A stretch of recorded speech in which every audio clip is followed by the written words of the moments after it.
Hi, welcome to the Online Fitness Business course. My name's John. It's nice to meet you. I hope you find this helpful because I want to give the most value-packed course that I can, and I want to do it in a very simple, straightforward, step-by-step way where it removes all the confusion and gives you the exact steps you need to take to grow your business online. So whether you're starting your online coaching business from scratch or you're a personal trainer looking to transition online, you'll know exactly what to do. And I want to share with you the most common pitfalls that I see from working with over 400 fitness coaches and share the exact steps that I've used to help them earn over $4.2 million in revenue. And here's just an example of some of the wins I've had working directly with those coaches. In the course, we're obviously going to focus on how you set up your service to retain clients for at least 6 to 12 months. We're going to look at the content strategy, so how we attract the right clients in the first place, and also what we can do actively to bring leads into your business across a combination of different lead generation strategies. Now, of course, I'm not the only business coach or mentor in this space. However, I've heard so many horror stories from fitness coaches investing $5,000, $7,000, even $10,000 into supposed one-to-one mentorships, only to be chucked into group calls, told to follow a generic course, and assigned a success coach which barely communicates with them, either via a form or some random app you have to download.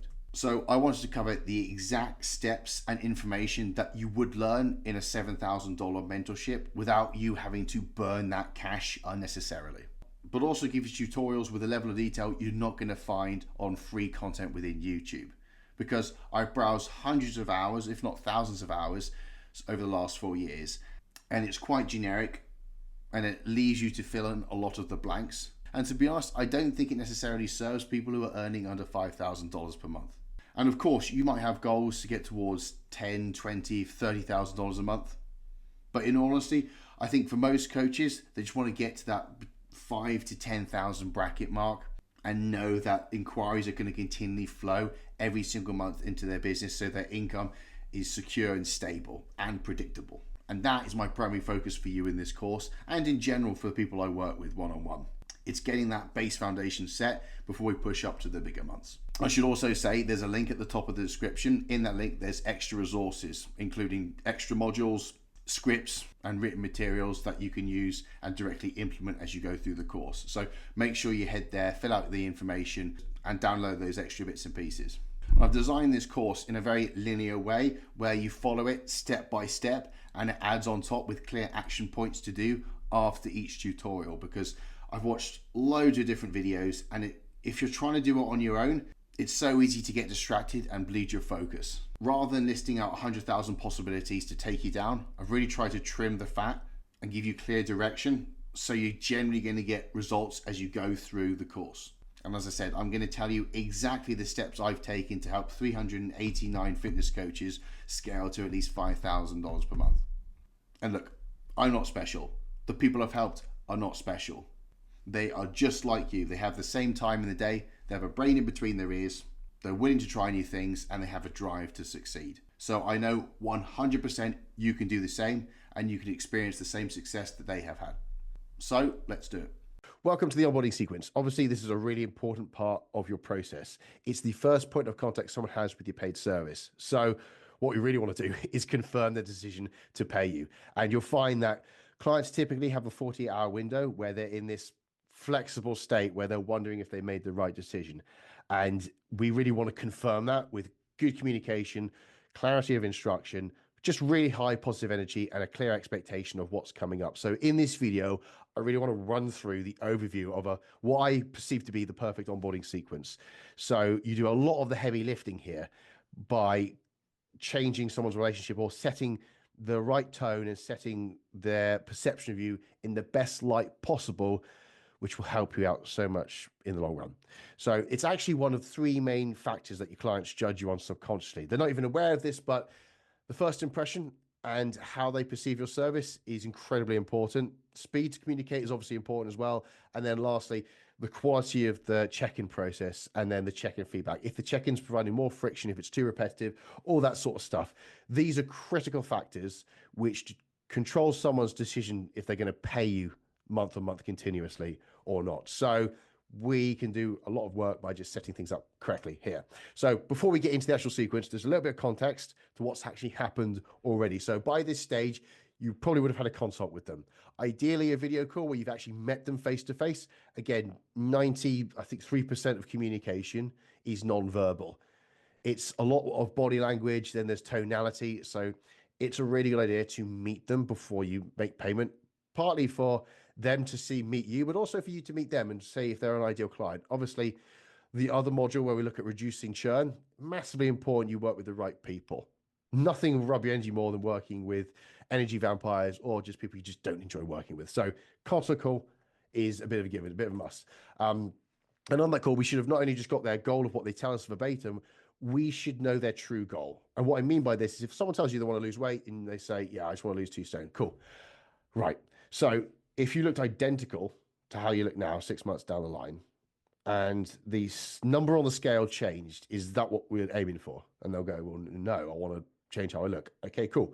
What specifically? To what extent? What are you aiming for? This guy or that guy? This girl or this girl? You want to get a really accurate picture of what they want. And then, interesting, why so? Why do you say that? Is there any reason behind that? Is that for yourself or someone else? Just curious to know. So don't be afraid to find out the truest intent and reason. Why so is a really good phrase to use. But why so that? Oddly specific. Why so that? And then you can go lean in, because this is really important. We need to use this information later down the line, because there'll be periods where they might wobble, and we always want to bring it back to that truest purpose. So we've met them face to face. We've got the actual true goal, the reasons behind it. We also have to assume they have zero understanding of how the process works, how you work, and they just don't know anything, because most don't. And if you they think about their content, yes, they met you face to face, but I know you've been putting out content pretty much every day for the last 6, 12 months, how many years you've been doing this. But they might be watching a second of each content, or maybe 2 seconds, or maybe half a minute. Their perception of you and what you offer is, I guarantee you, a lot less than you think. So best safe practice, assume they don't know anything. And obviously, on the consult call, you want to lay out the expectation of what happens after they've made payment. So they have an understanding of what happens between that call and now, basically. One of the best ways to recommend, or way what I say, and basically how I describe what happens next, which is important, because when they make payment, they want clarity, because that might be a barrier for a lot of people. If what happens, and if people just don't know and it's left a chance, that resistance might be enough for them not to pay you. So it's simply like, okay, go through the consult call, answer any questions they have, and just explain, okay, so this is what happens next. I'll send you a link, you make payment. After that, I'll take your contact details, and then I will set you up. I'll send you a welcome message. And in that message, there'll be instructions of how to get started, onboarded. And we literally start working from day one, and we go from there. We get you to where, and then always, whenever you talk about payment, you always reference their goal. And then from that point, we start putting the building blocks in place to get you to XYZ. So that's what's happened so far. Obviously, the tone obviously really important on the infancy stage of this. So high energy. This is the moment of the highest intent. Right now, on that call, when they made the purchase, their motivation's at its peak and their hunger to change is at its highest. We have to observe that. We have to reflect the energy, and we have to yoke it for as long as possible and carry it on, because there'll be a period of 6 to 8 weeks where they won't recognize the change. And we have to use that energy and momentum as much as we can in order to they see the result, and then they get the faith that their work they put in is rewarded and going somewhere, and then it self perpetuates. So recognize that. Obviously, clear communication is absolutely paramount here, because again, you know what you're talking about in your head. They probably won't, and people will misconstrue things so easily. So we want to make sure clear communication is. And also the final point is we have to recognize that people are they're preconditioned. One of the biggest challenges, they don't know the problems they have. You don't know the problems they have, but working together, you'll find it out. So you've met them if you had a call with them. If you haven't had a call, you don't know them. If you had a call with them, you've met them for about 30 minutes to an hour. How long have they been alive? How much pre-programmed conditioning is in their head, their subconscious, and what's governing their lives? The best analogy is their conscious mind is a fly moving against a bit of gray. The bit of gray is their subconscious mind. It's an elephant moving the opposite direction. So just recognize that and try and spot signs of it as early as you can. But anyway, so the actual sequence itself, the first step is obviously taking payments. There'll be a separate video on this, but You want to get payment before you actually start the process itself. And then once you've got the payment come through, you want to send them a welcome message. Again, we can go through this in further detail, but really good idea to send written instruction here, followed up by a voice note. Voice note personalized. You could do a welcome video here. It's up to you. It could be an evergreen video, which we could probably cover the context of that. But in all honesty, it's not necessary. I think the main thing is a clear welcome message with instructions of what's coming up and when, then what you need from them at that time point, and then a personalized voice note specific to the individual and their goal. And then that needs to happen ASAP. As soon as the payment comes through, we want to send that out and get that speed to confirm the fact that the payment's been taken and you're not leaving them high and dry. Bang, welcome aboard. You're attentive, you're caring, you're empathetic, you're here for them. And then we get on to step 3. This would be the consult form. So typically off the instruction of the welcome message, you then want to get their details. Some people, you can do this over a call if you want to. If you want to streamline the process, absolutely fine to do this over a consult form itself. And then you could send it to them. And then this is the details you'd need in order to create the plan. And a good idea, whilst that's being done, once they've sent that back to you, to give yourself a window, I would then send them a video. And this could be an evergreen video. Once you've done it, it's not personalized, it's done for everyone. But it's a good idea to show probably a run through of the service of how it works. And this can do a lot of heavy lifting. So we'll get on to the next part of the process. But this can run through expectations, how to contact you, how to use the software if you're using software or sheets, and just a complete educational resource of how to best use it. And they can watch and consume that whilst they're waiting for their plan. And then the next stage, once the plan is live, I would do a personalized run through. I personally would do this on Loom or a video because it's good to see your face. It's good to share your screen. And in this, obviously, we'll go through a separate video. There'll be a complete resource on this, but picking up specific elements of them and going through a 6-month projection is an incredibly powerful retention tool. So many people don't do it, but it's been instrumental for every single client I work with. It's one of the key factors which helps push people from 12-week packages into 6-month minimum commitment periods. And then I know that once you get someone on for 6 months, they're more likely to stay for even longer because they recognize the process is an ongoing thing. It's not just a singular phase of dieting. So personalized walkthrough video. And then after that, I'd probably send a video. You could do this before. It depends how long it takes you, to be honest. Step 6 can come between step 5. If it takes you 72 hours to create a plan, if it takes you 48 hours on average to create a plan once you receive the form, I would do it this way around. But you can save yourself some time and put the check-in video before. There'll be a separate video on this, but this is simply 2-part video: how to do a check-in, how to nail it, but also why you need the information of the check-in. And this is an insanely powerful and useful video because it actually weights important into you and your feedback rather than the plan. Rather than someone just going off with the instructions and the written plan you give them, they will understand by going through and respecting the check-in process and the reasons why you need it. They will see value in you and your feedback, and that's how they get success. That's how they get to where they want to be. It's you course correcting, measuring their response to the plan, which is key. And then it's their first check-in. So that's probably going through the first week. And then a good idea to do would be, a good idea to put something in after that would be a recap message. So this is, again, recapping on everything, repeating the message of what's happened and what happens next and what you need from them in bold. Really good thing to do because, again, most people go through this. They've never done it before. There's lots going on in their head. They're completely new to it.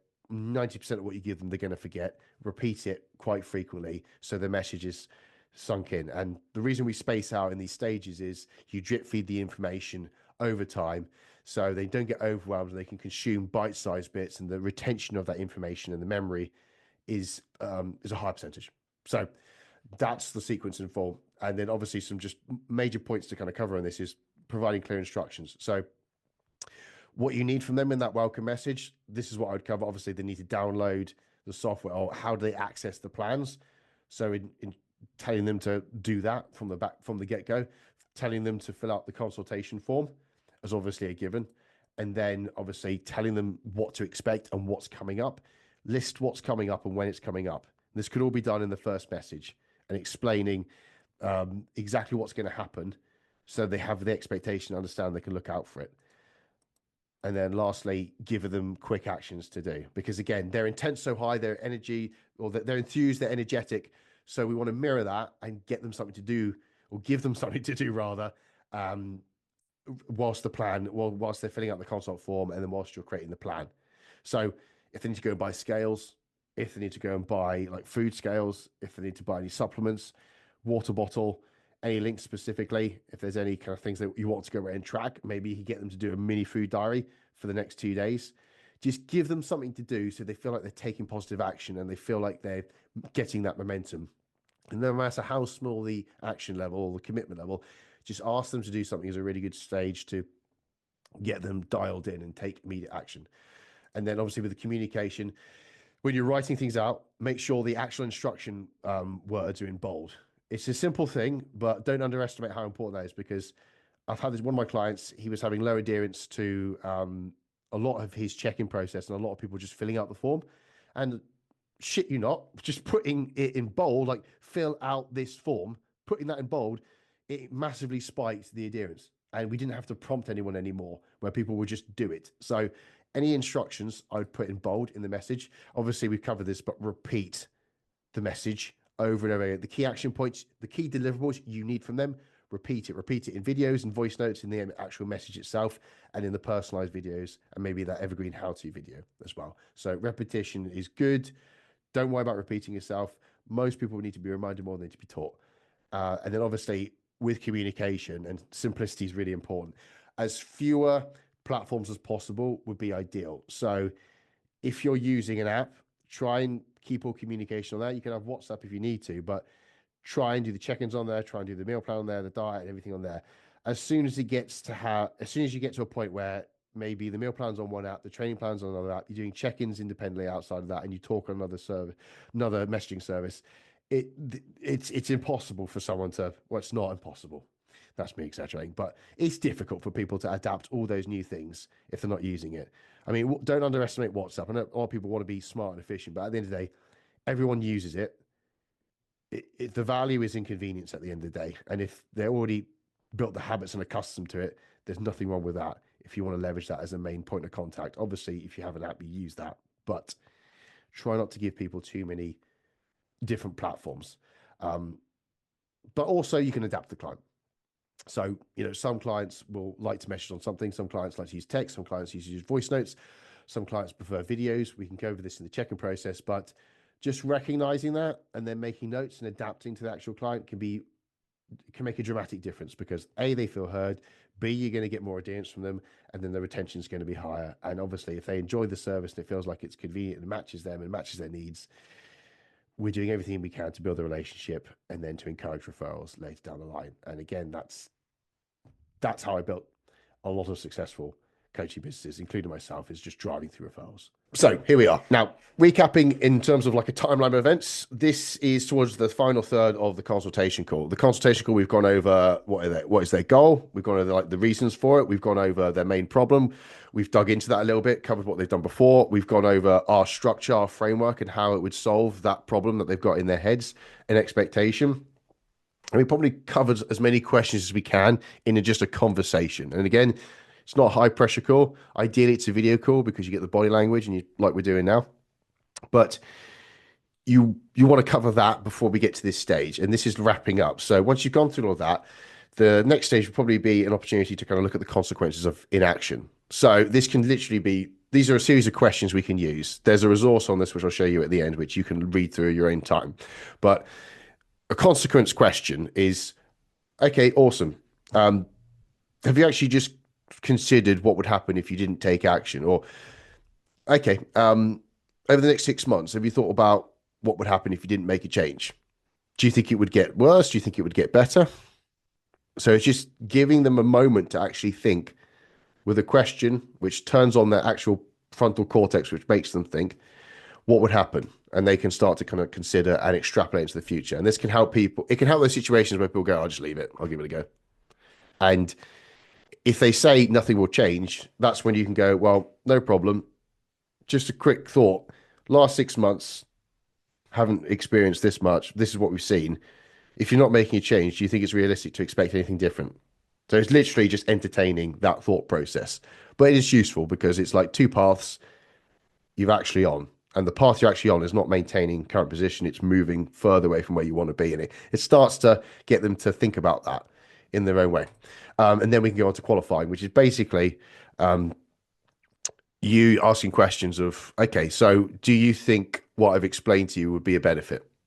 What part of the process do you like the most? Do you like the sound of the most? Which do you think is going to be the most helpful for you? I'm really interested to hear what you've liked so far from what I've said. And this is then confirming the other path with you, what they like, and they get to sing it. And then obviously them saying it is more important than you saying it. People below, I think, what was it? I think it's either 92 or 93. Pedantic, I know, but it's like people believe 93% of what they say and only 7% of what you say. So again, questions are powerful because they say it out loud and then they convince themselves, and it's useful. But again, this is just going over it. And then we can go into like the confirmation. And somewhere in between these, it's probably throughout this process, it's just asking questions. And you can probably in between qualifying and confirming, you could just say, okay, before I move on to explain the next steps, do you have any questions for me at this stage? Really, really useful, because if someone's got something, you want to answer as many questions as you can before you actually mention the price, because people can get in their own way. And I'll explain about this, but yeah. Is there any questions for me before we move on? And if they have them, you can answer them, because again, it's one of the questions that's held someone back before was they don't believe they're going to get a result because they love condiments. And can I have ketchup on the diet? And then the coach was like, well, yeah, you can have like ketchup, maybe not a bucket, but you can have ketchup. It's like, oh, cool, signed, done. I hate bland foods. I love ketchup. I've had so many coaches who tell me like I can't have condiments. And I was just wondering if you were like them. And the guy was like, no, just mate, fucking have ketchup, but just don't abuse it. And he's like, yeah, cool, sound, let's go. And that was it. That was literally enough. Can I have condiments? So you don't underestimate what people put in their own way. So once you kind of ask several opportunities to ask questions, then the confirmation is you just saying, okay, well, just recapping. This is where we're at, implementing X, Y, and Z. I know we're going to get this result in this much time frame. This is my expectation at this time of what you're going to look like this time and this time. Yeah. Any questions on that? Does that sound good? Does that sound fine? Does that sound fun? This is where you can add your personality to it. I'm trying to kind of get that across. But this is the final moment of conviction from you. So tonality is really important here. And if you are not superly confident at this stage, and if you kind of worry and you're concerned, you feel your heart increasing, or your heart rate increasing when you're going to get to the point where you mention the price, best advice from you from direct experience is stick to what you are really good at here. So if you're really, really confident in one part of your process, just focus on that in this confirmation. Just focus on that. And that way the tonality will come across, the conviction and confidence will come across without you having to think and constantly do it. It's automatic. So this is you wrapping up like the statement of intent. Yeah. Any more questions? Okay. And then this is what happens next. And then this is really important because very clear information is needed here. And I advise slowing it down, because people will probably, as soon as you mention the price, people will stop listening and they'll just start thinking about that. So this is where you say, fantastic. So these are the next steps. I send over payment, which you take to kind of sign up a client. As soon as that's happened, I will get your contact details. And then from there, I can welcome you in, send you a welcome message, and we get you set up on the app and the systems. So for me, I'm very transparent. I charge this much a month, so on and so forth. If you do offers, we'll cover that in a separate video. This is when you'd mention that and you break it down. And then you shut up. You let them think out loud. Might be uncomfortable silence. But again, as soon as you mention the price, they're just thinking of that and they ignore everything else you say and they miss the details. So that's where you stop a little bit. And that's pretty much it. Obviously, they say yes, they say no, whatever. If you handle it well, like I said, it's really not hinging on this singular moment. A lot of it is work before this point, but this is literally just clearing up any confusions or questions they have in their head to increase our chances of them saying yes at this stage. So that's the best way to kind of finish it and end it. What I will do now is I will just quickly cover some common objections. And again, being transparent, I am not a pro at sales and changing people's mindset and using psychological manipulation to get people to say yes. It's a pretty negative way to look at it, but there are common things people say, and I thought it might be worthwhile for me to cover them for you guys, because at the end of the day, a lot of them are you'll find a lot of them are surface thoughts which are irrelevant. So yeah, the first and probably most obvious one is I need to think about it. And most people probably don't need to think about it. They might just need time, or they might just not know how to make a decision. And a lot of people just don't know how to make decisions. So with this, you can ask a question. The first stage is basically asking, okay, how do you know? So how will you know when you've thought about it enough? How long do you need? Or how will you know is a really good question, because they end up actually thinking of like, well, what constitutes the decision? What's the point where I know I have enough time, or where I've made my decision? And then they probably, okay, when I've come to a decision, okay, what would constitute a right decision? This is where they probably give you an answer. Then you can kind of question and confirm, like, okay, in your mind, what's the right decision for you? And then, well, that moves on to the clarifying of how will you know it's the right thing? What does the right thing look like? What's your categories for right? And all that sort of stuff. So it's actually just useful questions and frameworks and stages. There's a 3-part stage here to break down the decision-making progress, but also to lead the way, because a lot of people probably just can't make decisions properly. So this is a way to kind of talk through it and walk side by side with them to kind of explore that and see if it is the right thing for them. If it's not, it's not. If it is, it is. As simple as that. And then obviously affordability is another one. So I can't afford it. Now, a lot of people might not tell you this on the call because it's embarrassing. The people who are quiet as hell might be an affordability issue. So when people are quiet, or when you can't get your radar on someone, and you don't know, and you just say, okay, this is the next stage. Yeah, can I take your details? If there's any hesitation, you can just say, okay, let me just stop you there. When people, it looks like you got a question that you haven't answered. Normally, you haven't had an opportunity to answer a question. You're concerned about the process of, maybe there's an element of the process that you're not sure of. Maybe you're concerned that you yourself can't follow the process, or you might not believe in me as a coach to get you the result, which is absolutely fine. Which one of those options sounds like the most accurate? So it's really useful to explain, extrapolate for them when they're quiet as hell, because when they're quiet as hell, there's normally something going on, if there's any hesitation. And then if it comes up to affordability, or if someone just tells you outright, I can't afford it, it's not my budget, you can say absolutely no problem. And then with all of these, with all the objections, you want to isolate it first. Absolutely no problem. Is that the only thing holding you back? Just for clarity, from my point, if money was an issue, would you continue? Do you believe in the process? Cool. I appreciate that. It's nice to know. So, not a problem. And this is a way where we can start to split the difference, because whatever you charge, you have that like written down somewhere. Obviously, it's probably not written down, it's in your head. But you can ask them then, once you know this is the only thing, what can you commit to? And the figure they give you, you then have to sell the difference. So if we charge £200 a month and they say I can afford £100 a month, we don't sell 200, we have to sell 100. And the best way to sell 100 is to split it into weekly increments. And you say, okay, cool. If that's what you can commit to, absolutely no problem. It's an extra £25 a week. Is there any way we can find that in any other areas? I mean, is there, can we sacrifice takeaways? Can we sacrifice a few coffee mornings? Can we sacrifice some old junk that's not currently serving you and getting you to where, and then repeat their goal and how they feel about it? And this is where you kind of diminish the expenditure. And my experience, 98%, 99% of the situations, it's not affordability, it's allocation. And the only thing that people hear when they hear money is like, extra money coming out of my account each month. Shit. I can't do that.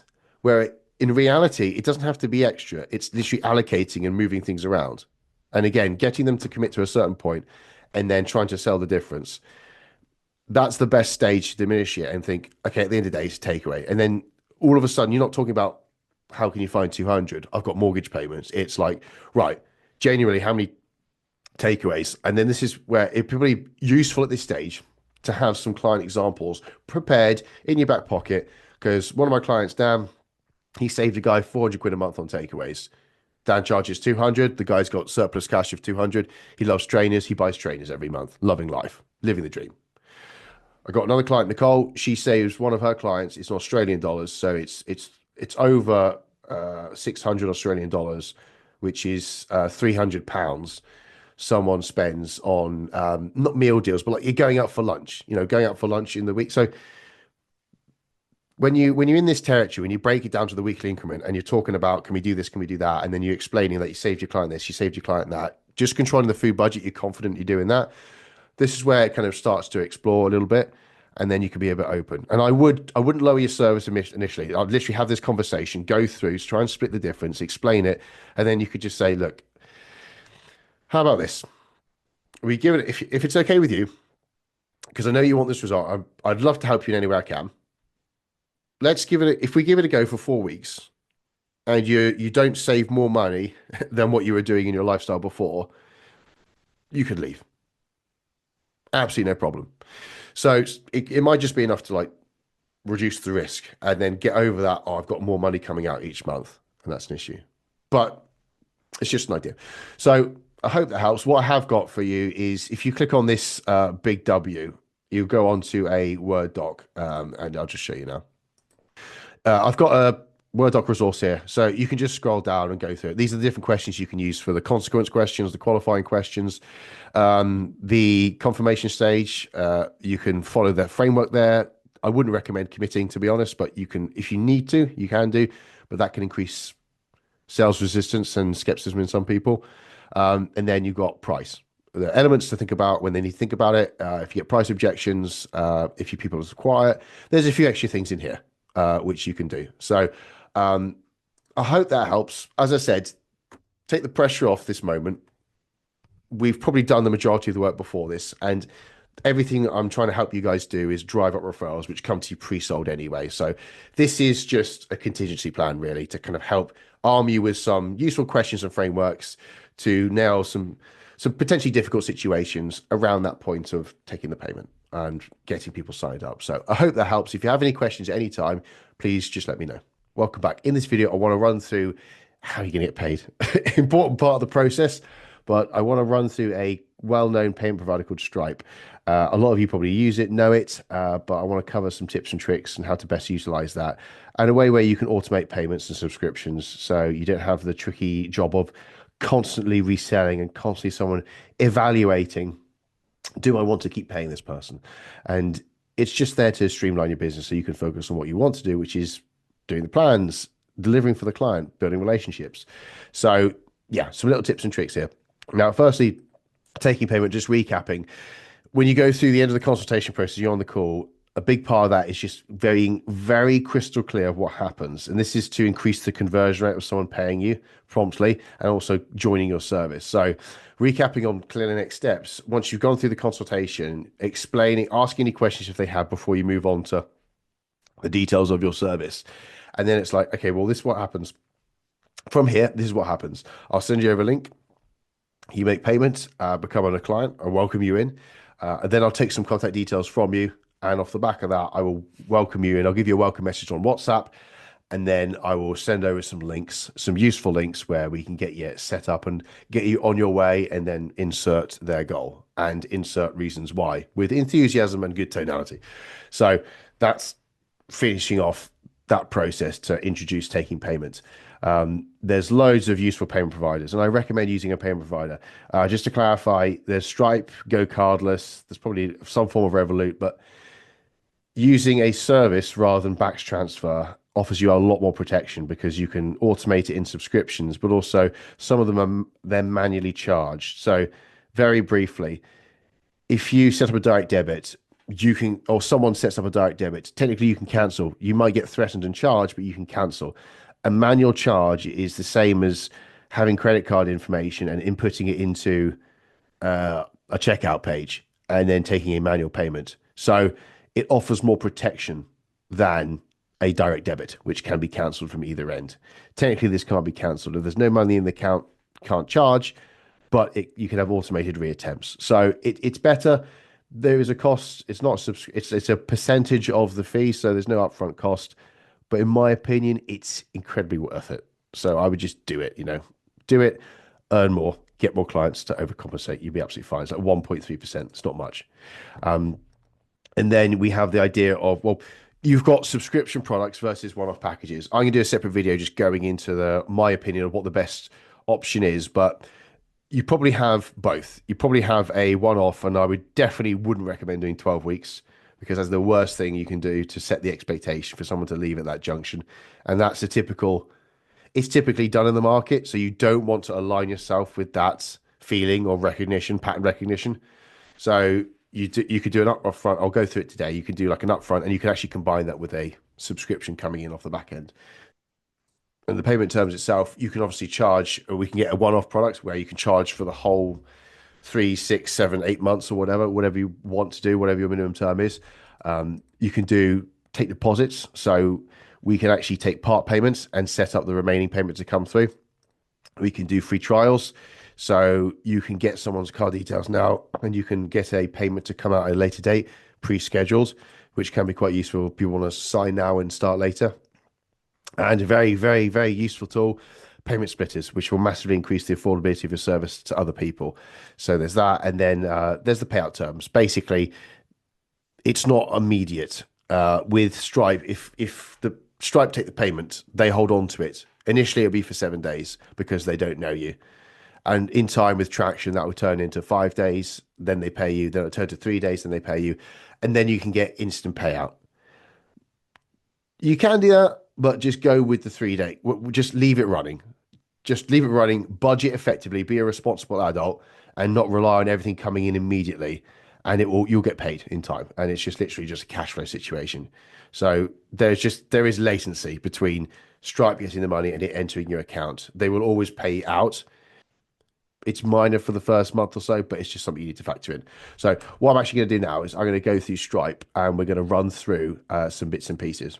So first thing you need to do is create an account. I'm not going to go through that stage right now, but it's pretty simple. It's pretty straightforward. A lot of people get hung up on one point where they ask for your website. If you don't have a website, just put your Instagram URL. That's small enough. That's what I did to start off with, and it's absolutely fine. So that's what I would do to get up and running. And then you put all your stuff in there, you get your bank set up, and we're all good to go. So first thing we want to do is we want to create our product. So on the top right, you've got the plus icon. You want to go there, and then I think you want to basically create a payment link. Now, just to explain quickly, invoices are something you email them, and then they have to manually pay. Wouldn't recommend that. You have a subscription, which can be useful, but you have to get their details first, manually log them as a customer, and then you issue a subscription. Whereas payment link is the easiest, and something I recommend. Just you create the payment link, you send them the payment link. It's like a checkout, and they sign up and they become a customer off the back of a payment link. So with this, obviously, if we want to create a brand new product, we're going to click product, add product, and then this is where we can create it. So let's just say we're going to do our, life coaching. We could do that. And then you've got reoccurring, and let's just say we're charging 200 a month, 2,000, that'd be lovely, wouldn't it? And then you can change. If you want to change the billing cycle, because, some people get paid in weeks or whatever, it's up to you. It's not really relevant. There's more pricing options below, but to be honest, I just leave that. You can change the description, which appears on the statement like that, but there's one way of doing it. So that's basically how you create a subscription product. So if you want to sign someone up and they pay monthly rolling, that's what you can do. So I tell you what, we'll do that. We'll add product there. And then we can see that it's a certain pounds per month. Now, if you have a minimum commitment period or you want to charge up front, you can do this in the same link. So let's just explore this. I recommend if you're going to combine upfront payments with a monthly subscription, a good sweet spot is 8 weeks. So you could just say life coaching, And then this could be a one-off. It could be 400, or it could be, if you want to add a setup fee, it's up to you. Let's just say we've got that. So that we can do that. It's one-off. So instead of saying it's one-off, you can add that product. So this is on the same link. So you can see here, currently it's adding the two together. But if you want to get them fully set up, what you can do is you can make sure you include a free trial for 60 days. And then that way you've got the setup one-off product, which they pay in theory for the 8 weeks. So that's not actually 200, is it? Yeah, here's 200. It's two times 200 plus 50. My maths is terrible. So yeah, you've got 8-week payment, 450, and I've added like an admin fee there. You don't have to, yeah, but admin fee. And then guess what? In 8 weeks' time or 60 days, you're going to get the automated subscription to kick in. And then that way it's done. It's hunky dory. They're set. They're sorted. So that's how you can get someone on like an initial minimum commitment period, and then you can get them set up. I mean, it's up to you. In theory, you could change this, and let's just say 16 weeks is another one I would do. 16 weeks, you could. We probably need to change that, don't we? Edit price. So what would that be? You probably waiver that. Be a bit generous. Waiver that. There we go. Update product. And then we go under here. We go back to the free trial. And again, my maths. Yeah. So £800 life coaching. And then they pay, the initial 16-week fee would be £800. And then they pay 200 a month once that initial 16 weeks, 4 months is over. So that's how you can create that. Obviously, if we just ignore all of this, just delete that, remove the upfront, and let's just say you want to pay monthly, the free trial can still work. So, what's the date today? 16th of January. Someone wants to sign up when they get paid on the 29th. So why have I done this to myself, picking random numbers to make life? It's not that hard, John, honestly. So 29 minus 16, 13 days. So there you go, 13 days. Bang. 13 days free. So you get them on a call. If you're on the call or they want to sign up or they're interested, try and get them to sign up at a period of the high commitment right now. And then you can just say, tell you what, let's do this. A good idea with that is you could jump on a call to do the consultations. Like, okay, well, if that works for you, we can get it set up. Is that fine if I get it set up so it comes out that date? Brilliant. Are you free for a quick call? We'll run through it so I can get some stuff running. I'll give you some bits and pieces to do in the meantime. Get them on the call, run through it, get the payment set up. Nothing comes out now. It'll come up maybe a day after they get paid or the day they get paid. And then you can run through a consultation form if you want. Just something you could do to get them involved. So if we want to split the payment using a payment splitter that's already integrated into Stripe, which I'm going to show you in a minute, that only works with a one-off product. You can't add a subscription on the same link because you can't split a subscription. Doesn't work. So the best way to do that would be, let's just create a 6-month product.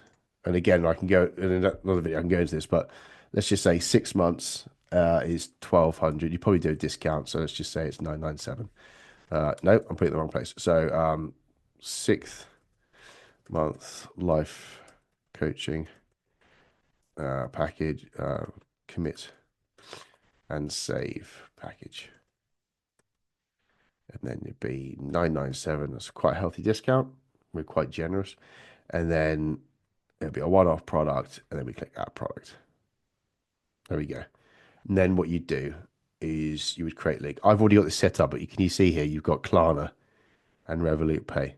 So I'm going to show you guys how to enable this. But basically, when you send it to them at the checkout, they can click on the Klarna option, and there they can split that into 3 interest-free payments. I think in theory they can actually get split into more payments, but it depends on the account, their credit history. And for the purpose of this tutorial, I'll just say communicate the fact they can split that into 3 payments, and the payments will come out month 1, 2, and 3. They wouldn't come out month 1, month 3, month 5. It's not even. It's literally the first 3 months. But the beauty of this is you get paid the full amount immediately by Klarna because they give it to you, and then Klarna go to the person and they take the payments over month 1, 2, and 3. If there's an issue or a dispute, it's between Klarna and the person. So it offers you security and it offers affordability to the other person. So let's just get out of here, because in order to actually make that option available, I'm just going to close this window. Now we're back in the main page. You need to go to settings, and then under settings, we need to go to payments. And under payments, I think it's payment methods. And then we go to default. I keep changing this. And then, yeah, default. And then scroll down. There you go. So you can click turn on there. It's probably automatically got it turned off, but you can click turn on to make sure those are available. The buy now, pay later. There's other things they can pay. You can, if they want to pay by PayPal, you can add that there. Google Pay, Apple Pay. And that's the thing. Okay, by the way, Apple Pay, while we're here, the payment link comes through. I don't have my wallet on me. No problem. You got your phone? Yeah, Apple Pay. You can have an answer for everything, so to speak. But yeah, it's very, very useful. It's helped a lot of my clients get 6-month payments up front, and particularly with lifestyle transformation market, who can be flaky. They can be flaky, and sometimes it's worthwhile just to get the security and lay the financial, it's like carrot and stick. This is the stick. Lay the financial constraints, and then we can do a separate video. We could go over a results agreement, like a contract, and then the carrot is us and check-ins and building the relationship. The only other thing I'll probably mention here is you can do coupons. So if I go to product catalog and I go create a coupon, this can be like discount codes. So let's just say referral gift. And then percentage discount, it could be 20% off. You can select which product you want it to. And then duration is once multiple. And I'll tell you what, use customer facing would probably be the best. And then you could just, yeah, you call it, friend 20. And then you can limit the number of times this code can be redeemed. To be honest, I'd probably just add an expiry. Probably the easiest way to do it. Add an expiry, and then they just add it on. And then that way you can hand that code out, and you can make the code specific if you really want to. You can make it to the individual. Let's just say you can give it a time frame, but if you want to limit it to a number of times it can be redeemed, you could give it like 1 or 2 to each customer or each client, and then you could just put their name and 20 after it. So this is a useful little way, and then that way you can encourage referrals, and then that way the person's getting it, it's getting money off, and then you can obviously probably give a referral amount back to the person as a gift, referral gift, like a cashback, so they can profit from it as well, if you want to do that. That's pretty much it. The only other thing I was going to mention with Stripe, guys, is you can protect yourself from chargebacks. Now, chargebacks basically when, let's just say you've charged a client, they've paid, later down the line they dispute it, and then that issues your chargeback for the amount that they're claiming. And in theory, they can take that money back. You can get charged, it come out of your account, and then Stripe will charge you. So it does happen every now and then. It's never happened to me. It's happened to the company I worked for previously. And to be honest, it can be those clients you bend over backwards for. And that some people are just shits. They really are. Most aren't. Most people are lovely human beings, but they're fucking shits out there. So just pardon my French, but that's just to protect you. If you want to do that, it is an extra charge of per transaction of 0.4%. So it does take money out, but what it will do is it prevents people charging back. And as I said, it's very, very rare. I think the best policy is just be a human being, talk to them. And if we, in a separate video, we can go over results agreements or contracts. If you have that in place, or if you verbally state it and you record the call, you can still provide that evidence to Stripe, who will then look at your evidence and go, yeah, they agreed, or yeah, they signed. And you just need some form of video or written evidence and terms of service to talk about the minimum period. And then your Stripe will agree with you. But normally they kind of agree with the client or the purchaser. Whereas the vendor, like us, technically, we need a bit of evidence to back it up. But that's pretty much it. So I hope that's helpful. It's a really useful tool, payment provider. I do recommend you using one. It makes the getting paid a lot more efficient. And at the end of the day, you don't want people to think consciously every single month, like, is it worth it? You want the payment to come out automatically. You want to keep their eyes on the horizon. You want to keep them enthused, engaged, and entertained. and just enjoying the person they're becoming. So this is basically, as I said, this is the stick, laying out the stick, and then the carrot we'll go on to about how we do the check-ins and how you deliver the service. Welcome back, guys. In this video, I want to run through payment structures. So specifically running packages versus just charging monthly, and how you communicate minimum commitment periods with your clients, and how you lay out the terms of how you work, essentially. This is obviously tied to getting paid, which is an important part. We want to get it right. So this is from my own experience, and this is also from the experience working with over 400 coaches now, what I personally believe and what the data has shown. Just initially going through the groundwork, setting expectations and content is absolutely everything. I've got situations where clients have a average client lifetime value of under 12 weeks. So I've taken a client who had a 9-week average, I think it was roughly 9 weeks, just under 9 weeks, was their average client lifetime, because they ran 12-week packages and people just wouldn't finish them and they would drop off, and it would just be a bit of a nightmare. And now they have clients signing up with them clients asking them, or prospects rather, asking them for the 6-month option because of the tone we've set and how we've communicated it in content. And it's either one of two things or a combination of both. We're either attracting the clients who are doers who aren't doing, and they have the right realistic expectations, i.e. the reasonable people you want to work with, or we're changing the mind of people who used to want short, sweet, and easy fixes, and now they're realizing that's not what they want. Or it's a combination of both. We're attracting the right people and you're changing minds as well. So all of this does start with content and being honest and upfront of what time, effort, money, and commitment level it takes to actually get a long-lasting result. And just remember, 18 months it takes for long-term behavioral change in the neurochemistry. So it takes a while. And the industry is full of 12-week packages because it's just a standard template. And that leads on to the next point: avoid 12 weeks. Because as soon as you have 12 weeks as a time period, people slip back into that default, and you set that precedent and you set expectations. And I just think it just doesn't work. I've just the 12-week commitment period, just across the board on an average basis, seems to attract people who want to jump on and jump off. Whereas 8 weeks is great, 16 weeks is great.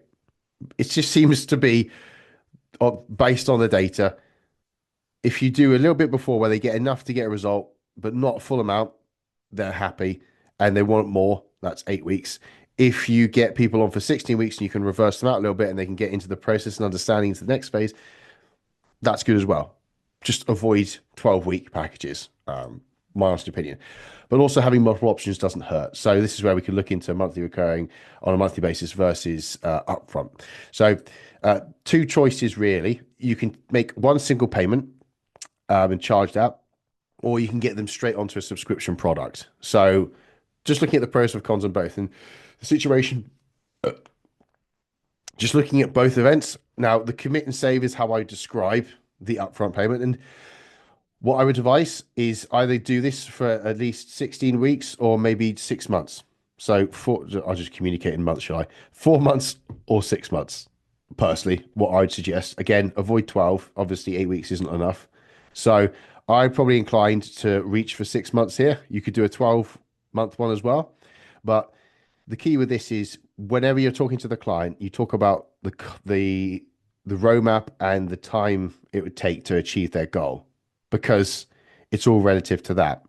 If a client honestly wants a small amount of work done, you can be honest and just charge them for what it is and just say, get them on a monthly rolling. But most people, for long-term change and to change the behavior and habits as well, you need a longer time period. So you always lay out the goal, and then you overlap that with, well, it's going to take this much time period minimum. And then going forwards, that would be the initial phase. Then I would recommend, and then you show them horizon. Now, if you commit to the process, you save this much, because I have got an offer for 6 months. And then, if you charge for the principle of being easy, if you charge £200 a month, and it's £1,200 over 6 months, you would discount probably month 6, so they pay for 5 months in total. So it would be, just under £1,000 or £1,000. Or £1,000, sorry. So that's what you would charge. And they would save this, you'd save £200. And then what you can do with that is obviously you can pay it up front if you'd like, but you don't have to. The good news is I have a payment splitter. You can use Klarna or ClearPay, and that comes splits into interest-free payments. Honestly, whatever's convenient for you. So that's the way you kind of run through it. And it's there to obviously with the payment splitter, it makes it more flexible. So they don't have to have a large chunk coming out of their bank straight away, where some people might not be able to afford that. But they still get the benefit of saving money in the long run. So it's like if you present it well, which I'm going to go into after this, it could become a little bit of a no-brainer. And then on the other side, you've got monthly rolling contracts where it's just laying out the time frame again, and then just say that this is the minimum time period I work with. You can have a contract ready. In another video, I'm going to go over service contracts. Go over it. I'll give you guys a template so you know what that looks like. And then if you want to use DocuSign, or if you want to, I can help you set up electronic contracts outside of DocuSign if you need it. But having a agreement in place stating the term is not 100% security, because they can just have no money in the account and it can bounce with a payment provider. But it's probably the next best thing. And then with this, it's up to you. You can either just get them on monthly rolling from the get-go from month one, or you can charge a 2-month commitment process, like 2 month, 8 week upfront, and then they can drop down to monthly rolling just to get at least 2 months sorted. So you get them lined up. And you can explain that to them.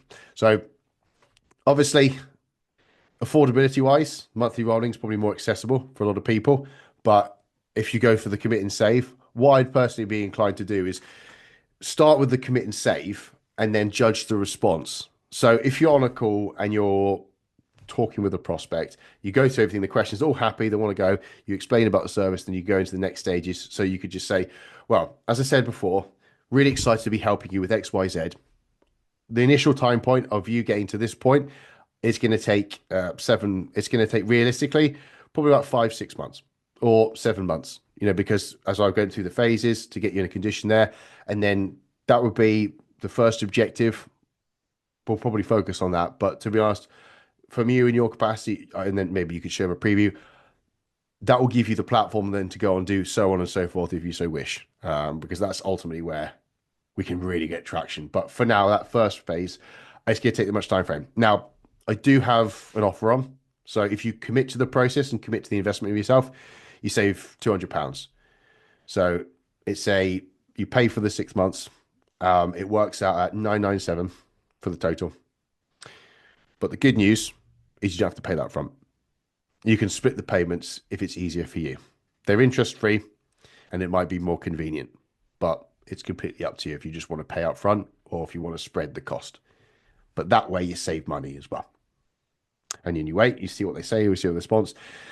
If I thought of them and they might go, how much is the payment? They go through the details of it. And if you're using Stripe or with Klarna, it's normally 3 payments. So in this example, it would be £333, 0.33333 recurring. Had to do it. Why not? It's the nerd in me. But that would be the amounts. And if they can't do that, you could just say, well, if it's easier, we just do monthly rolling. I can just send over an agreement with a results agreement. And for us, as I said, the minimum term is X. And then if you're recording the call and you state it, if there's any dispute further down the line, you have the call recording. And then bonus, if you have a service agreement, I'll provide you with a template. You could then send that over to them, preferably electronically on an email, or you can attach it onto a plan somewhere. And that way you're a little bit protected. But at the end of the day, having 6 months paid into your bank account immediately from Klarna would be fantastic. And that way you're safe, you're set. At that point though, with monthly rolling, the advantage is it just rolls. So you just keep them on the horizon. Whereas if you get the 6 month up front, you then, because the checkout and the gateway is through Klarna, it's not through Stripe. So Stripe doesn't store card details.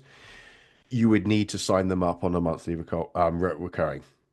Best practice within month 5 or so, do a progress report, do an update, and then I would probably send them a link with a trial on it, or just send them a link prior to the end, where they just say, good news for you. We can either commit and save again, or we can just drop down, use that word, drop down and pay the $200 a month, just monthly rolling. So you can use a combination. Having options is really useful to accommodate people with different levels of affordability. And it really depends on what you're committed to, what you're prepared to do. There's always certain risks as well with the monthly rolling, but at the end of the day, this is again the carrot and the stick. This is doing what we can, laying out the stick, and then the carrot is just obviously positively reinforcing and making sure that they're getting results and they're happy on the inside of the service. So I want to show you through a service contract, and I'm actually going to create one for you guys, which you can use in the resources section below. So you can use that template. Please adjust it as I recommend in the video. However, before we get into contracts, I just want to lay down a bit of context because they're not everything. At the end of the day, they're not legally binding. And if you think this is going to protect you in a court of law and make a client pay you, it probably won't. The only thing it does is it draws a line in the sand, and it's a bit of the stick in the carrot and stick model. Obviously, the carrot is the expectation, the roadmaps, but this is the financial structure which we put in place. And it's not a threat, but it's just like there's a clear system of practice here, and you put that expectation. And one thing it does do is it protects you if there's chargebacks, if there's issue with Stripe. So it is useful to have, and I probably do recommend it, but they're not a silver bullet. Nothing beats just being real with a client one-on-one and just trying to do it directly and like speak to them if there's a problem, just resolving them person to person. However, it's useful to lay out that framework. In terms of payment and being protected, obviously we've covered Stripe and payment providers, because I'd always recommend those because they're manual payments. That way it's a manual charge. It's not a direct debit which would be cancelled from the other end. So you're protected in that regard, and there's auto retrying.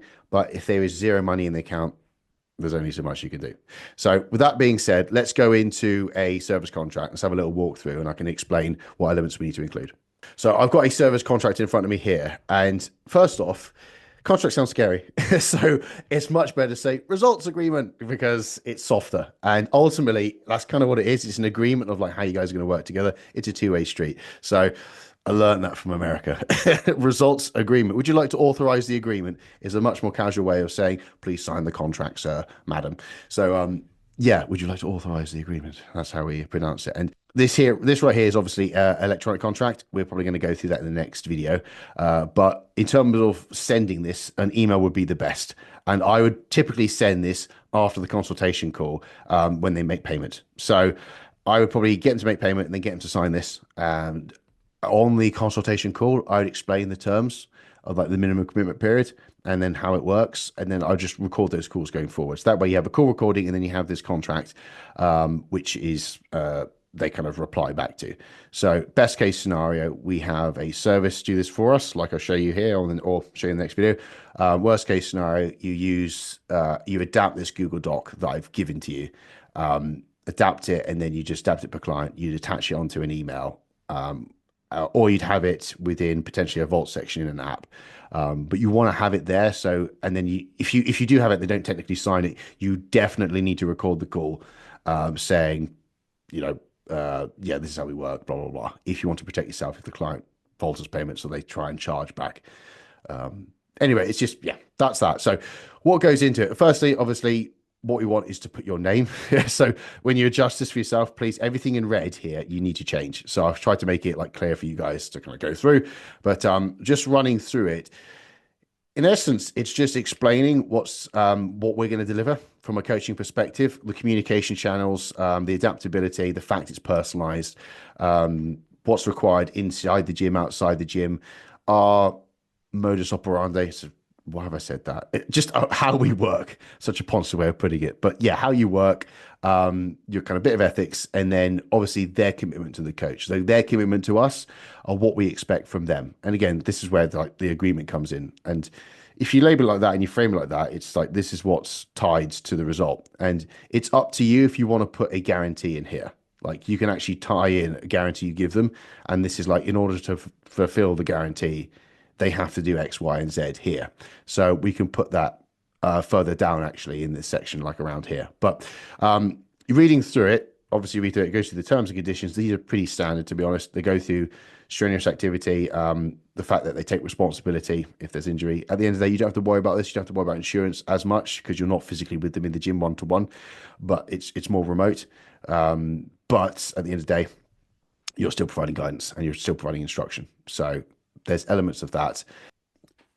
So in this bit here, if you have an offer at play, or if you have a risk reduction offer, that's why I put it in there. So like I say, if it's like losing like £12 within a certain time frame, and again, I don't particularly love the time frame thing because it sets the wrong precedent, but yeah, that's where you put it in. If it's like a conditional offer when they sign up, you'd put it in this section, you adjust it, and then in order to fulfill it, or they have to do all this. They must communicate with you this many times, and then obviously keep going through. And then here is where you put the minimum commitment period. As I said previously, and I kind of badger on about, 12 weeks, I don't like at all based on the data, because it provides a clear junction, and it's the expectation for people to leave due to the conditioning of the marketplace. So in 90 days, no, do this in 90 days, do that in 90 days. It's just don't provide 12 weeks. Either do 8 or 16. 8 is not enough to kind of get a real result, but they'll get back onto the monthly model. Whereas the payments are regular, it's kind of assumed now. Or 16 is better because they stay with you for like a longer period of time. And I know the closer you get towards 6 months, the more likely they're going to stay, because they respect the process and they realize there's periods to, like, obviously going through a deficit, going through a bulk reversing out. If you're operating outside direct fitness, there's just a long time needed to create long-term habitual change. It takes 18 months to completely rewire networking in the brain for like long-term pattern. And yeah, it just takes time. So I think just avoiding 12 weeks would be my advice here at this point. But again, it's your choice. And then again, you can repeat that here, and then it's up to you how much notice you need. 30-day notice period is required, all payments period. Again, you might want to state written notice here. You might not want to, because they might have to write to you, but you can specify what terms that is. But you can, yeah, that's completely up to you as well. But the notice period is important. And then this section here is actually added protection I've added in. So at the end of the day, chargebacks can be a nightmare. They're very rare. If you don't know what they are, they're essentially someone's like obviously paid you for your service or product, and then they dispute it later down the line. And I've had this done when I was working within the company. Some guy, it's always the people you go above and beyond for. You know, I worked my arse off for this individual who's like scraping by and doing this, and I did extra calls, I did extra work, extra effort. I put a lot of time and effort in and went above and beyond. And then 12 months later, he did a chargeback, and all the money that he paid, the bank took from us and gave it back to him. And then we had to contest that with evidence. And obviously we recorded the calls, we won it back, but it actually closed one of the accounts because it was judged as fraudulent, suspect activity. And the banks they can be arseholes sometimes, but Stripe can be very good. Like Stripe as a payment provider, again, offers you protection, but banks themselves just can be so unreasonable. So this is a bit of a clause here, which can help make the client aware and prepare them for that. So again, having this in there and having someone sign it, or like a recorded that they accept the terms, that'd be great. And then lastly, just some final bits and pieces, and then get them to sign. And if it's a case of if you have electronic contracts, that's great. If you don't, what you can do is you can pop this on an email, and then you could just say, please indicate by replying to the email saying you accept. So off the back of that email, if they just say, yeah, all good, you can deem that as a authorizing the agreement, and that's sufficient.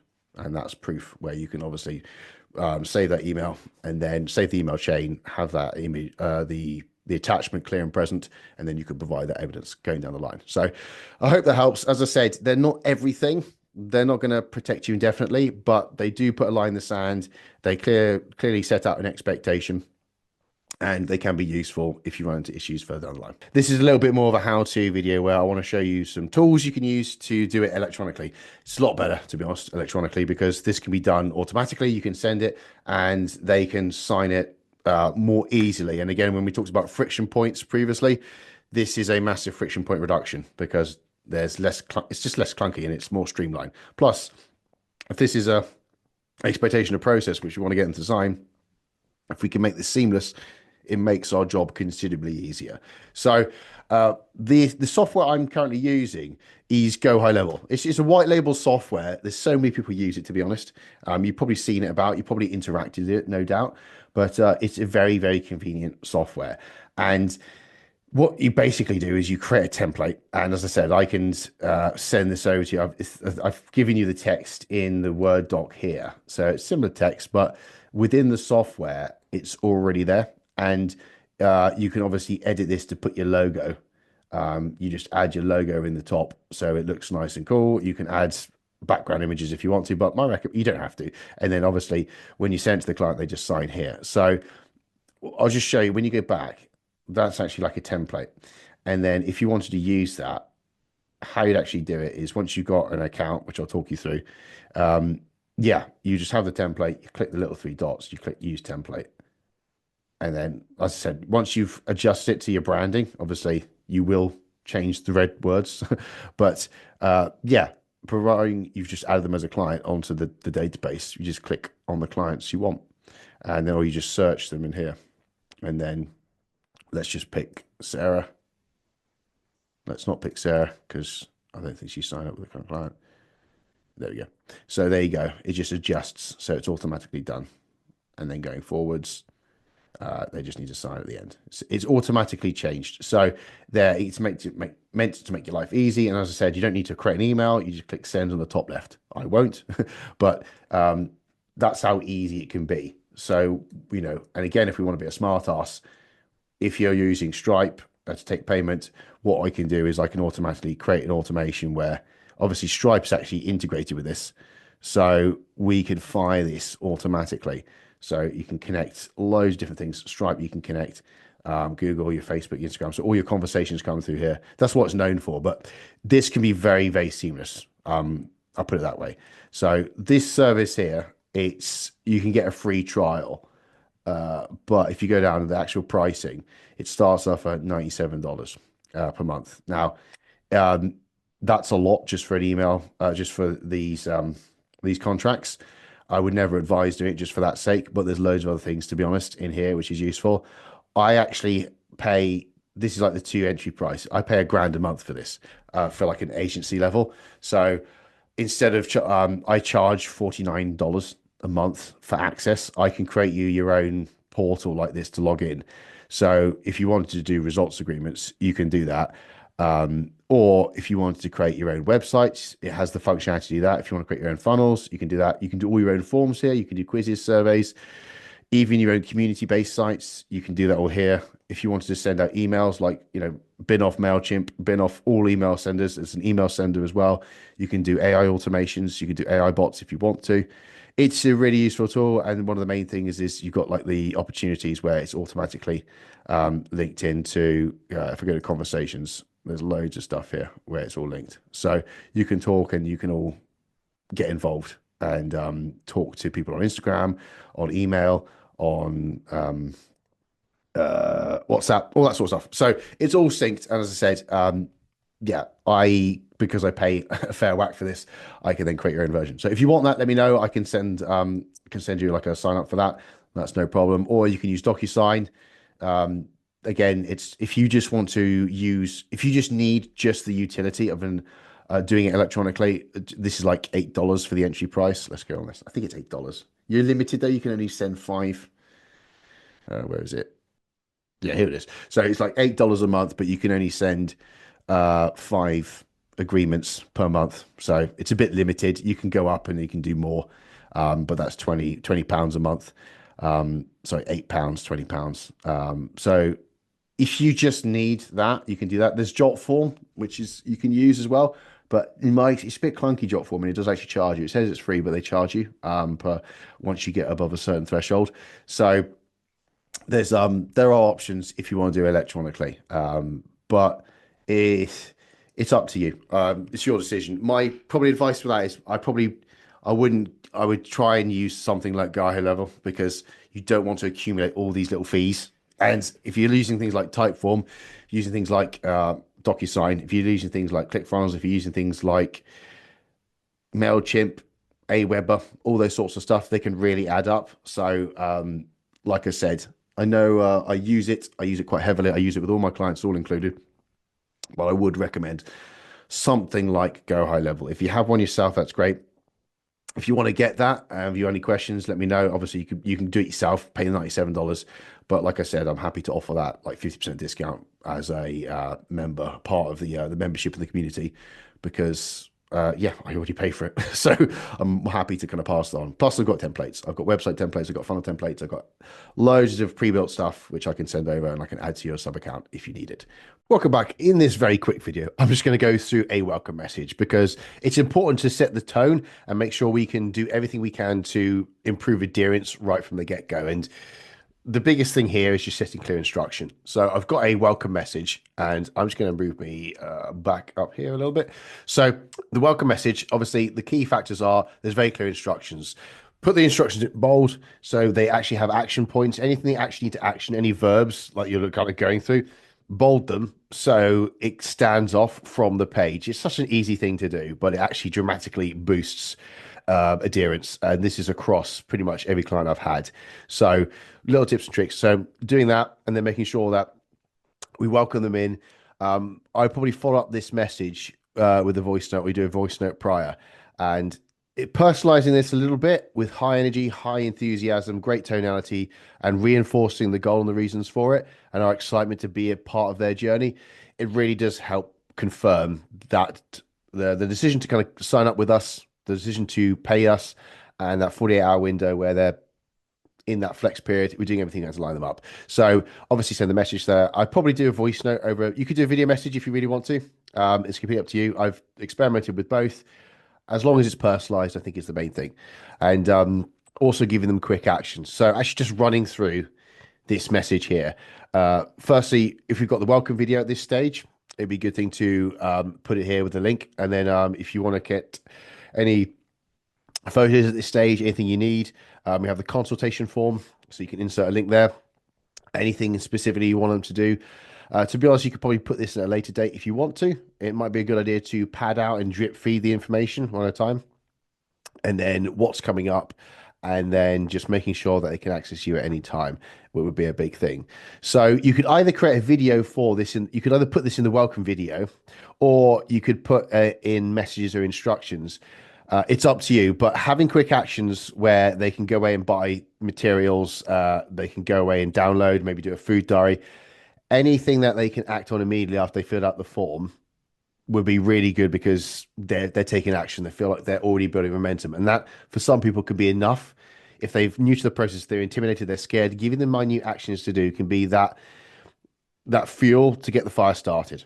So that's pretty much it, guys. Just wanted to run through an actual example of how you could use a message, how you could structure it, and what to do alongside that personalized voice note. Obviously, the voice note is, we've come over that, but that's where you could offer anything unique about the client's goal and just anything personally you know about them. But this is a good system of practice to get people lined up and actioning and making sure that they're doing everything they need to. The expectations are set, and like we've put here, clear expectation of how long the turnaround time is for the plans. A little tip here: I'd always under promise and over deliver. So if it takes you 3 days, just say 4. And then that way people will be positively surprised. So in this video, I want to go through some points to consider when creating your client plan. Now, just a bit of a preface. I'm not going to go into the details of creating the plan itself. You know what you're doing in that regard. This is not a resource where you're going to learn the biology of your clients. You're not going to go over level 1, 2, or 3 PT qualifications. This is just some things to consider and to map out for obviously optimizing for retention, but also preventing drop-off scenarios and things we can do to line things up. And again, a lot of retention is done by preventing drop-off situations. It's the prevention rather than trying to reverse someone's decision. Really hard to do that because in order for someone to reverse their decision, they have to admit they're wrong. So this is all to set things up as best as we can. So in terms of actually what goes into the plan, this is obviously marrying up with the consultation form we just got back from the client. So we should have the data at this point. We should have a full understanding of the context of how they've come to us. And the first thing we need to kind of look at when you go to actually create the plan is looking at, okay, what's the immediate goal? This is typically the one they tell you. And then what is the long-term goal? This is the one they haven't told you, and the one you need to kind of line up. My expectations for this, to put a rough time frame on it, what's 6 months? What's achievable in 6 months? What's achievable in 2 years? And those are the things you want to outline at this stage. And it's, again, good to provide the journey, but also good to pencil in. You don't have to create a plan, an exhaustive plan for that length of time, but you definitely want to lay out what some phases and blueprints and work backwards would be. It's the same for yourself with goals. Like, where do you want to be in 5 years? Okay, where do you need to be then by year 3, then by year 2, year 1? Okay, then you got 12 months, you got 6 months, and then you got the monthly, then you got the weekly, then you got the daily. So it's that principle in action here. And then you think about, okay, now we've got an outline, now we've got a bit of a journey and a rough phase map wrapped out. What's the most important thing? What is the hierarchy of importance? And this is dependent on, well, it's kind of dependent on the client due to the data you've got on their plan. What does their life look like? Is it a complete disaster? Are they sleeping 4 hours a night? Are they emotionally fatigued and mapped out? How much are they living off coffee? Do they have some diet in place? Are they tracking? Are they living off takeaways? What is going on? And what do you think is the most important factor that you need to correct in order to make progress? And this is where you can just literally layer it out in a hierarchy. And then you can start to map the phases in a little bit more detail. And again, this is not for the 2-year goal. This would be for the 6-month goal, probably. And then from your perspective, whatever they want, they told you, and what everything's feasible, this is where you want to probably program timeframes for, like, if it's initial 2-week learning phase, or if it's a priming phase, or if you're going to go straight into a cut and a deficit, and then you're going to go into when do you plan to reverse out, when do you plan to forecast that. Obviously, you have to respond to their performance, their level of commitment, their input, and also the data coming back. But just mapping that out, and again, you can overlay the hierarchy of importance here. And this is where you can look at lifestyle, because you might be able to get tremendous success and results by not actually getting them into the gym, by just changing what they're currently doing outside of the gym. And it's kind of obvious, but correcting sleep, coming back to the hierarchy: sleep, hormone profile, intake, activity, exercise, and then there's probably nuance beyond that. But this is where you look at what can you do initially to get the most return and bang for your buck.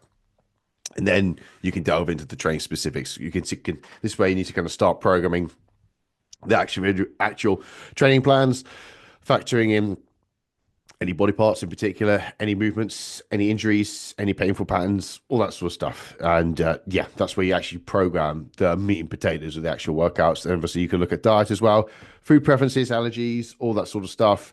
This is where you can, obviously, depends on your service, if you want to do meal plans, if you want to do full on, if it fits your macros, well, not if it fits your macros, macros. Why don't I just say macros? But macros, are you going to give them a layout? Are they going to fill out themselves? Are you going to give them a nutrition outline? And then you're going to go and let them do it. How realistic is that? So you can start to plan that. And then you can think about the mental change as well. This comes back to the adaptations and the lifestyles. You can kind of voice this with them. You can put this into the personalized 1-through video. But what do you see as a potential challenge due to their current lifestyle? What do you think is going to cause resistance?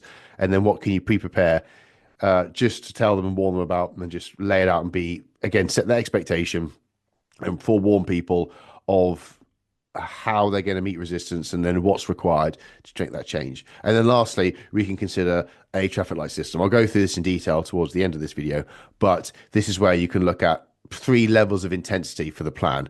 And it's where you can, people struggling in particular, or conversely, if they are not getting where they want to be, you can challenge their input, and then you can reverse this process of the traffic light system. But that's where you can have different loads of intensity. So obviously, as I said, this is going back to the phase or the hierarchy. If I go back to the hierarchy of importance and a bit of the phase layouts, we can look into the actual specifics of this and how can we be efficient as possible. So this ultimately can help us overcome, I don't have enough time, or I don't have the headspace, or life's too tough. And there'll be periods, when is life not throwing something at you?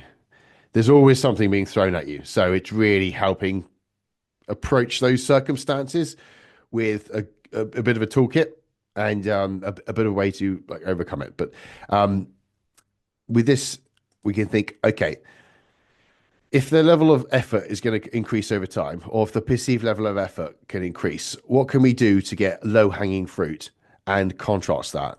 So if we can provide the easiest strategy first, that's going to produce the best returns possible, and the most returns possible, that comes first. And then, okay, what's the next thing?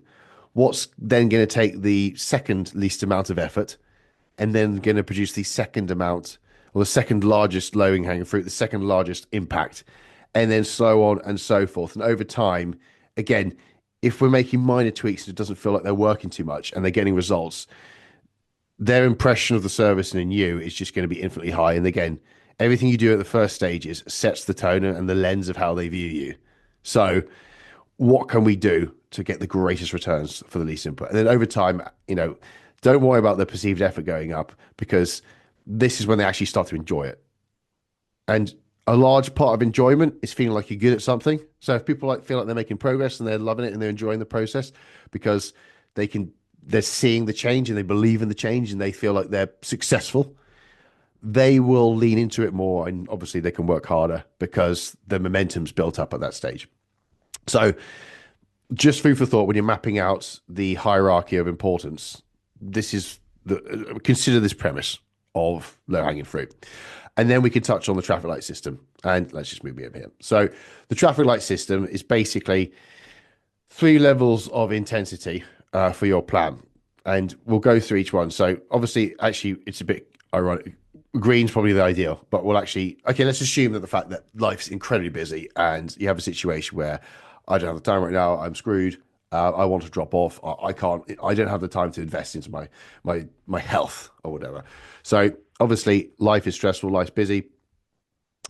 In this situation, this is where we can contact the client. And again, we've briefed them on the fact that we have a traffic light system to kind of tackle any situation which guarantees an outcome.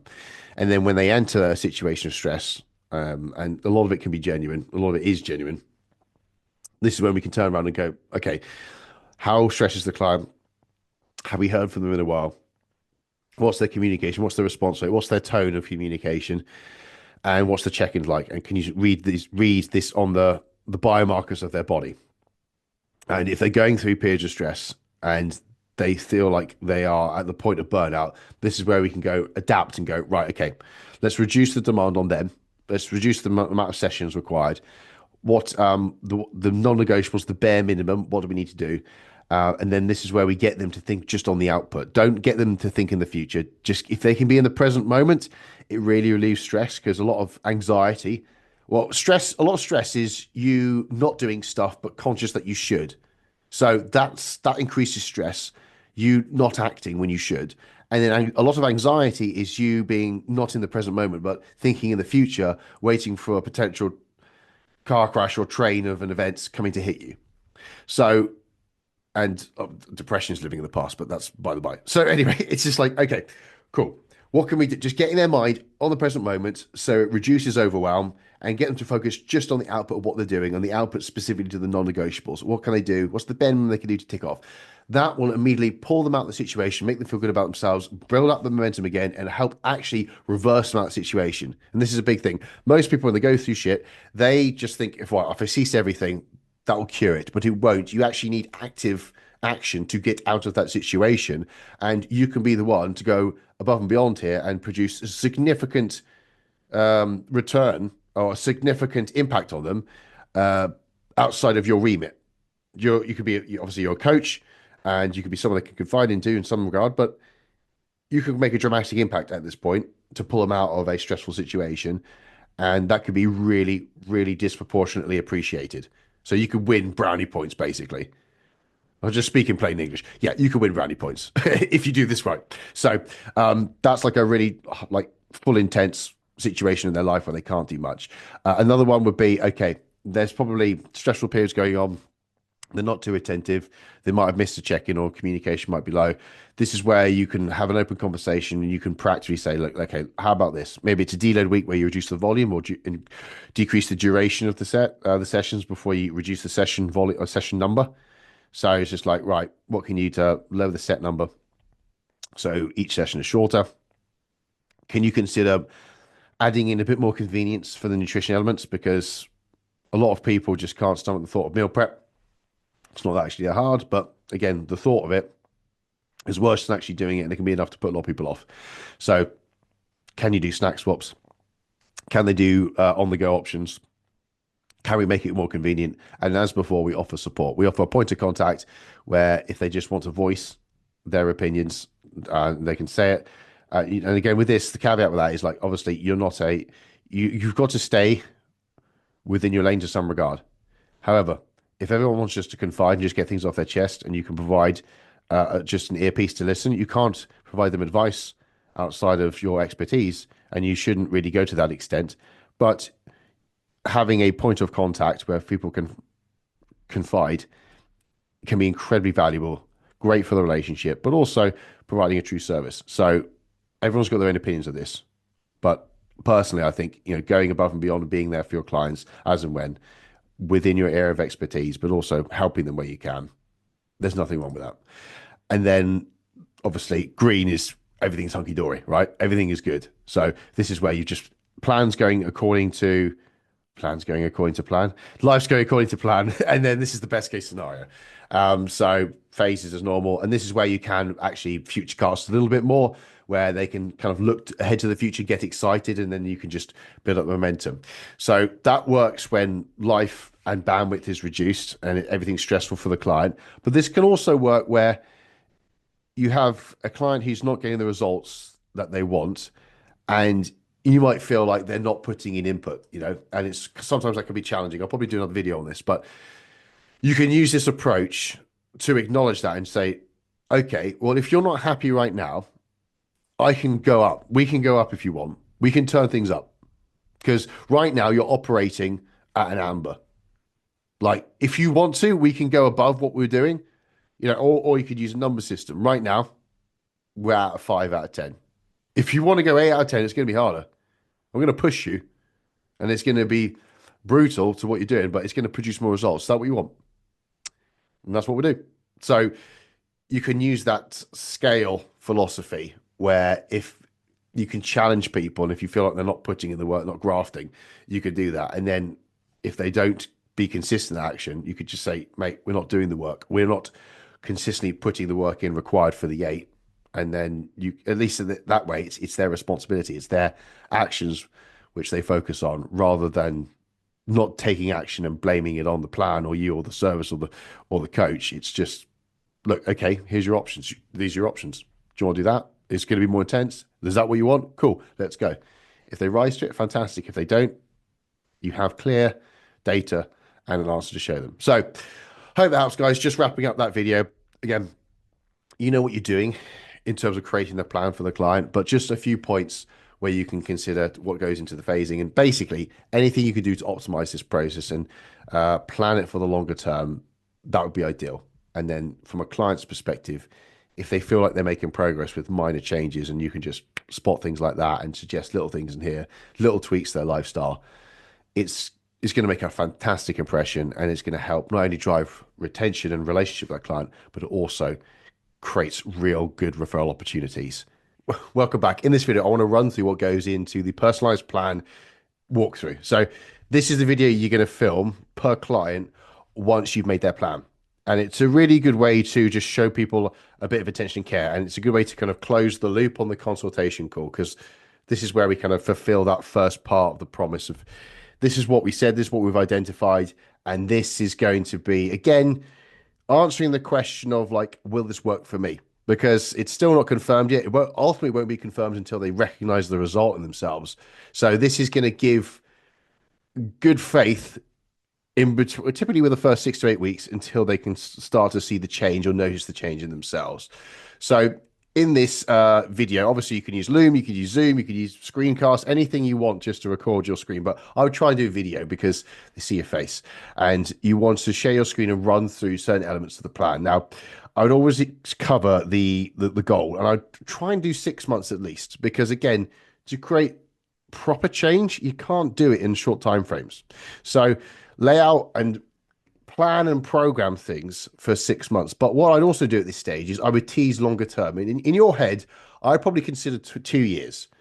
You know, what realistically could you do with this person in 2 years? I wouldn't probably necessarily say the time frame, but I would tease your thought process and your understanding for that person later down the line. And it's worthwhile because you can say it and then a bit of reverse psychology, but you're not ready for that. Let's just crack on for this for now. So that should excite the hell out of them. And me going through the process with loads of different other coaches, I've invested tens of thousands, probably not 100,000 yet, but tens of thousands into coaching through different niches. And the coaches can always see further than the client. And if you could show the horizon, that's what this is all about, really. And obviously, this is a fantastic retention tool. And this is, we talked in previous videos about carrot and stick with taking payments. This is carrot, this is like laying the expectation. But it's a really good point, again, to recap on the deeper reasons. So when we talk about the goal, the reason behind the goal, and this is where we can be honest and talk about the mental change, because ultimately, people are they're changing. So in order to be someone else, or in order to get the results, you have to be someone else. And you're taking this person with this subconscious belief systems, and you're rewriting that through evidence and just new habits, and you're turning them into a different entity, a different person. And this process of going from here to here is painful. It's hard, not necessarily physically painful, but psychologically. And you have to undo a lot of habits and subconscious thoughts. And this person who you see in front of you at the start, their subconscious has to not exist to become something different. So this is an interesting concept when you think of it like this. Their current subconscious self and identity will do everything it can to stay alive. And you have to change it. So it will fight back in forms of resistance. I don't want to do that. I can't do that. I'm not strong enough. I have self-doubt. I don't want to do this.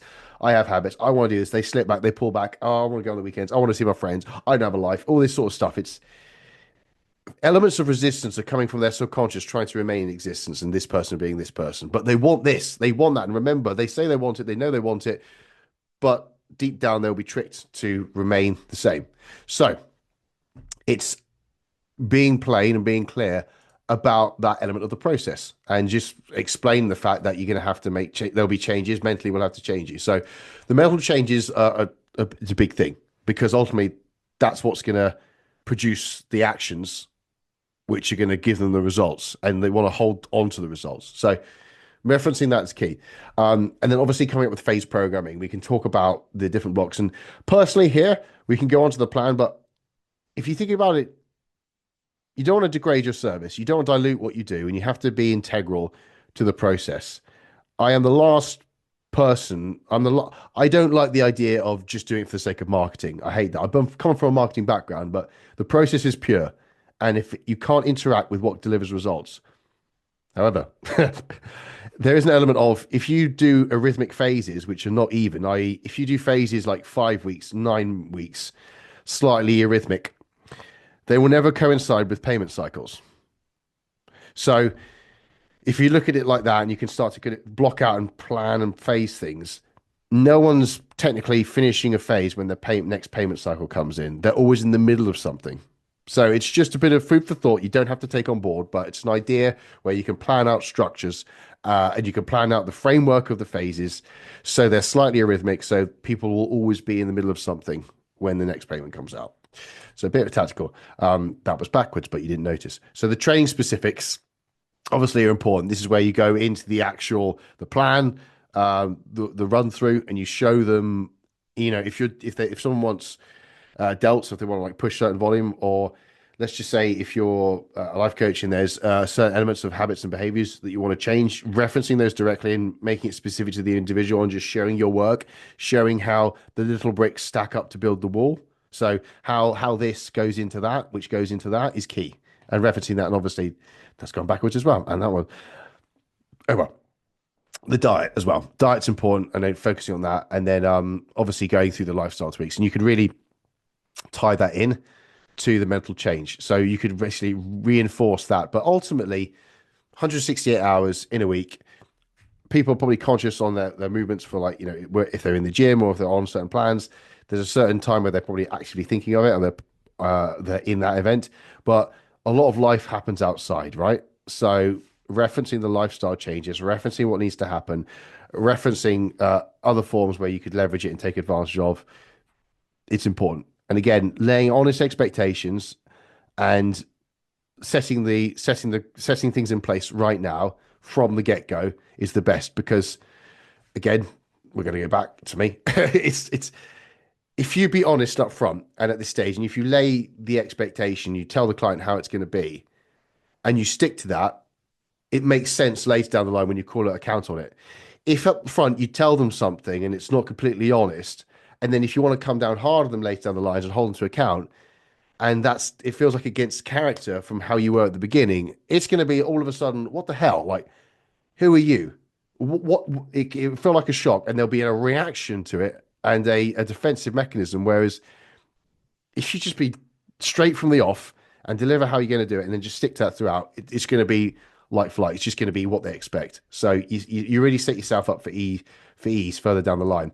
And you'll also find with this is a lot of a big part of retention comes down to prevention. So this is all preventative measures. This is all getting people with the right expectation, keeping them on the heads up, keeping them looking. And again, we've got the traffic light system. So with this, you don't have to mention this now, but you could reference it if you've got clients who are very time limited. You could reference the fact that there's different levels to this. We're going to start off like on a green week where we put everything in, but we can chop and change it and we can remove stuff. And if needs be, we can lower the demand on you, but we can still make progress. And at the end of the day, we're still moving forward. It's not an all or nothing mindset. We can reduce down the burden and the volume required on you, but you're still going to move. And this is what coaching is all about, and communication. So you could reference that. If it's not necessary, you don't have to. And then we get into the roadmap. So this is really, really important. On the next slide, we'll go an example of this, but laying and physically showing the phases and the objectives of what's coming up and having the different stages coming through. So for example, in this example, if you're a lifestyle fitness coach, going through the initial fat loss phase, it depends on the client's starting point. If they're severely overweight, the diet phase could be longer. You might put diet breaks in there, which could be phase 2. But if you look at it like from the process of, well, if they want to lose the weight, you need to reverse them out. They need to increase their muscle mass in some form of surplus. They might need to go on a diet again. Personally, I would never use the word maintenance because it's boring as fuck. So I just don't use that word. It's so boring for a client. It's like, I'm paying you to maintain exactly even. Great. So it's just from direct experience and what I've seen with drop-offs. It's just people don't like paying for maintaining staying still. And it might not be that, but it feels like that. So avoid that word. So anyway, I digress. Initial fat loss phase. Show them like the time frame, what is the objective, and then you want to really stress the importance, if it is lifestyle fitness or if it's primarily weight loss, the insane importance of reversing out. And this is the difference between someone going on a diet and keeping the weight off and diet's working, and then you're rebounding and actually putting more weight on where you're in a super compensation state and you're going to rebound hard and you're going to overconsume and your body's going to springboard. So really, really important, that phase. And then obviously the holy grail, where we can use long-term fat loss strategies where we actually put on muscle mass. Great news for us. We can actually start to control certain elements of our body. Obviously with fat, we can't spot reduce it, but we can start to build muscle mass in the right areas. So if there's any element of our physique we want to change specifically, this is where we're going to start to program that in. But the good news for you is the more muscle mass you have, the more fat you burn sitting on your ass. And we really, really reduce the burden of cardiovascular work, because let's face facts, not everyone loves running. I hate running. And I don't rely on that as a tool. So this is a long-term thing, but this is how my clients end up looking insanely good with a completely different physique, but eating 3 times the amount of calories and still burning fat without doing any quote unquote cardiovascular exercise. So that's really good. And then what that actually looks like and what I recommend doing is putting that into a phase plan. This is an example. To be honest, it's not that good. You see, it's like the phase wobbles like that. You could probably do like a bit more of a linear phase, and it's a bit embarrassing. It's me. Obviously, I don't want to share clients, someone else I know on here because of like, I don't think it's personal. So it's just not. It looks like a massive ego trip. But at the end of the day, what you want to do on here is if you have a client who's in a similar position to the person who's starting, I would use theirs. You can ask for permission, of course, but if a client who's in a similar starting position here, and you can show them the map and the journey of where they're going to be, and you lay that out, that's where you want to go. Showing the pictures. And obviously AI is in its relative infancy now, but there will be in time where you can actually take someone's first check-in photo and you can create this for them. It's probably not as accurate as it could be. It's probably a little bit ridiculous, but the best thing you've got is probably another client. So showing different phases, clear objectives for each phase, showing like a longer, slightly longer term process, and then just think ahead, think further than the client thinks, and then lay the expectation of what's coming up. And then just reference the fact that with the check-in process, we're literally going to revisit that, course correct to make sure you're on the fastest route due to your circumstance. And I'm going to cover the check-in process in other videos, of course. It's super critical. It's either going to be a learning curve which draws people in and makes them refer to more to you, like wildfire.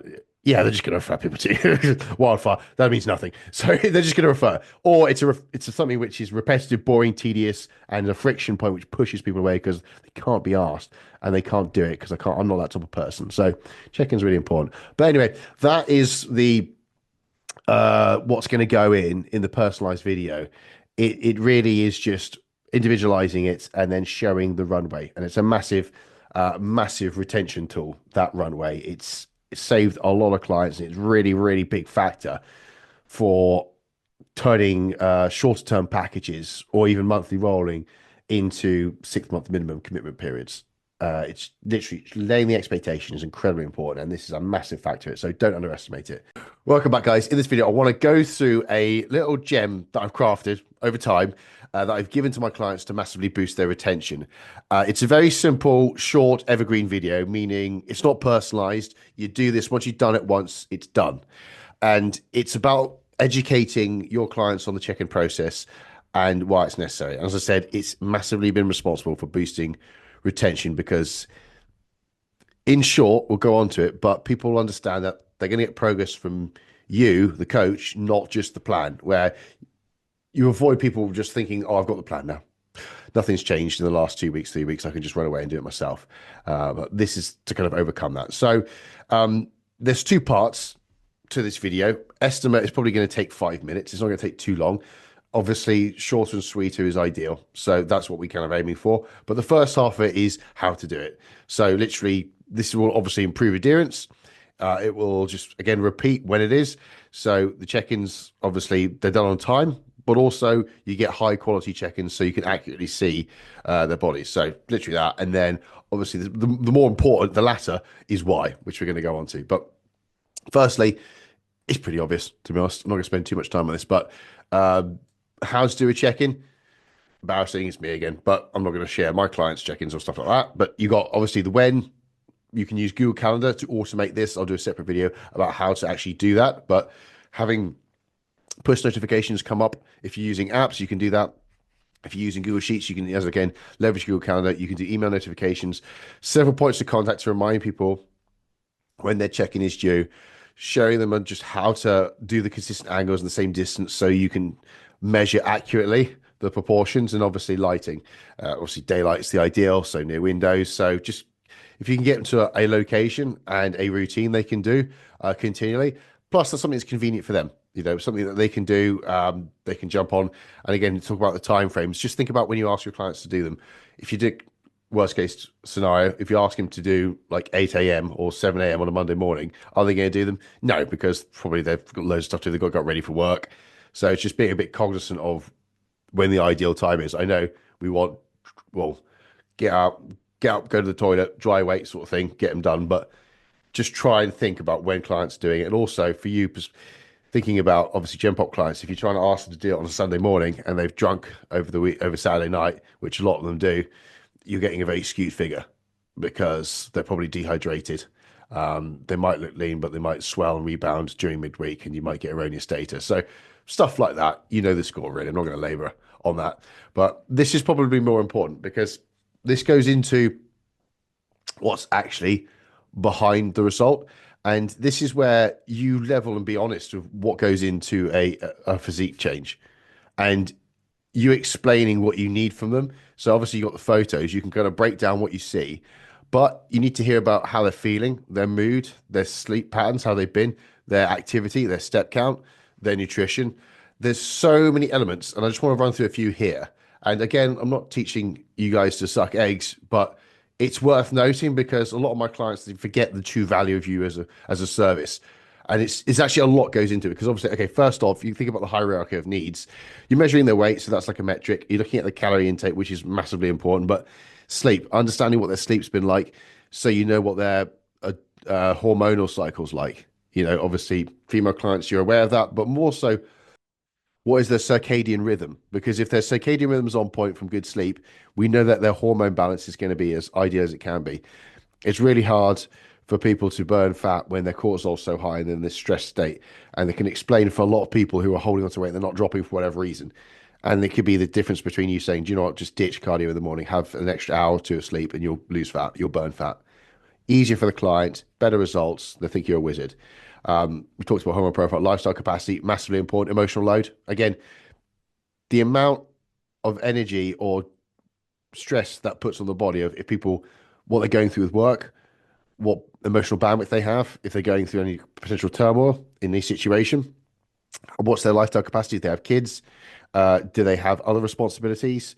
Do they have charity work? It's just understanding where they are and what they do is actually critical, because it puts the physiological state, it just explains the physiological state of their biology and the chemistry. So you're being aware of that. Then obviously training volume and then level of adaptation. So how advanced are they? Is their body adapted? Linear progression? Is it going to be undulating periodization? What sort of forms do you have to adapt to get progressive overload? All that sort of stuff. Just understanding their body, tissue type, and everything. You learn this as you go, but if you just talk about what goes into it, they'll respect the process and the feedback. And look, on a point of that, when you go through this second half of the video and you're talking about what goes into it, and you just clearly communicate the fact that me understanding that is everything, because each check-in is a learning point where we work together to find out what works uniquely for your body and where your body is at. It's like we need a compass, we need a map to get to where you want to be, but everyone's different. And us learning together this, you're never going to have to rely on any other diet, any other fad. We're going to get crystal clear on what exactly works for you and where you're at right now in terms of your body's progression. And this is what actually gets results. It's not the plan. And I'm going to say this twice. It's not the plan. The value in your service is your ability and your feedback off the plan. So they don't get success and results by following a plan. No, they get success and results by going back off your advice, by you analyzing their feedback off a plan. It's not the plan, it's the feedback with your astute eye and observation, which actually gets them where they want to be. And it's that constant course correction, because the plan changes. The plan will change because all those metrics on that previous page, all of that there, that's what you're analyzing subconsciously. You're not even realizing it. You're kind of looking at all these variables. They're constantly in flux. So you're going to have to adapt and pivot and move and change and tweak. And that's how the body adapts. And then you have to get into new progression. It adapts to get to new progression. And then it's just not just in training and volume and load, it's recovery. It's everything. And if your clients just understand that and you make it clear and you make it clear in yourself and you communicate that, and each check-in should be an exciting learning process where you can educate them, it should be exciting. It should be a fun journey where it's self-discovery. And that's so much more interesting than, yeah, just do say, mate, all working, green light, keep going. Open the door and just give them a window into what's actually happening, and you just be cognizant of it. And that way they're going to respect you, the coach, rather than just the plan they can go off and just run away with and stop paying you for. So that's pretty much it. Slightly tangential and rambling at the end, but it's for your benefit, honestly. Me going through multiple coaches and understanding multiple processes, and the reason I'm staying with my coach for like above almost 2 years now is because he's taken this approach and I've kind of come through it, and it is so exciting once you're on the inside of service. It's magnetizing. Each check-in I actually look forward to it. It's not boring. It's not repetitive. It's exciting to kind of go through, even in a bulk phase. So yeah, I hope that helps. Consider doing this because, again, good retention tool, but you'll get a high level of appreciation from the client, and you should get a lot better quality check-ins and easier adherence. So I quickly want to talk about something I framed as the 3-month mentality. And I see it in lifestyle clients all the time. And I see it because for so many years, fitness coaches have just constantly pushed 12-week packages. And it's based off an old challenge funnel where people just used to run 12 weeks. And it's like an initial 90-day commitment period, and then it rolls on. But because that's just been marketed to death, Everyone expects results in bloody 90 days. And it pisses me off because the expectation is, oh, I'll just jump on, jump off. And you get these clients who are non-committal and they're over demanding, their expectations really high, and then they just leave and they're high and dry. And I exist to solve this problem for you. That's exactly what I'm trying to do. I'm trying to solve the 3 month mentality problem. And you look at this course structure, I'm trying to double your attention to take it from an average of 12 weeks to at least 24 or 6 months. And within that time frame, I want a half the drop off rate. So we're getting a good level of retention through that period. And then from that, we get better results to drive more inquiries. And we also get better relationships and referrals, which compounds over time. So this is exactly what I'm trying to do. And the psychology behind the 3 month mentality really comes down to, again, laying it out in content. Because if people, if you're putting out these messages and you're putting out that short term and you're appealing to people and you're pandering down to people of anything to do with timeframes, anything to do with speed, anything to do with offers around 90 days, or even just marketing 12-week packages, you are setting yourself up for difficult clients and difficult relationships on the inside. And that is definitely something we want to change from the start. There's a big focus on the second module of this, but changing how you communicate and changing the expectation levels and just being honest of what it takes in terms of hard work, time, effort, and potentially income. Not every now and then, allocation, I'd say, is important because you attract better clients. But the good news is, based on data from across my client base over the last 12 months where we've been pushing this, it takes about, well, to reverse the situation where you've been marketing 12 weeks, it takes about sort of 4 6 months for that message to sink in. But when you do that, people then realize that 6 months is a better deal because it's forever, it's long term, it's creating a long term fix. It's not going to lead people to jump off and rebound and then perpetuate the cycle of frustration. And people preferentially join calls asking for 6 month packages. So have faith that when you change communication expectation, people do respond and they want the option which is going to best serve them. And a huge thing you can do to help with this is explain reversing out, because most people typically think of a diet phase happening in 12 weeks, whereas remove 12 weeks, do it 10 weeks, do it 9 weeks, do it 16 weeks. Just don't do it around 12 weeks, but explain the importance of reversing out and actually completing the diet phase, because most people rebound really hard. And if you can show your morals and ethics where you don't want to leave people in a situation where they're vulnerable to put the weight and pile it back on and be off a worse position, and tell people that they need to go through that phase, that is a big part to solve this 3 month mentality. Another thing to focus on is the importance of resistance training and long-term fat loss. Again, so many coaches miss out on income retention and just creating better impact because they just leave the client to it. At the end of the 90 days, it's like, do you want to stay on? And they're like, what for? And you're like, just continue it. So you've got to show the necessity and horizon of the reverse phase on reversing out, so they don't undo all the hard work and they increase their metabolism, whatever, however you want to communicate it. You know more than I in this. But another part is the importance of increasing muscle mass. So for blokes, it's obvious because most people want it. For women, they are terrified of being bulky. So you don't use the word muscle mass, use the word long-term fat loss strategy. The more muscle you have and the more toned you get, and if your audience communicates with the word toned, use it. You're not talking to your colleagues, you're talking to your clients who are going to pay you money. You could say, and it tones you up. Good news for you. The more toned you are, the more muscle you have, the more fat you burn sitting on your ass. And this is where we can really start to improve your quality of life, and we can reduce our reliance on cardio.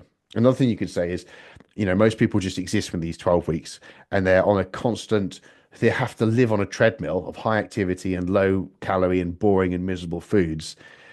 And they think they have to do that for life, whereas you don't. You have to exit it. We have to increase your calorie intake back up so you can eat normal food. But over time, we need to increase your muscle mass so your calorie allowance goes up. So you're allowed to eat more. This is how some of my clients can triple their calorie intake and still look leaner and have much more energy because they've gone through this phase of building muscle and the resistance training. So it's really up to us to explain the necessity of why they need to stay on for longer. And we really need to look at solving this problem of the 3 month mentality because it is well ingrained within the average population who've been exposed to online coaching. So we need to be honest about the expectation of results and the different phases included. We need to change the structure of our service so it doesn't create a huge gap in junction around the 12-week mark. And then we've got to line people up and constantly remind them of the amount of progress they've made and what's coming up next. So not real objectives for this, but I just wanted to address it because it is a problem I see that existing and we can change this. You just have to implement the frameworks, go through the course materials and make actual changes to your communication and the content. Don't be afraid to do it because it does work. And obviously on the inside of your service, changing the structure and implementing all the things like the progress reports, it goes a long way to break this problem. I want to briefly cover a tool you can use to help inform your content strategy, but also to streamline your process. And it's something I call the Avatar 12-month roadmap. And it's pretty self-explanatory, to be honest, but it's creating a standardized phase outline for what your dream client goes through. Now, the pinch of salt here, as with all things, there's a caveat to situations, and it depends on your target market. And it depends on the education level or how experienced your target market are. Because if you're training, let's just say someone who's like 1 to 2 years experience, early entry, that could be lifestyle transformation. This will probably be very helpful because you need to provide clarity on what it is you do and how you stand out and what your USP is and how you're different and your angle of approach. And this will help you create a really good foundation to do that within content. And it simply put, it's to make things bite-sized. How do you make it sort of super simple and provide sheer clarity on what you do? So anyone within sort of 10 seconds of viewing it kind of gets the idea. And that's all the time you have really. So this is really useful for content actually, which is part of the second objective of how do you attract people who are suitable. So you reduce the amount of drop-offs. But also it's useful for framing. Now, if you have a market who's a little bit more advanced and you are, if it's more towards the physique development market, then this might not be as appropriate because people appreciate the nuance of things a little bit more, and you might get a little bit more distrust where you're trying to fit everyone into a round hole, square peg, round hole, all that sort of stuff. So again, knowing the avatar is really important here. But in essence, it's just working out what the different objectives are or what the different phases you could fit into a 12-year or 12-year. That'd be great, wouldn't it? A 12-month journey. You could always do 24 months here if you want to, because ultimately I like to plan for a 6-month goal and a 2-year goal, because I think that's a really good breakdown of time where you have immediate goal and then the slightly longer term picture that's still within reach. So obviously for most people, what is like the initial phase? What is the objective for each phase? And then how do you map it out? And obviously this is subject to change due to the person's body type, their capacity to train and who they are and their propensity to actually do stuff. But ultimately having a layout is really important. So just you mapping this out once to have a perfect scenario. And then obviously once you go through each phase, work out in detail. So breaking down like probably those quarterly objectives that you've just done, work out monthly objectives or monthly targets, I suppose, of where they should be. And again, do this with just one person, your one avatar, and do it to them. And that way you at least have a skeleton to kind of go off. And then you can break down the months, or you can break down the quarters into months. You can break the months down into bi-weeks and weekly. And then that way you have a clear framework. And once you do this once, you can create a template which you can duplicate across. And it's just, obviously you adapt it, but it's to make your life easy. So yeah, in application, this is really useful for having that template in place to build plans off pretty quickly. And you could always do this for, let's just say, 3 different weight categories or 3 different types of people that you broadly see quite frequently in terms of the figures. And then you'd create those 4 base plans and then you just duplicate, hone and adjust. And it just helps the creation process. So when you onboard a client, a lot of the work's already done for you. And then you can just tweak and refine. as you go. But very useful for check-ins. Obviously, you can refer back to this quite frequently to show people where they're at. If they're ahead of time, it's fantastic. You're adjusting it. If they're behind, you can just say, look, we'll tweak these little things, but just to let you know, this is the expectation, just being honest. This is what we need to be. This is what we need to do if we want to maintain course. So it can be a useful tool for that, but also for the progress reports, the quarterly progress reports, which we're going to do. And as I said, we'll probably alternate between every 6 weeks, we're going to do some form of feedback, or it's either going to be a feedback form, an anonymous one, or a named one. And then you're going to, in between those, doing progress reports is a really good way to keep people motivated, cognizant of the change they've made, and when they're aware of how much progress they've made, the value in what they pay you for increases, so they're more likely to stay on and affect retention. So again, you can create this this tool, this framework to kind of access again in those progress reports.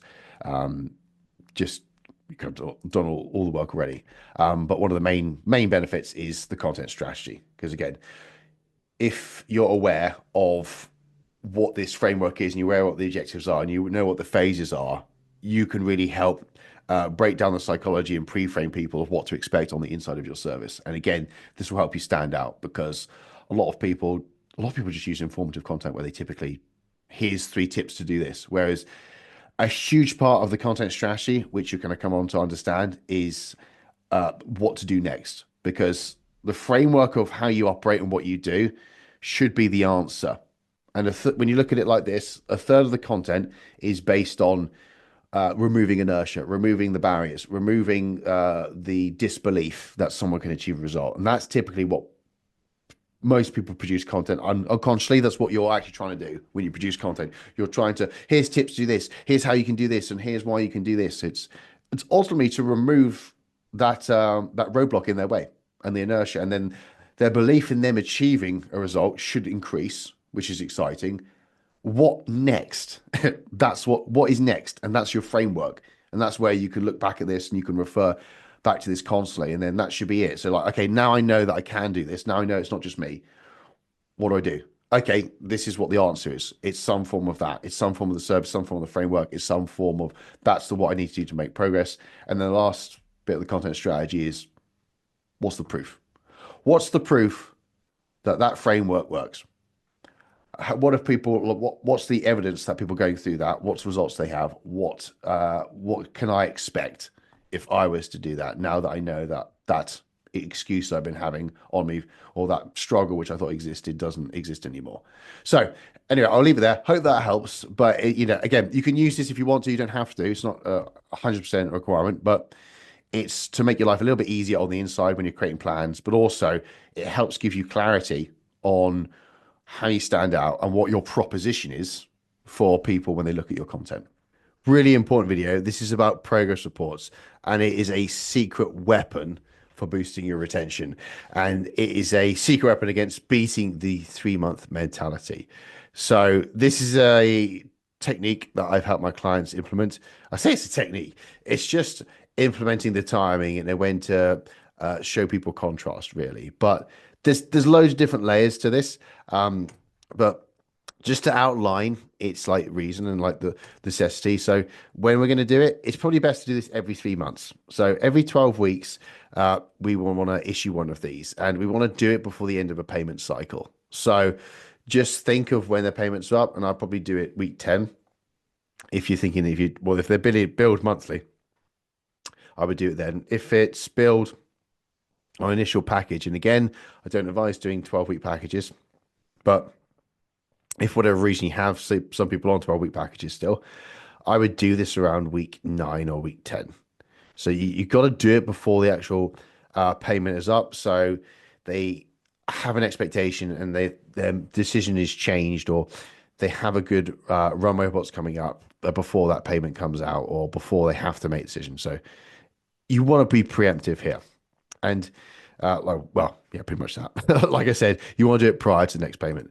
And it's probably my experience, we've split tested this, where we kind of have it inbuilt in, but people lose appreciation for it. So doing this unannounced is a lot more effective, and you get a disproportionate amount of goodwill in return, because again, it's just the perceived value of it is great. It's simple psychological hit really, because on the onboarding seekers, we talk about the fact that if it takes you 2 days to create a plan and you say it's going to take me like 3 to 4 days, and then you deliver it in two, you look prompt.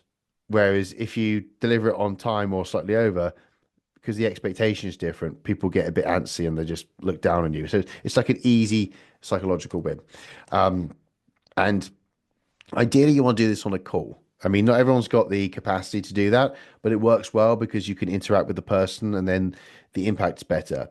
Failing that, you definitely want to do this as a video report, Loom, Zoom, whatever. But you want to, yeah, you want to visually have your screen present and show people something. But as I said, a call would be the ideal situation. And what do you actually include? So again, I'm not going to show a client. It's going to be me. It's embarrassing, yes, but whatever.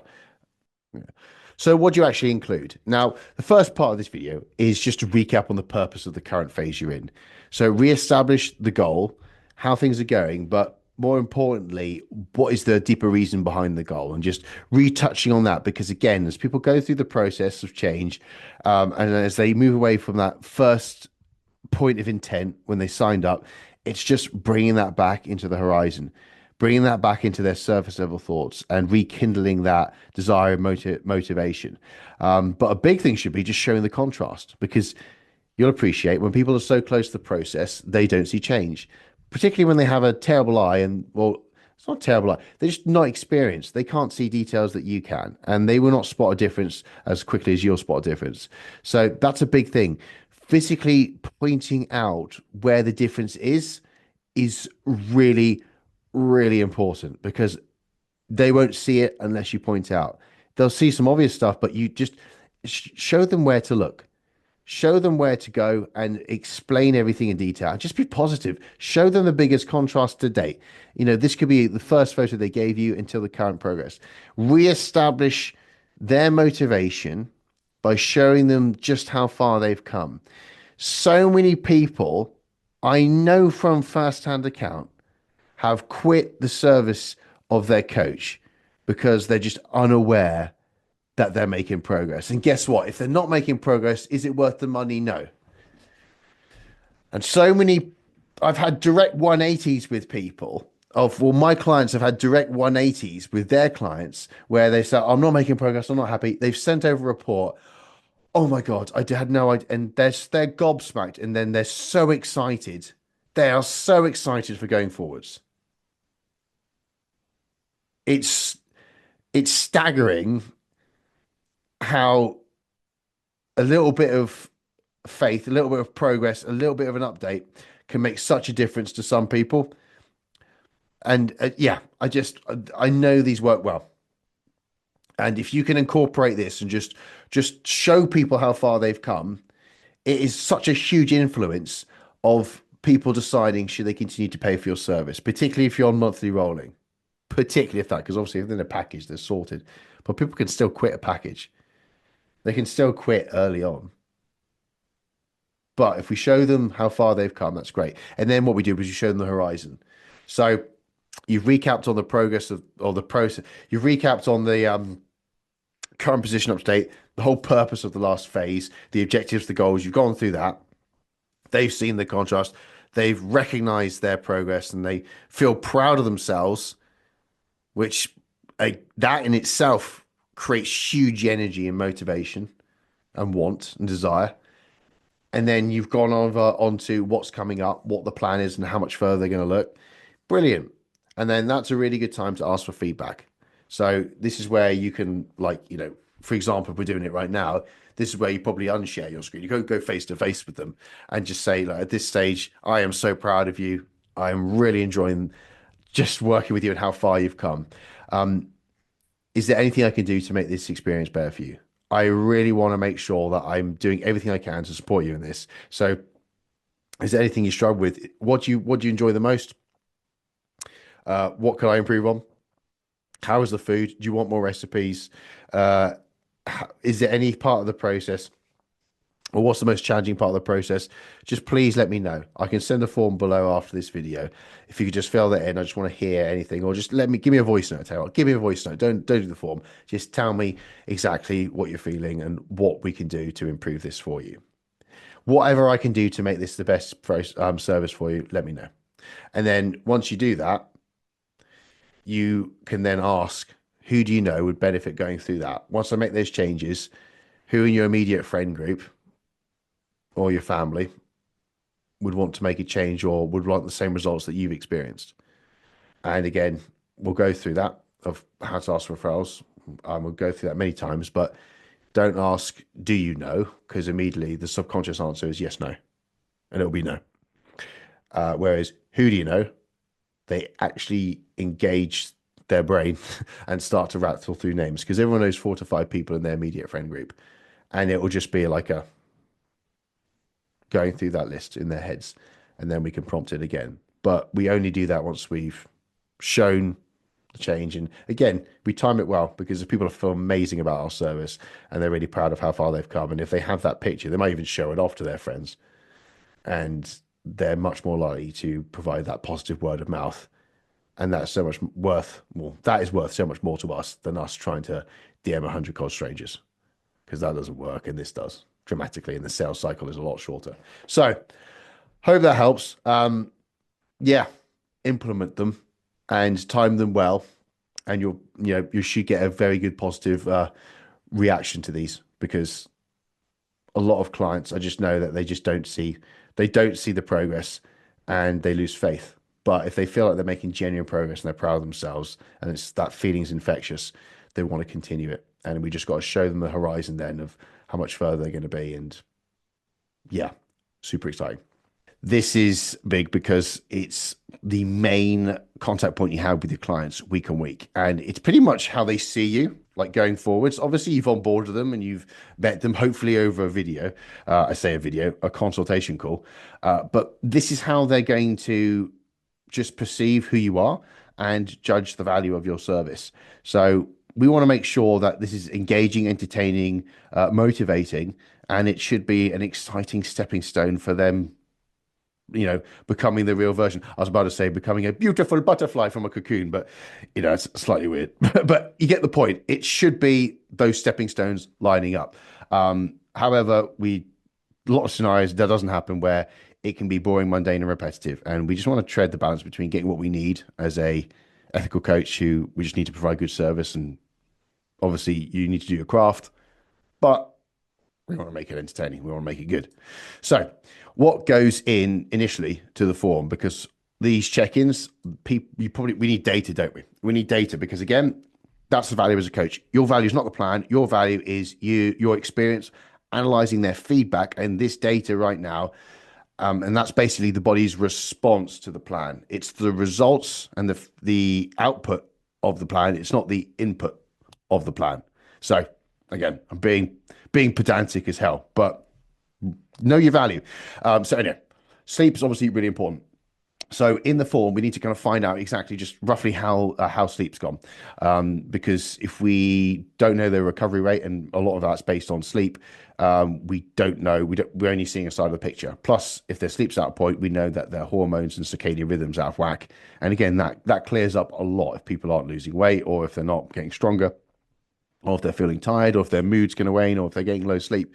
It's like, oh, great, they're going to be shitty later down the line, and we need to, when someone's sleep deprived, not ideal for obviously being motivated and retaining attention and retention. So sleep, nutrition, obviously massively important, critical really. So how has adherence been? Just calories wise, what they're consuming, all that sort of stuff. And then activity. Again, step count's probably the easiest thing to do with apps on phones if they have any sort of tracking in place, but judging activity outside the gym, and then just getting a basis of stress, like how life is at the moment. Because again, if cortisol's high, that affects a lot of biological processes. So you just want to know how they are and get a gauge for that. Are they in progressive overload? Looking at the form, looking at the lifts, just getting a sense of how things are going in the gym. Is strength increasing? What is the volume? How much volume has their body gone through? I mean, as a close to accurate sense we can get, because again, you got to check if your clients are executing this correctly, if they are putting in the weights correctly, if they are measuring this correctly, and if they're doing proper form. A lot of nuance, obviously, but how is things going within the gym, and what's their emotional capacity like? again, this comes back into stress, but it's a huge factor. If people are stressed, that takes up a lot of energy, and that forms a real block in recovery. So it's just like, if someone's not progressing, the answer could be doing a lot less and taking your foot off the gas, and that might enable them to overcome stress, have a better threshold to kind of deal with these two situations, which can then improve other areas. So again, having a sense of that. Obviously, weight's key. Weight, not just in one, probably, again, depends on your avatar. You don't want to, people might not like weighing themselves every week, every day to get an average. Some do, but again, it's just maybe having multiple points and knowing where that one data point is. Everyone's got their own way of doing it, but just be cognizant of it. It's a snapshot in time. So how accurate is that data point? When is it placed? What's either side of it? To get a holistic picture. Speaking of which, pictures. So what do they look like? Obviously, if you can do it, it's not naked, is it? Because that would be against a lot of regulation. But obviously semi-clothed. But you need to see condition. And then lastly, foremostly, beginning on, be human. Be a human being. And again, like, don't get lost in just trying to be a coach and trying to be professional.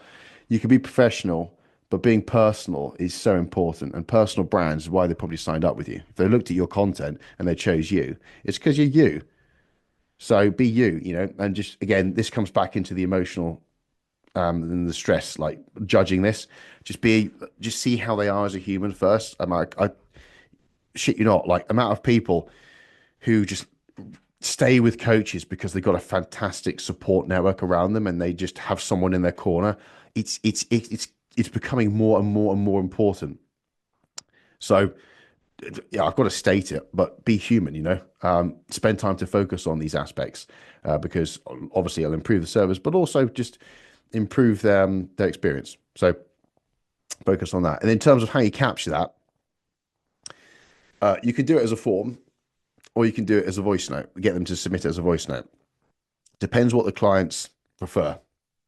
We're going to come on to this, but yeah, if you can make this as succinct as possible as to get the key details, just try not to overdo forms where you got 20 questions, because again, the more questions they have, the less they're going to people adhere to. And if it's the same questions every week, yeah, it's just boring to fill out, to be honest. I much prefer doing a voice note and telling my coach how I'm getting on, giving a little report, and then we go backwards and forwards. It's so much better for building the relationship, but we'll come on to that right now. So here we are, we've arrived. So in terms of you providing feedback, let's just start off with that. Let's go rewind. Someone giving you the information, I think a voice note's better than the form, personally. Some clients might be nervous, so they might prefer to fill out a form, which you cater to, or maybe just they text you. But for me, it's so much easier to send a voice note. And plus, when you get voice notes, you get people revealing more details, you get the tonality, and they say it out loud, and there's ownership. And I feel it's like a very different part of the process. I feel like someone's filling out a form, and if it's the same questions, they really lose intent over weeks, and it becomes less and less poignant to them. And then it's just like, it's just boring. And then it becomes a tedious hindrance. Whereas a voice note, it feels like you're more of like a journal, more of a diary. Yet the coach hears it. You probably get more detail, like, because as a coach, someone's like saying, "What have I done? No activity today." Well, that's not true. I did a run the other day. I did that hike, and then I did this. And you're like, "Well, hold on, what's going on?" So you'll find all these minimal details. Plus, how's activity? Great. Actually, no, I did drive to Edinburgh the other day to see a cousin and all that sort of stuff. So maybe that was a bit low that day. Okay, cool. How was Edinburgh? You find out all these details, which are unplanned. And yeah, I think there's I'm a big advocate for trying to engage in voice notes with your clients and get them to kind of give the form information via voice note, where you can note it down or you can go through it. And I think it's better. I really do. But some people might not like it. Some people might be shy, and they might love a form, and they might love that process. Everyone's different. But anyway, in terms of the feedback, this is what we're talking about now. Delivering, you got obviously video and you got voice note. And again, it depends on your avatar, depends on your service. Obviously, the pros of a video is you can physically show the results. It can provide a greater impact, which is a little bit more memorable because there's visuals, there's more information. It's typically good for people who are early on in their journey, maybe lifestyle market where they need to kind of see it over and over again. But it's the tone. I just put authoritative here. It's like, we're not talking totalitarian regimes, but we're talking like you are instructing them. So it's like teacher student sort of thing vibe because it's like a report, isn't it? And that's subconsciously what's kind of happening. But for you, it's quite time intensive. And to be honest, like people watching videos, it's not as easy as to listen to voice notes. So the consumption rate typically is a little bit lower. And it's a ball ache because you go to a lot of effort to produce these videos. And sometimes people just don't watch them. And you're like, what's the point? So I know the whole industry is attached to Loom reports. But they're necessary at some points. But I just want to like play devil's advocate here and show two sides because again, when we look at the voice notes, look, you might not have the imagery. That doesn't mean you can't send photos and you can't highlight it and then send them through. The impact, though, from my experience, is a little bit greater because it's a bit more backwards and forwards. So the impact is greater. I don't know if I meant greater. I'll have a look at that. But I think it's to be fair, it's probably less impactful in terms. Well, it depends on the market. Again, it depends on who you're targeting. Because again, if it's a more developed market, if it's physique development, they probably know the score a little bit more, and they can probably spot slight changes in the physique, and then it's a little bit more direct. It's definitely more convenient. I would say that it's a lot more convenient. So the consumption rate's higher. It's less time intensive for you to produce. It's less time intensive for the person to consume, in terms of watch it, and it feels a little bit more collaborative. It feels like you're working together side by side, and rather than you fill out a form and then you get your report. I just feel it's very distant, and I know that's where coaching was, and I feel like it's going somewhere else. I really feel like the personal branding element is what's growing on the front end, and on the back end, it's just having that proximity with you is going to be the value. They can get the information like anywhere really with AI, and it's just like people don't really care. They're still not going to action it. And it having the information is not useful versus holding them to account and then just literally working with them to unlock themselves. I think voice notes are more collaborative and better, and more convenient, but respond to the client and adapt to what they do. But you can have a mix. But in terms of the speed, it's one of the main factors that your clients judge you on. So obviously we talked about the onboarding and your replies, but speed of response is one of the key factors of your service. So if you can respond within 24 hours, that's your target.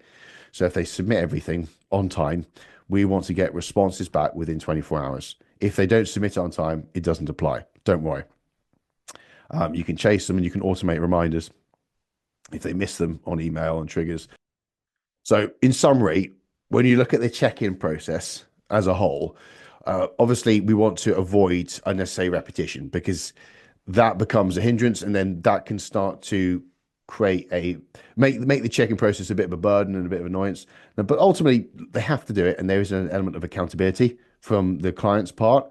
But if it feels unnecessary and pedantic, and again, like an example of that would be if you've got a lifestyle market and they're quite early on, they don't need to measure anything on their body apart from the scale weight. They don't need to kind of get the circumference of their wrists. So, and again, it's a pet hate for me, but I have tried a lot of coaches, services throughout learning the industry. And what are your intentions for this week? I just can't stand it. Like, cause it becomes so trite after a while. So, yeah, I'd much rather just have voice notes. And again, voice notes spill over. And this is where you can build contact points with your clients and you can really build the relationship. And that is really, really important for keeping them invested and obviously driving better results, more retention, and obviously referrals. So, yeah, obviously all in one place as well, having everything together so they don't have to do too much. So if they have to send you photos on, let's just say like the app, they have to upload it, then they have to do a form somewhere else, and then they have to go away themselves and they have to kind of message you somewhere else. Really try and do everything you can to condense it into one platform where people can put everything in there, and then that's the singular place they go. They get reminded to go there, they take the photos, they put them there, and then they do everything there and they voice note within there. So if you have an app and you can voice note, that's great. That's advisable. If you don't and you do sheets or anything like that, in all honesty, I'd probably just run off WhatsApp and have everything on WhatsApp and keep them all in one place because people use WhatsApp. It's like the main communication point, and it's just convenient. So keep it in one place. But again, it depends on the client. If some clients like this video reports and they like that, keep that on them. Send them video reports. If some people like voice notes, do voice notes. Everyone's got different preferences. There's no reason why we can't adapt and just keep it all the same for the sake of you being streamlined. I don't like, there's a give and take, and sometimes there's something to be said for systemizing process, but this is not something you want to cut your nose off to spite your face. It's critical, your check-ins. It's critical. So there should be a priority. We should optimize these above efficiency. So we make sure the retention is as good as it can be. And obviously, I've got to state it as well, positive tonality. Make it exciting. Focus on the good stuff. Point out the bad as well, but do it in a constructive way. Again, how we appearing on voice, how we appearing on Looms, how is our tone on a voice note? If this is the main contact point someone has with you that week, and they add them up, what's their viewpoint of you as a person? Is the energy low? Are you pissed off? What's happening in your life? Do what you can to put it aside and be professional as possible to make this point in this client's journey as enthusiastic as you can, enthused as you can, because it goes a long way. They will borrow belief and faith off you in order until they get the results and they get that fire started themselves. And then it is a bit of a question of being professional, because I've worked with quite a few coaches, over 400 now, and I've helped people get well above 100 to, well, between 150 and 200 clients. And at some point, sometimes it's easy to get cocky and easy to do check-ins with the TV on in the background, radio on the background. Who the hell has radio on the background? A podcast on the background. It's not the 1930s, but yeah, do everything you can to keep this your focal point and try not to get lax. I've seen loads of coaches, big coaches, do their check-ins with their top off in a bed in a hotel, and it's just like, yeah, if you want to travel, you can travel, but try and be professional. Try and have a professional, present yourself in a professional manner, because the clients, they know if it feels lax, they know it's lax, and that does lead to drop-offs. And at the time when you've got loads, it can be easy to get complacent like that. But trust me, it's month to month, a lot of the service. And I've seen a lot of coaches, high numbers drop down quite significantly with bad word of mouth and people just feeling like they're not being appreciated, respected, and that money's not being, it's just like, what am I doing this for? So, yeah, I don't want to end it on that note, but it's like the last point. So I will. So be professional, be positive, be professional as you can, adapt it to the client, try and keep it convenient and avoid unnecessary repetition. But that's kind of sums up the whole area of that check-in window. And then in other videos, what we're probably going to go on to do is, if you've got low check-ins, we can troubleshoot why the adherence might be low, and then we can do what we can to fix that, and then automate some reminders. I want to run through a bit more of a hands-on approach to do automated check-in reminders. Now, if you have an app, that's great, because you can normally do push notifications, and obviously that coming up on the phone is really useful. But if you don't have an app, or if you do and you want to go the extra mile and make sure that your clients can't miss these check-ins, we can do something like this now. Here I'm in Google Calendar. You can create Google Calendar very quickly. It's completely free. And to be honest, I recommend using it. It's a very, very simple tool, which a lot of other people have, and it makes life really, really easy. But once you're on the inside, you basically click anywhere and that creates a task. So what we're actually going to create is the check-in block. So if you have your check-ins, what is this, Sunday? Actually, to be fair, I don't know how realistic that is if people are hungover. So maybe we do them Saturday morning, maybe. So if we're doing Saturday morning, sort of like 9 o'clock or whatever, we'd move that there, and it's gone backwards. So if we move it to a Saturday morning, 9 o'clock, and then maybe expand a little bit, this is an event, and it's going to be the event for all of your clients as well. If you do check-ins at multiple points, obviously you create check-in block 1, check-in block 2, and then you just schedule them throughout the week. So the point is, put the check-ins when you want them submitted, because this is going to be an event which will trigger people to do them. So just bear that in mind. And then what you can do, once you're on the inside, you click, I'll just go back and show you if you missed that. Once you've got the event, you click on it and you click the little pencil button to edit. And then what you want to do is, obviously, if it's weekly, if it's bi-weekly, but you can change the frequency of it. You can change the time frame of it, and then this is the key section we want to do. So in here, what I typically recommend is doing 2 emails. You want to do an email a day before, so they get 1 day notice. Then you want to do an email 30 minutes before, and then you want to do a push notification 10 minutes before. So that way they'll get 2 emails, and then they'll get a little notification come up as well. So they're reminded 3 times. If we're fancy, you put the details of how to do the check-in in here. And if you have a video how to do that, upload it to YouTube as an unlisted video. And then you put that link in here. Again, removing friction points, give it all in one location. And then here is when you just click and you add the emails. So this is where you add your client's emails into that. And that way, everyone within this event gets that email. So they'll get emailed a day before, 30 minutes before, and then they get notifications 10 minutes before. And it's just really useful. And that happens every single week. And once you've done it, you've done it. So I hope that helps. Again, a lot of this, a lot of checking adherence comes down to just people forgetting or people not remembering. That's the same thing. I hope that helps. Checking, I hope that helps. Sometimes low checking adherence. I hope that helps. Sometimes people just need to be reminded of what's coming up to kind of set that new habit. And this is where automations like this can come in really handy.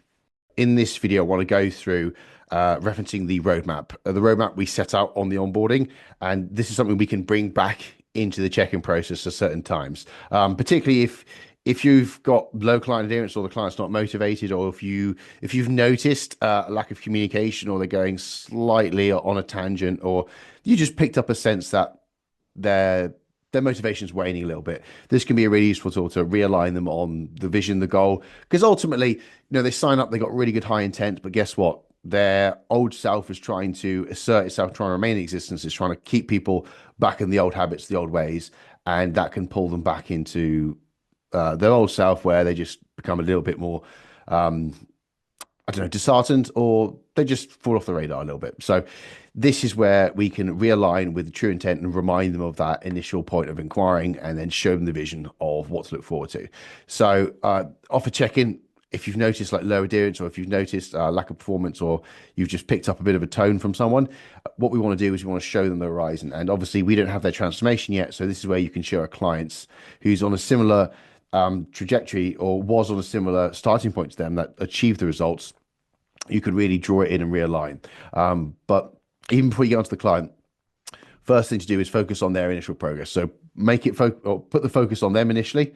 Show just how far they've come, maybe their first photo and the biggest contrast to date, because a lot of people, unfortunately, just quit because they don't feel like they're making progress. And that's where obviously the hope wanes. You just feel like, well, yeah, there's no point. There's 0 point. If I don't have the belief that I'm making progress and I can't make progress, then why even bother? Whereas if we can just change that false belief and just show them and give them the belief of there is progress, and us telling them there is and showing there is, it can be enough to really motivate people. And when people are motivated, they see value in the service because they're getting what they pay for, the result, and that helps with you, retention and long-term value per client. So yeah, and then this is where we can pull in the client. So let's just say they might have got to this point, and then you can just show them the horizon of someone else. And I'd always think about like, what's a good 1 year, 2 year horizon? Because showing them a good something that's not too unrealistic, but something that's really, really compelling. I wouldn't show them like, oh, here's what you look with, after the next 3 months. You've got to show them a little something which they can really excite and look forward to.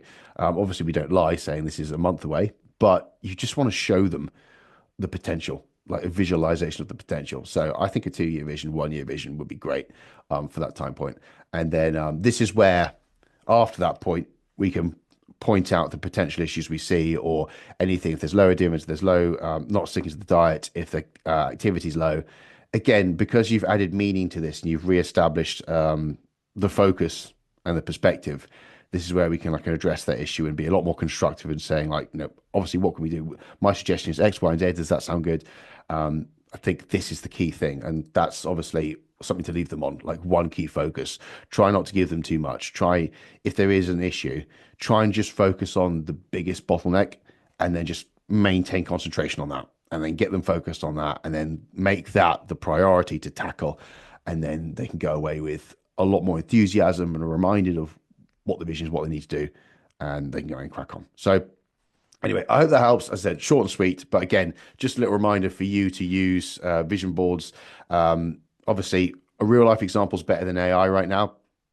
I was researching some AI tools for this, and to be honest, they're still not there yet. So if you found an AI tool that you can take the client's photo and you can create a good vision of them, great, that's useful. But nothing beats the real life stuff, and nothing beats using their own progress pictures initially to show them that contrast. But yeah, it's a classic positive sandwich. It's, you know, what we said earlier. You focus on the good, you light the fire, you point out the main point, you give them that key focal point, and you end on a positive to set them on their way. In this video, I want to run through some tips and tricks that you can implement right now to optimize your Instagram profile and the bio itself. So why are we doing this? Well, we want to increase inquiry rate. And a big part of that is just clarity of who you help and what you do. And it's also making that inquiry form just easy to access. And a lot of people don't spend the time and effort to do this, which is mad. We're putting so much effort and time into content, right? And think what happens when you see a reel you like. What do? You immediately go and check out the person who posted it, and you land here. 98% of people, 99% of people will not scroll down. So the order of importance of everything you do, like on the outside of your business, particularly on socials, is weighted towards how you set this up in front of us. So there's main elements we need to focus on. So we're doing everything we can to make sure we're optimizing for inquiries. First off, the username, I mean, that could be personal if you want to, or it could be a bit more descriptive. It's depending on what you want to do, really. But as long as it has something to do with what your role is, that could be helpful. And then when you look at the profile itself and we look at the profile picture, we want something that's like quite approachable. You don't want to be overly intimidating. It's not always about you getting your abs out. You'll have proof of your work like down here, which we can provide, but you want something which is just quite professional and says coach. Personally, when I see someone like in a vest, and if they're trying to attract loads of people, it looks like a bit more of like a vlog bodybuilder lifestyle.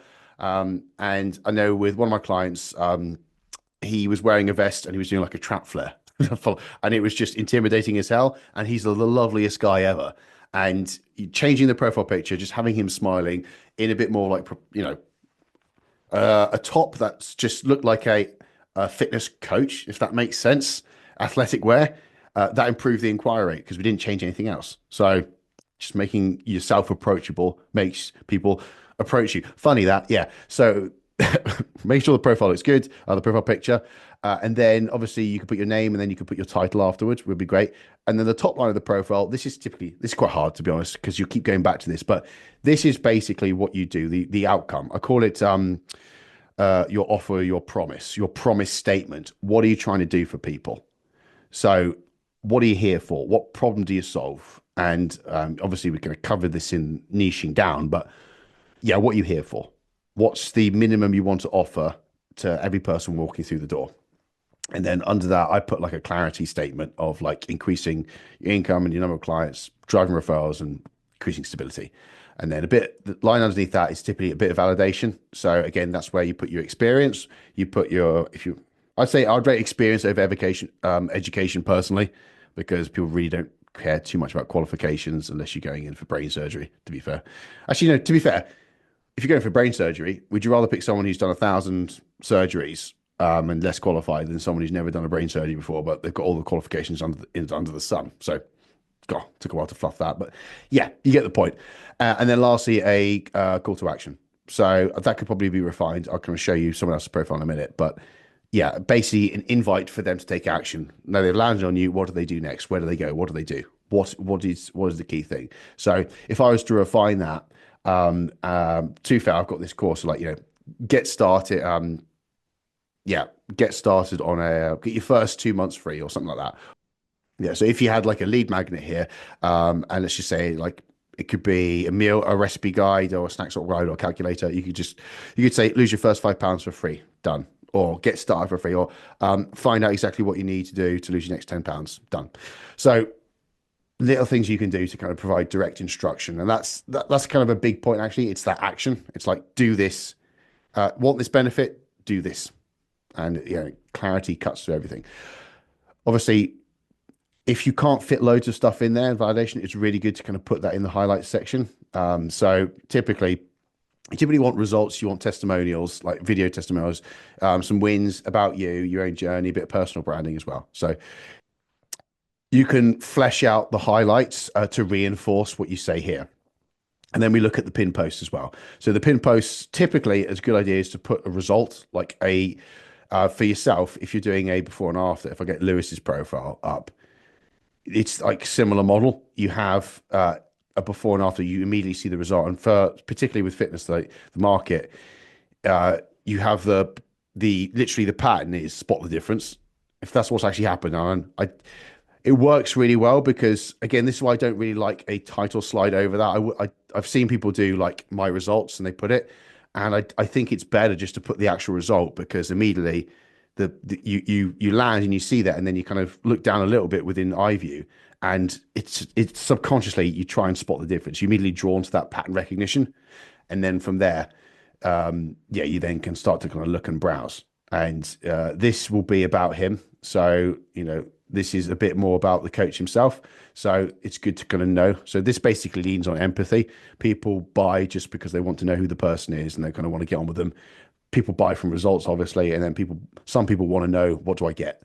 And this is what it's typically goes for. So this is more like his angle and going through why he's different and what's unique about the service. And then from my perspective, I've last 3 years, that's about me, how the service works. I literally explain what I do and kind of run through it. Could be a good idea for you guys to add B-roll onto that and kind of show people on the inside of your service. But this is just like, if you just think about it like this, if someone sees a reel you like, and then one of your reels does really well with a good exposure and you get more people visit your profile, do I follow, yes or no, within 4 seconds? And that's literally it. And if you get resonance here by, again, getting the right followers, if they kind of resonate with your promise statement, they kind of see a bit of results and they look down. And then if they start to kind of look at the result here and then they start watching how you work and who you are, within one contact point, that person knows so much about you, knows what you offer, why you're different, the results they could expect. And that first impression is so much stronger than just wandering onto a profile where there's none of that. And that can save you months, if not years worth of nurturing. If you didn't have that and they watch like you at 5 seconds at a time, 12 seconds at a time, and for them to form that picture up in over 12 seconds, how long is that going to take versus landing once and using good thumbnails and setting this up as best we can to then get that level of information, that level of education on who you are immediately. It will massively improve the sales or shorten the sales cycle and improve the inquiry rate of people coming through off the content organically. So I want to spend a bit of time just showing you or going through an Instagram profile and some things you need to kind of focus and consider on. So lastly, making sure profile pictures are approachable. Obviously the top line, your title, who you are, your title, your promise statement, a bit more clarity on that, your validation of how experienced you are or how people can believe in you, a clear call to action with clarity on like what to do. And if you have an offer, put it there. Highlights can reinforce the bio, and then typically the top 3 pin posts, results. If it's within fitness, show the before and after so people can recognize the pattern, and then a bit about you, video, learning us about that, and then how does your service work?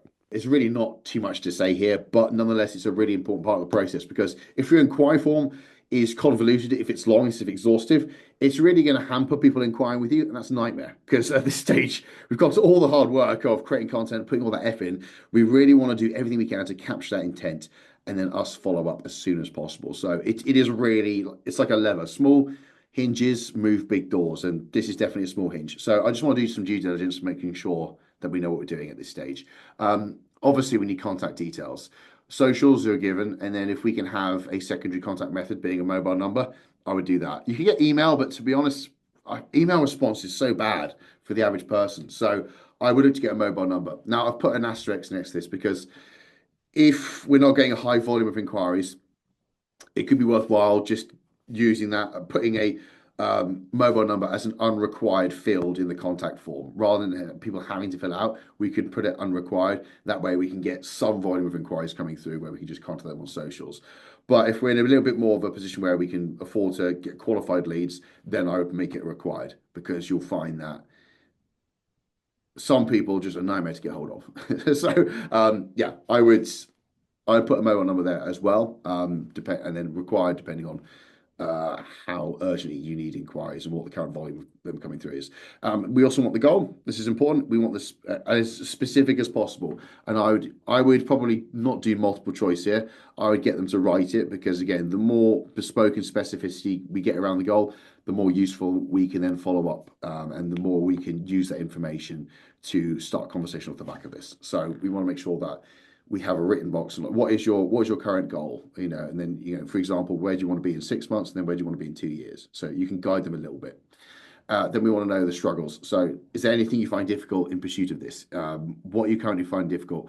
What have you tried in the past that's not working? We want to find out what the problem is, because if we know where they want to get to, and we want to know what they're struggling with, again, it's not really about the struggle in terms of what the actual struggle is, it's what's in their mind. Because if they think sourdough is a nightmare that they have to avoid, or they can only eat sourdough, and if they're obsessed about it, we need to answer that question for them to then believe that they can get a result. It's really about understanding what their belief systems are.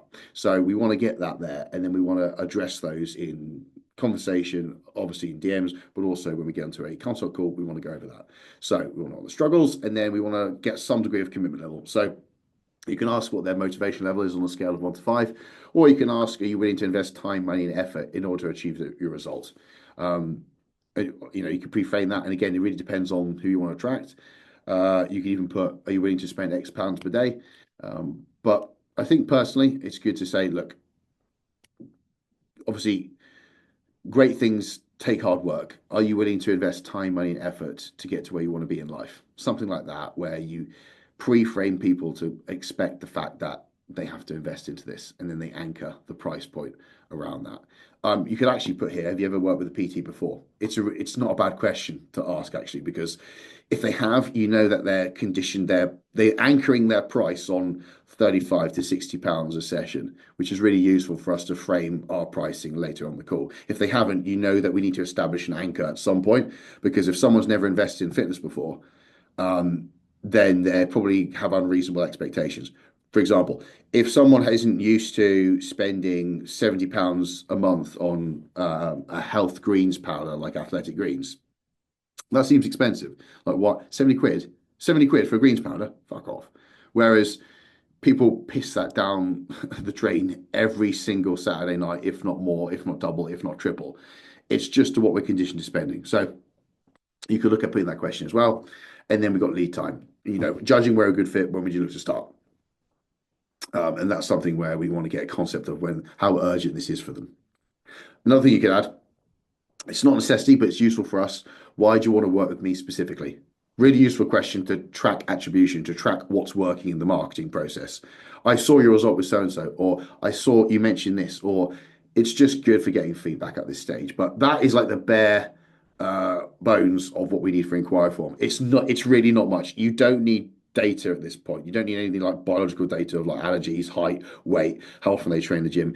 You really don't need that. The inquiry form is not a consultation form. It's there to find out where someone is in the marketing funnel, and to give you information that we can follow up with, to then continue a conversation, to pre-frame them before the call starts. So don't overdo it here. What I'm going to do now is I'm going to unshare my screen, and we're going to go through some softwares you can use for this, because it might be helpful. So firstly, we've got Jotform, which is, I think it's free initially. So Jotform's not bad. It's quite useful. It's not the flashiest of softwares, but it can be quite versatile. After a certain number of submissions, I think you have to pay. In light of that is Google Forms, which is free, but it requires people to have a Google login. So it might be a bit of a bottleneck for some people. And then you have Typeform as well. And to be honest, Typeform is it's free for the first 10 submissions per month. So if you get a low volume, I'd probably choose this. The benefit of Typeform is you can have videos, you can now ask one question at a time. I obviously have my own software I provide all my clients. Forms are all included, as well as websites and like loads of different aspects for funnels. But You could build something like this, and there's some questions in action here. But with type form, if you're just starting off with, you haven't got a funnel and you haven't got a process in place, then I'd probably recommend this out of all of them as a cost-effective option. Now, if you do have a website, you do have a funnel, this is where it can be quite useful to get their contact details first. So the only difference with having people inquire off a website or a funnel or a landing page is you can validate the hell out of the form, so to speak. You're still capturing data, but you can show everyone what you're doing. They get a lot more context. And a little tip, what I would do in these circumstances, I would capture their name and their email first, and then get them to click a button to then continue on to the rest of the form. It seems pedantic, but you're actually capturing leads there. It's very easy for people to fill out information, and you'll find that for some reason the submission rate on some forms is like 20%, the completion rate, sorry. So why not build an email list at the same time, which you can put in automated email drip, which fires people emails and tells them all about you. You might as well capture that if you have the option to segregate and have like a bit more of a custom system rather than just a standard form. So that's worth doing, and then you can progress them on for that ways. But anyway, that's pretty much the inquiry form. As I said, short and sweet, not too much to it, but making sure that we're asking too much data at this point and exhausting the prospect unnecessarily. This is the How Your Service Works video. And ultimately, it's there to serve a purpose of showing people the inside of your service. And if you put it towards the top of your feed, people can glance at you. And if they click on the video because the thumbnail's good and it captures their intrigue, captures their interest, within one point of contact, they're going to know exactly what you do, what you offer, and why you're different, and the benefits of what they could expect. Because don't forget, most people still don't know enough about coaching. You know a lot about it because you do it, and a lot of your colleagues probably do it. But a lot of people don't. A lot of people just think of one-to-one PT, and they'll probably put a lot of value in being someone right next to them. So they might look down on coaching. They might think it's a PDF. So do yourself a favor and explain your service in as best way possible so people get a full crystal clear picture of what they could experience. So the actual structure we'll cover first. Now, it's good to start off with recapping on what the key desires and what are you here for, essentially? Who do you help?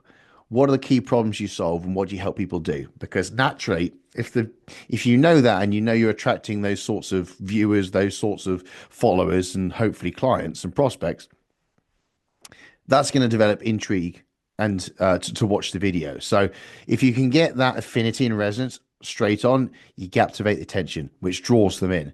So I'd always start the video with the type of people you help and what you're here for, the specific issues you fix, and what you want to do, what you want to deliver for people. And then it's good to cover your approach. And this isn't a plan or a training plan, do check-ins. It's not that. It's just your philosophy. If you love keto, maybe you talk about keto. If you love sticking to the basics, you could talk about keeping to the basics. If you love a certain type of training, if you like a basic framework of making sure people reverse out of diets where they haven't done in the past, if you have clearly articulated your framework, like a 5-step approach, a 4-step approach, a minimal time requirement plan, a maximum recovery plan, if you've articulated your framework in a certain way, here's where you put it. But it's good to cover the scope of why you're different, really. That's what your approach is. It's like why you're different. If you're this person and you want this, well, this is what I do, and this is a little bit about my unique approach, essentially. And this is where, and then you can then cover like some of the mechanics. So I call this features and benefits. We'll go on to it on the next slide, but it's really explaining of what people experience, but also more importantly, the benefits associated with it.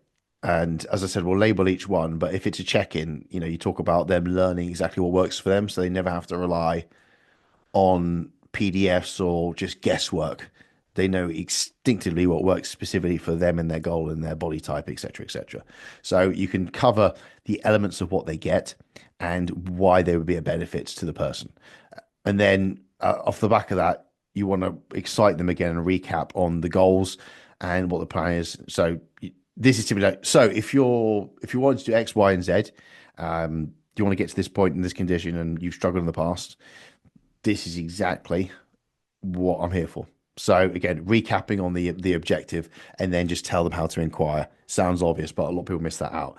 So just guide them, because people aren't going to stumble on it. Most likely, they can, but it's just good to just show them and tell them where to go. So there's a clear place to go. There's a clear call to action. There's a clear instruction of what to do. Again, adding the instruction as well as like the call to action is important. If you just say, so sign up now, or so book your call in now, you really can't leave it up to people to figure it out. So book your call in now, head to my bio and click the link, something like that. And then when we look at the features and we look at the associated benefits, we look at the training plan, we look at nutrition plan, we look at tutorials, we look at check-ins, we look at software you develop. Now, all of those are features for your service. So, I mean, you might not even include software, you might, whatever. So, I mean, basically app. If you have apps, if you use, maybe use Sheets, maybe whatever. But these are, I guess, most common features. And it's explaining them in benefit form. So a training plan can remove the guesswork. You know, it's everything is tailored to them so they don't have to think. A nutrition plan that can lose fat without even noticing, because if they can, yeah, if they can enjoy the process, you can just say, look, won't even realize you're on a diet because we incorporate some of your favorite foods. We can adjust it to like volume eating or go up and down. So it feels like you're never hungry, or you're quite satiated. You're not starving yourself on like small, minuscule portion sizes. We can increase the volume of food you can eat and you can still lose fat. Again, we'll lose fat initially without you even noticing it. So again, that's valuable. That's the benefit. And then tutorials, you know, if they're struggling in the past, you can literally say, this will genuinely force muscle growth. You can't plateau on this, you know, because you'll know exactly what to do. And you'll probably, and another way to say that, instead of like the benefit, force growth, you could just say, get the best connection you've ever had, you know, in the gym, things like that. And then the check-ins, the best strategy for you, giving you control giving you control of how you look and feel about yourself by knowing exactly what works for you as an individual. Not your colleague, not so-and-so. You've got guaranteed return of results, because we learn more about your body type. We learn how you respond, how you adapt, what your recovery rate is, what your tissue type is, elements of genetics, hormone profile, stress, all that sort of stuff. We learn the makeup of you. So you, for the rest of your life, are empowered to make the right decisions for you, and you can adapt going forwards. And you know this, and you have the time, and you have the control of how you look and feel. So again, check-ins, like learning tools, they get to know more about themselves. And then software, if it isn't that, you can just say, it's easy to stay consistent. You know, consistency is very easy because it's there, it's done for you. You don't have to do anything. It's literally out of phone. You can even, if you have push notifications, you can just say, look, easy reminders to make habits set in. So things like that. So again, benefits are more important than features, and features are more important than just labeling the basics of how you work. So you can cover what's included, but cover why it's important is obviously better. And if you want examples of these videos, I myself have got one on my profile at the time of recording this, so has Angus. So if you check out these profiles, have a little look at the run through, look at the communication. And again, just don't really worry about the duration here, because you're not looking for this to perform as best as it can do, like a real design for exposure. It is a real design for intent. So it'll take as long as it needs to. It's going to be pinned anyway, so the views will go up.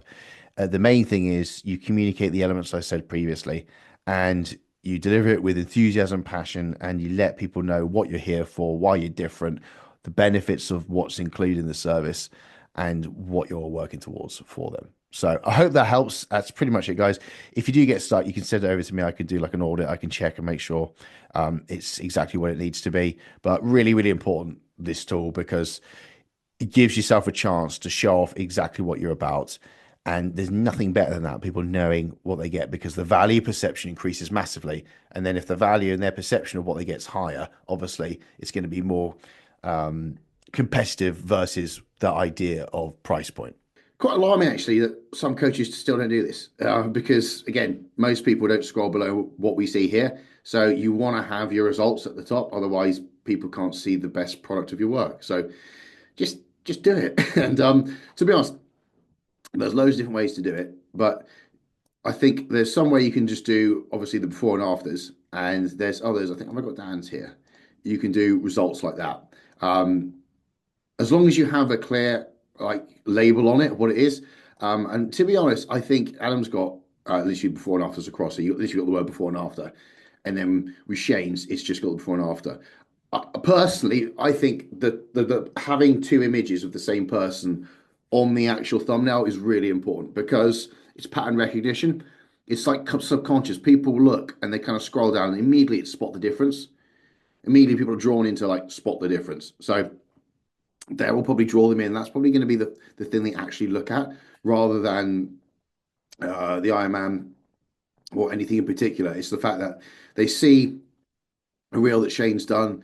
Maybe it is the Iron Man. They come and check him out. Anything that's going to go on, it's got high views. They look at what he's got, what's in his bio, and then they're probably looking, scrolling down, seeing the physiques, and then they're going to click on these, have a little look. That's this chap here, and then on the other one, he's just compiled them a chunk together, so you can see quite a lot at once, and you can kind of get a good impression of what to expect or what he does to physiques. It's like cool, okay.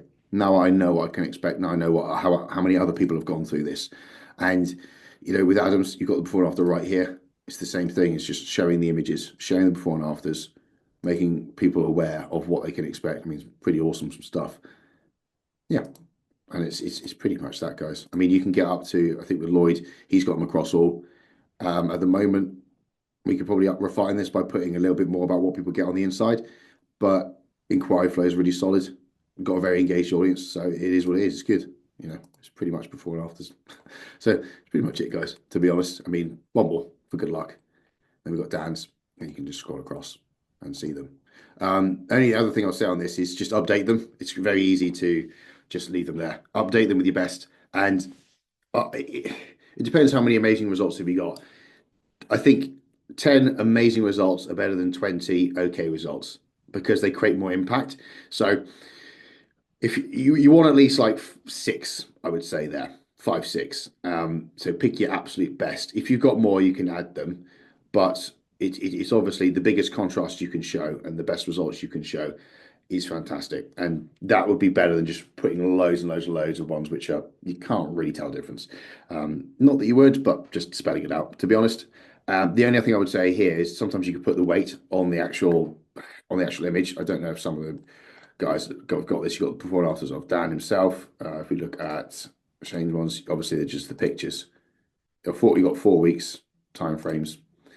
Again, depends on what you're about. Adam got it on his. He's just got pictures. So sometimes you could put the weights. Sometimes you could put the time. You got there. Here you go. The weights lost. There you go. So a bit more information there, which is quite good. I think that would be pretty solid. And then you get like a full update of what they can get. Sometimes you can even put videos of you breaking it down. But in all honesty, I think this is more of a portfolio. So I wouldn't worry about giving video reports at this stage. In terms of time frame, like putting the weeks on it, up to you. I probably wouldn't, because again, we're trying to get away. I think it's a good idea to get away from the times result. I'm going to get this result in this many weeks. Yes, it's quite attractive, but just setting that precedent for people to kind of finish at that time point. Whereas what we want to do is we just want to show the result and focus on the fact that they get the result, they reverse out, they keep the result, and they progress to that ideal version themselves. Everything we're doing is optimized to get solid long-term retention and focusing on clients who want that. If we start to communicate and put off that message like 6 weeks, 4 weeks, 6 weeks, 4 weeks, 6 weeks, 4 weeks, 8 weeks, 6 weeks, 4 weeks, you're going to attract people who want things yesterday with unrealistic expectations. So a little thing you can do to then set yourself up for success. And it's a little factor which does reduce drop-off rate on the inside by controlling what you put out on the outside. 95% of people do not scroll below what we see in front of us right now. And this is why we want to take a lot of time, care, and effort in optimizing the top of your profile, because it will do 95% of the legwork. Because most people see a bit of reel, they come and check you out, and it's a kind of very quick decision. Who's this person? Who's this person? Yay or nay? Do I like him? Do I like her? What are they about? And a lot of that hinges on just their just impression of you in that picture, and then what you do here, and even your name and what your service is.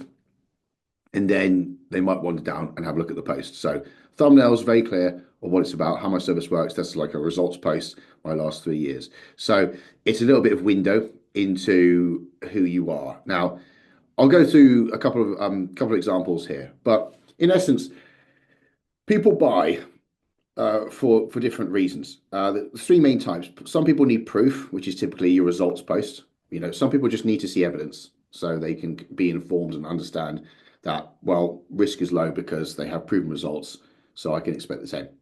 Other people are a little bit more logical minded. They want to know how it works. They want to know what's included, what's inside, which is the how it works video, shockingly. And a lot of people just want to know the person. Some people just need context. Will I get on with this person? Who are they? What are they about? Is he weird? Is she weird? What can I trust them? And that's the about you. And by myself, I just recap. We're going to give this a go because I think enough time has passed, and I think I made probably just enough progress for me to open up a little bit and share my experience. So I just go through the last 3 years. I'm not going to run through it on the video because I want to save you guys time. You can go and look at my profile and look through as long as the other two examples I'm going to go through. But in this video, I go through on what's happened to me, my journey, and what's been meaningful in my life. And this is the main things you need to hit here are recapping on who you help. So the listener or the person watching gets that resonance. So they know that you can help them if it's the right person. If it's not, that's great because you don't have to waste time with those sorts of people. Other people can help them. But it's also like, what values do you have? Like, where have you come from? What struggles have you gone through? And all this helps to create empathy with you as a person. Because if people feel like you're relatable, they'll be able to open up to you. If you got a beginner and he sees someone jacked to their tits off steroids, they're probably going to be intimidated as hell, and they probably feel like they can't open up because they might feel judged. Subconsciously, they feel insecure. They have like little to no empathy, and they think that person's results are unobtainable to them. Whereas if you can reference your own progress, what you've went through, people feel like they can relate. And the actual what's happening when people feel like they can relate is their believability in them and getting the result increases. Because if they relate to you and they see what you've gone through, that's what they're going through now, and look at you. So it's useful increasing desire and urgency where someone's belief that they can achieve the result increases. So that's important. And then probably the only other thing to kind of add into this is what is your framework? What's your USP? What's your angle? What do you focus on? What do you think the bottleneck is? What do you, in terms of your target market, in terms of your avatar, what's the main problems that you see come up over and over again and you're just adamant on fixing? And even if it's complex, and again, integrity of the service, even if it's super complex and there's loads of different variables, that could be it. Your key thing is understanding you. No one knows. Everyone has like these template approaches you see online. There's different models, these challenges, these quick things, these systems. We need to know more about you. We need to know X, Y, Z, A, B, C, D, E, F, G. Oh God, there's nothing after Z, is there? So I went to A, B, C, D, E, F, G. You can list through all the variables that you need to know, and that's why it's so crucial to understand what we're building off. And you need to know that so you can build the key materials of the nutrition. Maybe if it's nutrition, maybe you can't stand restrictive dieting. Maybe that's why people give up every 6 weeks, and that's why on average, if everyone's trying to lose weight, they take guess what, 8 diets a year, which is every 6 weeks. So all these things, and again, it's a combination of wrapping that up with your avatar struggles, what they're anxious about, what they want help with. You've got your attitude, your framework of what you approach initially, who you are as a person, what you personally went through. You mold them all together into a story, and you just say a bit. Give yourself some license. There's no time frame on this. Take as long as it needs to because it's pinned. We're not leaving up to the algorithm. It's going to be right there. So you just speak from the heart. So you can look at my example. Got big Nevs as well. So if you look through he goes through his background and he goes through his route to where he is right now and everything he's gone through. So you get to know more about the coach. You get to know and you meet him and they'll meet you. And again, the power of this is they meet you, they land on your profile, have a little look, and then they meet you straight away. So someone watches you with the context of who you are and what you're about. They feel like they know you. And if you can do that with one, you can do that with many. And it's just over and over again. So again, it shortens the sales cycle because not looking at like pragmatically, but if they feel like they know you, that one point of contact where they kind of come and check you out, that's building so much more trust than having to go back every, I think it's 45 now, 45 points of contact now, or an average of 7 minutes in total for someone to really feel like they know you, so kind of get invested. So it's speeding up that process. And then you've got Dion's one as well. It's carousel posts, go through his history, go through where he went through, what he's gone to. Carousel posts can work quite well. And then you kind of go through his background, what's led him to this, what's the context of this person, what has he gone through, how can you resonate with him, all that sort of stuff. So anyway, I hope that helps. Yeah, pretty much. I'm not going to, as I said, I'm not going to go through the videos. You can go through them in your own time. You can have a look at these profiles. And then for you to go forward right now, you need to reflect on reminding of the avatar struggles, referencing those, your attitudes, just beliefs and values, the struggles you've gone through, and then any framework, anything that you obsess over, and then how could people take the next step? And it's wrapping that all together and then giving yourself that time just to relax and just say what you mean. And this is all about meaning here. It's the meaning of what you genuinely believe and what you're genuinely here for. And that's it. You post it, you make it look good, you edit it as much as you can, you put it at the top, cool, done. This is a really fundamental process, which I don't recommend you skip, because this will determine who you attract into your business. And who we attract is a massive component to reducing drop-off rate, because we want to work with people we want to work with, and we want to work with people who suit the service. And we don't want to sign people up for them to find out that it's not really suitable for them, or their attitude's terrible, and just get that annoyance and frustration on the other side. So it's worth doing, but this will be a huge component of your content strategy. And ultimately it does involve niching down. And I know for a lot of people, this can be a bit confusing and it's a bit abstract, but I've spent the last sort of several days going through the last 5 years worth of content I've produced on this. And I've tried to make this video as practical as possible for you guys to take away and actually action, rather than be some like abstract theory and notes that you write down somewhere and you never actually use. So with that being said, let's get down to it, because ultimately your avatar is your dream client. And this comes down into how you stand out online. And a big important point to consider is ultimately no one really cares about your service. They don't care about the mechanisms and like how they're going to get there. They care about getting there. So when you look at it, you are a solution. You're not a service. You're a solution to a problem someone else has. And that is realistically all they care about, to get people into your service. There's obviously nuance on the inside, and then the quality of it will keep them in, but people don't want service for service sake. And before we even get any further, I realized I probably need to sell you on the fact of niching down. And I think a lot of people make the mistake of just trying to help everyone and be quite generic, but ultimately your bit of content has to reach out from the noise. 300 million posts are done every single day on Instagram. And for you to hit someone between the eyes with your content and then enter a thought dialogue that they've been having with themselves over the past 2 weeks, 6 weeks, 6 months, whatever. How do you do that when you're trying to appeal to every single person? You can't get that depth of insight when you're trying to be a generalist. So niching down really is to increase the inquiry and the effectiveness of your content. And as I said, content is half the battle of reducing the drop-off rate on the inside, because if you prevent the wrong people coming into your service, you know that we're doing everything we can to optimize retention on the inside. So again, we want to drive more inquiries, but we also want to drive more inquiries with the right people. And it all comes back down to what we're talking about now. So when you look at a niche, the first thing people will say is, but I don't want to exclude people. If I can help so-and-so, why can't I help so-and-so? And you absolutely can, you will. But the key thing is when you niche down, it creates a stronger, clearer message, which is, pardon the pun, penetrative. I've got to say it. I've always say it, and fuck it.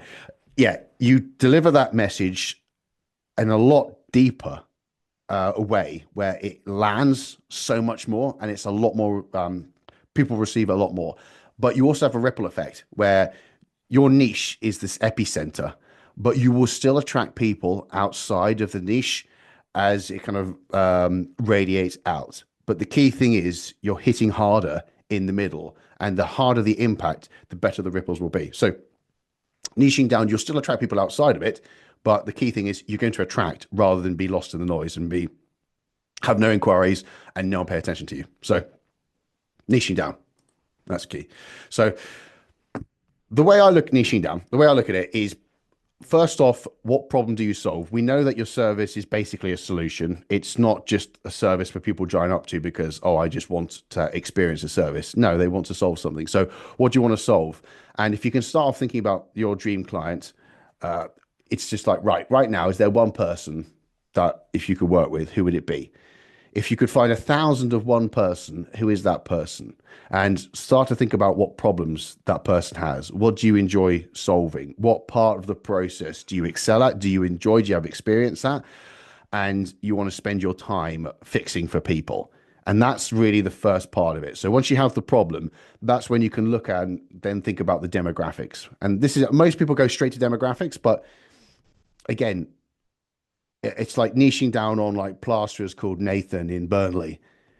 It just makes no sense. Whereas if you understand Nathan's reality, and then you know there's one key problem that you excel at, you can add the two together, and that's where you get the situation of Nathan, you get the actual situation, and that's when you can start to make your content super applicable to a type of person where it does stand out and it does reach out of its own accord, and you do get that follow back, you do get that people follow you off your content, you do get that inquiry come through, because it's super relative, it's super specific and relative to Nathan. So that's the kind of process. And then lastly, you add your story, and this is where personal branding comes in. And this is, personal branding is critical, because obviously with AI coming up now, the information is free, it costs nothing. But to be fair, it's always been the case. Like, look at YouTube's always been there, the internet's, and then you got libraries before. It's just the speed and how quickly people can be informed. That's basically what's changed, and it's instant now. However, people still won't get what they want, though. They still won't get to where they want to be, because they throw up so many barriers. They still don't know the prompts. They don't know the problems they have. But also, people like people. And it's nice to have someone in your corner, and it's nice to have someone to call you out, and it's nice to have someone to support and instruct and tell you and walk you through a process. People will always pay for that. And this is where your story comes in. And this is where you can excel within content and look at the personal branding element, because when you understand the problems you solve to to the situation of who's experiencing it, and then you talk about it in yourself and you mirror it in yourself and you show it via your own life lessons, people are naturally more responsive to learn from other people rather than be told what to do. So this is niching down, and this is like 3 different tiers and 3 different stages to niche down from, a generalist market to super specific in your own way. So I just wanted to cover that. I'll repeat it just one more time.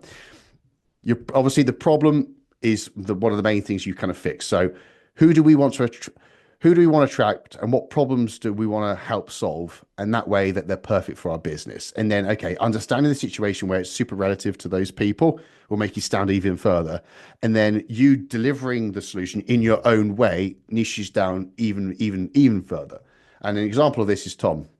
So Tom, when we first sort of working together, he obviously wanted to train lifestyle transformation market, and that's a huge market, huge gen pop, so to speak. So it's like, right, okay, how do you stand out? And well, the main thing he wants to do is help busy professionals who are working probably 8 till 6, beyond 9 till 5, who are like putting a lot of graft. It's like, great, okay, now you're kind of moving a little bit closer towards a situation of people. So we understand the situation. Okay, now what problem did you want to solve? Well, ultimately, we actually looked at his story. He had an injury where he couldn't actually work out too much, and then he was super busy at the time. And then he ultimately maintained and then started to build his physique on 2 to 3 workouts a week. So that's when he provided a solution to that problem. So now we've got a bit more of now we had started to define a bit more of a problem we wanted to solve. And we actually came up with the solution first due to his own experience. So then we kind of understand, right, that's the solution. The problem, getting people to train in very small amounts of time. We're optimizing minimal commitment in the gym. And then what we did once we had that is we added his personal story of just who he is as a person, what he went through, and how he delivers the content, how he approaches people, his humor. And the delivery was everything. But it's going from like broad market to niching down on, like, we started with the situation, then we looked at the solution of the problem, and then from the back of that, we looked at how could he deliver it in his own way. And actually, what I'm going to do is I'm going to go off this. I'm going to show you another example of what someone else has done, because I haven't worked with Rachel directly, but I've started watching her content. I've seen her, and Rachel, this person has thrived, crushed it, just by looking at the delivery of the information, because her personal branding, her story is so on point. That's created her own niche for her.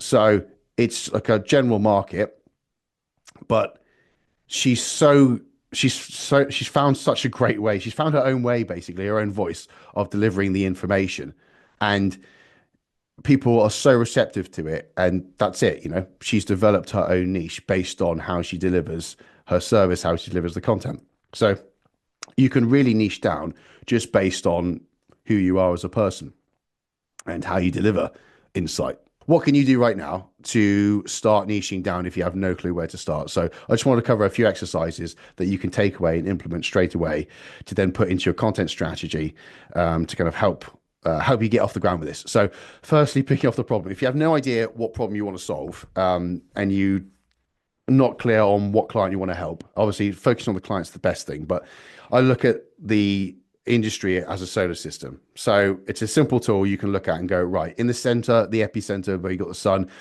imagine whoever's at the elite of the industry. If it is like lifestyle transformation, probably got bodybuilders who train, like, was it Hanny Rambold, who train bodybuilders, who train the elite, who are so immersed with everything and they know everything. And on the outskirts, you've got maybe not Joe Wicks, maybe Ainsley Harriott, who does, or Weight Watchers. I'm like, okay. And you think about people going from the outside into the center of the solar system. Each orbit is different education levels. And just think about, okay, what education level are you tapping into?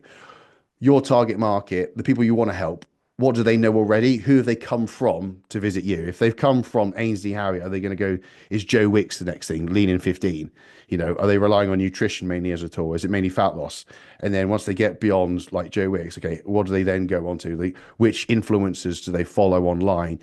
And what programs, one-off templates are they buying, which are probably dog shit, but what are they going to go into after that? So just thinking about that framework can help pick and isolate the education level, and then looking at the problems around that education level can be enough to get you off the ground.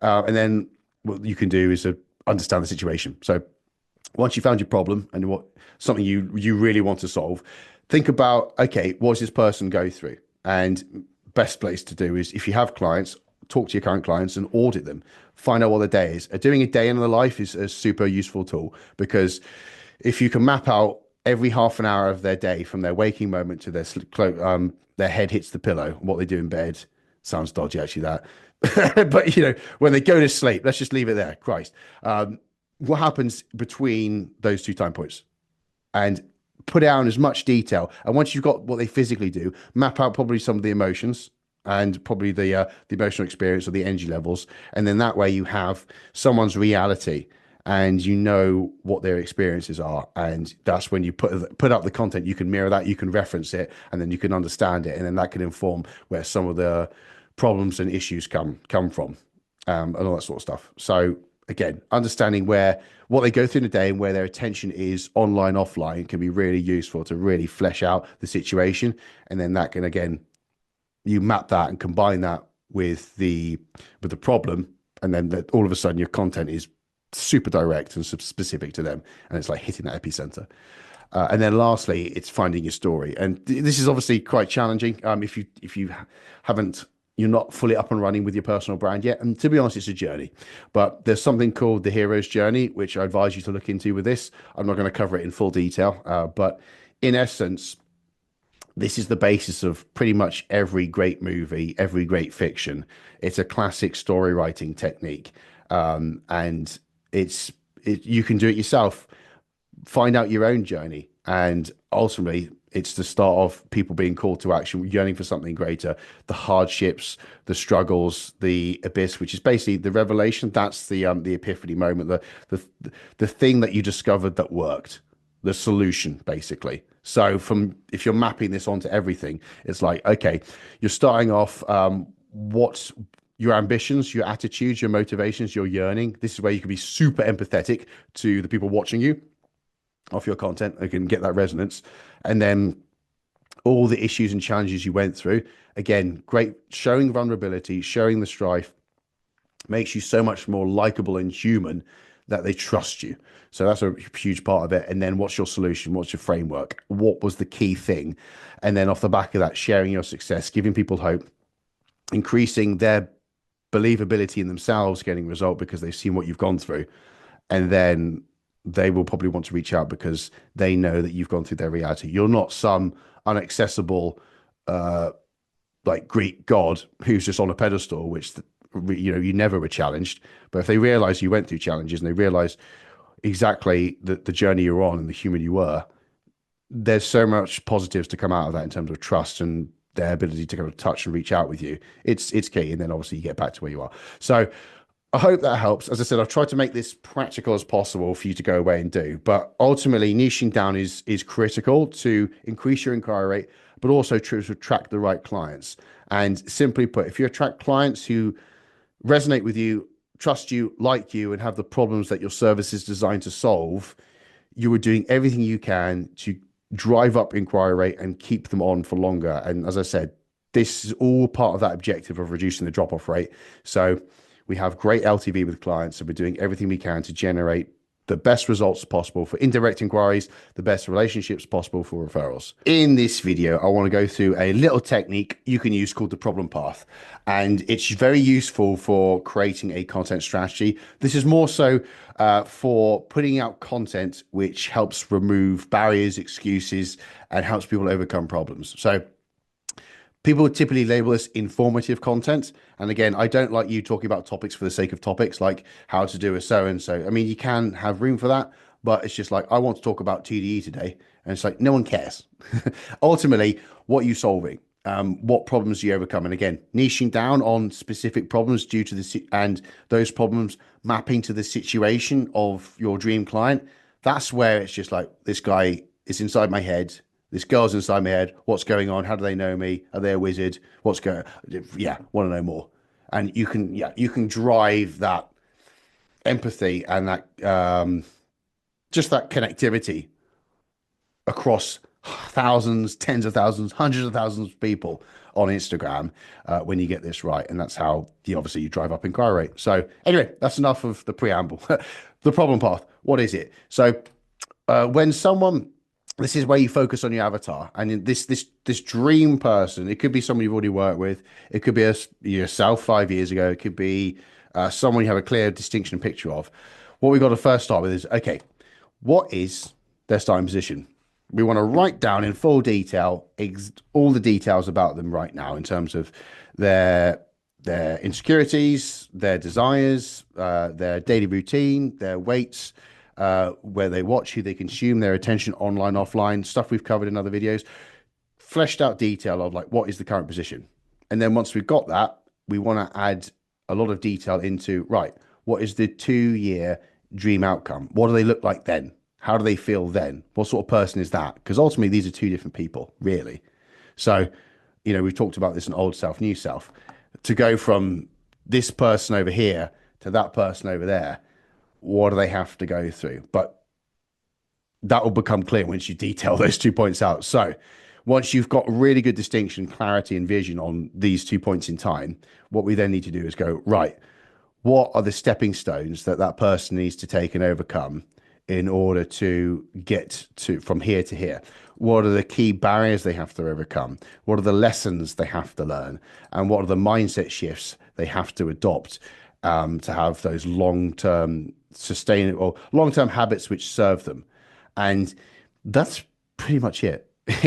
It's just a useful tool where you can look at, right, off the back of this journey, what do people have to go through and what do they have to learn? What do they have to be aware of? And then these stepping stones, these points, that is your huge list of problems, mindset shifts, situations, which you can talk about in content, because again, they're specific to the specific to the person you help, the problems you solve and the situation of how it's what it's relative to. And then you have specific issues which you can put in a big list, and then if you want to, you could probably categorize and lump and start to organize them together, and then hey presto, that's your push pull legs bro split or upper lower content strategy. So if you have two problems, it's upper lower, think of it like that, and not literally upper lower, but you know how you repeat stuff. If you have three core problems, let's just say a core problem is like low active lifestyle is a core issue. Another one could be poor relationship with food, or like brainwashed with food from Slimming World. And then the last one could be making non-negotiables convenient, something like that. So there you go. There's three core blocks of content strategy, and then you could organize this on different days, and then there's probably loads of different topics within those, and then you just rotate throughout those, and that gives you just a good understanding of what the hell you're going to talk about on content and what you're going to put out there. And then this should form a third of your content strategy, because again, this is the informative content, this is the kind of meat and potatoes of like helping people up front, and then the other third should be how the framework, or like what's the answer. Cool, I now know I don't have to eat boring boiled chicken. I can swap this snack for that snack. That's going to save me this much. I can lose a pound of fat by just moving from Coke to Diet Coke in 6 months or whatever. So it's like, cool. Now you're helping people overcome those issues. What's the solution? What's the answer? Your framework. And then lastly, final third, proof it works, which is results. So I hope that helps. As I said, this should help inform you to talk about niche specific content to attract the right people with the problems. And that covers that whole third of the content. In this video, we're going to cover a really important topic of how we structure short form content. This is specifically Reels. So how we're going to structure our videos to get the best attention that it can, but also delivering intent. And I've subtitled this Balancing Intent with Views, because look, you're not purely a content creator. You're a coach who is looking to get clients out of an audience. You are not just trying to grow an audience where they have bugger all intent and they just casually browse, because we just don't want to grow an Instagram following for the sake of monetizing it with paid ads or getting sponsorship deals. You have to get these people signing up in some regard. Very different skill, very different metrics to pay attention to. There'll be another video on that, but this structure is designed to get a bit of a sweet spot where people actually see it, pay attention, actually listen to you, and hear what you have to say. And what you have to say is obviously relative and important to motivate urgency and moving forwards. So there are 4 parts to the actual reel structure. First off, we have the hook, the most important part, and to be honest, the most challenging. There's actually a resource which I've got loads of hooks example for you, so I'll include it in the description or in the resources section of this video. But I provided some ideas for you can use for hooks, but they're quite challenging. I typically actually look at that last, but it's the most important thing. It's the first 5 seconds. And you can have visual hooks, you can have verbal hooks, you can have music where it builds to a crescendo. There's multiple layers you can add with hooks, but it's the beginning of the video. Then you have the story. And this is added in because it's actually very important. Instead of just going straight in to what you have to say, you want to give context as to why. So the hook grabs attention. Obviously, the best way to start it, you could use questions, you could use statements, you could quote like famous names. You could be controversial. You don't want to go, "Hi guys, I'm so and so." You don't need to intro anything. You need to go straight into it with a hook. And then after that sort of 5 seconds, 8 seconds, or the first sentence, you need to give context of why the next part of the video is important. And we'll go through a live example of this, but it's baiting the video and baiting the key point is really important. This could be a result, it could be a case study, it could be the consequence of not doing it. But you need to have a little 2-sentence, 10-second, 15-second bit here where you wait what's coming up, and then you just give the general points. You give what you actually want to say, and that's probably the easiest thing, because that's what you probably have listed down. That's what you can think of. You just have to structure the rest. And then lastly, you want to offer an invitation. This is often referred to as a call to action.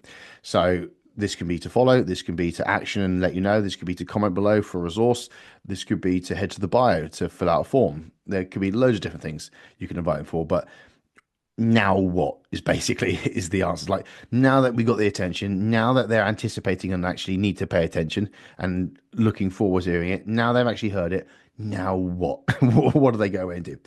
So we've got an example coming up. So just pause it for a bit. Now in here, you can see I've got that layout where I've got, I use a question. So this is where I should typically ask my target market, specifically something that I know a lot of people are based out their situation. And then I go through a story that my clients had. I offer some stages, and this is where I don't actually have a call to action because I did one previously. Again, learning from this, I probably should just get asked for a follow. If you found this helpful, drop me a follow. I post content, useful content like this every day. So let's just watch it, and you can kind of see if you can spot the framework.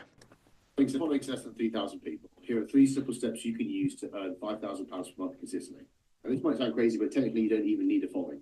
I know this because I've had one of my clients, Adam, get to 5K consistently without an active Instagram following. So that was the story. So we had the promise, the hook, based on what's coming up. Adam's story.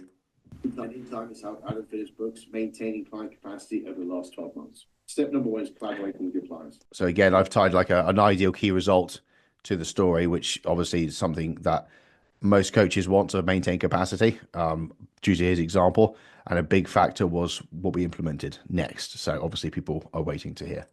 Whatever you can do to show off that client result with their following, it's so important because you're leveraging second degree trust in the person they know. Point number 2 is nailing the onboarding process. I literally got a message off one of my clients earlier. He's got a referral from a new starter that's only been with him for a week because that client was so impressed with the inside of his service. So making sure your communication is on point, making sure the expectation's set, and you're laying out not just a 3-month goal or 6-month goal, but also a longer term vision that client probably hasn't anticipated. Excite the hell out of them when they step through the door. And lastly, the final point is just asking for referrals. On the point of sign up, asking who they know would like to join them in this process. You'd be surprised how many people have someone in their head, but they never actually consider going through the process side by side. So, and then as I said, without that invitation, people probably just watch it and scroll on, learning from that, something along the lines of, yeah, if you found this useful, or if you want to get to capacity, drop me a follow. I post content like this to help you do just that. So something to put in towards the end. And so there's a little walkthrough example of the different stages. I think it's probably the easiest thing to do is start off with a solution, because if you list down what the key point is, it helps you be concise. What are the key takeaways? You don't always have to do it in 3 points, 2 points. It could just be one thing, but start off with that, work out what makes sense to direct people to after they've heard it. And then can you think of a story or context or any reason why this is important? Again, that's the impact. It's like, this is the take-home message, but what's the impact of that message? And then once you've got that in place, that's when you can start experimenting with hooks and play around. And in all honesty, if you know your onions and you're really confident in that solution, you put out a video and it doesn't do as well as you think, you could literally just cut the beginning off, try a new beginning, and then repost it, because a lot of it's dictated around how powerful the hook is, and people might not even continue to these stages if they're not going past this. So you can just recycle it. So it's a really good framework, and I'm not taking the credit for it. This guy called Eric Thane came up with it. Well, to be fair, it's industry known, but he's refined it a little bit, and he's a really, really good example of how to use this. So I recommend you guys go and check him out. We can drop him a follow, but watch his videos. If you can go away now and watch at least 5 and take notes and see what you can observe, watch 5 of his reels and just see it in action, and then start to reflect and see how you can incorporate this into your reels, your informative content, your talking head content. What can you do to structure it in a way that represents this? And can you think of any examples where you can add your own story, your own context? What hooks can you create from those? And start to flesh out some reels for you to post. And I'd always recommend scripting it to start off with. Doesn't have to be word for word, but it has to be bullet pointed. That way you can keep concise and avoid yourself from waffling. I just want to put this video in here because I think it's really important to mention the mindset it takes to post and to post consistently, because there's so many distractions you're going to encounter on your journey within the platform. So many people will push your attention towards different avenues. 9 times out of 10, it'll be towards growing your account and just getting more followers and just getting more views, getting more engagement. And you are not a content creator first, you're a coach first. You have to embrace an element of being a content creator to find your voice and get your personal branding established, which is definitely done through feedback. It's not done through you planning. You have to find it along the way. And when you embark on that journey, you have to be satisfied with being happy with 70%.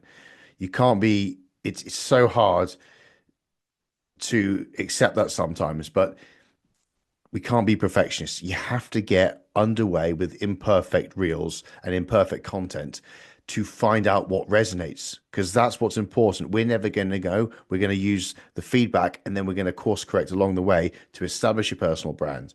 And that can feel uncomfortable, but it's a necessity to just post and post continually, because a lot of people post and it can take a long time for the algorithm to understand what you're about. It can take a long time for you to understand what you're about. And in that time, you might get the square of naffle results. You might get very low exposure. You might get very low real views. You might get very low engagement.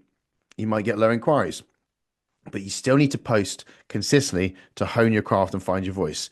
There'll be so many different people advising you how to go viral. And again, the warning I want to give you as well is it doesn't matter if your audience is viral, but yet full of people who are never going to buy from you. You don't want a wide, broad audience just for the sake of having a large audience, hoping that you're going to get hit 1 out of every 100,000. The way the algorithm works, your content's put in front of your audience. If a certain percentage watch it, it then gets spread and pushed and pulsed further. So it's really important that your audience is aligned with who you want to sell to or who you want to sign up and work with. So the audience will come over time. Try not to shortcut it with buying followers 100% or trying to just go viral for the sake of going viral. Because if you did a meme about cats and you get loads of followers from it, who gives a fuck? Because are they going to buy from you? Are they coaching clients? No. Some of the best content out there which gets the highest engagement is about pets. Are they going to sign up and pay you for your services? No. So engagement and views are really secondary and tertiary things compared to intent. And what you typically find is the reels that sign people up don't get the high views, because to sign someone up, you've got to speak directly to them and you've got to be specific. And by nature of being specific, it's very, you can't be generally liked. So bear that in mind. Don't be discouraged from low views, because at the end of the day, I know for a guaranteed fact, based on what my colleague went through, he had an audience of 8,000 people at the time. He posted a reel, did terribly. It did 300 and sort of like 50 views, minuscule compared to his average of like 5,000. But that one reel made him 9 grand. He had 3 signups of upfront payments due to one reel, which on paper performed absolutely terribly. And he knew exactly where they come from because they referenced it. So you can ask your clients when they sign up after a period of time of like what made them sign up. Was there any content that made them fill out the form? You can even put on your inquiry form, why would you like to work with me specifically?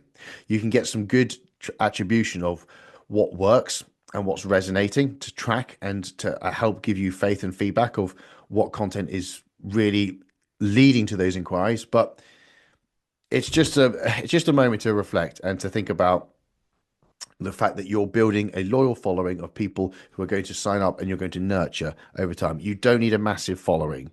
It's far better to warm up a following than it is just to grow one for the sake of growing one.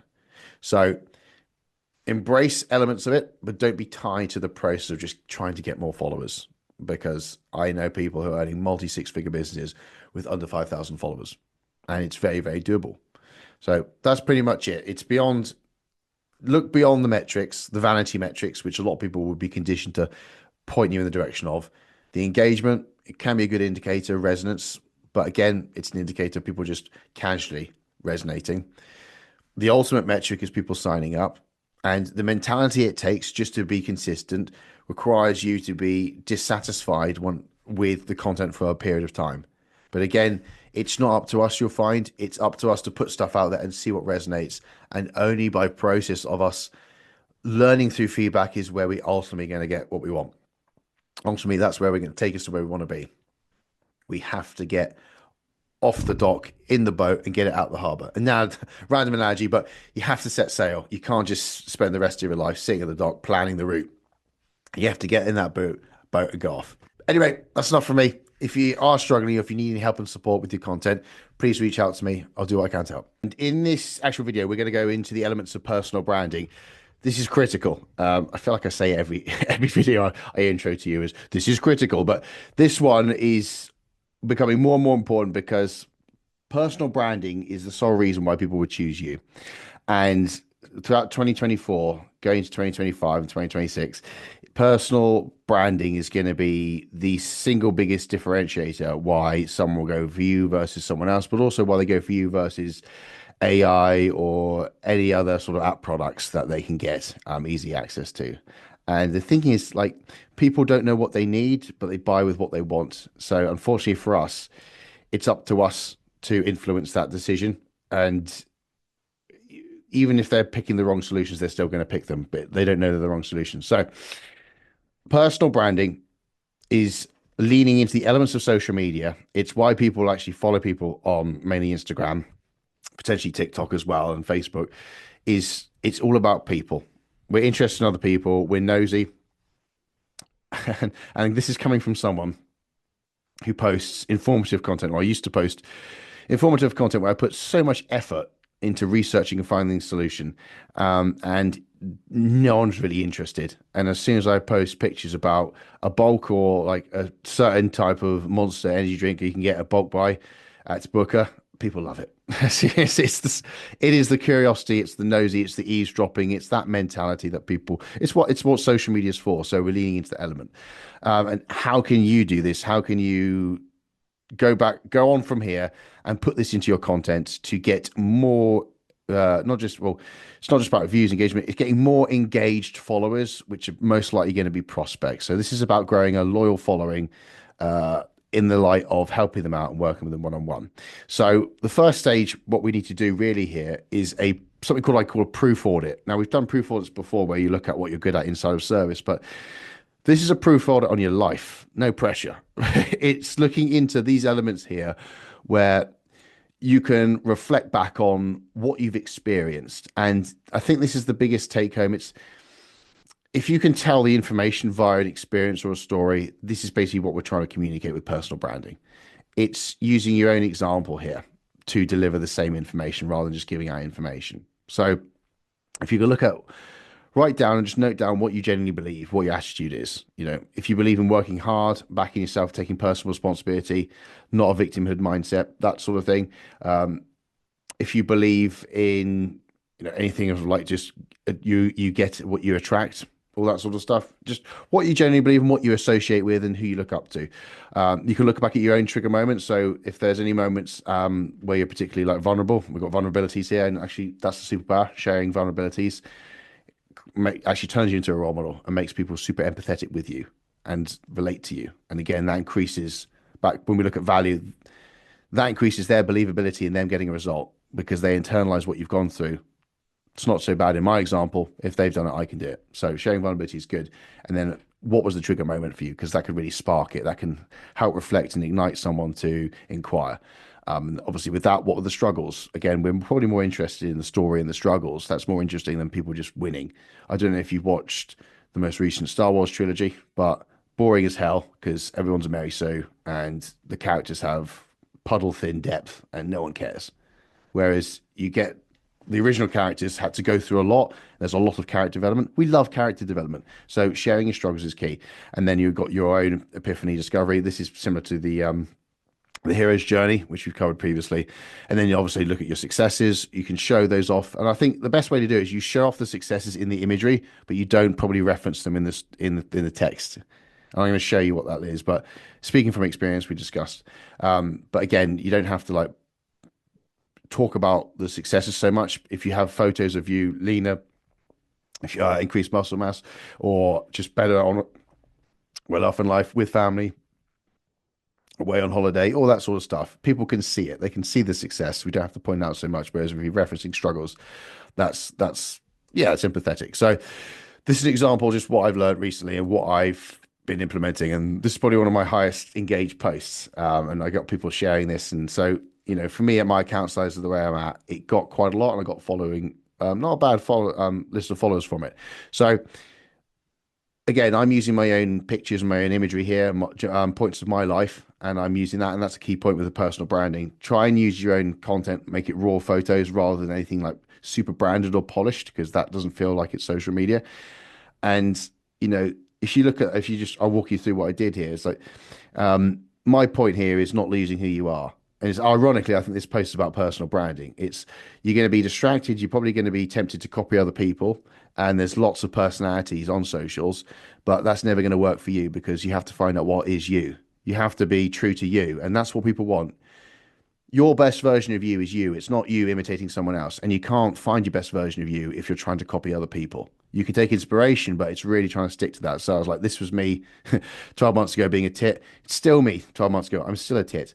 But I'm not trying to look cool. I was part of a group where we tried to look cool the whole time.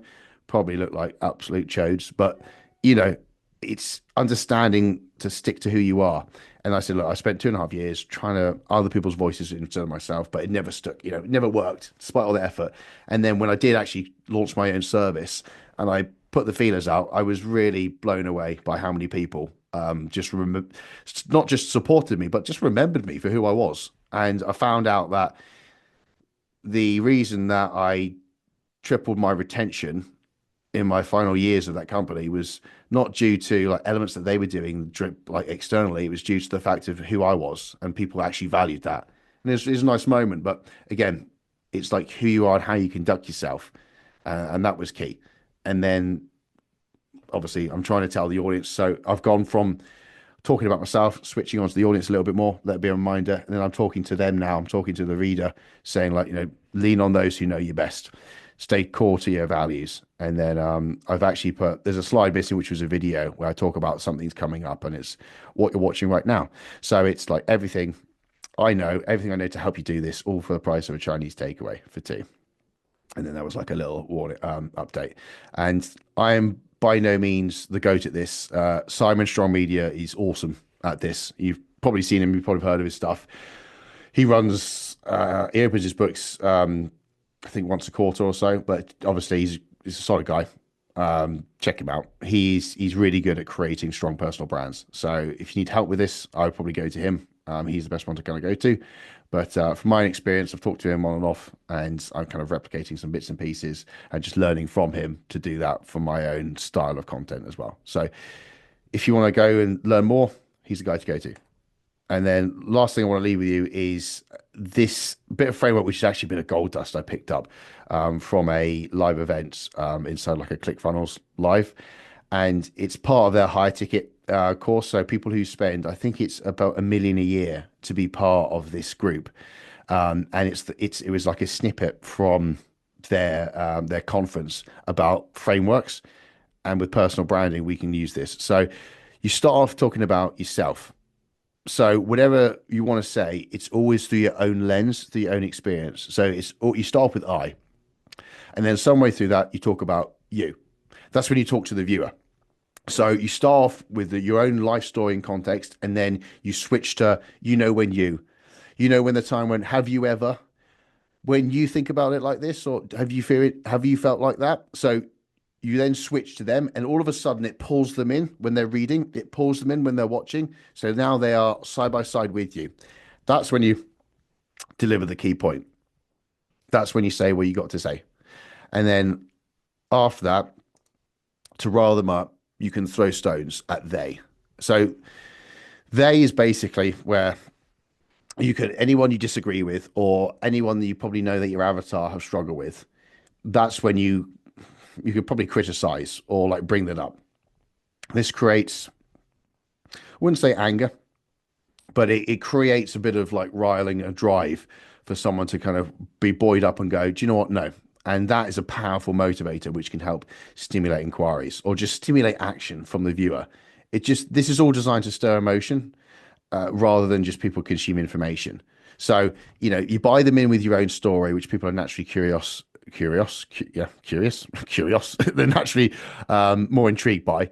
And then you switch to you to engage them and pull them in. That's when you deliver your key point when they're now receptive, and that's when you throw rocks at the other options to get them riled up and to get them contrasting and to make them sure that they take your route, that your key point rather than other people's. An example of this is, if you're overweight, you talk about your story when you're overweight, how it felt, and then you reference the pain points of how you felt, but you use them and you pull them in, and then you reference the fact that it's all about non-restrictive diets. It's all about eating in a deficit, understanding what that is, but also finding what works for you, not having to restrict, and then you slag off Slimming World.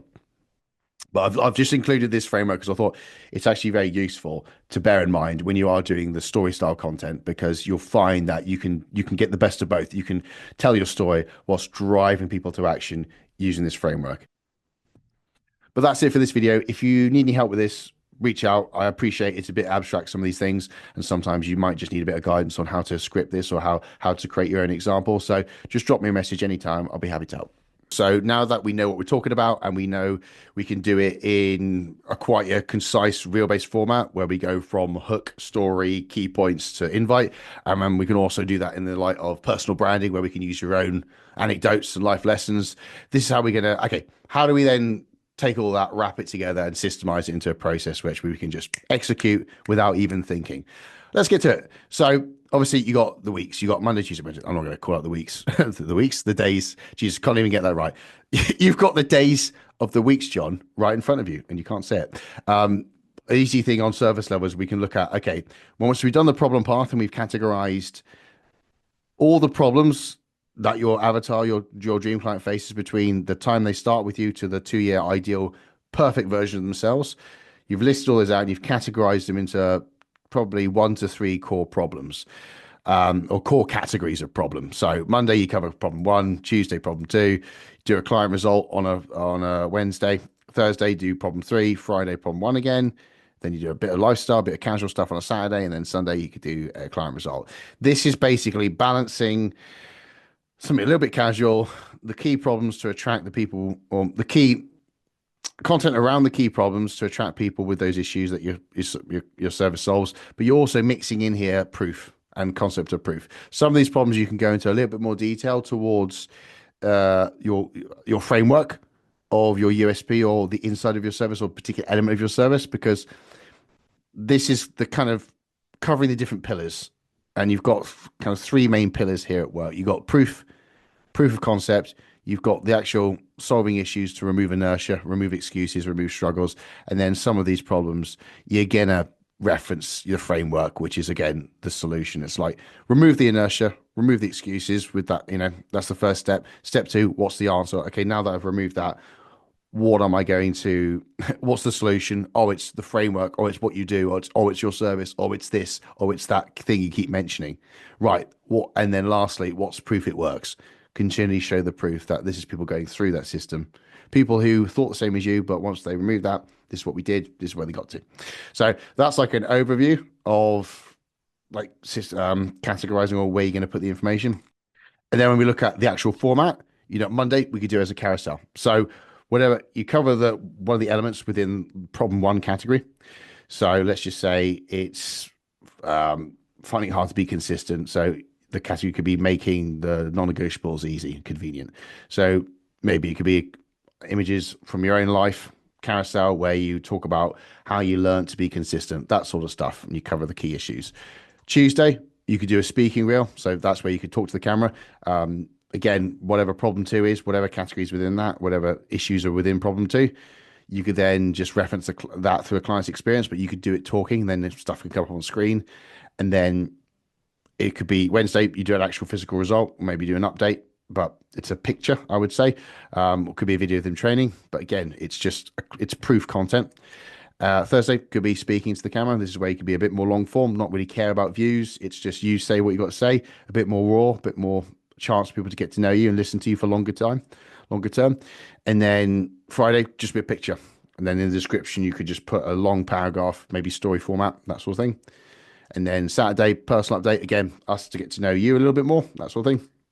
And then we're back on Sunday with the client result. This could be a carousel, or it could be potentially a voiceover of like images or pictures, that sort of thing. But just changing the different formats of the content, it gives more people opportunity to consume your content. And what I mean by that is, it takes like 20 to 30 seconds to read a description, really, obviously it depends on the length, but if they see a photo, capture their attention, they read it, it's very easy for someone to kind of read and engage with that bit of content and just actually consume it.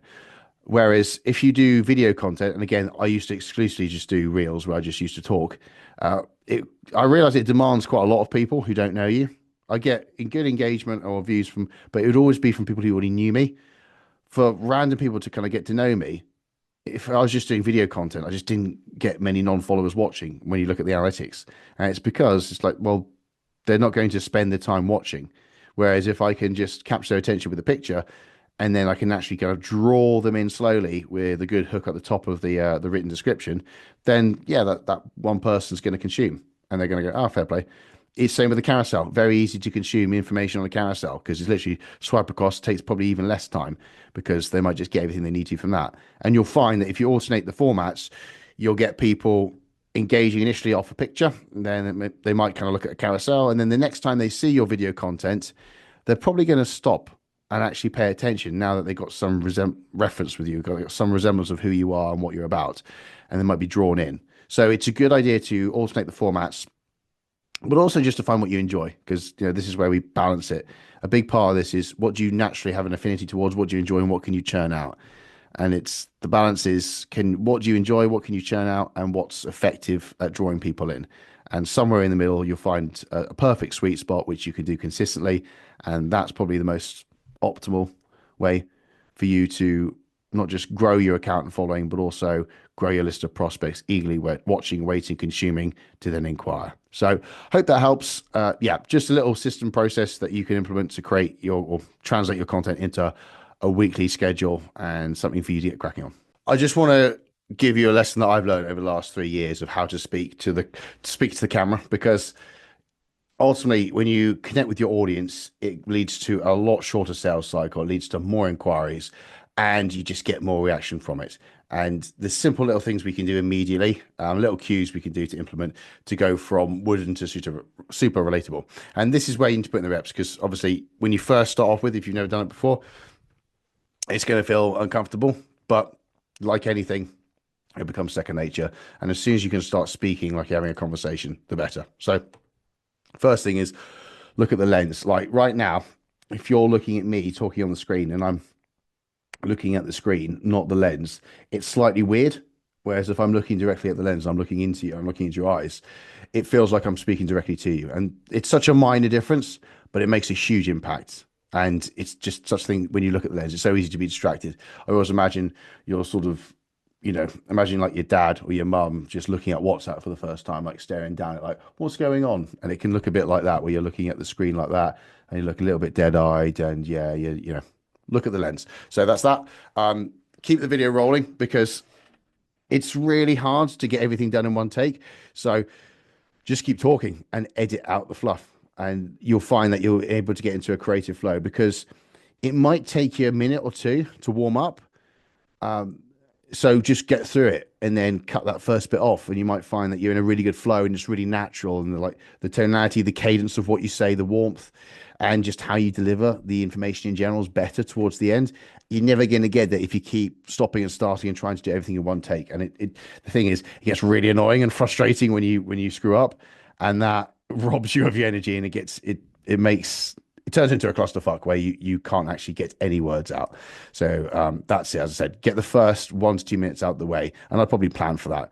From experience as well, you might just if you're doing it a batch of content, that's probably the best thing to do, because you'll find that the first reel might take a couple of attempts, but it's worth redoing, because if you feel like, you know what, I could probably do that again now that I'm warmed up and I'm ready and it's fresh in my mind, I've got a better version of that, just do it, because you'll save yourself so much time rather than to edit out that first one. So keep it rolling, and don't be afraid to be expressive. And I think that's a big thing. It's very easy to dull yourself down, dull your expression down, and hide behind that, hide behind being an automaton, because it's like a subconscious defense where if we just be neutral, no one can attack us. Whereas it can be boring as fuck, to be honest. So, you can use your body language, you can talk, and you can gesticulate. You don't have to go mental, like flail about, but don't be afraid to express. And you'll find that even if you overexpress, you probably don't in the end. When you look back at it, you feel like it's subconsciously dumbed down anyway. So don't be afraid to do that. And just last thing, just imagine like you're talking to a friend. And it does take practice. This, I'll admit, it's quite hard for me to do sometimes, particularly if you're filming on your own. What you want to do is obviously looking at the lens. Just imagine you're just having a conversation with someone. And for myself, because I'm work one-to-one, I do Zoom calls. I do it quite a lot. So I just try and imagine myself talking to like one of my one-to-one clients, and I'm just speaking directly to them like I am to you right now. And it's just that to and fro. And, you allow yourself to take pauses and you're just a little bit more relaxed rather than reading off a script and having to present. And that's probably the best thing. That's the thing I'll leave you on. So instead of presenting, it's just meant to be a conversation. And you'll find that content will get, it will get more reach, more exposure, but also resonate and create more impact rather than us trying to present. Because at the end of the day, no one wants a presenter. They just want someone who understands them. And it's much more easy to listen to a conversation than it is to be presented at. Anyway, hope that helps. Like I said, repetition is your friend here. If you're starting off, I'd start off batch doing it, because again, it is about warming up and getting in the flow, and you'll be super efficient where the middle chunk of the reels will probably be the best, and just enables you to capture you at your best. Simple as that. This is literally just the settings that you can put on your camera or your phone camera right now to make yourself ridiculously good looking. Simple as that. So if you go under your camera, bring up your camera now, what you want to do, who's this gentleman? Embarrassing, it's me. So if you just go on your camera right now, and then you want to get onto cinematic mode, I think that's the first thing. So what you can do is you swipe across, you go into cinematic mode. Once you're on there, you want to swipe up. And this is where you have a couple of functions. Actually, before we get into that, if you look at the top right, it's normally on the top right. It depends on the exact camera you have. But you want to have the frame rate at 24 frames per second. You want it to be in 4K as well. So make sure at the top right, you've got those numbers in place. And then you want to swipe up now, and you should get F and like a plus and minus symbol. So if you click on the F, you could then scroll that around. You want to scroll all the way to the left where it says F or hashtag F equals 2.0. So that is the exposure, I think. And then you can click F again and take it out. And then you want to click on the plus and minus, and then you want to go to scroll to the left again a little bit to get to minus 0.7. Now it kind of depends on like your depth and frame, but this is the depth. Or this is exposure. I can't remember exactly what it is. I think this is exposure. So then you click back on the plus and minus, and that's sorted. So plus and minus. So that's basically making sure that the camera settings capture you in the most professional light, where it looks as close to a high quality camera as possible. Another huge part of this, to be honest, is lighting. So you can get away with having like terrible quality if the lighting is very good. And ideally what you want is to have 45-degree angles to your filming. So I've actually got a light right here at 45 degrees to me there. I've got another one at 45. Because I'm filming here, I'd have to put it behind me. It doesn't kind of work, but there's ones you can get where you want a 45 degree here and a 45 degree coming across from there.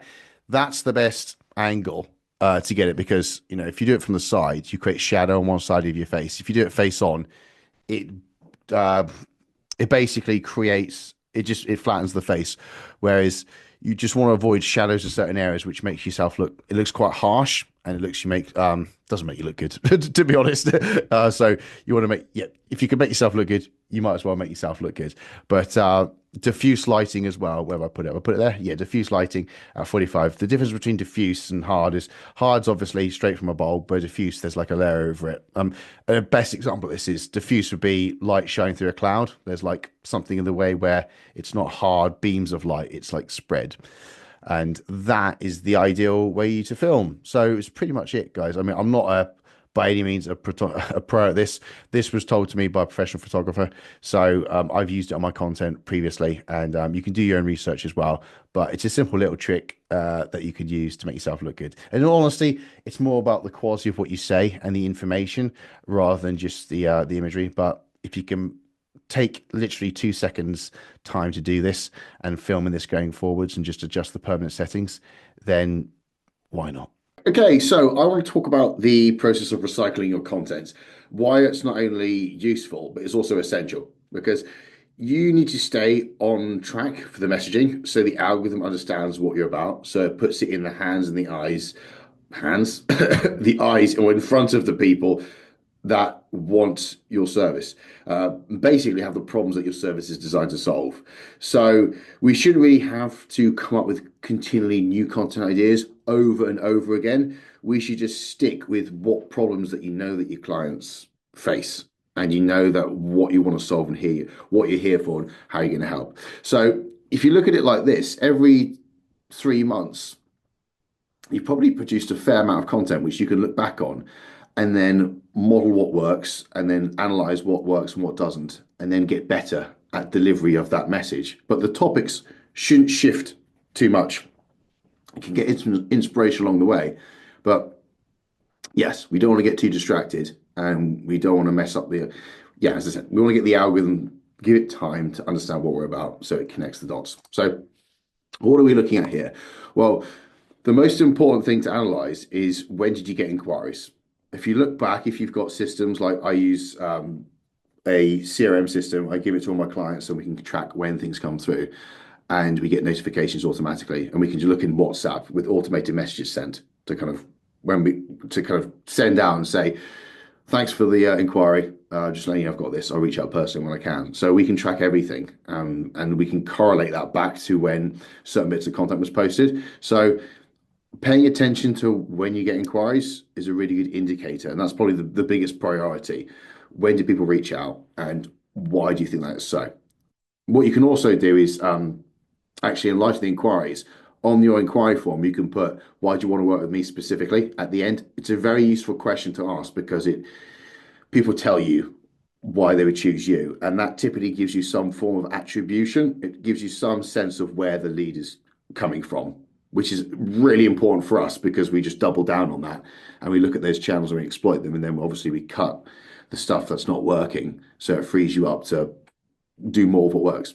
The next most important thing is shares. So people sharing your content, I think it averages about 600 likes, do they say, when they updated.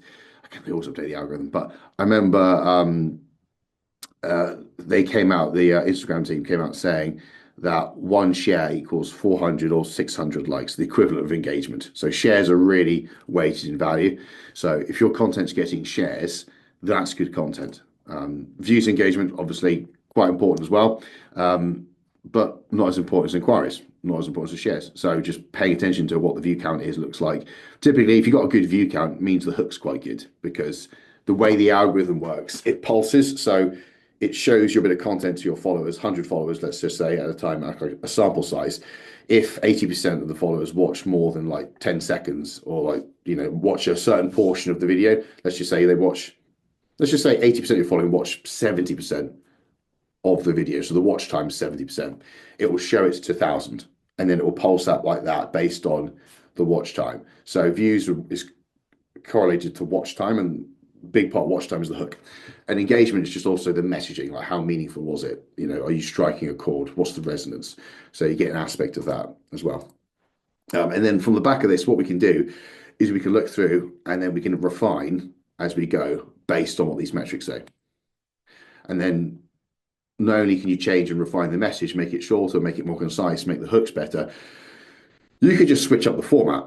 So if you've done things in Reels, maybe you can just redo them as written posts. Maybe you can go, I typically find written posts, you can go a bit harder on the emotions in the description. So you could go probably lean a little bit harder into that if you're doing it as a written post. Maybe do it as a carousel.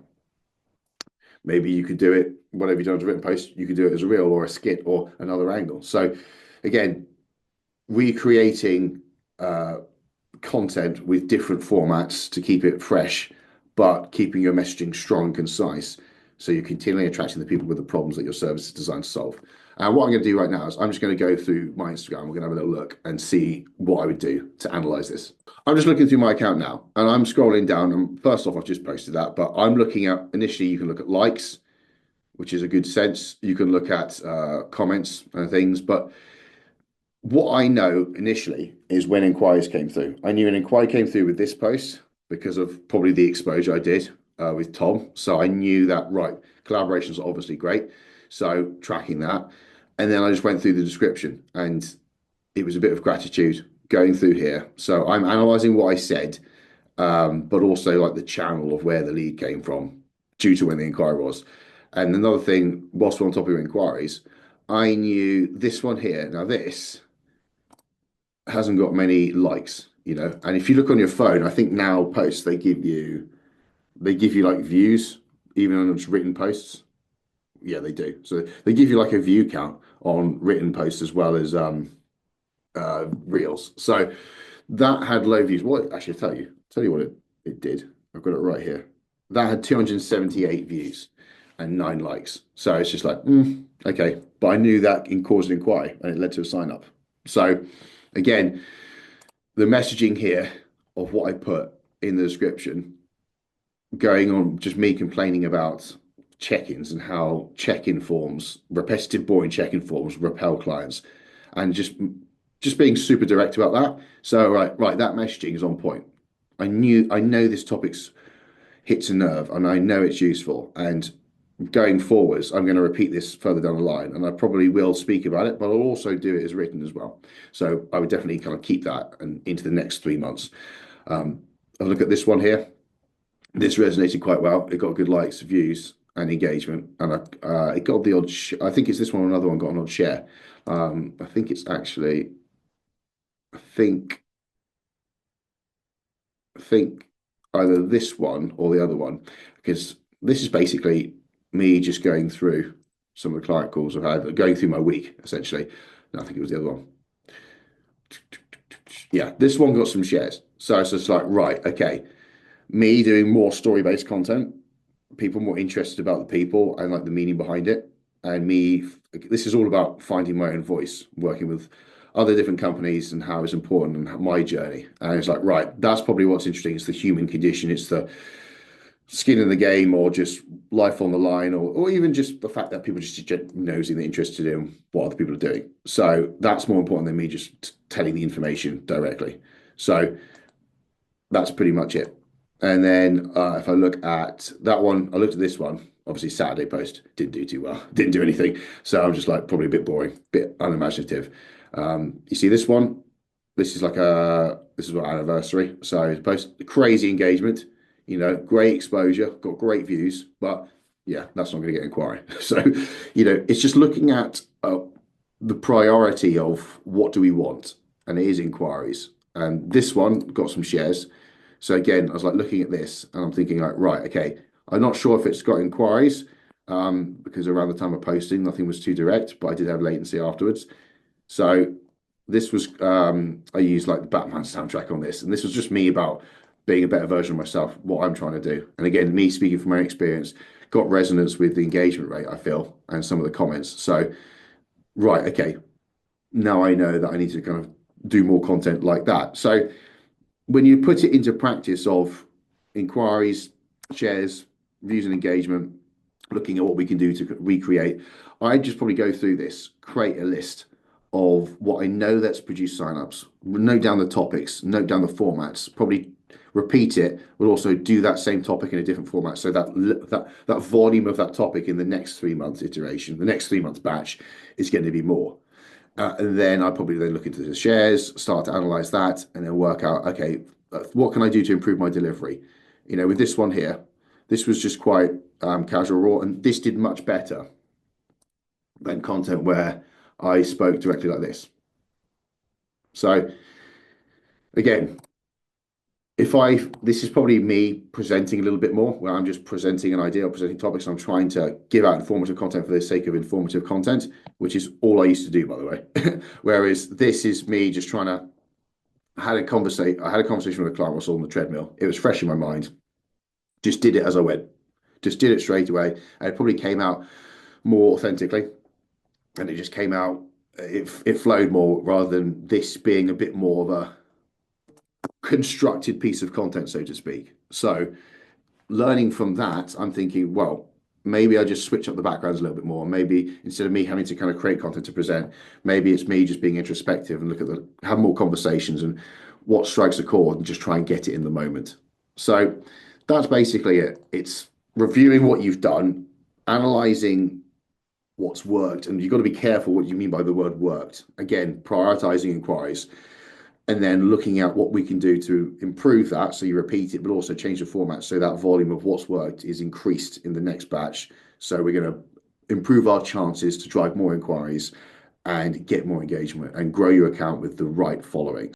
Welcome back. We're going to talk about one-to-one communication here off your content. And I don't see many people discussing this, and it's obviously a big deal when it comes to increasing your inquiry, but also building a relationship with your audience. And not too many people can distinguish what it is and how to actually differentiate if you're speaking to one person or if you're speaking to a room. And most people, when they first start off on social media, myself included, imagine you're speaking to an audience and you use the word guys.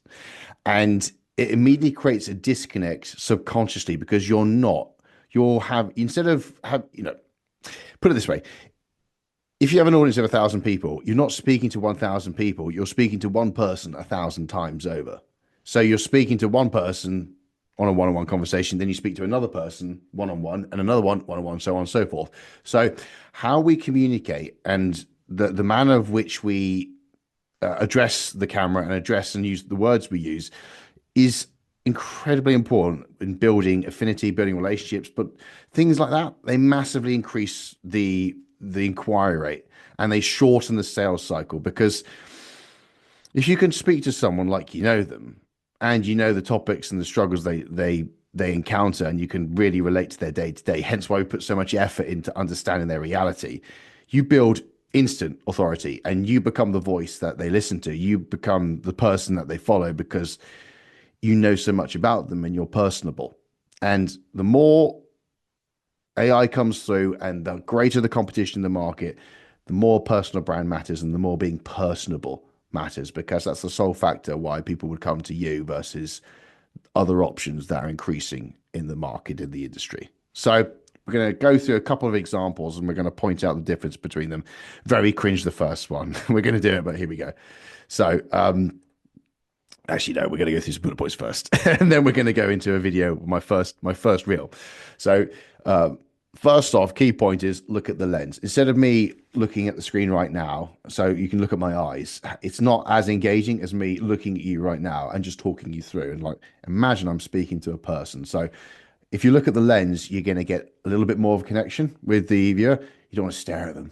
It's a bit weird, but look at the lens, and then think about the person you're talking to. And it's probably worthwhile having a profile, having a picture, or having something to jog your memory before you film somewhere where you just reminded of the exact person you're talking to.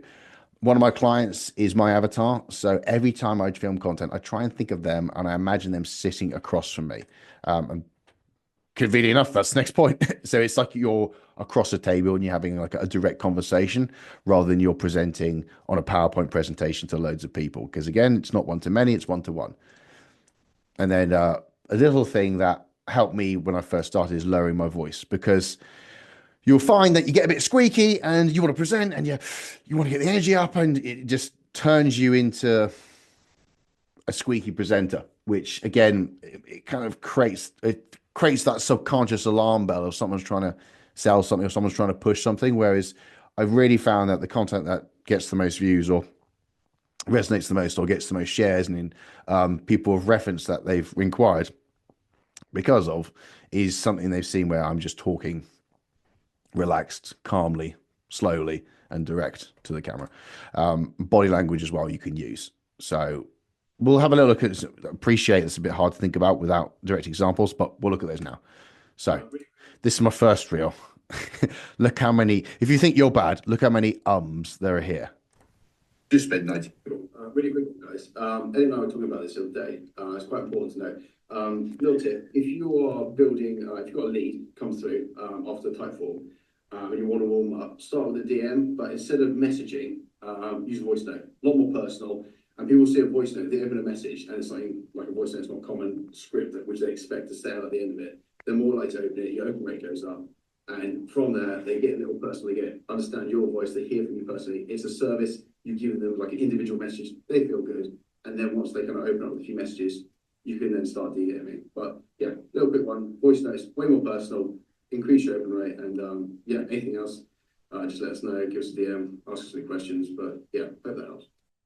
That's cringe as hell. Cringe as fuck. There we go. So a lot of ums actually where you're just trying to fill the silence and you're uncomfortable rather than having the confidence just to say nothing and pause. You have to fill it with sound. So I said guys a lot. I say just send us a message anytime. And despite the fact it was filmed on a good camera with good lighting, it still was quite lackluster and it was a quite presenter style. The next video is a very different style, and hopefully, bearing on the last list on the last slide, you might notice a few differences. So let's just. We just spent 90 minutes on a treadmill, and I was catching up with an old client I used to work with 2-3 years ago, and it's led me to reflect on my first 12 months, why I've grown and how I've grown. Well, how have I grown where I realistically haven't had any inquiries? It's all been referrals. And what's behind that? So I can help my clients and you grow more. Because at the end of the day, if in your first 12 months you have other people doing the selling for you when you're not actually qualified, it's very, very helpful. If you look at my niche with business coaches, a lot of my colleagues, or some of them are just blatant twats who try and sell up front, process and enter the DMs. I mean, if you go into your requests now, you're probably going to find at least 5. And I don't want to be counted amongst that. So I'm not using any of those tactics, and I'm generally trying to help people. I mean, even right now, I am paying for ads so I can find people who need help in the immediate, so I can generally connect with them and help them up front. I never process them or sell to them. I just generally want to find people who need help, because it's inauthentic for me to message people cold and try and get into conversations, because it's not what it's not what I'm about, and I can't do that effectively. So I'm paying to find people to help, literally. And the biggest thing that's actually, I think, led to people referring me and led to me existing and growing in my first year, again, without direct inquiries, is the fact Oh, well, that's done. Despite the abrupt ending, you probably got enough from that. So trying to speak like I'm speaking to a person, looking at the lens, speaking to and referencing you rather than guys, and being a bit more candid, being a bit more conversational, and trying to speak as I would in a normal conversation and forget the fact no one's there. And this is quite hard. I think many times people say, do you know what? You're great on calls, but you're just not yourself in content. And it used to really piss me off because I just never knew what it meant. And it's taken me a long time to work this out and actually define the difference between one-to-many and one-to-one communication. And ultimately, it really does come down to these points here. And it is imagining you're just chatting. Imagine you're just chatting and you're sharing and you're confiding in someone. And as soon as you get into that flow, maybe give yourself a minute or 2 minutes to get into it. And then you keep everything in terms of the content. You maybe just keep everything after that point because you're in the flow state at that time and you forget you're being recorded. Again, batch recording content could be a real winner here. But as soon as you get into that, it's just so much more engaging to watch because it flows. There's no stuttering, there's no presenting, and people feel like they're eavesdropping on a conversation which they want to pay attention to rather than feeling like they're being pushed something. So anyway, that's enough for this video. I'll keep it short and sweet, but this is a bit of a skill. It takes a bit of requirement. It takes a bit of a repetition, I would say, at least. Don't be afraid for it to not to be perfect, I would say.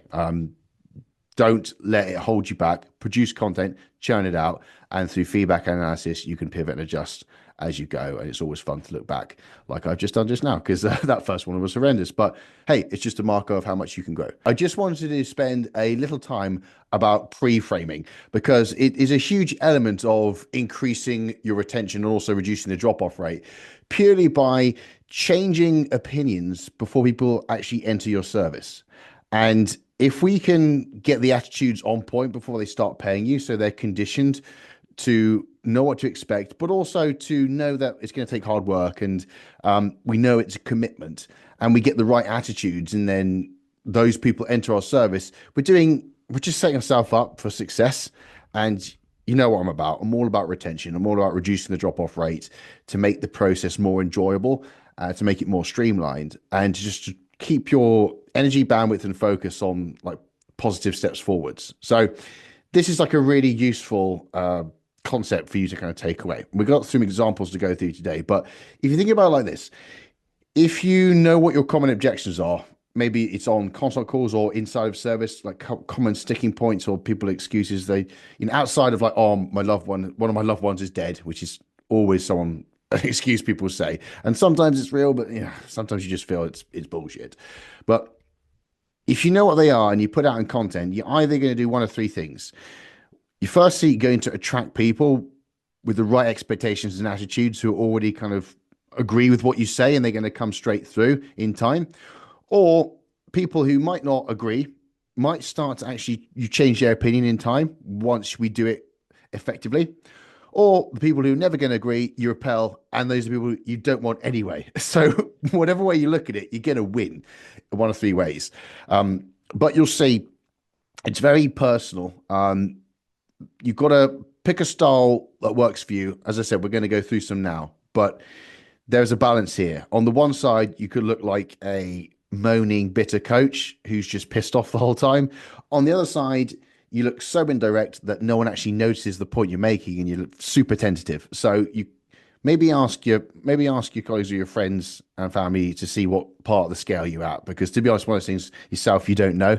It's good to get outside your own head. And to be honest, this way you can ask me. If you kind of drop me a message, I can have a look and I can read the messaging in your content. I will tell you for fact of like, okay, you could be a lot more direct here, or no, if I were you, I'd play it differently. So anyway, what we're going to do is we're going to look at the most common objections. So we're going to look at time, and you go and have a look at what Alfie does with his content, because there's a trend here, like visuals are better than verbally speaking it. Or what I found recently, you could put up an image, text image, maybe yourself on a photo shoot, or just anything that catches the eye, and in the description you go to town. So non-verbal has better success at landing the mark and making a critical point without coming across like a prick. So let's just have a little look at an example of how you could overcome the time objection. You don't have enough time. Now, for whatever reason, the sound's not working in any of these uploads, but you get the point where just the visuals itself, you've obviously got a split screen and you just contrast two behaviors.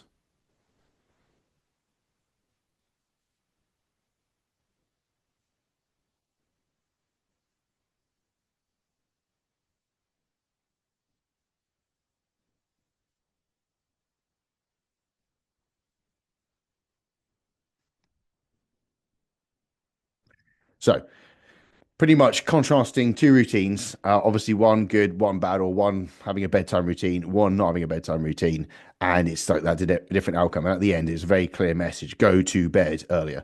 So pretty much that. Next one, we got money, and again, go and check these guys out. Like you get the context with the full.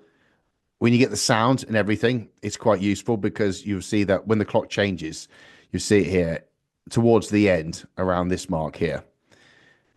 It's the beat of the music picks up, so you can get that emotion as well. So go and check out Alfie's stuff, and then we got Dr. Hodge. Okay, obviously this is money.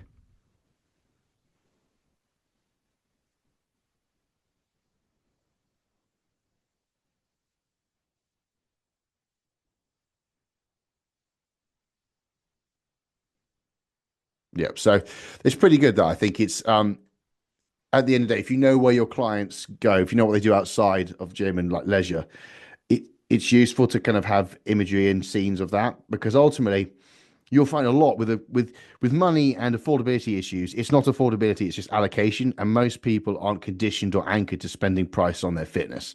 So it's a big reason. If someone's not used to that, they find it unreasonable, and they use the term expensive. But if they're willing to spend 4 times as much pissing it up every single weekend and literally just like pissing it down the drain, then it seems ludicrous. It's all relative.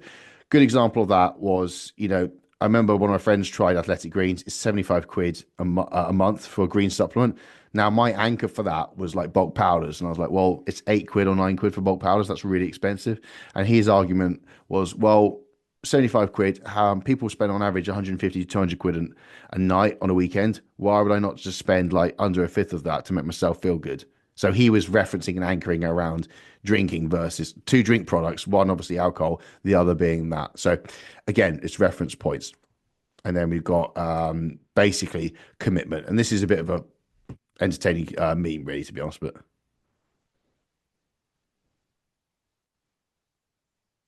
obviously the music's pretty potent with this. It's a meme, but you can kind of make a point without making it direct to the person, and you just lay out the fact that, looking down on excuses, so on and so forth. So that's basically ways you can illustrate it. As I said, good to use videos, good to use memes, but also I think you could still use photos with written word and text underneath. But at the end of the day, key things to take away now is look at your last 10 drop-offs, look at the reasons why people said they're leaving the service, analyze them, look at all the check-ins through this week, look at the difficulty, look at the stumbling points, and then it's a good idea to scan through conversations and find out what the most common issues are. So what you want is you want to go away and make a list of friction points or issues that people, that your clientele, and that you hear people in DMs or through directly in WhatsApp, big bones of contention, issues and struggle points. And if they lead to drop-offs, think effectively, how can we address this in content? How can we put the message out there so we do one of those 3 things? Repel the people who are never going to change. We change the opinion of people who are like considering, or we just super buoy up and attract and resonate with people who are doers, but they're just not doing. They're people who have the commitment, but they're following the wrong system. So it's all about creating that affinity or changing the opinions of those who can, and then bidding off the rest. Hope that helps. If you have any questions on this, or if you, as I said, if you want me to check out where you are on that rate or that spectrum of like way too much, maybe tone it down, don't be bitter, or no one has a clue what you're talking about, be more direct. Just let me know and I'll be happy to help. In this tutorial, I want to run through a concept called the cost to value ratio. And it's an important concept for you to grasp because it can massively affect your conversion rate. And if you understand this, you can put it into your content, which is going to drive more urgency and inquiries, but also it's going to massively help with retention and just the general framing of how people perceive your service. Because simply put, if they value the service and they see the value, and if the value exceeds the cost of what you charge, people stay. they stay paying for you, or they sign up in the first place. And I just want to go through how this is all constructed and how you can leverage this information to massively improve inquiries, massively improve your inquiries and boost retention. So I'll start off with just understanding what's actually valuable, like on a deeper sense with the person. So we'll start off with, look, if the problem is they can't stick to a diet, how important is that problem? How valuable is it to the person that they fix that problem? Surface level, it's a bit of a pain, but it's not anything that's going to probably keep them up at night if they're thinking on that level. The next thing is, well, I can't lose weight. That's a little bit more poignant. That's creating a little bit of urgency, but still, it's still the surface level mechanics of it. And when we dig a little bit further, we might get a bit more meaning, and it might become more valuable to the person. So when we explore that, it's like, well, if they then feel like they have no self-control and they can't control how they look or feel about themselves, that becomes a little bit more of an urgent problem. And if they then start to feel like they're losing a lack of respect from friends and family, that's a big issue. And ultimately, if they feel like a failure as a role model, and I put role model here because even if they're a failure to themselves, even if they're a failure as a parent, deep down they've failed. They are that critically the one thing that they want to be, or they want to own up, and they want to own. They're a failure in their own eyes, and it's not about other people really. I mean, this lack of respect. It's not. It's about them feeling in this regard. It's about them feeling insecure, like noticing they feel like they have a lack of respect. It's not direct external lack of respect. It's them feeling like they will get a lack of respect, which is more impactful. And then the critical thing is ultimately if they feel like they're a failure as a person, as a soul, as their core identity of being a role model, being a provider, being a man, being a woman, being the parental figure, or just being someone that your family wants to look up to, and you feel like you've let them down. You are of the generation that's fucks things up, and you know your father or your mother before you, and their grandfather, your grandmother before you, they're holding higher esteem, and you feel like you've just failed. And when it's your turn, I mean, this is like deep rooted, painful stuff, but you can understand that if we're helping them solve this problem, it's going to be more valuable than this. So it's worth just going through and thinking about that. Conversely, when you're thinking about talking to the emotions in your content and reflecting on stories and anecdotes, if you're talking around these lines rather than just like the surface level, you're going to get probably more poignancy. Poignancy, is that a word? It's not really, is it? But you're going to get more impact, I would say. And now I want to cover something called anchoring. Now, price anchoring, again, it's a way of judging things or comparing things next to each other.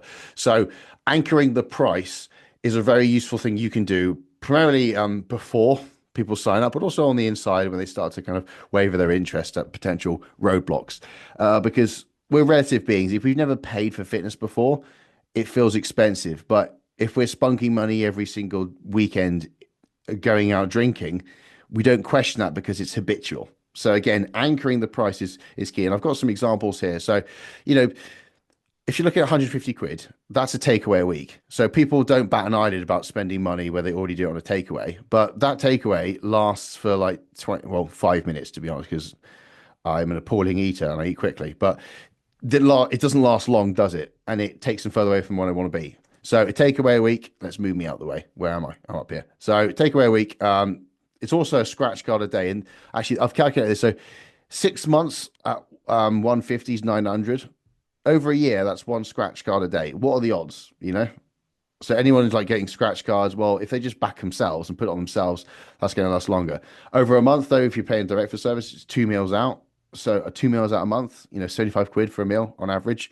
It's a carton of cigarettes. And I go, it's a dying thing, really, to be honest, smoking. But pardon the pun, shit.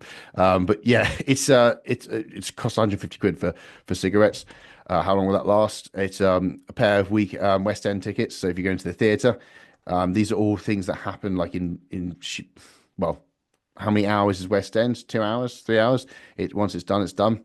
Then you've got obviously a couple of nights out a month. You know, that easily adds up to 150 quid, depending if you're an absolute bowler. If you're going to, it could even just be a night out. So, you know, how is money being spent there? Then you've got supplements. Again, people spending money on supplements. If they're more into fitness and they're spending money, you know, if they're getting whey, anything else like a pre-workout could be 150 quid in total if they're getting creatine.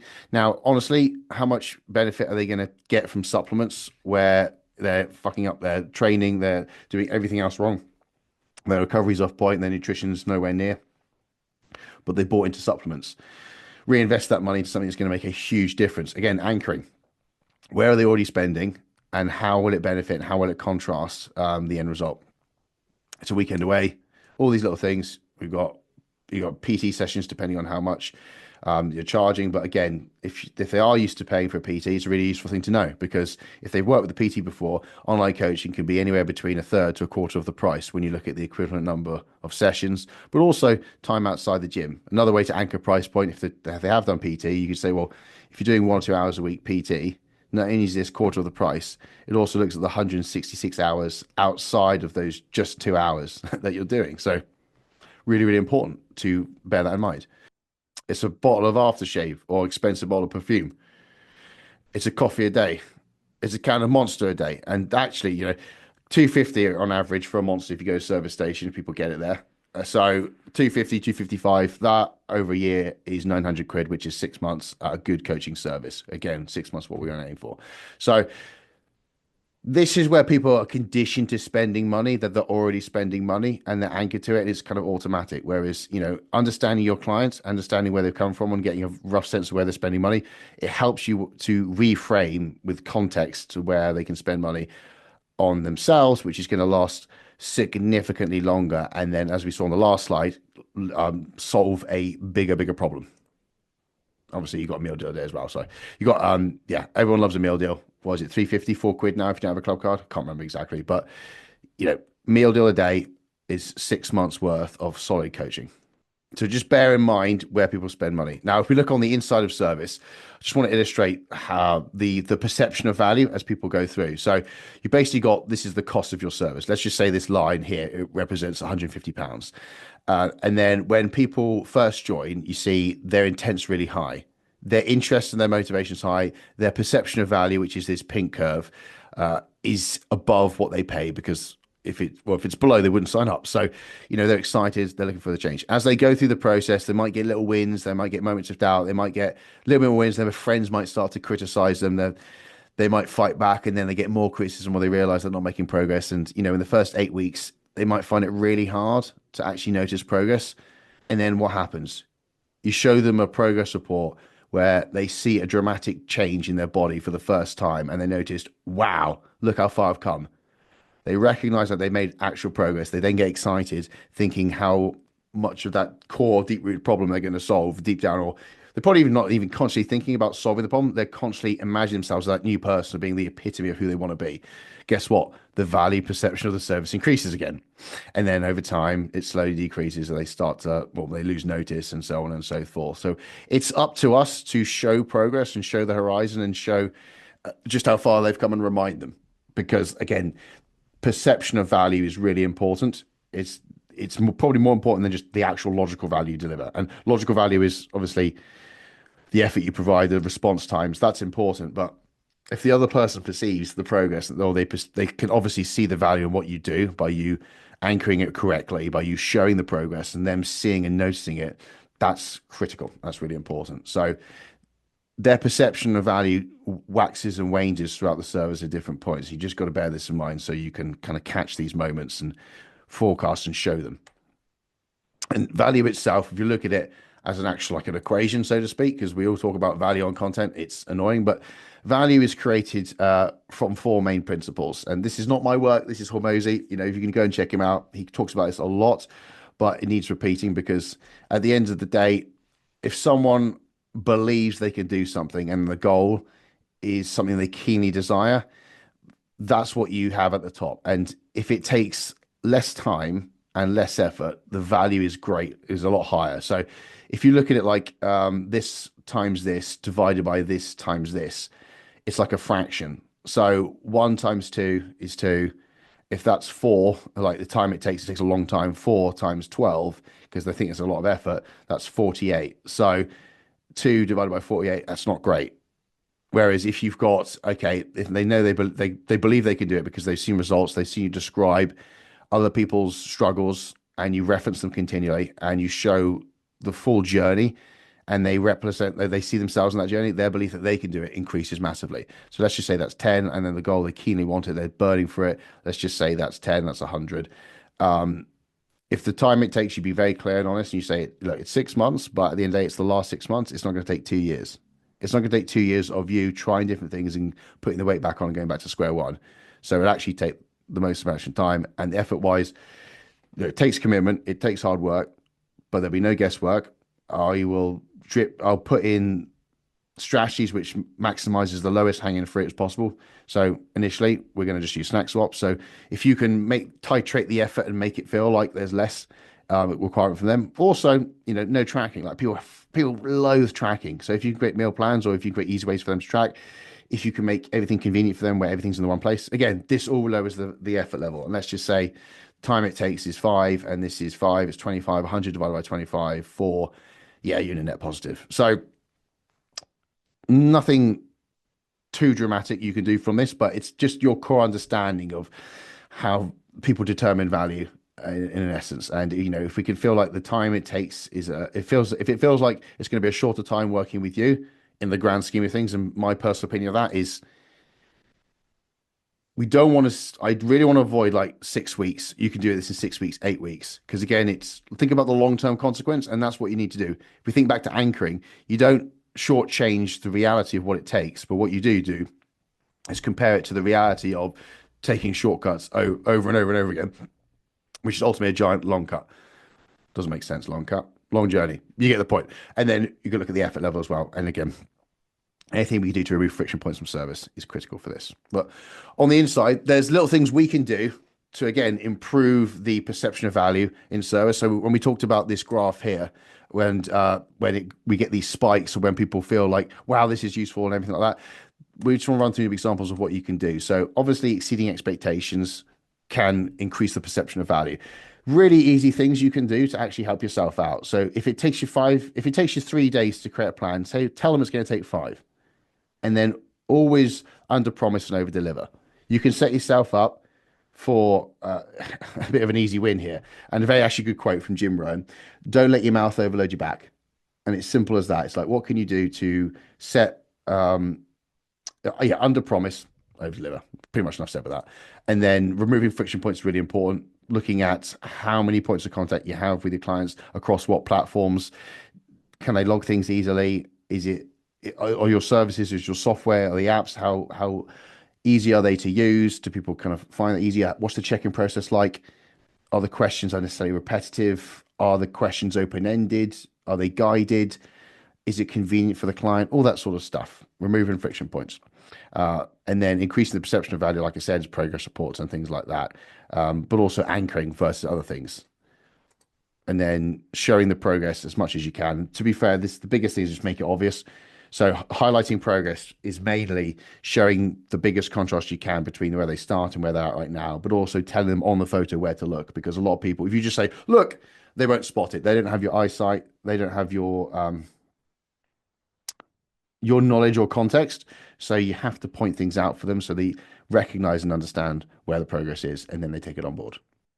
And those are the main areas that you can focus on to improve the perception of value and someone's experience on the inside once they're a client. So I hope that helps.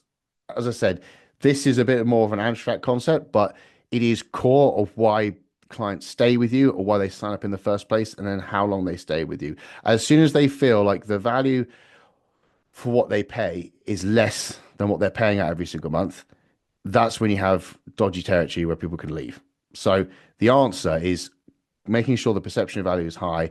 And a big part of that is making sure that they see the progress and they are progressing. If someone's not utilizing the service, they're naturally not going to see the value of it. So it's not always as simple as showing off the best. We have to get them endearing. We have to get them noticing the progress. We have to get them aware of where they came from, and also where else that money is being spent, and how this is going to be ultimately compounded over time to solve the deeper problems, as we referenced earlier. Not just the fact that they can't stick to a diet, but the fact that they will live up to the highest version of themselves and never be considered or regarded themselves as a failure. In this video, we're going to go through identifying the true goal. Important step, because it improves conversion rate. This is typically done around the DM conversation part, or it could be more on the consultation call itself.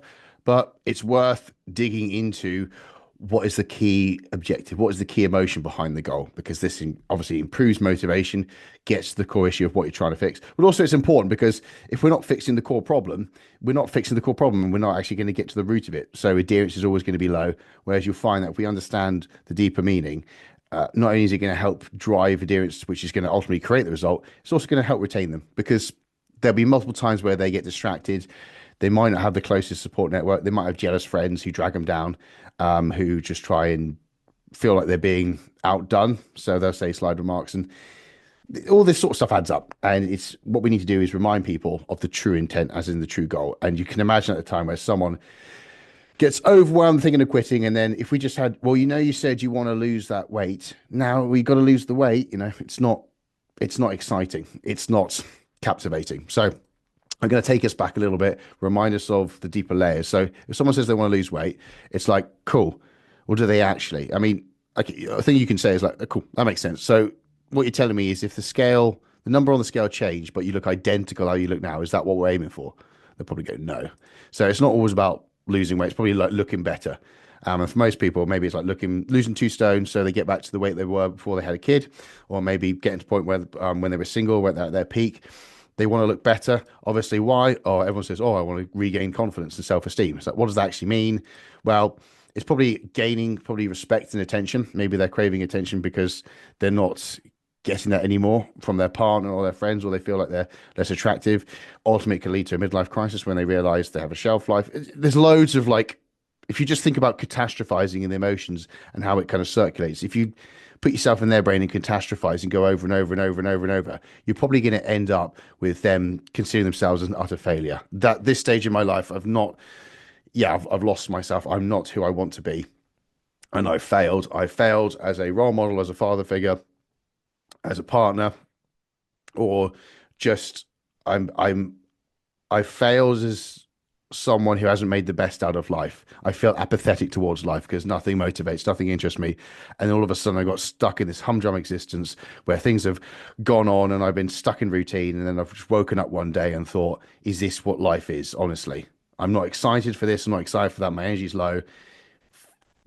Fuck. Is this what life's come to? Have I failed? Have I failed at life? So again, it's pretty intense, but again, these are probably the subsurface emotions and layers of what's going on in the deep-rooted thought patterns. One little example of this before we go on is I know a client I was helping who's actually become a coach. He lost a lot of weight because he was a chef at the time, and he was looking after his kids one day, and he was working long hours as a chef, knackered, very tired. He gained a little bit of weight, but he would just be sort of out on the couch for most of the day, just relaxing, just tired and sort of semi-sleeping. And he's looking after the kids, and it was his turn. And then I think one of the kids said, oh, but not dad. He's the lazy parent. And that hit him so hard. He was literally like, trigger, done. And he just was on a treadmill then he was on the Stairmaster, and he was an advocate of it. It just ignited such a burning desire in him to just change that and not be considered as the lazy parent. So he reached that. He reached that point as a failure parent in that point, and that motivated him. So again, it's useful to know that. So understand those surface levels. Now, how do we do this tactfully without sounding like a judgmental prick? Really important. So, we need to get this with a total stranger. What can we do? So these are some questions what I want to give you that you can note down to use either on a console, or you could use it directly in DMs, or you could use it throughout service. But it's a way of extracting information. These are typical probing questions. I use a satellite here, but you'd be surprised when you put in a Canva, you type in the word probe, what comes up. So try to be as PC as we can here. But look, can you be more specific? Can you give me an example of that? So it's like, I want to lose weight. Yeah, can you be more specific? Just so I'm aware. Can you give me an example? Okay, interesting. Can I ask why? And then, how do you mean exactly when you say this? When you say you want to lose weight, or you say you want to gain confidence, like, how do you mean exactly? In what scenario? Like, how do you feel when so and so? So it's a good way to kind of, break down those sentences as we did before, a way to access the deeper layers without us trying to be too direct. No problem. Can I ask what's prompting you to change this, or why you're changing this now? There we go. What's causing this to happen? What do you mean by that? I mean, I could just keep announcing them, but there's quite a few. What's led you to this? Why is this? That's a really good one. Why is this so important now, though? Because it's kind of like a qualifying question. And again, you're asking them a question, they will clarify and they will provide the answer, and again, they tell you that, but more importantly, when they say out loud, they tell themselves, which is more important. We covered that one. We got, okay, let's say you achieve that. What would that do for you personally, and in what way? Can I ask what originally led you to that decision in the first place? And then obviously, this is not bad. I think the key here is that all of them? Yeah, that's all of them. So I just want to give you these, and I'll tell you what, I might put these in a resource for you to access. If not, you could just have a little look at the screen now, pause it and note them down, because you'll find that maybe one or two of these phrases suit your personality and your delivery specifically, and my advice is just stick to them. By no means should you use all of these. That would be the worst thing you could do, because it's like an interrogation. But you just want to cherry pick one or two that you actually personally could pull off, and it needs to flow naturally. It needs to come out just in general chit chat and be delivered in a kind of a curious, conciliatory tone. And that's how you're going to best identify the true goal. And then, as I said, once you've had that, you can use it going forward to keep people accountable to the highest version of themselves. And I'll say this, it's in their best interest. You're not a bad person. You're not mean for using this or knowing this. They come to you with an ambition. And throughout the process, they'll encounter roadblocks and they have to, in theory, to be someone else, they have to go somewhere they've never gone before. And that might be scary, but you have to remind them of where they started. And knowing this information is critical to that. So we can use tactful questions like this to get that information out and extract it. Hope that helps. Any question on this, just let me know. This is an integral part to increasing your inquiries. And right now, this is exactly what we want to do. Now that we know that we can hold on to clients for a solid amount of time, we know that we can reduce the tendency for drop-offs because we can handle and manage clients on the inside, but also we're attracting the right clients off our content anyway. Now we're really looking to increase the volume of people.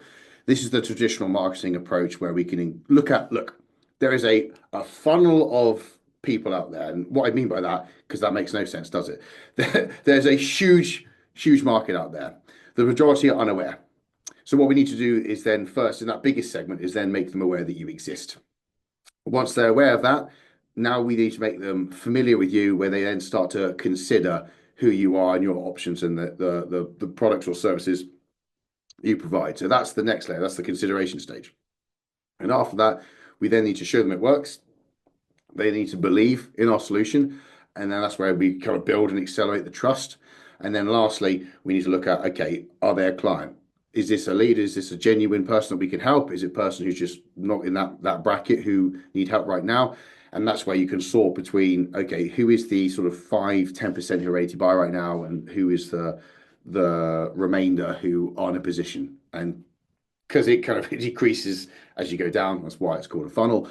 But this is what we're looking at right now. And a big part of that is looking through the promise statement, because this really crystallizes who the hell you're helping, but also what you're offering out here. And a lot of people don't know. There's a lot of coaches, service providers have no clue what the key average factor or the key average result they want to deliver as a standard across. And this is what your actual target market want.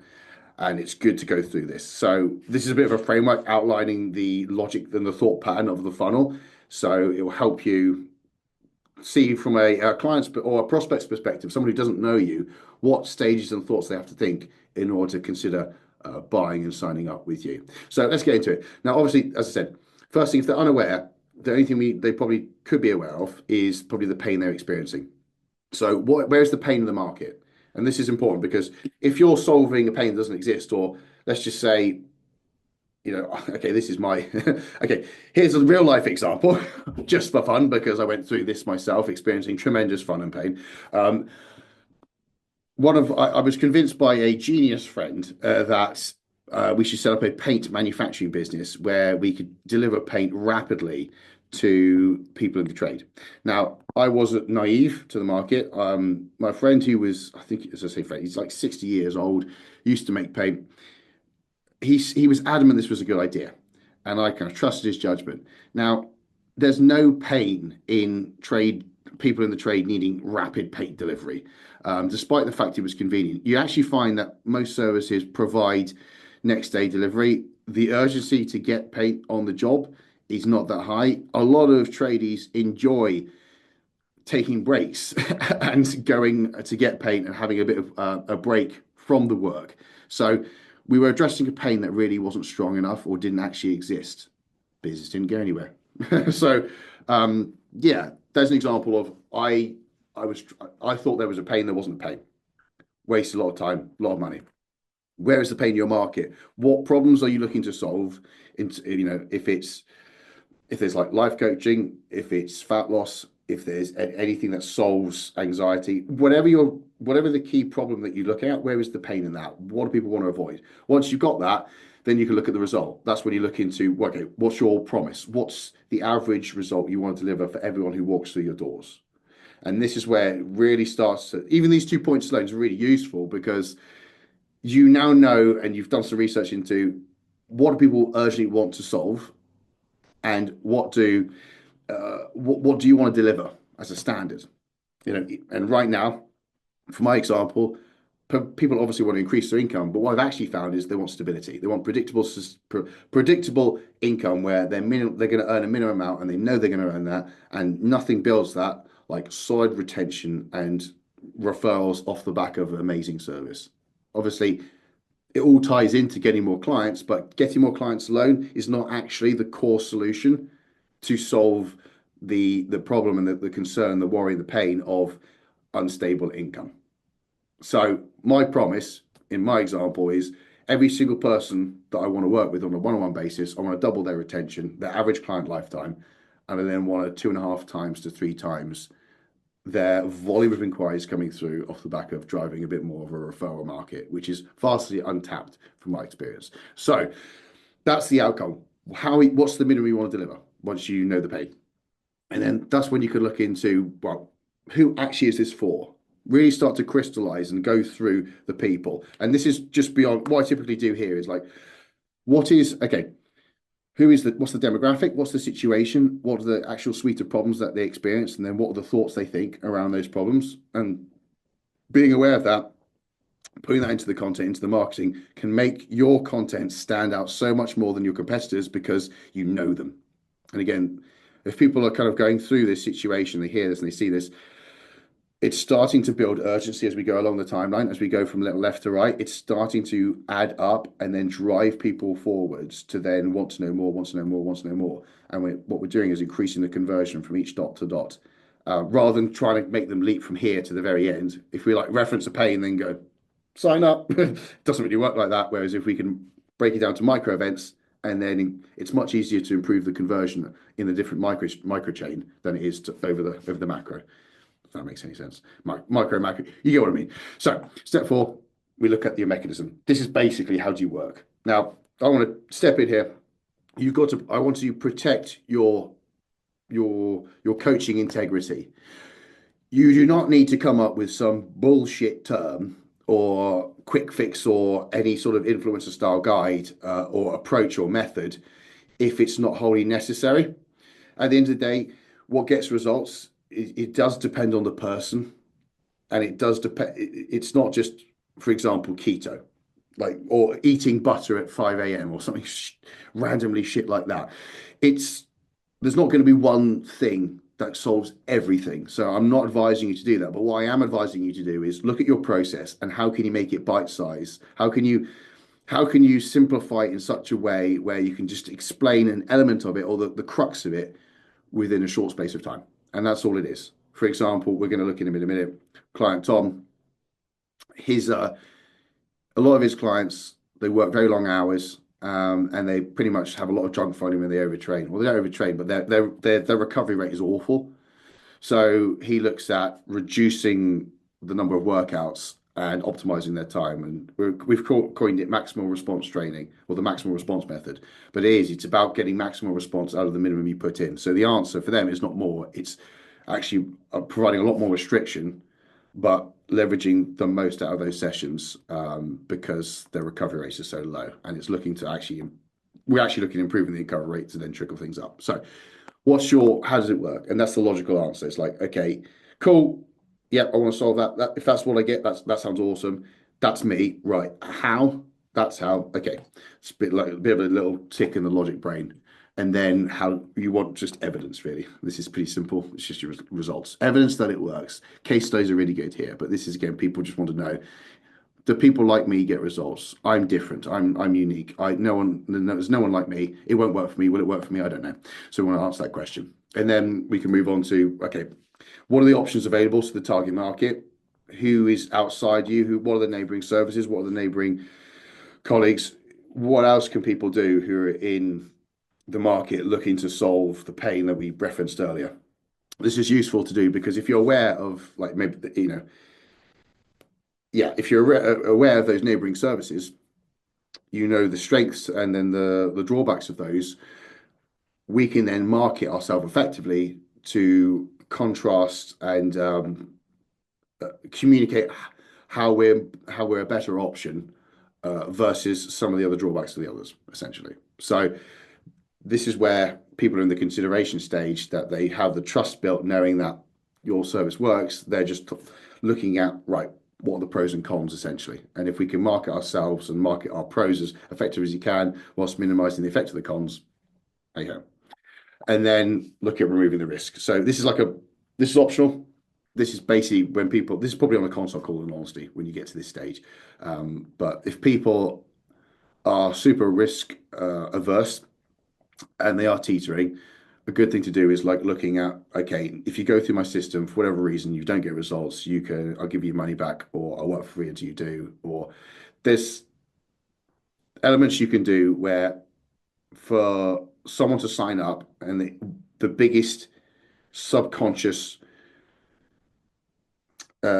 hindrance to decision making is the thought, well, what if it doesn't work and I spend the money? So I've spent the money and it still doesn't work. I've lost out money and I haven't moved forward. And this risk reversal solves that issue. If we can make it feel like, right, it's probably beneficial to take action either way, because either of the options, I'm still better off than I am right now. So that's the idea. And again, you don't have to give money back guarantees. You don't have to do this. It's just something to consider. And then finally, at the end of that, you can stack up everything and look at, right, now that we know how we contrast other people, what's our benefits? Where do we stand the best? And, probably don't have to reference where we don't stand the best, but how do we add up? And then how can we create impact? What's the impact of those benefits? Now that's there. So I won't cover this too much, to be honest, because this is mainly about the earlier stages, but you can understand as, going through these steps, it's going through the different stages of the funnel. And if we're trying to increase conversion from one point to the other, these are the points we have to consider. Now, when we're going to actually use this and put this into a bio, maybe it's a social media bio, maybe it's on a website, we can look at, okay, firstly, we want to be aware of what's the outcome we want to deliver and who is it for. So again, talking to that key desire so they can avoid the pain going forwards. This is who it's for. That's probably going to be the most important thing that's going to drive the most willingness to change. So that's probably the priority. Underneath that, we can cover your mechanism. It's not as important, but it provides a bit of an answer of like how it's different from other things they've tried, and it should generate a bit of curiosity. Then we want evidence. So that's where you have your proof. And then lastly, you want a call to action. So if you look at that's a very rough outline for a website page, but it's also an outline for a bio. So if we look at in a bio's example, just looking at mine, I've got my title at the top, but this is my promise statement. Help you go from 3 to 6 to 12 month minimum retention. I haven't really got a direct mechanism, but this is how I did. This is my, again, my integrity is like, I'm not going to push, you need challenge funnels. Everyone's talking about challenge funnels. Because that might be appropriate for some markets. It might not be for a lot of other markets. It really depends on you as a person, your business, and who you target. So I genuinely believe one-on-one coaching will provide the best results. So I'm not going to dilute that authenticity by just bullshitting. So I've done it in 3 ways. Like I do it by increasing your income per client, increasing your referrals, and improving stability. There's my validation. 372. Well, I need to update that, but yeah, I've got a certain minimum amount of 5K trophies, 5K per month trophies I've given out to clients. And then underneath it, you can't see, but there's a call to action. I just put inquiries. I can improve my call to action, to be honest, because take the first step here, maybe a little bit more exciting.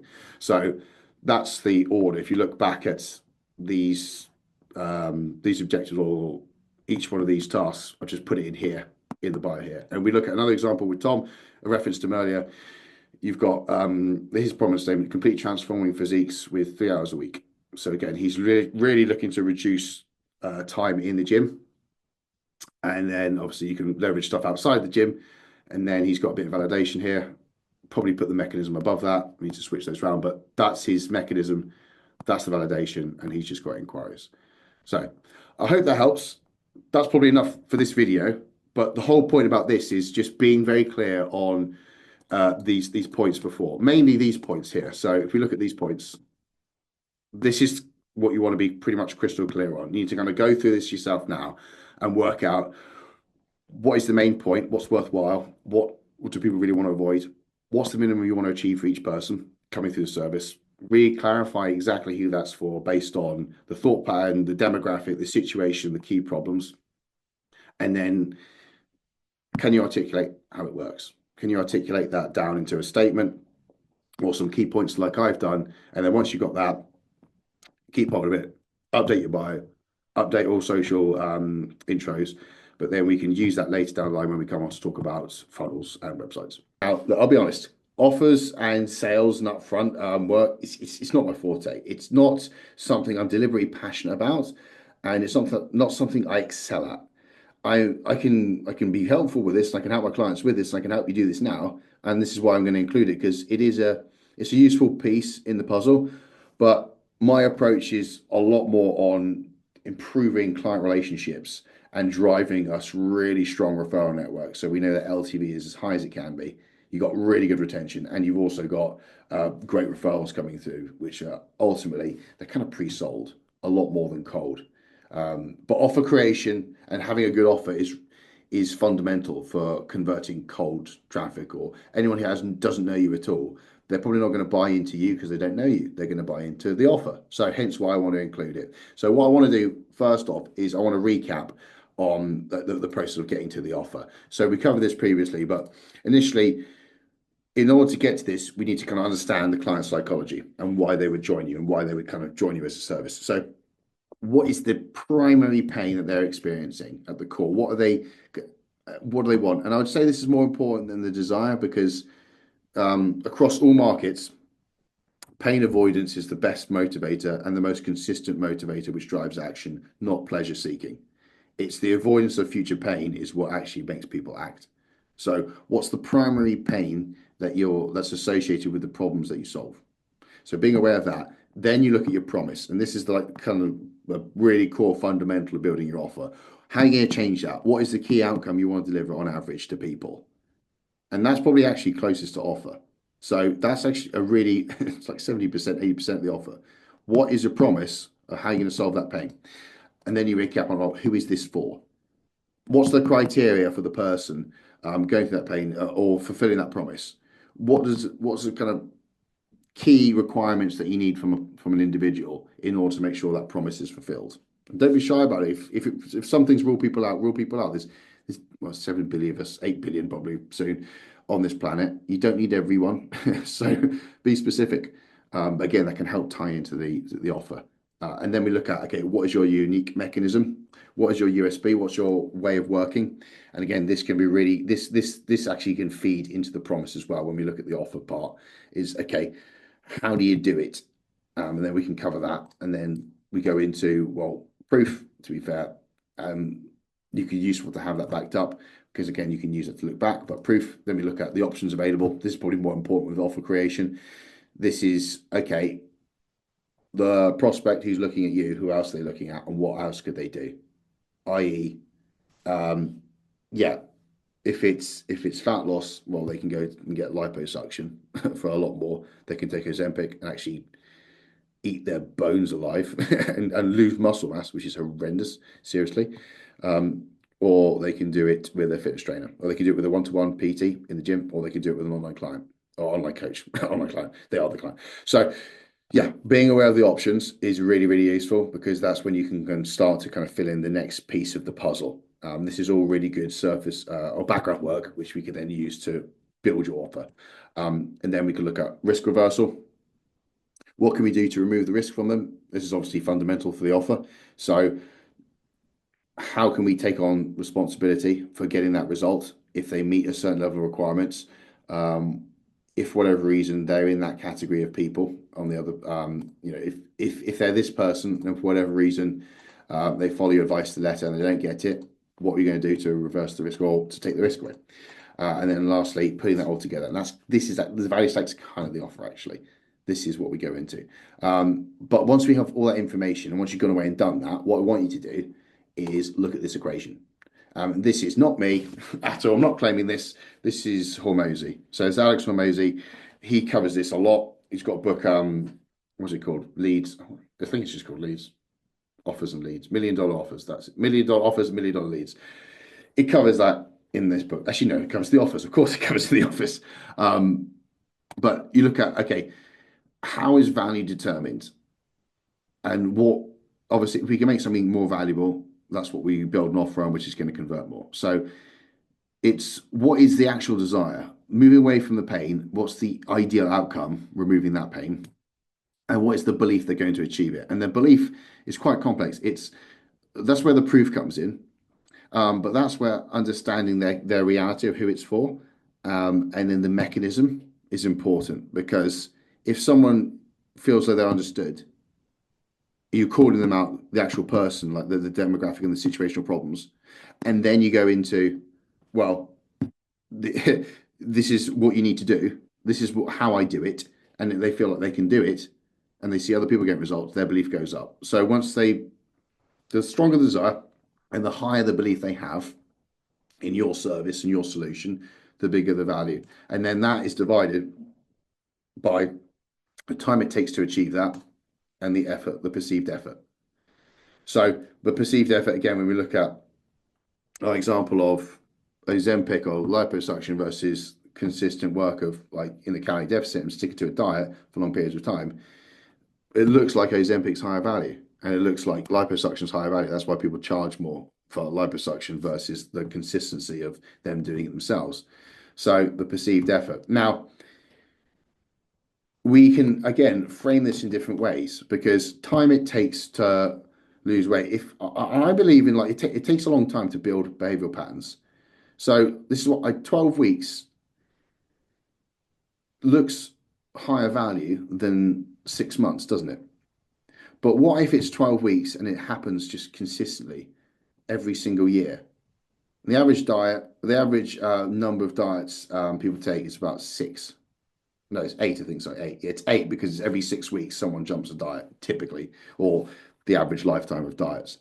So when you frame it like that, 6 months for good is better than constant years of 16 diets, 8 diets here, and just going over that 6-week cycle over and over again. So you can frame it that way. And then the perceived effort.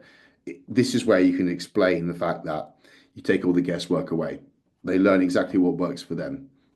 Everything is at their fingertips. The diet is done and tailored around them. And also the enjoyment of the diet is considerably high because you incorporate foods they like. Again, with the fitness example, just because it's easy and on top of my head. So these elements can really help build the value in your offer, because if the effort feels low, i.e. they're going to enjoy elements of the process, and the time it takes, again, with the context of actually solving it rather than just not solving it on the deeper level and then repeating the example, they really want to avoid the pain, or they really want that outcome. And from what they've seen and the way you describe it, they know that they can do it. That's incredibly high value. And then understanding all that and then putting it together in light of these points here and these points here is a really good way to build a rock solid offer. And again, an offer is not always, I'll give you your money back, or I work for free until you do. But it comes into what is the key promise and outcome you want to deliver according to the type of person that you know it's appropriate for. And then some element of risk reversal in light of that. And then when you're on a call, that's like the core thing. And then you can layer it in with what's required and your context of, you don't have to say this is how long it's going to take. This is the amount of effort it's going to charge. It's going to take you. It's going to charge you. So it's more so building it around those concepts. This is why I wanted to incorporate this video as part of the course, because you'll find that if we haven't got the greatest sales skill, but you know the reality of what your clients or what your prospects go through and what they want to try and avoid and what you can deliver them as a minimum expectation, you can just stick to that and promise that based on the fact they're going to commit to it. If they don't commit to it, they don't fulfill. You don't fulfill the offer, but it can give you a really solid option which does the selling for you. And then that's something you sell. And that's what people want, particularly if they don't know you. So hope that helps. If you need specific guidance on this, or if you don't know if this is good for you, you want to use other strategies, again, you could book a call with me. We can do it as a one-off. We can go through everything in terms of what you want to go through. I'll give you as much time as I can. It's typically an hour, but if we need to, we go over. But from my perspective, I will try and help you out as much as I physically can in that time to give you something really tangible to go away with, and that's going to match you. It's going to match your temperament, skill set, and the potential that you have right in front of you where you're at in your journey. I quickly want to cover call to action posts. So this is not stories, this is what you actually put on your feed, either images, written posts, or reels themselves. Because in all honesty, they are not as popular as they used to be, and they're not as effective as they used to be at the time of recording this, 2025. Several years ago, they were all the rage, and I think people have gotten used to them now. The old 5 people, I'm looking for 5 guys, I'm looking for 5 women, 5 determined people. People are aware, and they're aware of the fact that there's that false scarcity just doesn't work. But there's things we can do, but things are moving a lot more towards just building a genuine connection with the audience. Being honest up front and using really good referral results to show off, because that's it. Like 9 times out of 10, inquiries come from amazing results put in front of the right people using effective collaboration strategies. So, which of course I cover, but this is where you can be a bit more direct and ask every now and then. The old Gary V, give, ask, and there's a reason why there's 3. It's 3-to-1 ratio is like optimal for getting inquiries, but also whilst growing a followership, because we don't ask too much essentially. But you don't want to not ask, because if you're not direct and you don't explain what you got, people won't follow through. So let's go through some examples. Now, in a written form, you have space availability, so you can show the fact that you have spaces open. I would typically time this towards the end of the month, either week 1 or week 4, where payday is typically the last Friday or the 20th or the last date of the month, depending on what level of employment people are in. So whilst affordability is high, it's a good time to time these. So Sunday is probably one of the best days as well. Look at the psychology of the week. Obviously, Friday, Saturday, relaxed, no non-committal. Sunday, probably looking forward to Monday, or looking ahead to Monday, I would say. Slight anxiety, they might have gone out drinking the night before, whatever, and they're in that point where they cross comparison. They're actually introspective. They're really introspective, typically on a Sunday, in that waiting zone for the week to start.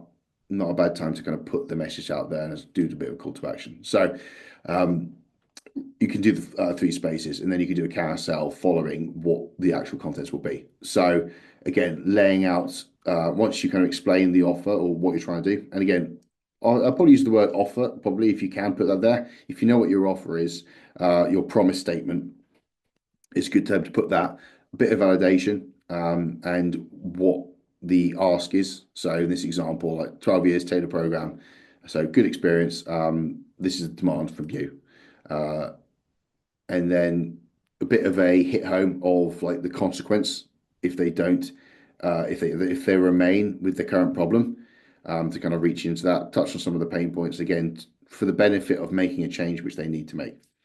Then we can move into some like before and afters, or just show a bit of proof, show the progress with a mini call to action, and then another version of that. I mean, probably put that.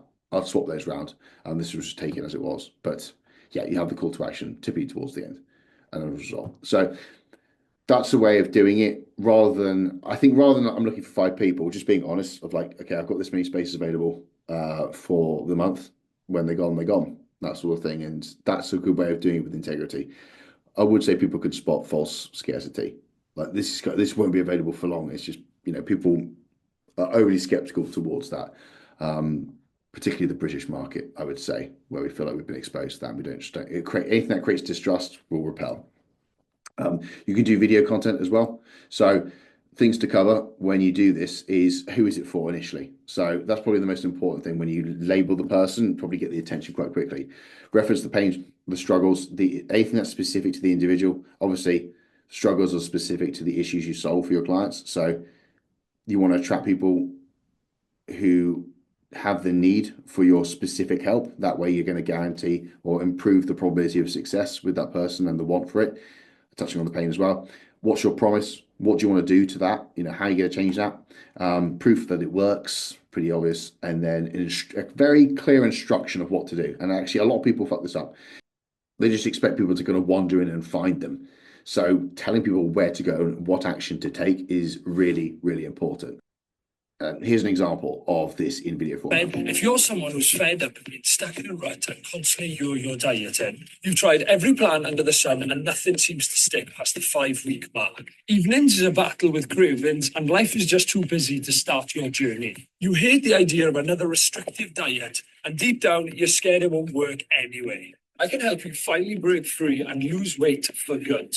Here's my client Aaron, who has lost 66 kg. When Aaron started with me, he hated life. He couldn't tie his shoelaces or walk up the street without being completely out of breath. And here's my client Duelle, who has lost a huge amount of body fat without giving up the foods that she loves. Since Duelle started with me, she has completely transformed her body. And when she looks in the mirror, she loves the confident woman staring back at her. If you're ready to make 2025 your year, sign up now or put in a deposit before the new year to lock in this year's prices. So here's a few more of my amazing client transformations. They started just like you, unsure if this could be the process that finally works. Now they're living proof that it does. Make 2025 your year to feel confident, to love yourself and be in control of your physique and overall well-being. Send me a message or click the link in my bio to get started. Summer will be here before you know it. Put in the work now and you're going to thank yourself when it arrives. So basically that format laid out in the video, it's just a good way to structure things and hit those points in the right order to not only get attention, develop the interest, touch on the urgency to change, show the proof that it works, and give clear instruction for actually people to kind of follow through and where to go. That's going to be the best bet to encourage that change. So just recapping all of that, it's really, really important to understand the reality of your avatar. So the client or the target market, just knowing what they're going through so you can reference it. And it's not really one specific point. It's just laying down loads of different examples or perspectives in just conversation when you're doing it on video or if you're doing it within the copy. So mapping and understanding so people feel like you're speaking directly to them.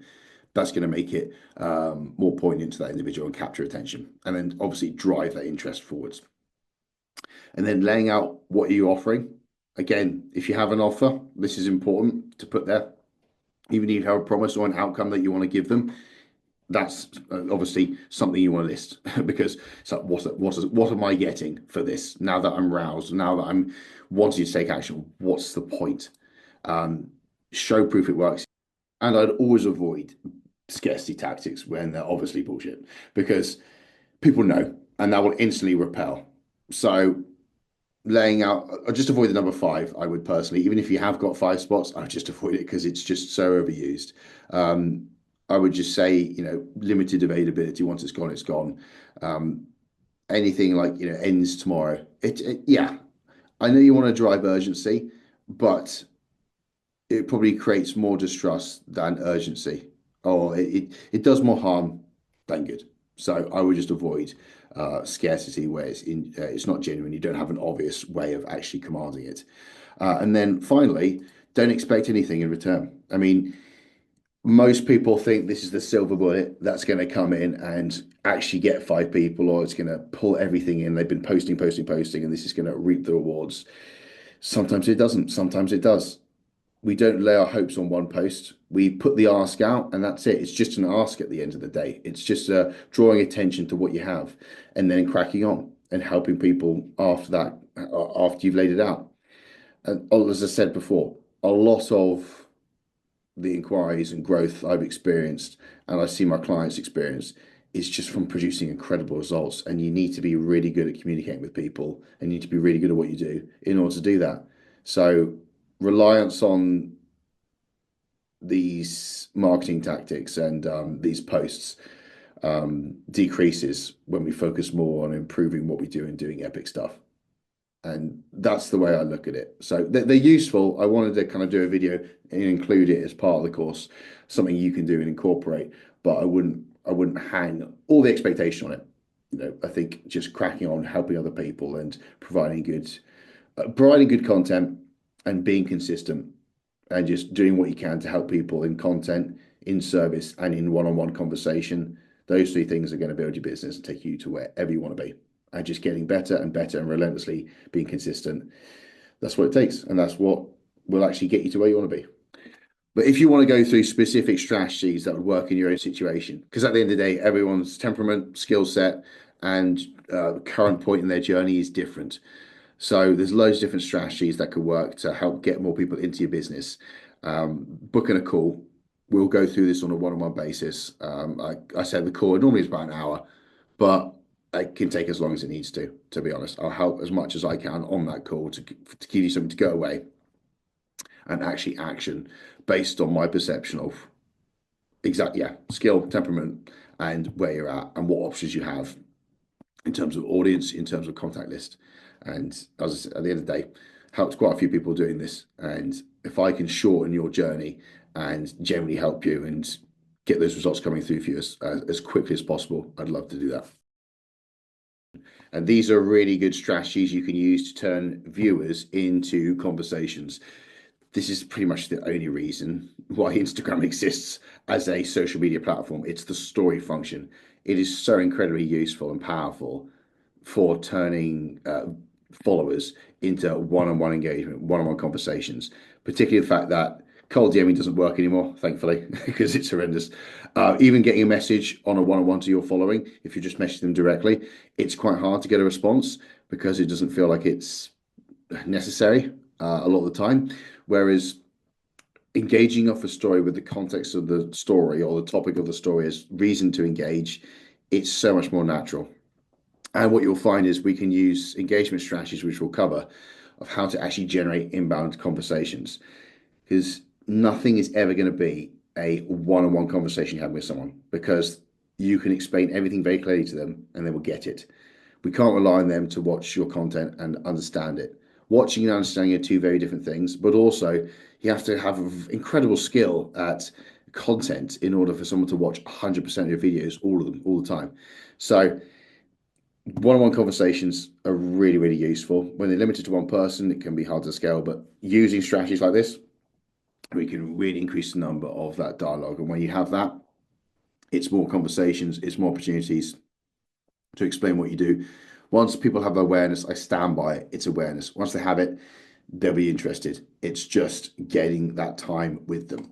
So I'm just recapturing the funnel process here and reminding you of the fact where we're at, because obviously you've got people at the top who are uninformed. We'll put it very simply, uninformed about you, informed about you, in conversation with you, considering inquiring with you.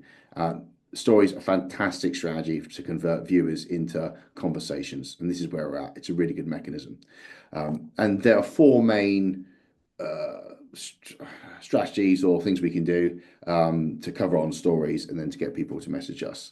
So first off, we have engagement pieces. So quizzes, polls, rating scales, stickers, rate your own or make your own version. All these sorts of things are really good ways to get people to action off the back of viewing, particularly polls where people want to weigh in. And you can naturally respond to posts so much more easily than just starting a new conversation. So engagement pieces are really, really useful. Then we obviously have text wins where you show your client wins, and then you can probably have an engagement piece off the back of that, or you can have a comment, or we can ask people to comment off the back of that. But sharing your text wins are a really, really good thing to do. Big proof, good validation.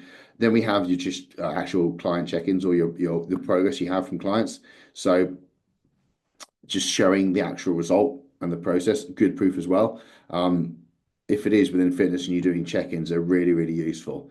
Very simple tool to do or simple strategy. Whenever you do your check-ins, after it, pick 7 talking points and then film 7 very short 1 to 2 minute videos explaining what's going on with the clients at this time frame. There you go.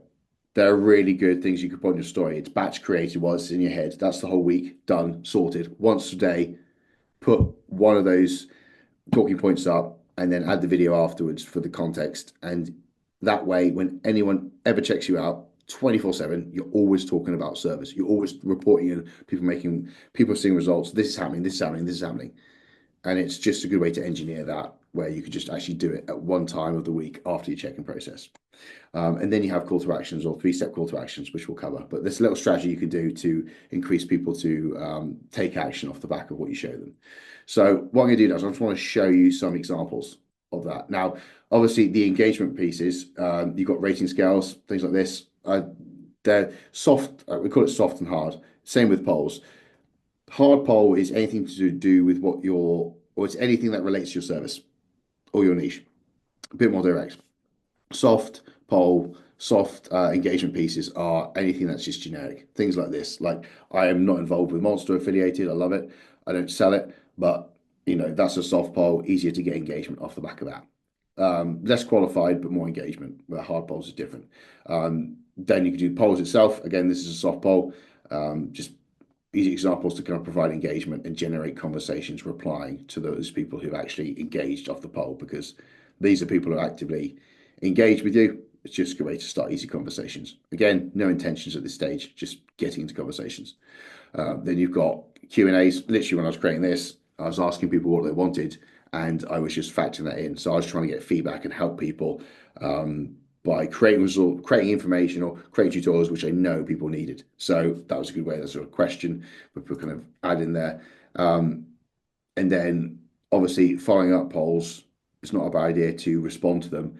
And then this is what I did off the back of that. When I got over 100 followers in my first, when I first got started, I ended up doing a reel about it and showing people. And at the time, it was like 100 squats, 100 kilo. I didn't do it in one set. I had to split into multiple sets, but harrowing. But again, good way to kind of re-engage off the back of that. And then when we look at text wins, it's just screenshotting what your clients send you. Basically, obviously, only ask them first what they're prepared to send. If they don't want financial figures, you don't send that. If they don't want elements of their body, if they don't like that, if there's anything too personal, if it's like sort of anything to do with deep-rooted psychology, might not want to share that. But just sharing the wins, adding context, and adding context is really important, because again, you can explain what's going on and you can kind of clearly remove limiting beliefs, because a lot of people will have those limiting beliefs and they see the result, they see the little win, and they know that it's nothing to do with having this necessity, and that's what you've labeled. It can be useful. And here I just added a sticker because off the back of this client actually joined me after getting a free report, and then how many months later, we smashed 10K mark. So I was inviting people to take action off the back of that. And again, just more context. Voice notes can be good. You can actually screen record your phone on WhatsApp and then just play the voice note. And then that way you can upload it as a video on your story. And then that way people hear it. And then maybe you could put like a sound icon and people can listen to the client speak and just report in what's going on. So again, these are brilliant little ways to show proof and just show what people are experiencing on the inside of service. And then when it comes to wins itself, this is probably post, or this is like the final result. So again, sharing context, sharing what's going on. I mean, that's with Luke. It's just, again, showing the contrast. It's incredible. And you can, even just having rating scales, people could just like respond to that, especially when it's like a result that stark. And it's just putting it up there, even if you have quite a few, just laying them up and making people know exactly what you're about and what you're here for. And then when we look at call to actions, there's loads of different ways you can do this. I mean, even if it's for like a initial like free resource, you can screen record some of it and then like rifle through it. I know some people do this with recipes, or like if there's any quizzes, they screen record, they go over it. And this is what I did when I launched one of my first lead magnets, which is basically how to get your first few clients. And I just recorded I did little snippets, and then I just linked it, put the link in the bio. Didn't put an email caption behind it because I just wanted to give it to people, and I just made people aware of it. Like on my stories, people just watched it, and then they were aware that it's available and they can know where to go. Then obviously commenting info. What you can do is if it's linked to something called Manychat, which I've got another video about, you can easily kind of create an automation where they send them the information and they can send that tutorial. So easy way to kind of get action with quizzes. When I say quizzes, it's just a Q&A box, really. Another one there, another just simple Q&A, getting action off that. And then not a bad one is actually just to do, when people sign up, do welcome messages. And that way explain what you're going to do. It's actually quite motivating, and it kind of shows people are joining your service. So it's good to kind of include those as well. All these can drive action, particularly of stories. But what you'll find, a lot of the action is typically the softer stuff. It's the softer polls, which get the conversations off the ground. The subscriber base is not a bad one. I haven't had one here because I haven't actually pushed. I normally use lead magnets to kind of grow email lists, but even just explaining that you've got loads of recipes or you've got loads of resources or you've got loads of this, give them the preview of it, and then say it's all included within the subscriber base. You know, if you want to join, sign up now, and then you get people onto your email list. But I just quickly want to cover other things we could put on our stories. This is where you can just add value in its own regard. So I remember discovering a feature on Opus Pro with some AI. I just explained exactly what I did when I found out, so people can go away, try it for themselves. And then I add context to what I think when I had a thought in my mind about client progress reports, again, I mentioned it previously, I just put it on my story. I used captions and I added the key elements in there. I can also do that when clients get results. I explain what we did, again, to add context so people can understand what strategies were responsible for the result we got, so they know what to prioritize. So that's useful. And you can also tag people. I mean, I was watching a video with Stan Efferding, and I was watching another one with Mitchell Hooper, and the guys are putting out so much useful content, particularly for the coaching industry. And I just said, like, you know, these guys, it's incredible. You can learn so much. It's all for free. And I just tagged them, and guess what? They shared it. And at the time, I was like, no way. And you get good exposure from that. So just complimenting other people in the space can go a long way, and you can get exposure from that, and they can just reshare your story. So it's not a bad thing to do, to kind of create these connections. And then obviously just showing a bit of lifestyle stuff, what's going on the inside of your life, is really, really good. I've just realized I have I have a very limited wardrobe. In two of these stories, I'm wearing exactly the same shirt I'm wearing right now. Or I just found a look and I stick with it when it's good. Obviously the latter, obviously, but I might go and buy some clothes in a minute. But yeah, showing the inside of your life. People love that. It's naturally very engaging. It's like soft stuff, but that's why people are on Instagram, right? It's to follow other people and see what, we're all just nosy bastards at the end of the day, just seeing what other people are doing. And then obviously I travel a bit, see my partner in America. So actually she's over here right now, but I go over there quite a lot. So just showing those stories as well. And then when we go into the laying out value as well, and this is similar to the 3-step call to action, which I referenced earlier. So if you have, if you want to deliver information, sometimes instead of doing it over a talking head video, which might prompt people to click through, and that will lower your story views, whatever you got to say, do it in bullet points, and then do one bullet point at a time per video, per story, sorry. And then that way it makes people know what's coming, and it leads people on. You find people actually stay on this for longer while they're reading, and then they click through, and they might even go back to recap. So it's not a bad way to deliver that information, that same information, rather than just doing a speaking video. I particularly find long speaking videos, anything over 2 stories in length, which is 2 minutes, they really start to kind of increase people clicking through, which again lowers your views. But the 3-step, I don't actually have an example of the 3-step call to action, because I think I've given it to my clients. I don't want to share what they're doing, to be honest. It's a bit private for them. But the 3-step call to action is, you'd probably put up a result. Let's go back. I'll just explain it and walk you through it. So a 3-step call to action would probably be a text win or a result, one of these, either a text win or a result. And then you explain a little bit about it. On the next story, you would then explain, you do the call to action, you'd explain the context of the result, what you're offering out, the fact it's a, what do we say? It could be something like this, you know, could be that, you know, I could put that on the first story. I could put Karen's result. I could explain a lot about it. On this story, I could explain a little bit more of what happens next, and inviting people to, for either inquire or inviting them to get like a free call, whatever. The second story is the actual, here's the invite. And then the third story after that, just explain what happens once they've clicked. A lot of people don't think about doing that, but it can actually help calm the fear. That sounds very dramatic, doesn't it? It explains what's coming up next, so it kind of reduces that tension and anxiety, and people might go back and click on it. And just having that clear out frame of what happens after they've clicked, and what they're going to get, that can really help increase people going back and clicking through once they know what they're going to get. But that's typically, and then you can imagine, it's very similar vein to how this works. It's just like key results, give the invite what's happening next, and explain what happens afterwards. And you'll find that it's similar format. People might go backwards and forwards and encourage them to click out. But anyway, that wraps it up for story call to actions and just story content in general. I thought it'd be easier on this to show you guys an example rather than going through the text. I wanted to show you some visuals to give you ideas of what you can do within your service and the different angles you can hit, and the different methods we can, different strategies and different methods we can get to actually encourage conversations.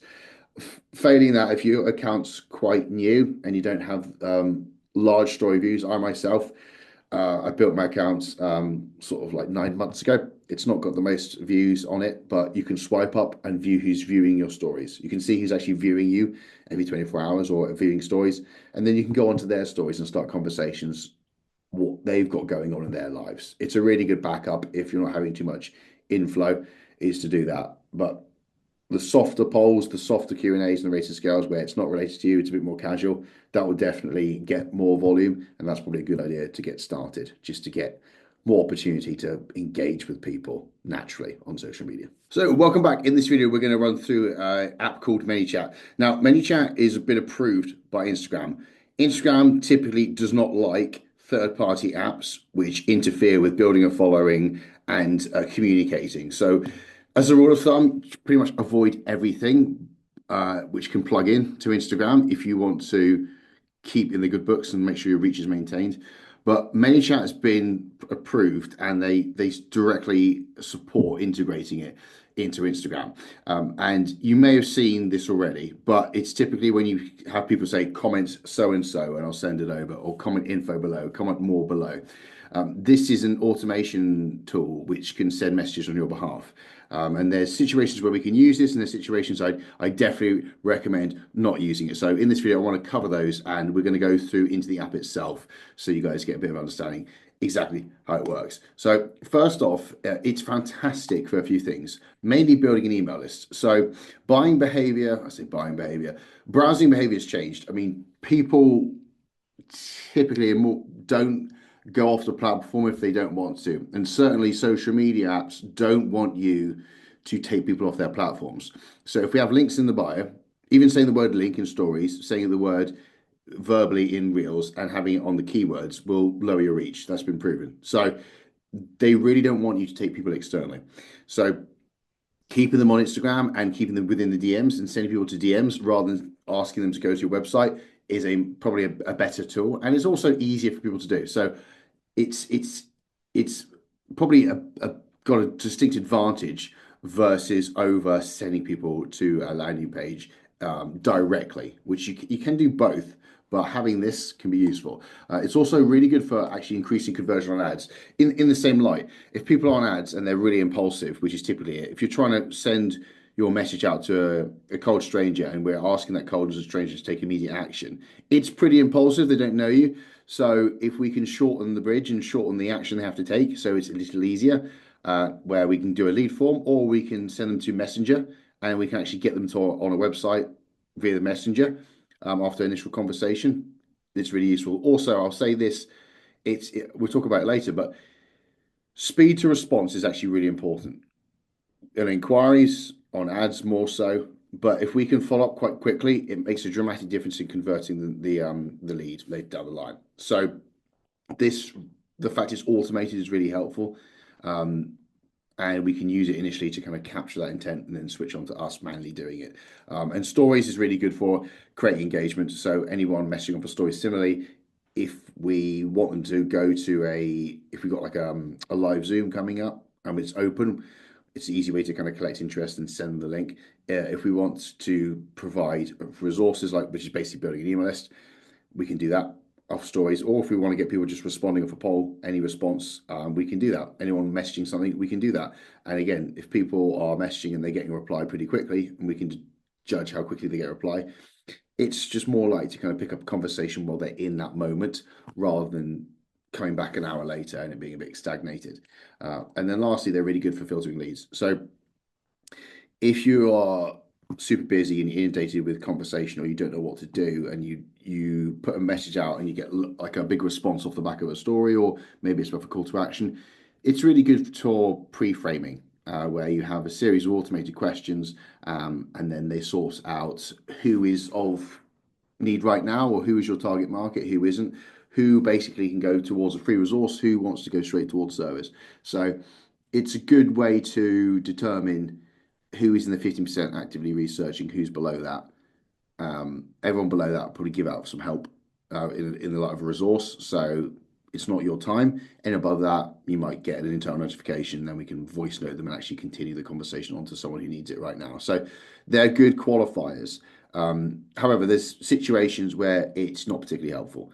And this is basically the inquiry process. I would not recommend using Manychat to directly take over the inquiring, because you need that personal touch. It needs to be you in that conversation, and it needs to feel like they're talking to a human being. People try and use this to do everything for them, and you never want to lose the personal element. And then I would never. You will look through it. I'll have templates for it says retention and clients. I would never use this for clients. I would just give them your actual time. I think there's instances where we could automate reminders, but to be fair, there's other software for that. I try not to make it feel like your clients are communicating with pre-templated messages. There's no bigger turnoff. They paid for your time. They're paying for your help. Help them directly. Don't be lazy, honestly. So that situation is why I wouldn't do anything inside of service, or when you're talking directly with clients, and anything regarding an actual inquiry process. I would always do that yourself. But beyond that, really, really useful. So let's look inside it. So once you're on the inside of Manychat, there's loads of different features, loads of different options. It's actually free to get started, but there's like well, I think it's, what is it? It's 14, 15 pounds a month or something like that. It's not too mega at the end of the day. But as I said, if you're looking to increase the volume of people onto your email list by giving out resources, it could be the difference between building a quite a quick subscriber base where people would actually get their hands on the hard work you've provided in a resource, versus not much coming through, where people have to kind of go on and find out and seek out your resources in the bio. So on the inside, if we look on the left, we can go under automation. That's what you probably already got in place. If you go home, they've got some pre-built templates. And for example, if we just click on this one, auto link DM from comments, I'll just continue. Actually, I'll just pick up what I did. So it can load up some posts that we've done, and then you put in the actual word that you want people to message you, and then this will send them the DM. It will send them the DM, and then you can add the link here. You can put your custom message here, and this is what it looks like. And this basically is the instruction. So, you know, if I change this, so yes, please. Yes, please. Something like that. And then basically this second message is, here you go. Then you put your link in here, and then you put amazing resource. Can't even spell. Yeah, it's pretty straightforward. At the end of the day, it's just having tools where you work out, you can personalize the message a little bit, and you can hand it out. What we're going to do, actually, if we're going to go into automation itself, and once you're on the inside of the flow, you can see what the stages are. And to be honest, it's pretty straightforward. If you want to kind of continue the flow, have another step, you go on here and you literally go off the builder, send the button. If you want to add images, add time delays, so on and so forth. It's pretty much that. I think for the most part, this will be really, really useful for building the email list. So it's mainly giving out your lead magnets. So on content, on stories, where they comment words below, sending them an immediate message off the back of that comment. But that way, while someone is in the mood and they've got that intent then and there, we can follow up pretty quickly. We can capture their details. We can send them the resource. And if we're linked correctly with something like Go High Level or MailChimp, they can be sent emails immediately. And they're in that email sequence. And it's a good way of giving of your content. So that encourages your account to build. It encourages free help up front, and then you sell off the platform in the form of carefully written emails with good case studies and good call to actions off the back of that. Plus you have their details. And if we're really savvy, like I do with a lot of my clients with the Go High Level software, we can create WhatsApp integration messages. So we just send WhatsApp messages and we can go straight into that, into voice notes, and we can nurture simultaneously on a more personal level. And that's where we'd always follow up with help, but you can form a close proximity with that lead and you know where to spend your time on rather than just trying to get lost in Instagram wondering who to message. So I hope that helps. If you have any questions for that, you can book in a call. We can go through your exact scenario and integrate this into your business so we can start getting more leads through into your WhatsApp, into your email list, and then that way you know where to prioritize your time. In this video, what I want to run through with you is who to message first. This is stepping into conversations now. So obviously a conversation is going to last longer in someone's memory and you're going to make a stronger impression outside of someone just seeing your content. So it's a really useful thing to do to accelerate the trust building process. But what you'll find, and what I've found, proven to be true over the last 5 years, 19 out of 20 people won't reach out. 1 out of 20 might.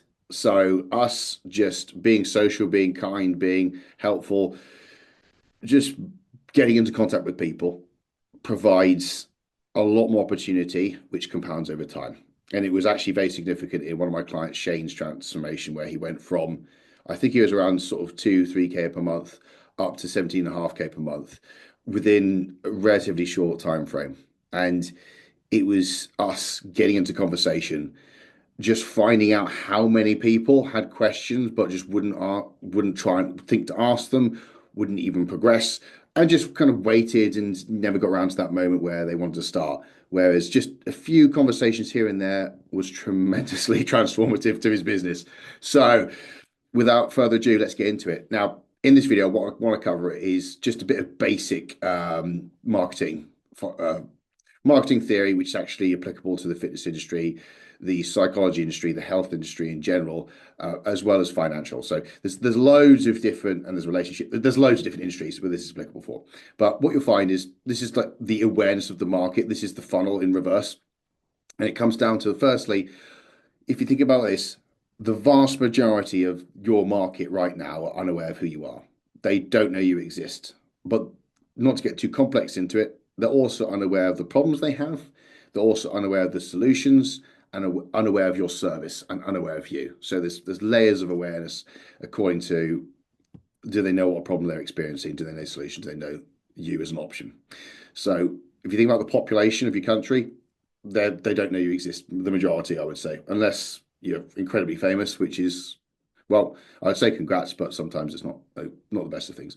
Where am I going? Let's continue, John. Christ. So the next stage is going to be awareness. So this is where people then start to notice you and see your content. They might follow you at this stage, but now they become aware that who you are. So they've gone from unaware to aware. Typically, this is 60 to 80% of the market. It's a huge chunk. And then as people become unaware, actually, if you look at this mainly in problems, so the vast majority of people are unaware of the problem that's holding them back. I mean, that's probably the most efficient way to look at this. They're unaware of the problem that's holding them back. Then they graduate to becoming aware.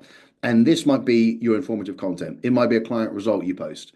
It might be you referencing a specific thought pattern that someone goes through and the actual problem associated with that and what's led to a result. This is why niching down works really well, because you target these transitions really effectively where they go from unaware to being aware.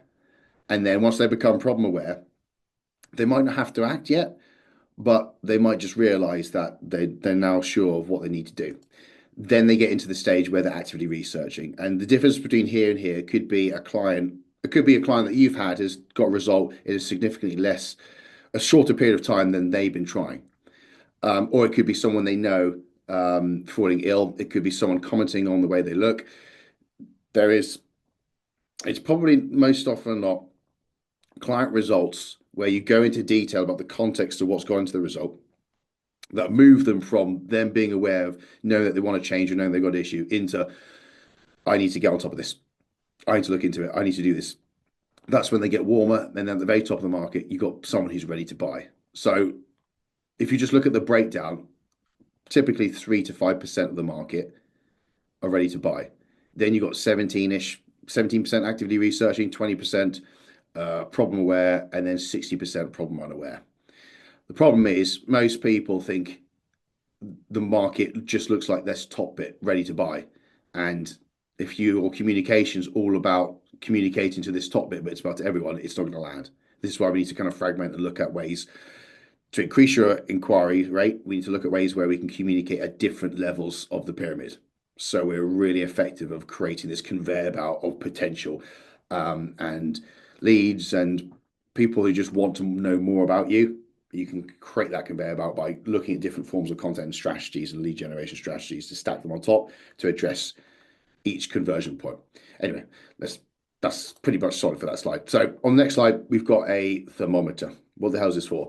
Now, there's different temperatures of the market. And this is what I mean by the word temperature. I mean people's how familiar they are with you. We'll call this the trust thermometer because that's the lamest thing I've ever heard in my entire life. This is the trust thermometer. But ultimately, you've got to realize where people know you the most. And at the top, well, actually, even before we get into that, at the top, you've got people who know you. We've covered this, but pre-existing relationships are fantastic because you have trust there. They know you, they know your context, they know what you're about. Reaching out to them first is a fantastic way to start getting the clients through and just leveraging their referral network and their contact base. So at the top, we've actually got people who know you. And underneath that, you've got inquiries, because obviously these are the people who've shown intent and interest, the top 3%. They've directly inquired. So the priority starts at the top and it works its way down. So if we're looking at who to message and we're looking at starting conversations, this is a priority list where we start with inquiries, and then we want to look at people who are engaging off our story, because people who watch your stories, they view you and they see a window into your life and they watch you every 24 hours, so to speak, or they're used to watching you every 24 hours. And stories is a bit more familiar. I always think of the analogy of if you've got a photo shoot, obviously your grid is what the photographer produces, but the stories is what a videographer might capture on the day, where it's the behind the scenes look, and it feels that closer proximity to someone. So really, really good for building trust. But stories, we can go on to this, but stories are a fantastic mechanism for turning viewers into conversations, where you've got quizzes, Q&As, rating scales, polls, stickers, all these little things you can do to easily generate conversation off the back of what you put up on your story content. So that's next. I'd probably, once you've got through inquiries, message your story viewers or story engagement, message them, start conversations proactively, which we'll get onto, but that's how you approach next. Then obviously I gave it away, but story viewers is next. Swipe up, look who's viewing you every 24 hours, look who's watched you consistently. They have a more familiarity with you and a better understanding of who you are than someone who's just followed you recently. So again, this is looking at who knows you the most. And if you target the people who know you the most, you're more likely to have those trust points in place to actually get a response from a conversation and get up and running. And then we can look at people who engage with your content, pretty self-explanatory, likes, comments, all that sort of stuff. And then we can look at getting into, okay, who's followed you? And I would say recent followers are probably better than older followers because they've recently followed you for a reason. So you're more in their headspace. And it's just understanding that and looking at the top of your following and seeing who is there, sending them out a message, which we'll talk about. But yeah, they're probably the next priority. And then obviously at the bottom, you've got followers. Personally, I wouldn't message anyone outside your following. You can comment on people's content. If you can do what you want, but I wouldn't expect a reply from somebody who doesn't follow you. Whereas you can easily message your followers. But again, it's going off their stories would be the best way. But just in terms of like who knows you the most, I would start at the top every day and work your way down. If you exhaust each one, you just work your way down. And to be fair, if you've got loads of inquiries coming through each day, you're laughing. But for most, you're probably going to tackle those as they come in through. But then you're going to prioritize your effort and focus on stories, and then move down to content engagement, and then work your way through your following outside of that. Now, what I'll do is I'll just show you my profile, just so we can look at that in practice. Looking at the profile itself, basically clicking on your stories and swiping up and looking at who's viewed them. So it's seeing who's engaged. Obviously, I haven't got any polls or quizzes at the moment, but you would look at who's replied to those and message those as well.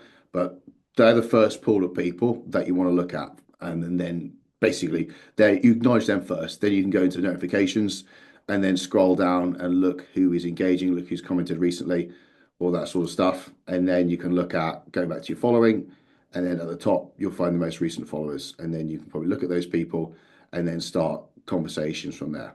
In separate videos, we're going to go through how you actually start conversations and what you need to do to get things off the ground. But in this video, I just wanted to give you where to look and where to spend the most of your time to get the highest likelihood of getting a response. Obviously, the quality of our messaging and how personal it is and how authentic it feels dictates that. But in short, you want to spend your time on people who know you the most when you come to conversations. Okay, so here we go. We have got our list of leads. We know who to contact. Now it comes down to actually messaging them. So let's get to it. Now, the first thing you need to do is don't mention anything to do with what you've got to offer. Just be personal. So anything off their content you can actually resonate with, talk about that. Go off a story if possible. If not, ask them a question of something to do with their content. If it's a pre-existing conversation you've had in the DMs, look back, reference, and make it applicable to whatever you were talking about. If it's a family, friend, or whatever, mention something personal, unique to them. Just start the conversation. That's all we got to do. Don't worry about anything else. Just get a conversation started. Repeat that across everyone. Once you've done that, just be civil, be polite, acknowledge, compliment, ask another question. Just build the conversation out. Be patient here. Once the conversation is flowing and you feel that enough time's passed and you've asked about how they are and just being basically a decent human being, imagine you're face to face with someone, and if you just ask the question outright without even asking how they are, it's a bit blunt. Now's the time to ask if they know anyone who would benefit from your help. It always appeal to their better nature. I was like, okay, I was wondering if I could ask a favor. Lean in a little bit. I'm just starting my coaching business and I'm really pushing to get it off the ground. Do you know of anyone who struggles with weight loss who are looking to lose an extra couple of stone over sort of like 1 or 2 months?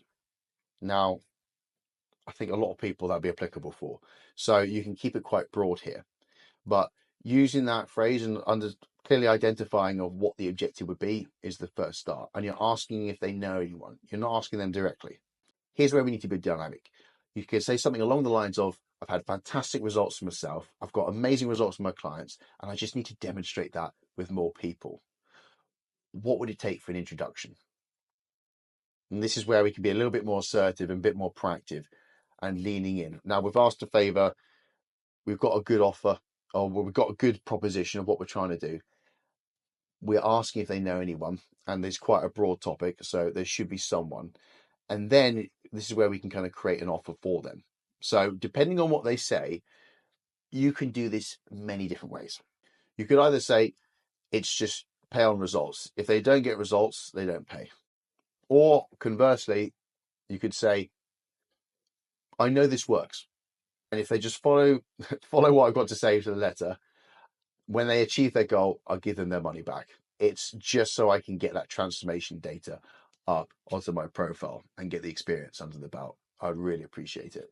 So there's where you can guarantee return on investment, and there's where you can guarantee when they achieve their goal, they're going to get it. Offers can go many different ways. And once you get that introduction with someone, if they are hesitant, this is where you can be really flexible and just say, look, you can present the offer and you can say, worst case scenario, if for whatever reason you don't like it, you can quit after the first month, full refund, no questions asked. Use offers at this stage to make it undeniable. If you can make it illogical for them to not take action versus them taking action and seeing what happens, that's when you're going to get the sale. So leverage pre-existing relationships, leverage who you know, build the conversation, be social, and lean on offers to make it more expensive to stay still and stay put than to just take you up on the offer and could take a chance. Outreach. So this is conversations. And obviously, when you have a conversation with someone, you lodge in their memory a little bit more and you create more of an impression than them just passively browsing your content. So they are an integral part of increasing your prospects or increasing your chances of inquiries. But a lot of people don't enjoy this because they feel like they're salesy or they're getting in the way. And I just want to go through my viewpoint, because a lot of people, they think it's salesy because they miss out nurturing and they don't understand the difference. And I believe you have to interact with your following, because most people have zero clue what you do. Even if you post continually and you constantly talk about stuff in your stories, they're not watching it, they're not remembering it, they're not getting it.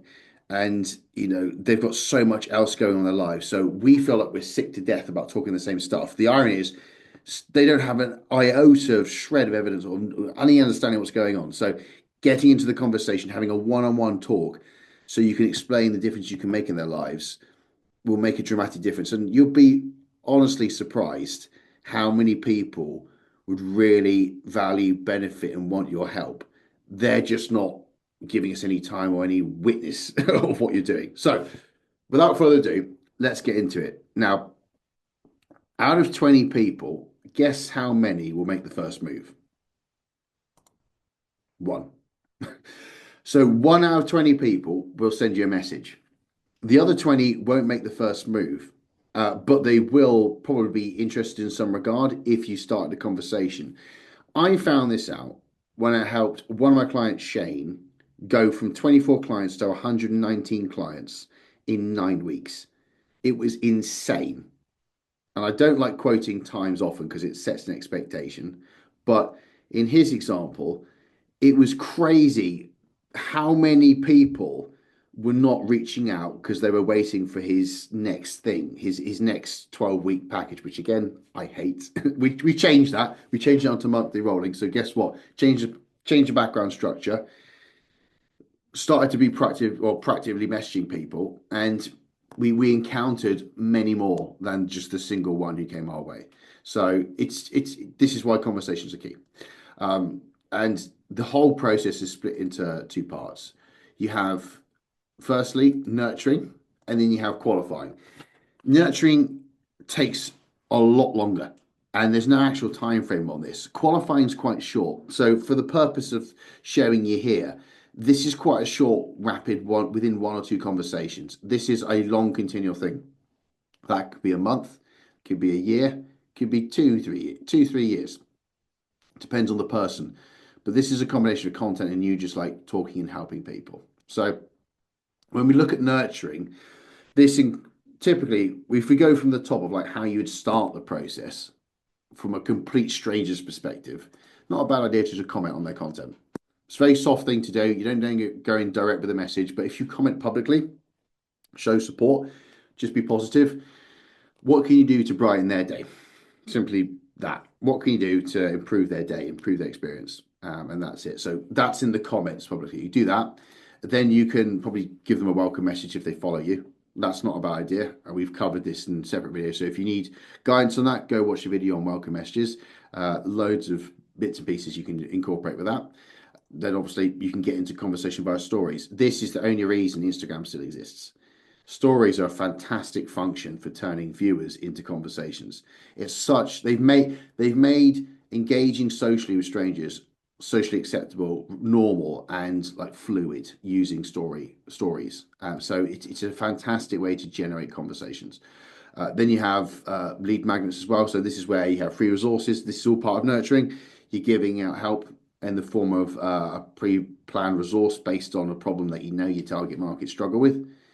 And if you're wise enough and you've watched the videos on lead magnets, you know how to isolate that around a key problem at the beginning of the journey. And then you just keep helping and you help.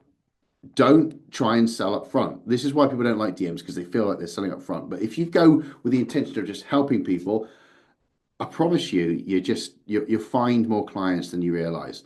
And it's just the key is just doing it in an order which is social. And I think most people not asking or looking for help up front. So you have to build that rapport connection and then just leverage what they've got going on in their lives. People love talking about themselves. So that's probably the first link in the chain. When you nurture, you're just using the platform, being social and just being a human being. And then we can go through and how we're going to branch into helping people off the back of that. So there is a resource in the resources section where we have all the information, all the text for this. But once we got past the point of starting the conversation, again, there's that welcome message or the welcome Yeah, the welcome message video, the separate tutorial, you can go watch that. This is where we can get in towards helping. So once the conversation is up and running, and again, comment on all the content, compliment, question, funny anecdote, whatever, off their stories, just get into conversations. And then once the conversation's going backwards and forwards, it might take one conversation, might take 5, it might take 20. But if you got to a point where you feel like you've talked for a little bit, this is where you can branch into offering help. Well, if I can help in any way, just let me know. I've got loads of free resources. I've got loads of free stuff, X, Y, and Z. I can fire over when needed or if needed. So that's a good way of doing it. You can send that over to them. You can say, well, if you need any help, if you feel like the conversation is petering out like this, just the backwards and forwards, you need help at any time, just ask. I'll do everything I can to help you. I've actually just produced this thing here. I'm not sure if it's wanted or needed, but if you want it, just let me know and I'll send it straight through.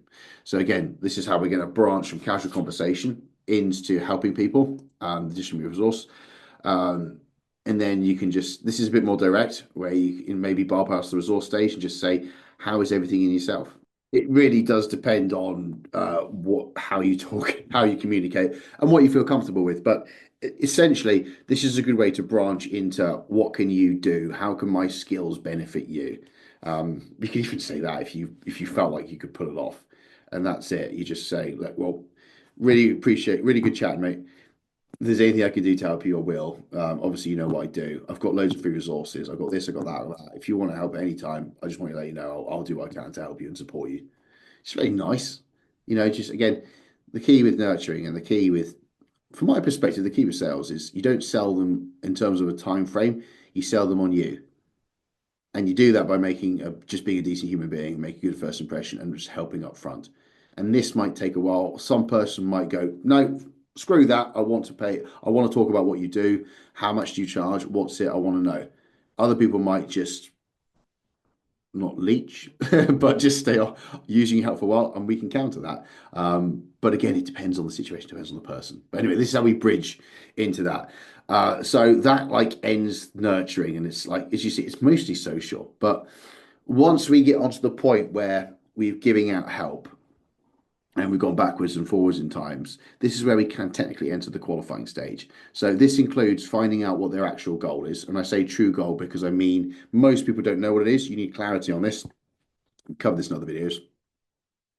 And then you can find out, okay, what's the main drawback? What's the main struggle point? Why aren't they there yet, so to speak?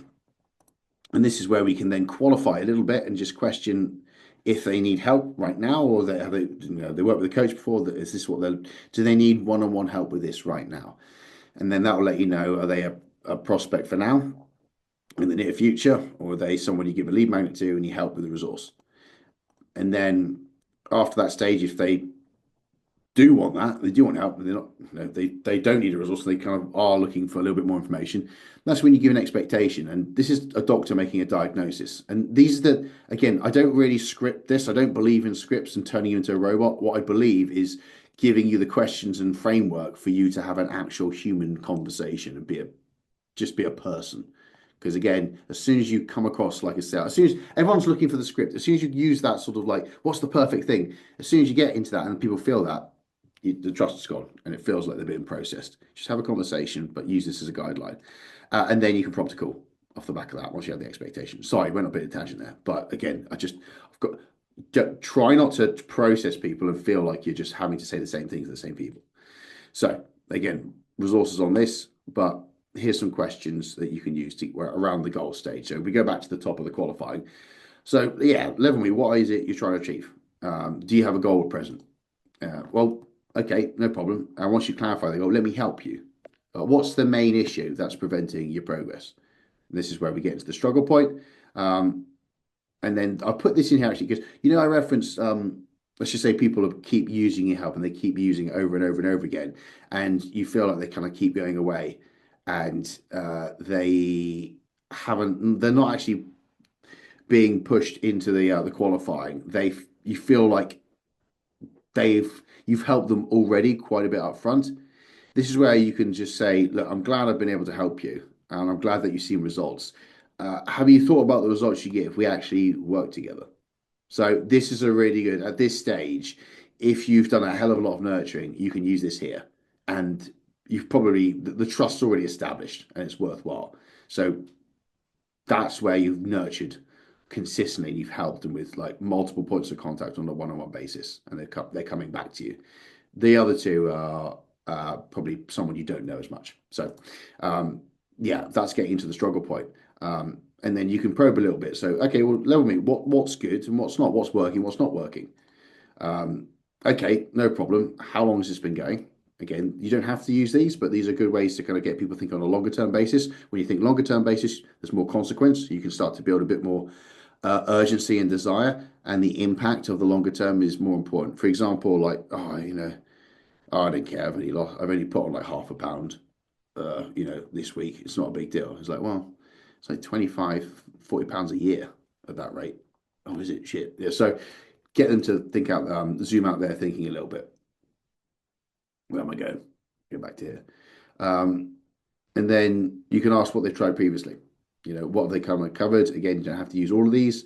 Sometimes you just got to read it where the conversation can flow quite quickly and you don't want to bog them down too much. But these are just questions you can pick what suits the situation. And again, use this genuinely.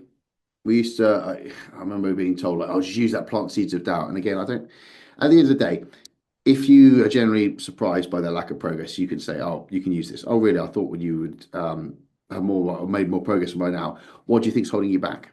So again, that starts to kind of make them think there's actually a bit of an issue if they don't know it. Or that you can use this if, let's just say they think they're making progress, and you can kind of qualify. If they're not actually got an obvious struggle point, this opens that up a little bit. And then when we move on to that, I said, okay, we're back to the do they want one-on-one help with this? We got the goal, we got the struggle. You can ask if they worked with a PT before. If they have, great. They're conditioned to spending on their health. If they haven't, you can say, have you ever thought about getting one-on-one help with this? Have you ever thought about working with someone to get you to, and then list their goal, or to get you where you want to be? And this is where we can start to figure out, is the person we're talking to right now, are they in the market?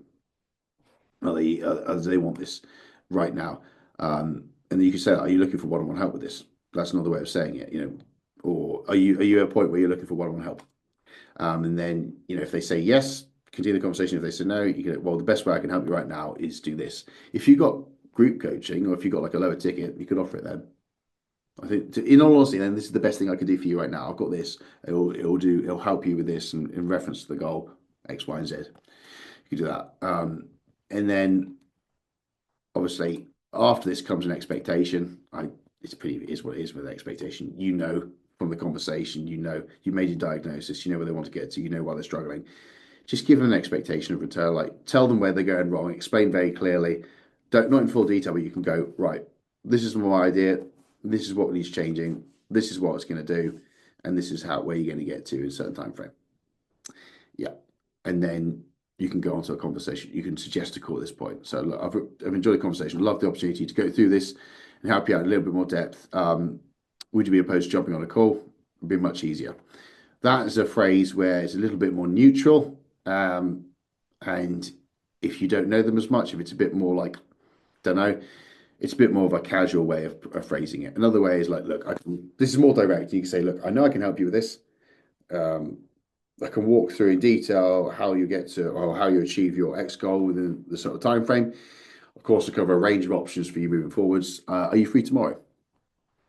And then that's where it's a bit more direct way of doing it. There's loads of different ways to do this. I think with Pippa, one of my other clients, she was struggling with she would start conversations, but she really struggled to book calls because she put the call on a pedestal, and she really felt like it was like this train coming to like crash into her. We made it so casual, and her call rate, she was struggling to get one call a week. She got like 10 calls within a week after she now. I remember her just sending me this message. She's like, bang, another one. And it was literally just, that made it impromptu. So instead of like leading to a call, it just like, you're talking in DMs. I was like, actually, you got a spare 5 minutes? I can just call you. She went with that approach of like, I tell you what, you've got a lot easier. If you've got 20 minutes, Awesome. Okay, well, if it's all right with you, we'll jump on a call. I'll just show you through this, and then you can ask as many questions as you want. But I want to help you overcome X, Y, and Z. So you basically book the call, and then after the call, you can, or you book the call, you can voice note, or you can just confirm, like, I'll go through everything I know. You can go through my service. You ask as many questions as you want. Either way, I want to give you some options going forwards, so I can help you with this. And yeah, that's basically suggesting the call at the end of the process. And that summarizes pretty much the conversation strategy and outreach. In all honesty, if we go back to the actual process where we got these two phases, you'll find that if you spend enough time doing here, people are going to walk through the door anyway. The biggest problem I think people experience with outreach, so to speak, is they ignore nurturing, they rush nurturing, or it's like the reverse. Nurturing is tiny, and they try and qualify, and they try and process everyone. And a lot of people say, I don't particularly rate proactive DMs because people, I feel like they're used to it now. Whereas if you know how to nurture correctly and you help people up front without expectation of return, reciprocity exists. Someone helped me the other day with I was just doing some bits and pieces on diet, and they just gave some advice, and I felt like I need to give back to them now, and I'm hunting for ways where I can do something for them. And that's just one point of contact. So when you nurture effectively, you make that impression, they see your results, they then start to consider you're probably going to get inquiries before actually manually booking. Or you might just get into conversation, you might talk to people, and just the act of you walking them through the stages makes them realize and thought, do you know what? Yeah, I'll give it a go. But, remember this, if you don't do it, you're missing out on a lot of other people who you never know would be interested, but they'd never make the first move. And the final thing I'm going to say on this, but going to be pedantic about it. Another client, Lauren, putting out content very regularly and didn't get the most amount of engagement when you start off early on. Got a little bit disheartened. She went back to the pub she used to work at. Probably about 40 people in that pub throughout the whole evening mentioned her content. Not a single one bloody liked it, or she didn't know, but everyone was watching. Everyone was watching, and it encouraged her to get into conversations more casually, because when she was face to face and people couldn't walk away from her and she was engaged in conversation, everyone was polite, everyone mentioned it. So she knew people were watching and taking in, and she thought, well, if I could just generate more, if I could just get over that hurdle of messaging people socially, I'm putting an account on that online. I was like, well, obviously, because if they're watching it, technically offline, but online, and you're not engaging them online, you can engage them online. So anyway, hope that helps. With this, it's definitely a process of just like flexing social muscles. I myself am quite introverted. I don't particularly love living on social media, but I still do it for business. And once you get up and running, particularly with starting conversations, you'll be surprised how casual it will be, and just how many more people you'll pull in to watch your content and then start to pay attention to you once you've started that initial message. Welcome back, my friends. In this video, I want to run you through a process to warm up old contacts. This includes like old leads, it includes friends, it includes old clients as well, or anyone you know and have some connection with, basically. Cold is obviously strangers. So a good exercise to do here, before you even get into it, is build a lead list. So you could go through your socials, you could go through your WhatsApp, maybe go through your emails, and then look back at the connections you made over the past 6 to 12 months, and then just create a list in each of those avenues. And then that's who we're messaging. So you first got to do that stage where you identify, and I've coined this Avengers Assemble, because you've got support. If we approach it in the right way and we appeal to people's better nature, we have an army of people behind us if we put goodwill first. So once you got that list of people, then we get into what do we do. So firstly, what we want to do is, if they're on social media, we want to react off their stories. So it's a really easy way to pick up a conversation because someone's showing their life with us, and we can just react, engage, ask questions, compliments, and catch up that way. It just seems relevant. So best case scenario, there's that. There's content as well. If they're posting on other channels, see what you can do to connect off that. But in the event that they're not social, they are not on social media, and you want to connect out the blue and you have some contact information, whether it's email or a number, the next best thing is send them a message. And we're going to go into that. But that's where you can send a direct message and you can contact them and wait for their reply. But off those two methods, we want to build the conversation. And then we go up for rapport. And I try to find rapport as a symbol. Good luck trying to find that yourself, but we've gone for the theatre ones. It's fine. So you just want to go backwards and forwards a little bit and catch up on their news and who they are, how they're doing, so to speak. You know who they are. And off the back of that, we then ask. We then plant the question about referrals or is anyone they know of, and then we move forward. So that's pretty much the loose system once you have a big list of people across all your different connections. But what do we actually say? Well, the story I can't really advise on because it's specific to the story. I'd always go compliment, question, or funny statement, to be honest. Don't just react because that's so non-committal. You need to be noteworthy. So just think about that. It's the same with engagement and building conversations off socials, really. But yeah, it is what it is with the story. But for the message, what we can do is we can send them a direct message where we can reference something. So it's just like, hey, yo, hi, hello, whatever you use. Hey's, I don't really like hey, to be honest, because it's just so standard. Yo's actually pretty good. Yo, so I heard XYZ the other day. I thought of you. It reminded me of, and then anything you know specific to them, put it there. Best brownie points would be a compliment. It would be an anecdote. It would be a funny story. It'd be something mildly flattering. It's just got to be a noteworthy event that's specific to them. How are you doing, by the way? Would love to hear from you. And I've put this. Would love to hear from you. You can take that in or leave it at. Take that in. You can leave it in, so to speak. Jesus Christ, John. Leave it in or take it out. It depends on how well you know them and how it feels. If you don't know them so much, leave it in. If you do know them, you probably don't need it. Seems a bit false. But anyway, this is a good sort of template message which you can use to reconnect with someone if you don't have any sort of story activity to go off. Now, once we build rapport, and to be fair, like it is what it is, I'll leave you guys to that. We then want to ask, and how do we ask? Well, we always not ask them directly. We ask for their help and advice, and we ask of who they know. So something along these lines. So actually, I was wondering if I could ask a favor. I could really do with your advice and help. I am just trying to get my kitchen business up and running, and I'm looking to show I can help others achieve the same results as myself and some other people as I've helped to date. Do you know anyone who's looking to XYZ? I generally appreciate any instruction or help you could offer. Now, that's obviously in the early stages. You can easily change out I'm looking to get my coaching business up and running.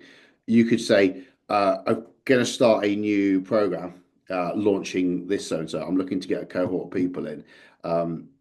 I trust and value your business, or I trust and value your opinion, and I'd love to help anyone you know directly. Yeah. Another way you could say this as well, it's not as common, but you could just go, who in your circle do you think I could benefit? Who in your circle would need to actually know what I do?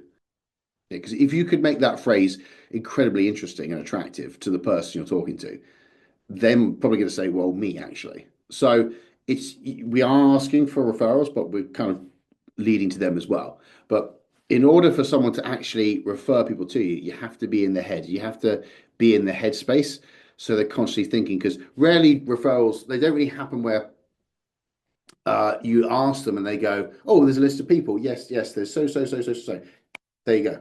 They'll then carry you in their head, not in a dodgy way, but they'll think of you going forwards. And then when they encounter other people and they encounter just conversations, opportunities in their life, their kind of awareness is broadened a little bit and you're there. And then you will come to mind more often.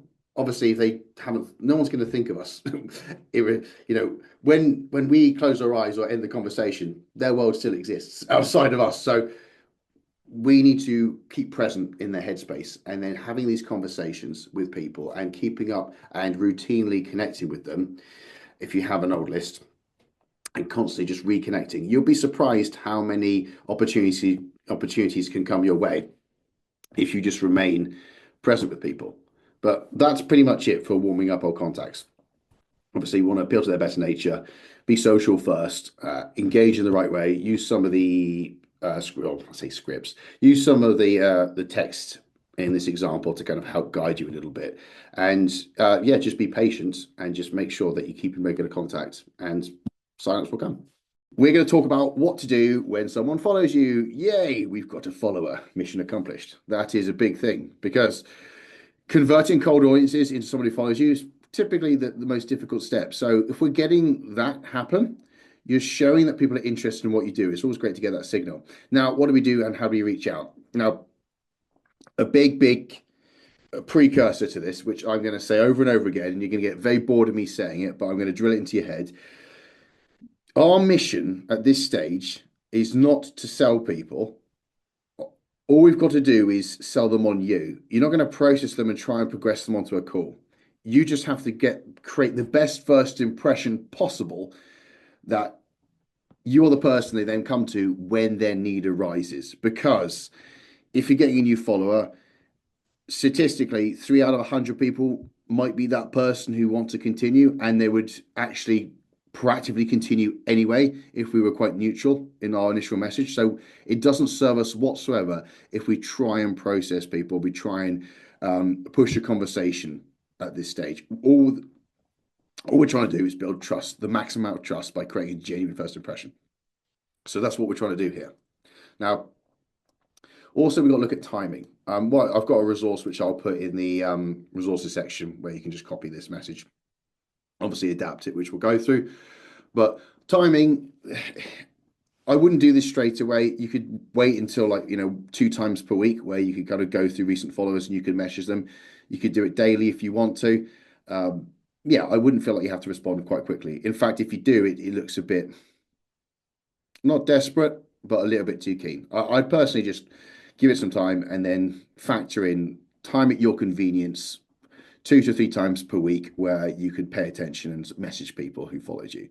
And there's there's several approaches. There's not loads and loads, and a few options of how to reach out. Firstly, hi so-and-so. You always personalize their first name, and I would personalize this. Yeah, just want to say I appreciate the follow. Please message me anytime if you feel, or if you have any questions. I'll help you wherever I can, or I'll do what I can to help you. Something as simple as that. This is very neutral. It probably doesn't prompt a direct response. There's no question on there. And again, it depends on where you're at, how many inquiries you need, or how many people you want to message. I mean, ultimately, that's probably the best thing to do. If you're looking at a pure scale of like creating a great first impression, you could do that. And again, use your own words here. Like, the last thing I want to do is just for you to copy and paste this. The premise is you want to welcome them and just say, I will help you if I can. That's all you're trying to do at this stage.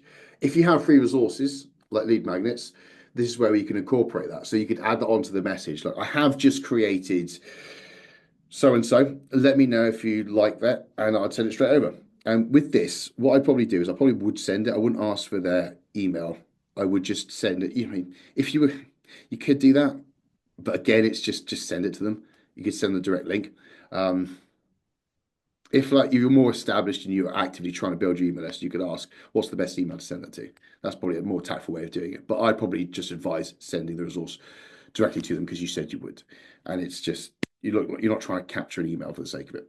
So I would say that. And when you're mentioning the resource, you want to jazz it up a little bit. So if you've created, let's just say a simple, let's say a meal guide. You've created a meal guide with recipes in. So instead of I've created loads of recipes, just say, I've actually just created the most popular recipes that are super simple, easy to prepare for my clients based on the last 5 years.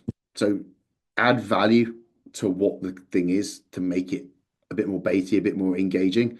That's a big part of this here. So when I say created X, Y, Z, you want to add in some of the benefits into that section and then send over. But you don't want to do too much. It's balanced, because you don't want to promise the world and make it look like you're trying to sell this thing.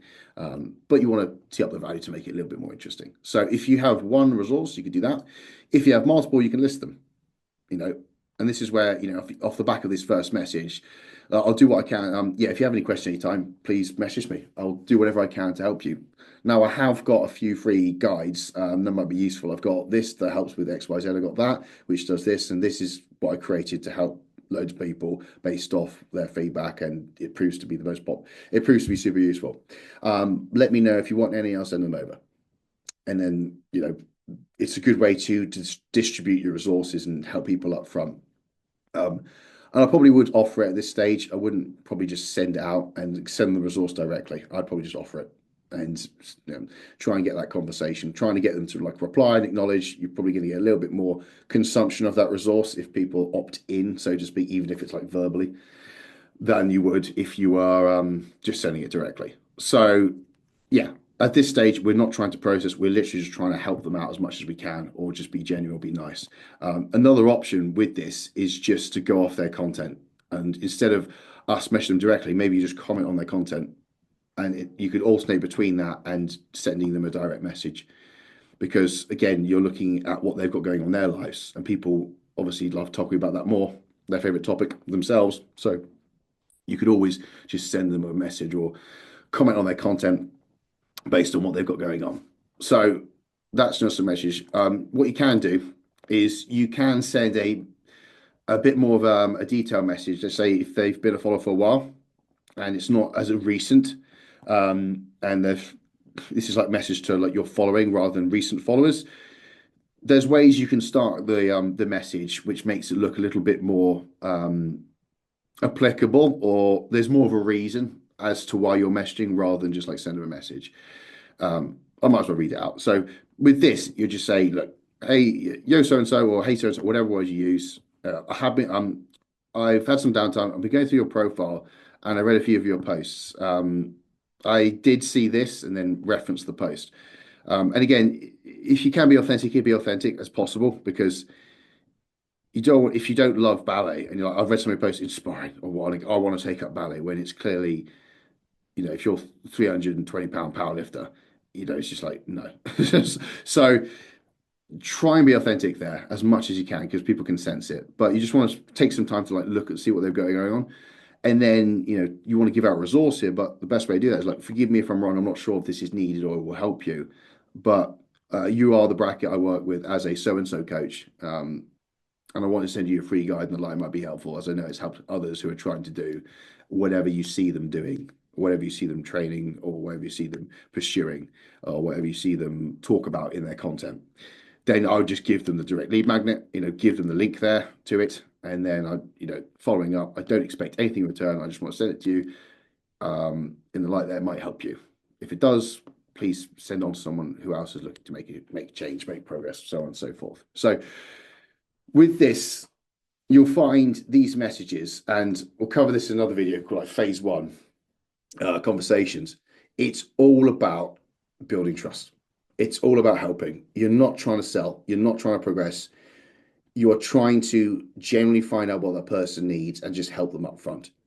Because surprisingly enough, reciprocity works, but people can smell bullshit a mile off. They can feel being processed. They can feel you being disingenuine when you're trying to give something with an expectation of return and wanting to then follow on their end of the bargain. End of the bargain. So we have to give out without expectation here, and we have to generally help. We have to disassociate ourselves from the outcome of the conversation and not worry. Trust me, though, when this is done correctly and authentically, you ironically build trust so much more quickly, which leads to the results we want if we do it in enough volume. But the key is doing it without expectation of return or immediate return. And there is a saying, like, what builds trust ultimately is giving out and just tolerating a time delay between reciprocity from our point of view. If we give out and not expect anything in return, then if we can increase the time between giving out and asking for anything, you just build more brand value, more trust, which is only going to help with word of mouth marketing as well. So this is like a philosophy, really. You just got to give out and help. And that is a big part of it. So this video pretty much done. It covers messaging people within your following first off, mainly recent followers, as well as if you want to pick up conversations with followers as well, that you haven't messaged for a while, or they've been following you for a while. you can do that. And this is a good way of giving them out help and just starting a conversation outside of commenting on their content. We will go through pushing conversations and what to do to kind of lead them forward once the trust is established, and how to spot that and how to transition between the two phases. But for now, just giving out help up front is the best thing we can do in light of commenting on just people's content. We are going to talk through the follow-up process, and I'm just laughing because the irony, I was creating this. As I was creating this, I used one of the texts to follow up someone that came through our Facebook form, and they literally just text me. So there we go. Proof in the pudding. So I've called this squeezing blood out of a stone, because sometimes it could be a nightmare to get just a response from people, and particularly inquiries. It's weird. It's actually alarmingly common that inquiring to your service, you reply quickly and promptly, professionally, and then they run to the fucking hills. So it's just a moment of intent, and then they might freak out. But there's ways we can get replies of this, and there's a four-step formula, loosely coined a formula. It's just a process that we use. So firstly, we like the message they've sent, or like their last correspondence, if we got it. So that's quite an easy, soft way to kind of get that, and I'll do that as your first thing. Second thing, I'll actually message. We're going to go over that, and then I would then send a GIF, which is a secret weapon, because that says a lot. It can point out a lack of response and respect and promptness, but be funny and get a reaction at the same time.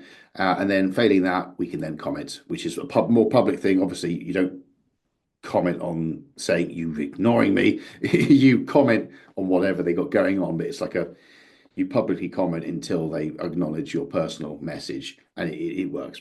It works. It's like, mate, sorry, I've been doing this, I've been doing that. It's just sort of a way to kind of say, where are you? I'm still here. So regarding the like, it's self-explanatory, you do that. But regarding a message, well, there's different contexts. I mean, firstly, in the context of you getting a non-reply from just engagement in content, let's say the conversation's up and running and it's not an inquiry where you've never spoken to them before, something along the lines of, I was chatting with so-and-so today, or I was chatting with my friend or so-and-so, and they mentioned X, Y, Z. I did think of you. How are you getting on? Give us an update. So it's a bit more casual. You could do something like that. But if it's an inquiry where you haven't had prior communication, that's where you can just say, look, I appreciate you're busy. Let me know your thoughts on this, on whatever you basically said. You can even just reply to the message and then leave it without commenting on it. I'm keen to help you out of, and then reference their struggle. This is what I used literally just now, and then I got that message through. So someone I messaged yesterday with a voice note, and then they didn't respond, and then I just sent that back, and then they said, sorry, been busy, and then it literally just responded to that.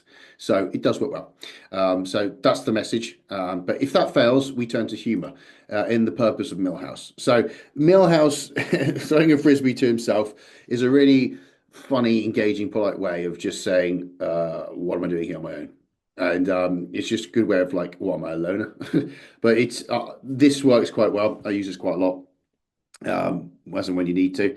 And then you've got Forrest Gump, just like, that's a bit more of like anyone there, like waving. It's actually good for just like saying hi to people, but that can work quite well.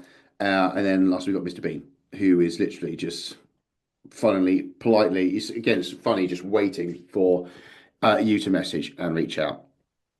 No, that's not right. It's waiting for them to message and reach out. So yeah, this is where we can lean on GIFs a little bit more. And then as for the comment, I can't really give you any advice on that, because it's specific to the content they produce. If they don't produce content, you could probably do one final. If it's an inquiry, you could just say, hey, look, I know you haven't replied to my last X messages. If this is still of interest, please let me know. If it's not, just please let me know as well, so I don't have to keep messaging you and sending you random gifts. So something like that you could send, and then that way, if they don't have content, like I said, you can't publicly comment, you're probably going to get a reaction out of that. But to be honest, I wouldn't go any further than that. I know some people who follow up like 20 times, and they start to kind of pad out, like they do it like within days, and then they do it within sort of 3 days, and then they do it within 5 days, and then they do it every fortnight, and then they do it every 30. At the end of the day, you don't want those people as your clients. So you follow up a couple of times, but if they don't have the decency and the just politeness to reply when they're asked, you don't want them on the inside of service. But there's a little bit of a process which I've worked with over the last sort of 4 years or so. I teach to my clients. It does help them a lot to get replies where people are just generally busy. And that's the only thing I would say at this point. People's lives are so full of just chaos and pandemonium.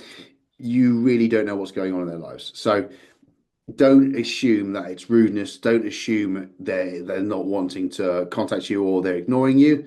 And that could be enough to put people off, because a lot of people don't follow up. But they might be able to message you, and their dog might have like shat on the carpet, and they've had to rush over and sort it out, and then they've forgotten about it. Or, they were kind of listening, they got in the car, or someone called them, or something else came on, they got an alert, or just something in their life interrupted their thought pattern. They got distracted, like there's so many distractions, and then they forgot to reply. I would always say it's worth following up at least 2 to 4 times, given the context. But if there's non-replies after that, leave it for a little while, and then you can always try and re-engage, several weeks or months later when it feels appropriate, or you generally do think of them.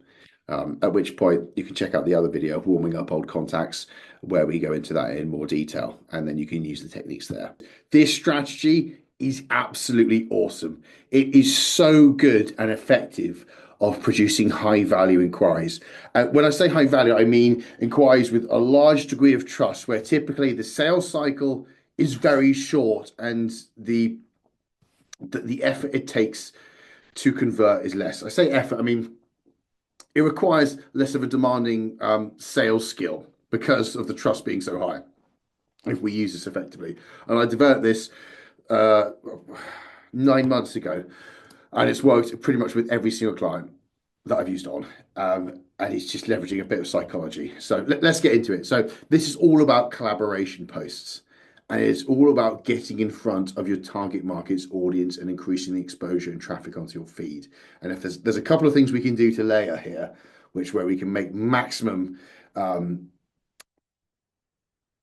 benefit. I couldn't even think of the word. We can benefit the most if we do a couple of things. So firstly, what does it include? Well, what we need to do, the steps we need to incorporate are, we need to confirm with the content what they'd be happy sharing on their feed. And at the end of the day, even if it's just their bloody face, like smiling, we have the result in text, that counts for a lot. We just want the result on their feed. Best case scenario, it's a before and after transformation to reveal, where we see like the condition change.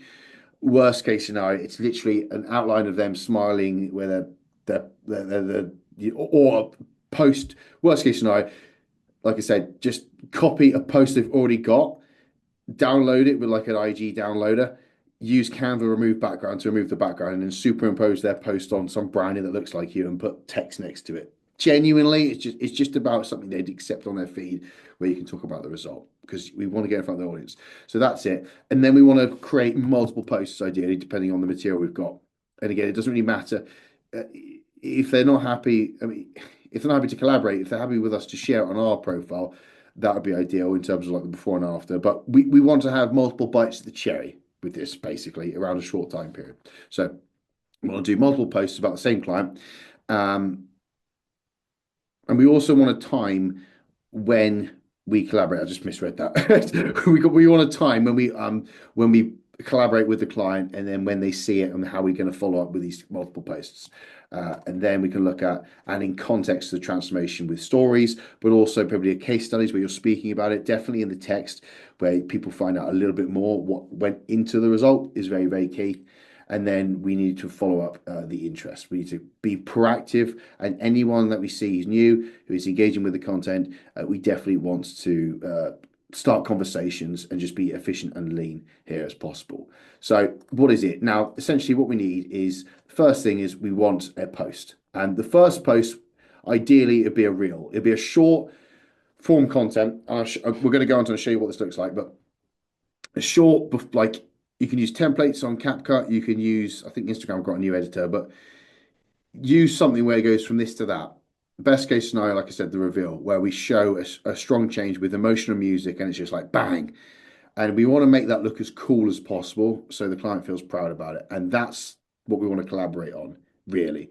I mean, we want to collaborate on the other one as well, but if we can collaborate on this, because it's short form content and we can use appropriate visual hooks like what X or when the change happens, it happens, or just using strong hooks to make people stay and watch. And if it's short, the watch time's easier to achieve 100%, and that's going to really push the views. This is all about exposure. And if we can get it in front of the audience, they see it, that's great. So if we can collaborate with a reveal reel, I call them, short reels, we want to do that maybe on a Wednesday, so to speak, and then we want to then follow up with another post on a Sunday, several days later, within the same week. Same client, this is all the same client, and then you want to do a before and after post. This is where you want to go into a lot more detail in the description of what went into it. Maybe you do a carousel, you talk about the journey. You need to add context here. You need to talk about the struggle. You need to make it relatable so anyone reading it can be in the shoes of them at their starting point. And this is where anyone who sees the reveals of the collaboration is going to come and look at this. And then they're going to see it again. They're going to be reminded again, it's another touch point. And then they're going to, again, get more information here where it adds in some of the detail that might have been missing off that teaser trailer, that teaser reel, which is short, sweet, punchy. And this is like the full story, the full article. And then we're going to go one step further and we're going to do a story about that. And then you're going to share the before after posts on the same day. You want to share it to your story and then you want to talk about it. And I'll get in front of the camera and explain it. Add key points, add captions so it's narrated, add key points as text hooks in the story so people can listen and they get the context. They see how proud you are. They see more information and they just get what happened on the inside. If you're looking at the time frame, probably Wednesday, you're going to post other content in between Wednesday and then Sunday, then hit that on the Sunday. Do that. If you can collaborate with that again, that'd be ideal. If you can't, not the ends of the world. And then you want to share this before after post to your story, talk about it in other stories. And then if we want to really push it on that, maybe Tuesday, the next week, you then want to take that post, download it, and then put that onto your feed. So it's 4 posts about the same client, about the same transformation, bang, bang, bang, bang, bang, intensity, all around the same time frame, around that collaboration. This is really important because it's the same clients, the same client audience, and they see it over and over and over and over again. Each time they see it, there's more information. And then what you want to do is follow up. Follow up with just proactive, casual conversations. But this is basically anyone who is liked the content will follow up. Anyone who is a new follower, and then anyone who's inquired maybe. And that's like literally in reverse order of the best case scenario, you get people who are inquiring. The next best scenario is you get people following you. And then the next best scenario is people just like the content. And you're just trying to analyze who do you not know, who is keen, and follow them and follow them. You could follow them, but to be honest, message them if you can. If you don't follow them, maybe follow them. If they follow you, that's fine. You can message directly.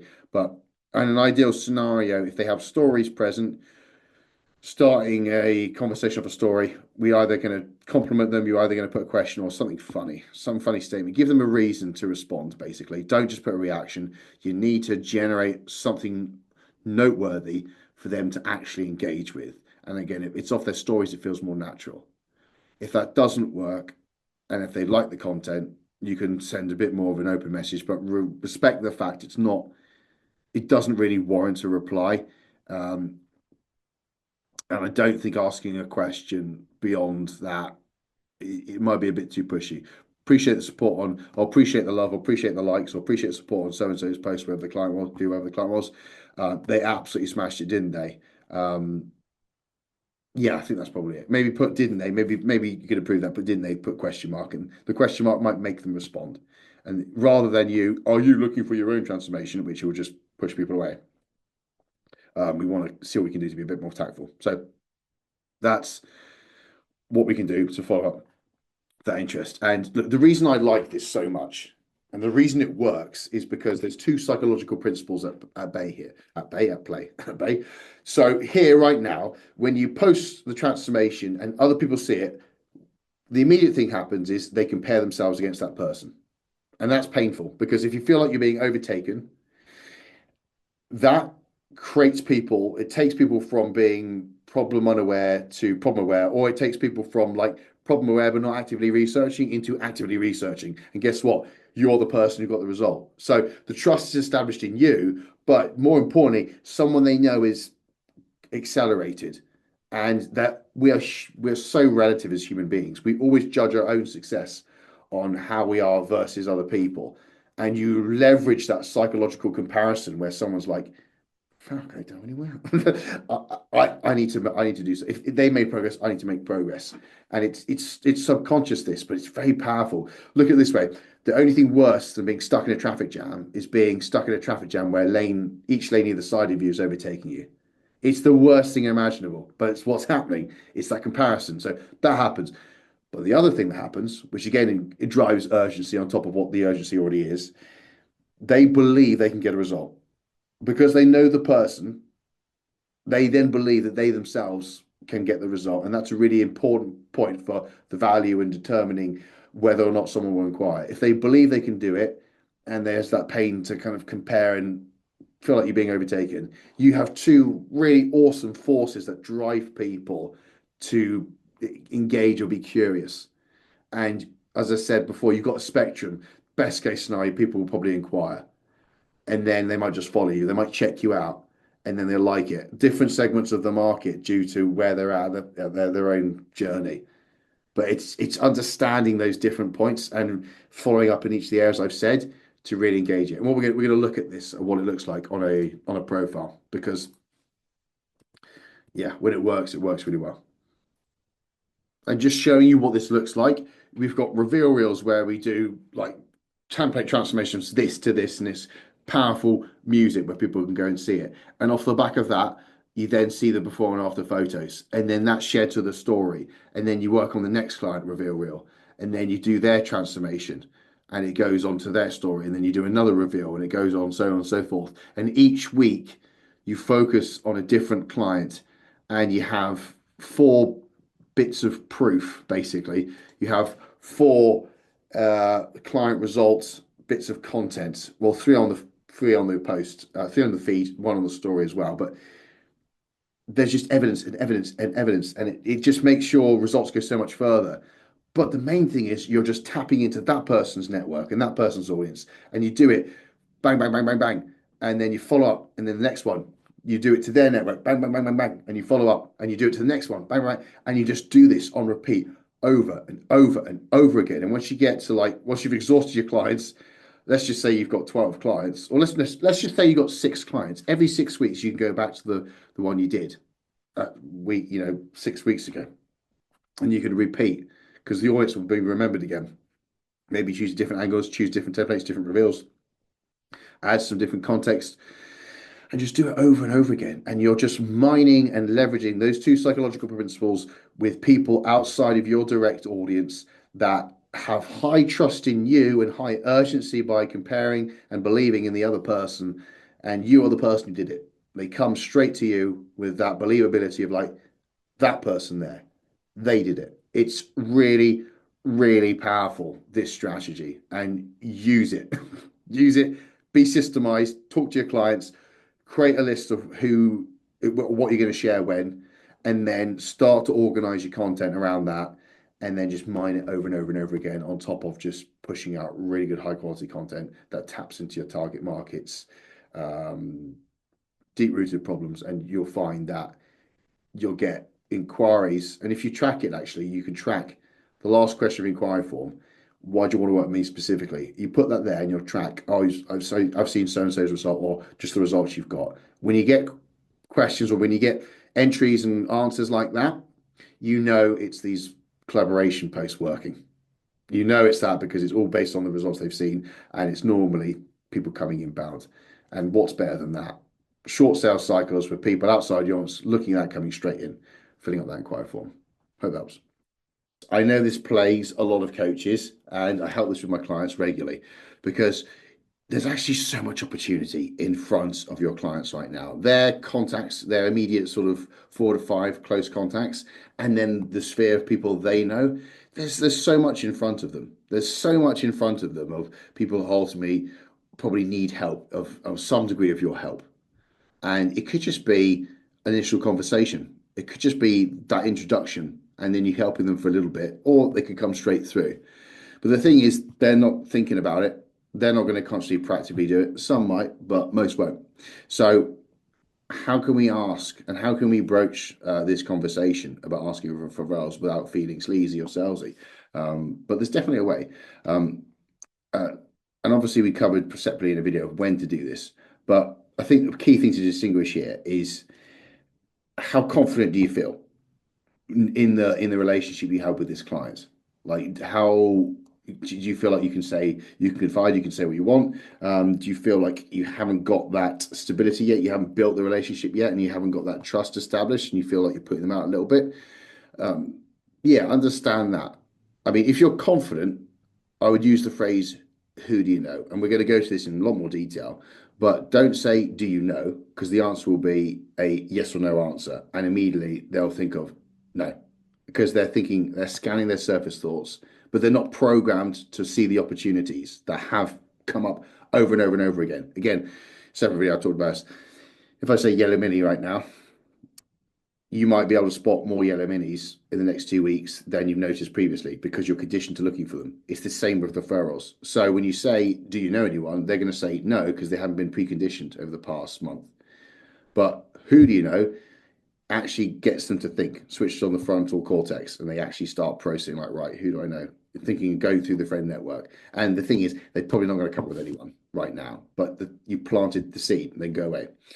But if you're nervous and you don't know if this person react well, and you don't feel like you're too familiar with them or they're familiar with you, you could still ask it in a way where you cover the basis first. So you could say, look, so and so, I really enjoy working with you.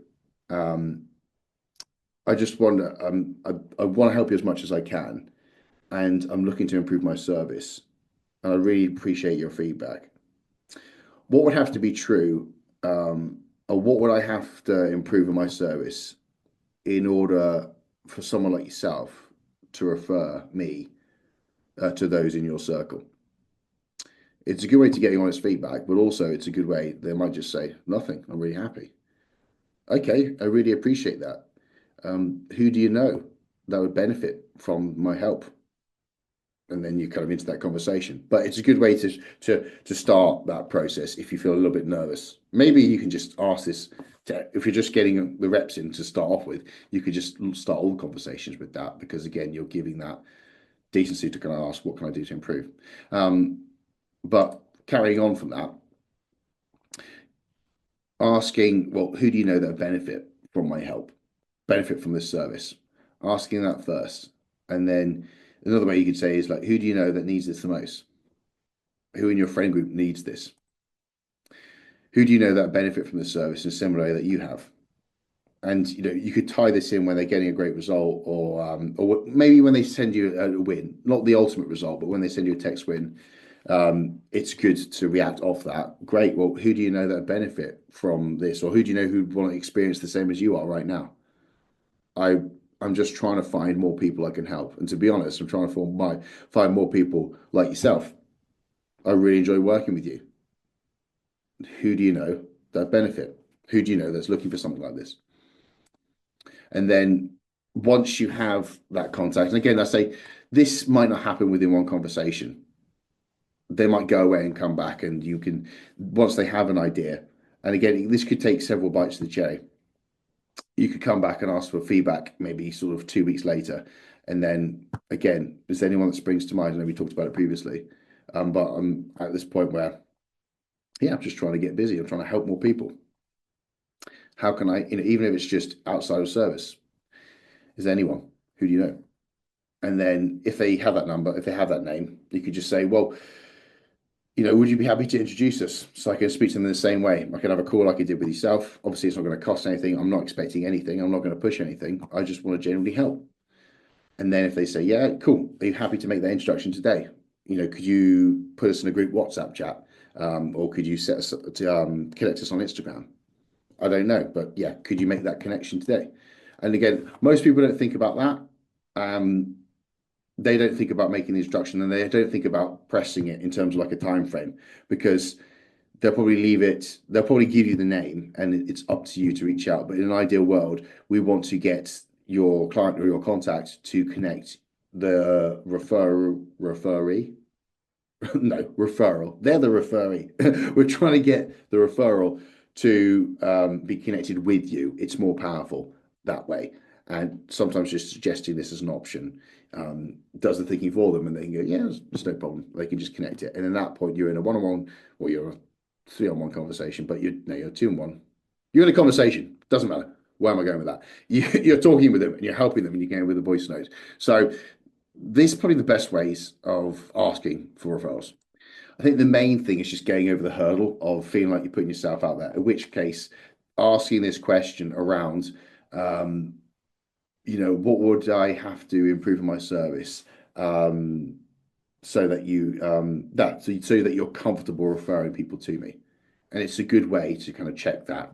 And then once you're in that realm, that for most people, knowing that the other person approves, knowing the other person would refer, and it makes it easier to ask. And then sometimes asking, it's just a case of being a bit persistent, maybe asking through like their friends, if you know what they do in work, is everyone at work? Anyone you've gone, like, if you know what they do in activity wise, you could start suggesting and probing those areas. And when they come up with the name, you taking the reins a little bit, being proactive and asking if they can make the connection, setting up a group WhatsApp. And that's probably the best way.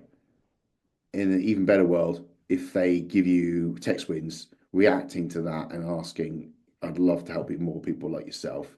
And I love this. I want to deliver this to more people. Who do you know? That's instinctually easier to do as well. But anyway, I hope this helps. I do encourage this as much as possible, because referrals, because they know a mutual contact, there's a higher degree of trust. And you treat a person coming to you via referral the same way as you treat inquiry. You do your due diligence, you help up front, you do everything you can, you do a bit of qualification, and you just be honest about what the expectations would be inside of service. But that's it for this video. Hope it helps. Any questions, just let me know. And if you want to go through this in more detail with your own business and how to tweak it due to your scenario, because everyone's business is different, everyone's niche is different, you can book in a call and we can set up this for yourself. When is the best time to ask? Because this can make a dramatic difference whether or not someone wants to take you up on that. And yes, sing your praises and sing them loud and clear versus saying they'll do it and not actually do it. So there's actually there's quite a few opportunities here. And this is after 5 years of research across the 400 plus clients that I've been working with. And it's not what you think, actually. Most people think the best time is to do it at the end, but that's probably the least best time because what I found is, yes, people feel amazing and they feel like they've got the best result they want. However, it feels, on the client's perspective, it should be about them. And as soon as we kind of interject ourselves in that and trying to profit or gain from that, it takes away from the client. And it can leave a semi-sour taste where it's like, oh, okay, it wasn't just for me, I'm paying you, and it's actually to kind of get something out of it. Same with asking to share the results. In that moment, big your client up, support them, cheer for them, make it theirs. And then later down the line, if you wanted to do it, I would do it several days, after that point where they feel like when they've got that high at the end result. But that's probably what I wouldn't do it. The second worst time, well, I suppose that's a bit negative. This is going up like the best times, like we'll get to the best at the end. But during the middle of the process, where we put out a progress report at this stage, and okay, this is like a 6-month journey, by the way. I should have made that clear. But typically, if you're looking for like a 6-month result, doing a progress report is a pretty good time, actually, at the end of the day, because you show them how far they've come, you show them the horizon, you ask for feedback. And then off the back of that, making the service as good as it can be, you say, okay, who would benefit from going through that? Love to have more people just like yourself. I've really enjoyed it so far. I'm absolutely excited for what's coming up. Is there anyone you know? And then you could go forwards. I say, is there anyone? Who do you know? It's probably a better way of phrasing it. So there's that. You can also do it when they sign up straight away. Funny, because a lot of people don't think about doing this. They think it's probably being too salesy, but their intent is at its highest here. So it's not a bad time to kind of ask, well, who do you know that would like to join you in this? You must know someone, and if you can, then if you have a referral offer, then you could offer it at this point, or you could just say, look, I'm buzzing for this. If there's anyone who'd like to join you, get them involved, and I'm more than happy to kind of do a group package or some discount, because it's always good to do this side by side with someone, because we're going to have your before and after photos. You're going to have that amazing result, and if you do it with someone else, you really share the moment, you share that journey together. Right now, who do you know? So you could do it right there, but the best time is probably 2 check-ins in. I put this just before the end of the first month, 2 to 3 check-ins in, because the momentum's probably picking up. Their intent is still high from joining straight away, whilst they want that change and they're making that, and they made the decision, they're cracking on. They are 2 to 3 reps in, so to speak, with the check-ins, and they're understanding how this works. The enthusiasm is building. The energy is really high. That's probably the best time to ask one, because again, they're looking ahead with the excitement. They have a concept. I've had clients get referrals within the first week. They've been so impressed by the onboarding process that we've gone through and set up, that they have signed someone up straight away. Like, wow, this is awesome. I had no idea it was going to be like this. I'm going to tell my partner, or I'm going to tell so-and-so. And then guess what? They get a sign up, and we get a sign up within 1 week of experiencing the service. So that is the sweet spot. That would be ideal. But when you can actually ask, priority would be after the 3rd check-in, I'd look to ask. And obviously you judge on the person. Obviously when they sign up, that's a good time. Progress reports, and then lastly, I would time it after. Make it about them. Celebrate them first, and then you can do it then. But there's other opportunities outside of this, of course. When a client texts you how good they're feeling or how amazing it is, that's not a bad time to ask. I'm absolutely delighted for you. This is exactly what I want. And in honesty, this makes me very happy. I'm very fulfilled by doing this. I'm actually trying to find more people just like you, so they can experience what you're experiencing right now. Who do you know that would be of interest for?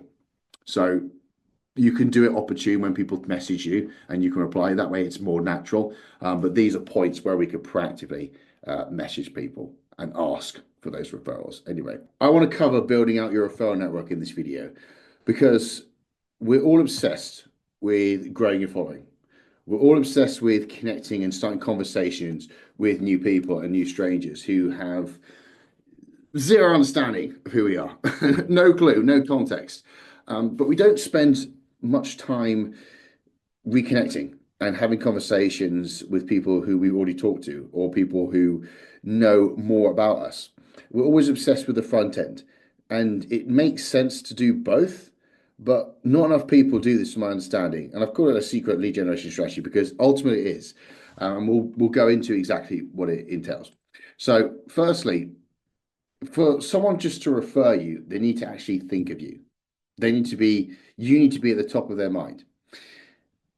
Most people are so caught up in their own world and thinking about themselves, they are not considering, or not thinking of anything. Considering is the wrong word. They're just so wrapped up in their own world. And if you haven't spoken to someone for a while, the chances of them thinking about you are pretty low. So if we're creating regular connections and we're rekindling those, and we're keeping yourself top of mind with the people you know have referred to you, or they know the best of you, they know what you can do and more about you, it just makes sense.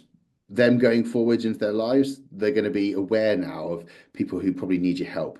Because if I say yellow mini, you're probably going to go away and spot more yellow minis in the next sort of 2 to 3 weeks, purely from the fact that I've programmed your brain to look for it. And this is the same thing.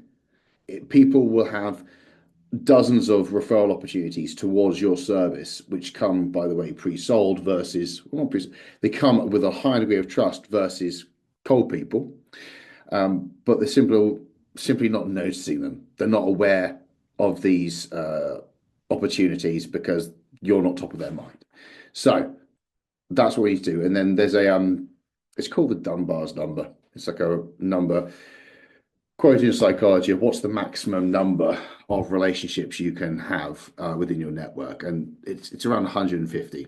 And any more than that, you can lose sight. So it's quite a large number. But if we're looking at to like be optimistic here and just set ourselves a target, if you had a list of 150 contacts and people that you could regularly communicate with and rekindle and retouch on how they're going on, that is a good pool of people to then build that referral network through, because everyone knows 4 to 5 close contacts, if not more people.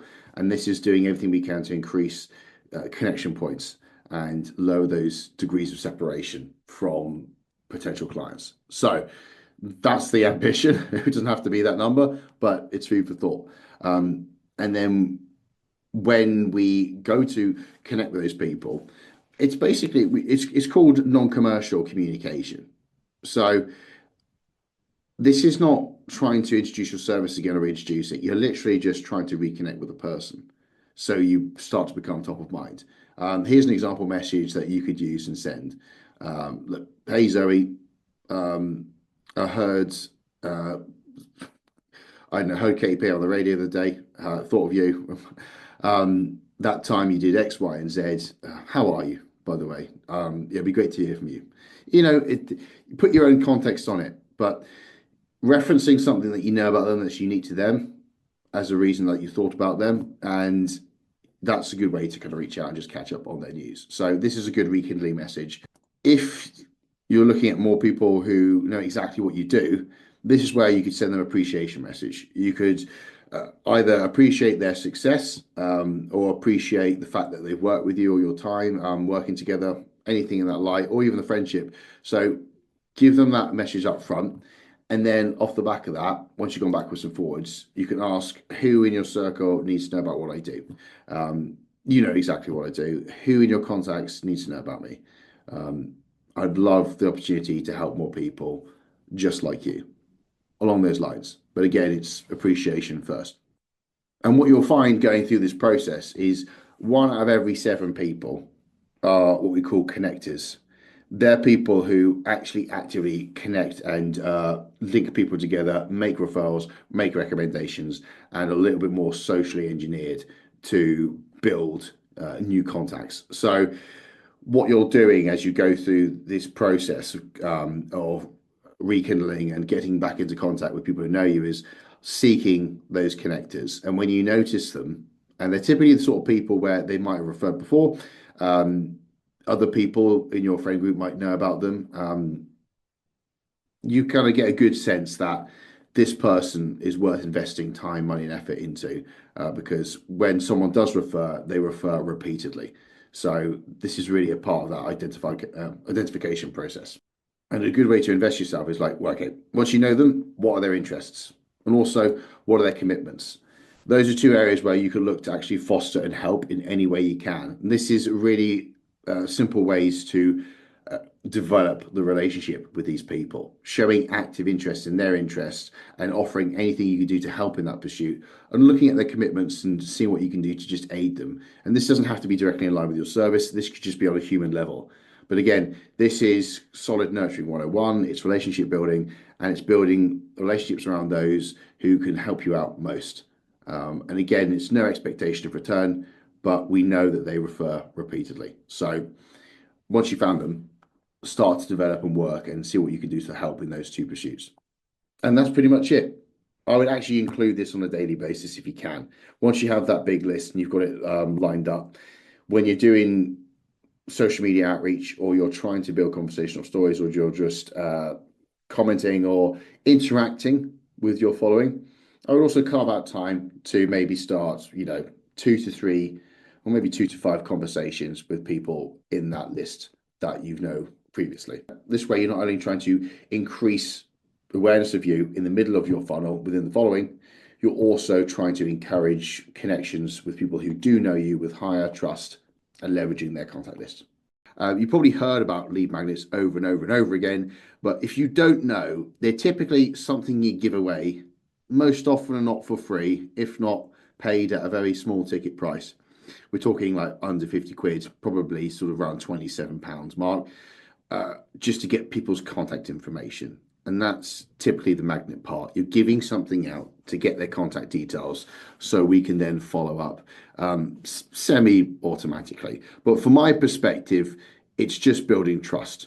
It's just giving people an opportunity to sample a little bit more about what you're about, your service, what you're here for, and a way to I will nurture them on autopilot, so to speak. So recapping on where it is in the value ladder, it's typically after content. It's that stage where we're identifying like who is interested, who out of the funnel and the marketplace is problem aware, who wants to kind of get into that actively researching group, the top sort of like 20-30%. Finding out. So in that regard, we can look at it like a sorting system. It's just a switch. When you offer it out and you kind of continually distribute it, you're finding out who are the 80% of people who aren't ready to buy right now, who are problem aware but not doing anything about it, and then who are the 20 people who are 20 people, hopefully significantly more than that, there will be, but who are the 20% who are actively researching or want to buy right now. So when we offer the opportunity for people to find out more, and again, we have control over what the lead magnet is, which again is a massive benefit for us to filter out the types of people we want entering into our business. This is what we're doing. It's that sorting of the followers. On from the back of this, you can create a lead list, but also you can find out who to concentrate your finite time on, and who's holding up their hand saying, "Oh, I'm interested in what you're about a little bit more." So, that's basically, mechanically, that's what it does. And we've talked about this before, but when we looked at the problem path, when we're looking into the content strategy, when you look at your avatar journey, your dream client's journey from starting point with you all the way to a 2-year ideal outcome, I mentioned like lining up a list of dominoes that we got to tip over, each domino being a struggle, belief pattern, false belief system, habit they have to do, lesson they have to learn, thing they have to do over and over again. What do they have to go through to become the person that is this dream outcome? And then where are they at right now? And when we look at lead magnet, all we're talking about is this guy. It's that first domino. That's all we want to focus on. And this is really significant because if you try and create a lead magnet for the whole entirety of what you do, as in, for example, if you focus on, let's just say your service focuses on helping people therapize or get through depression, and let's just say there's different stages to the process. If you cater each stage, then there is no incentive for people to kind of continue and inquire with you, because you're kind of diluting your focus and effort around all the different aspects. If it's like if you're trying to do lifestyle transformation, burn body fat and like lose weight, instead of just looking at training, diet, full-blown program or like a trial period, it doesn't really isolate the initial problem, and that makes our job difficult to stand out. Because if you can isolate the first problem, the first domino, we can over deliver on that domino, and you can annihilate it, flick it out the park and get that huge perception of value. Wow, this is amazing. But also leave room for people to then gravitate towards the next domino. So you have to think about, what is that first domino? So right now, 2 questions you've got to ask yourself. Firstly, where is the pain in the market? And this, trust me, this is important, because if we're going to go to the effort of creating resource, it needs to be one that people want. Take it from me, a person who spent 7 years trying to sell products, trying to sell products in a biotech market where the products were awful and it was so hard to get anything through. Whereas I ended up changing angle a little bit. We pivoted and we did a little bit more of a bespoke fitting model where we gave them what they wanted, and it changed the game. So understanding where the pain is really critical, because that means people actually want your lead magnet, and then you're going to get people consume it anyway and move forwards. Understand what people want, and then okay, what is the first problem that they encounter? Your avatar, your dream client, what is the first issue around that pain that they encounter? And again, thinking about their experience level and where you fit into the marketplace, drawing back to the solar system analogy of the orbit ranges of different education levels in the industry or wherever industry you're in. What is the first problem? Where's your remit? Where do you start? Where do you end? And what is the first problem that your type of clients encounter with that pain point? This is what we want to create a lead magnet on. This is the resource that we want to kind of go away, spend hard time and effort to make an incredible solution to one specific early problem. And then that's how you're going to get the most engagement, but also necessitate following up. And then you can do this in many different ways. So you've obviously got a video where you can create maybe a video course. Maybe you could do just a specific in-depth long-term presentation, which people can access. So it can be a standalone video, so like 40 minutes, you know. It can be a mini series. But again, this is just the format of delivery. Obviously, you've got digital guides, which are very, very common. They're very handy and very easy, and they're very consumable. People can download them on their phone. They can just scan through them. It's super useful. You can actually go to the effort of creating a book. A little bit rarer, but again, depends on your niche, depends on your what industry you're in. Books can be tremendously beneficial where people typically going digital. You can make a real impression by going physical. So you could look into creating a book. And then lastly, I mean, there's other formats as well, but in terms of video, you can actually create webinar presentations where you do them live and you do them every sort of 4 weeks, 6 weeks, that sort of thing. So what a lead magnet is, it can be many different things, and it's picking the one that most suits you in your delivery. But also, what do you think your target market would consume?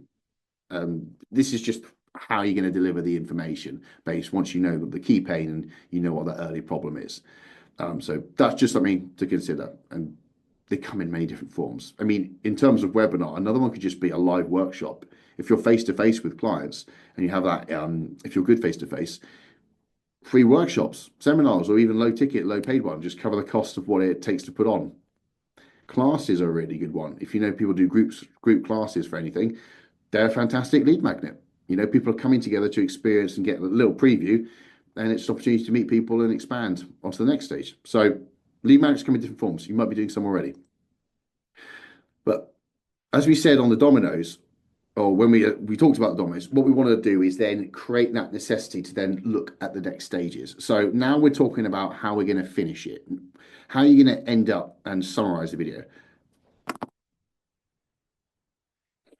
How are you going to finish the resource?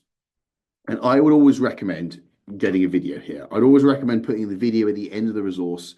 If it's a book, you could probably preview it and then send a link. That's probably one of the examples. If it's a webinar, it's a video course anyway, you're going to do that. If it's a digital resource, you can easily create a unlisted YouTube video. I'm going to show you actually. I'll tell you what, I'll do that now. Let me just show you exactly what you can do. So examples of lead magnets of what I do just immediately is I've got a Canva document here, and this is like a mini video course. So it's going through optimizing by pin posts. It's just a little guide I created. What was it? A 7-part video mini course, which people can consume. You click on that, opens up a YouTube video so people can watch it. Welcome. Really excited to help. So they can do that. I probably going forward learning my lesson, I'll probably embed those instead of people having to click off and go onto YouTube. But yeah, it makes it slightly easy. But that's an example of a lead magnet. Another one I've got is just a PDF guide where I've just got my experience of how to do outreach, how not to do outreach, and things to avoid. So it's just a simple guide of 5 biggest mistakes I see. This is a mistake, do this instead. This is a mistake, do this instead. This is a mistake, do this instead, so on and so forth. And you can see at the end, when we get to it, there's a video here where I kind of talk about the next steps. And then to be fair, I've got a little bit more of an in-depth guide. And then I have a link for them to message me if they want to. So for us, when we think about that, what we've got to do is go, right, okay, now that we've given them this solution to that first problem, how are we then going to invite them to going further? And this personally for me is the tone here is incredibly important because we want to give without expecting returns. So you do not want to talk about your service here. You want to talk about the potential of getting more results by incorporating different strategies and what to focus on next, that will get the same result as you just talking about service and getting them to focus and look on the horizon. But you're probably leaving them with a better impression of you rather than them having to kind of go, oh shit, well, he's just talking about service now. I'm being pitched, I'm being pushed. And the thing is, people aren't stupid. They probably had loads of lead magnets in the past, and they might have been just hard sold at the end of them. So we want to give instruction, but we want to do it in a proper way. So the analogy I use, well, firstly, we want to recap on the objective. We want to remind them of what the point of this resource is. So why have they got it? And at the end of that, going through everything, where should they stand? What's the current standing? Once we've pushed that first domino off a cliff, that doesn't really make any sense, does it, John? But you get the point. Where do they stand now that we've solved this initial thing? And then what's on the horizon? Then we can look at, okay, this is what else you can look into, or this is the other areas that you can look into to make progress. And this is why I've got this pie chart here, because if you can even use visuals like this where you illustrate a small slither being the lead magnet they've just covered, and then there's this strategy, there's this strategy, there's this strategy, and you make people aware of all the other areas that they can start to look at to make a significant improvement of their lives based on what you help solve. And this is basically your core service. This is what your core service addresses. The lead magnet helps that initial domino. These are all the other things you can look into. But again, you don't talk about service. You talk about areas that they could progress in and things they could consider next. And then going through that, you can cover an expectation of the outcome. You can potentially include here a client's example or a client case study. And again, this comes down to how you do this. It's really important, rather than just saying, here's what I get when I help people one-on-one. This is what my clients experience. I mean, depending with tone, how you do it, you can actually pull it off, but it's good just to show what people would experience or what they'd expect to gain in a period of time if they incorporate all these strategies. And there's no harm in just showing a client result as long as it's not too pushy, as long as it's not too salesy, then I think that's absolutely fine. Everyone's different. Sometimes people like you might prefer to be direct, which again, it all comes down to what works for you and your personality type. And yeah, at the end of the day, sometimes it just says, look, this is the results I get with other people when they incorporate these strategies. And this is the sort of time period. And now that you've done this, if I were you, I'd look to go into these areas. If you need any help with that, you could always message me here, or you can fill out this form here and I'll be in touch. So it's inviting them to take the next stage in whatever form. I would always, I would probably hyperlink an inquiry form here, or I'd hyperlink a link for WhatsApp, or somewhere where people can actually contact you to ask questions, or if they're curious, they can continue into this next stage. You can offer out a call if you really want to, where you can link a calendar. With that call, I would probably pre-frame it so it's not a consult call. I'd pre-frame it where you're actually going to give something away. Maybe if, let's just say the lead magnet is something to do with like a simple meal guide, what you could do then is do a free call where you could lay out a training structure for them to kind of follow. Now that you've got nutrition underway, we can look into elements of what you're doing inside, outside the gym. I'll give you like a free update, free analysis, and then go away, book it in and secure yours now so we can get you towards X, Y, and Z. But ending it, you got to think about what happens, what's the next domino, what do they need to focus on next, and just making it clear and providing them a way to kind of continue off that. And that's just within the resource itself. So it's worth including to kind of get that conversion. If we go back, or on the value ladder, if you were thinking about conversion off to the next stage, onto the nurturing process, we just want to invite them to enter the nurturing stage in their own right. But now briefly, I just want to cover distribution and when to push a lead magnet, because there's certain times in the payment cycle of the month where it might be a benefit to us. So if you know when payday is for your target market, it's worth pushing lead magnets outside and not directly aligned with payday, because if the affordability is high, that's probably the one time of the month where we can push directly to service, to your core offer or whatever you do. For most people in the UK and USA, I know that it's typically the last Friday or last date of the month. I know people in Europe, they get paid in the middle of the month.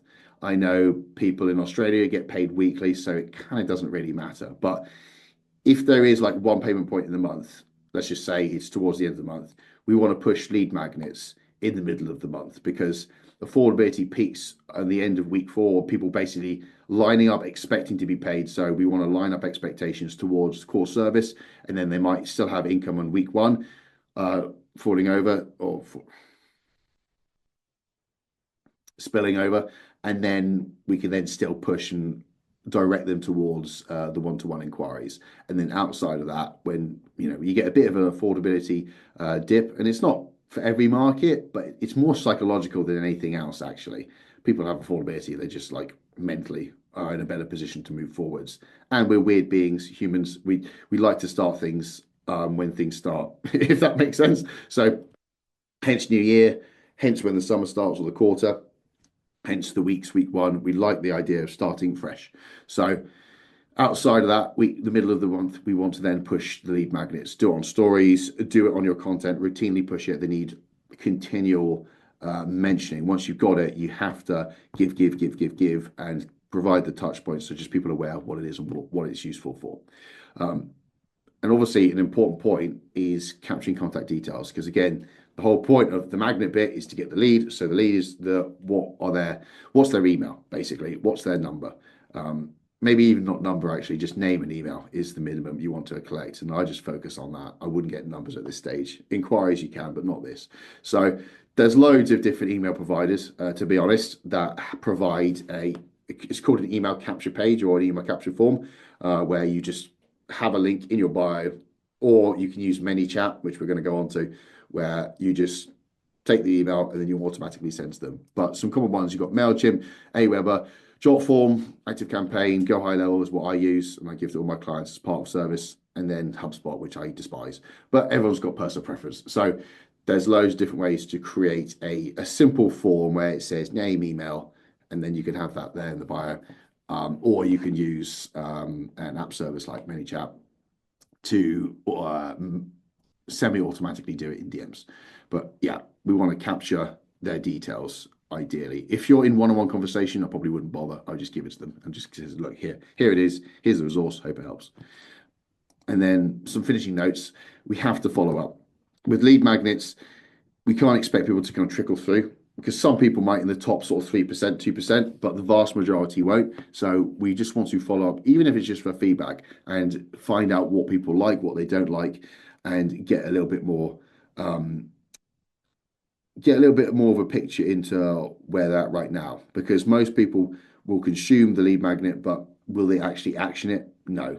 Most people need help with implementation. So there's a good follow-up process, which I'll probably go into another video. I'll go into how we can practically follow up. But simply, I tell you what, we talk about email sequences and we gather in feedback, because when we get onto the feedback, a simple question you could ask is, you could just send them something like, hey, so-and-so, hope all is well. I wondered if you had a chance to go through Lead Magnet, if I could spare 2 minutes of your time to gather some feedback at this stage. I'm trying to make the Lead Magnet, not Lead Magnet, I'm trying to make the guide as good as it can be for people who haven't experienced it yet. So if you could give me your honest, brutal thoughts so I can make it better for other people, I'd really appreciate it. Just be genuine, be sincere in that. And people, when you lean on people's better nature and a lot of helping other people, they'll probably give you the honest thoughts, and then you can find out. And if needs be, you can help them then and there. And obviously, email sequences we're going to come on to, but we probably want to have an email automation prepared. So when someone downloads it, we start to kind of help them out even further in emails. And there's something called a soap opera sequence, which is a welcome email sequence where people basically, you tell them your story and you break them into a little bit what you're about. And then you can go on to like weekly newsletters to help them even further. So these are basically some must-dos. You've got to follow up. You've got to have an email sequence in place, really, once you're fully up and running. You want to continue to get feedback to improve it. You need to market it continually, as I said. And then you need to remove all expectation of immediate return, because people can sense that a mile off. It's utterly worthless trying to give something out and then chase them up and follow and process someone when they feel like, what the hell? You've literally just given this to me to sell to me. And it completely nullifies the whole point of trying to help people. Whereas reciprocity exists, it works. We just need to delay the expectations or just remove them completely. And you'll find that people will be impressed. They'll actually build trust, and then they're going to move forward in their own intent, in their own time. And again, they'll move forward because if we feel like it's genuine, they'll want to find out the next steps. And then when they become a client later down the line, they trust you so much more, and they're a solid, stable client that are acting with intent and of their own volition, and they're not being convinced against their will. And there's an old phrase: a man convinced against his will is of the same opinion still. So yeah, you could be shit hot at sales, but if they feel like it's not what they actually want, and we haven't got that process right, and we haven't nurtured them properly, they can quit in 2 days. So you're not selling cars. You are starting a relationship with loyal clients that you want to keep for the long term, and you want them to become your champions to drive referrals at you. So that's pretty much it, guys. I hope that helps. If you've got any questions, please let me know. This is a big topic here, so I understand that it might be a bit daunting for some of you, but again, help is at hand if you need it. I think the only other factor which I haven't mentioned that you have to consider here is try and make it consumable. Try and make it bite-sized. Try not to overwhelm with text.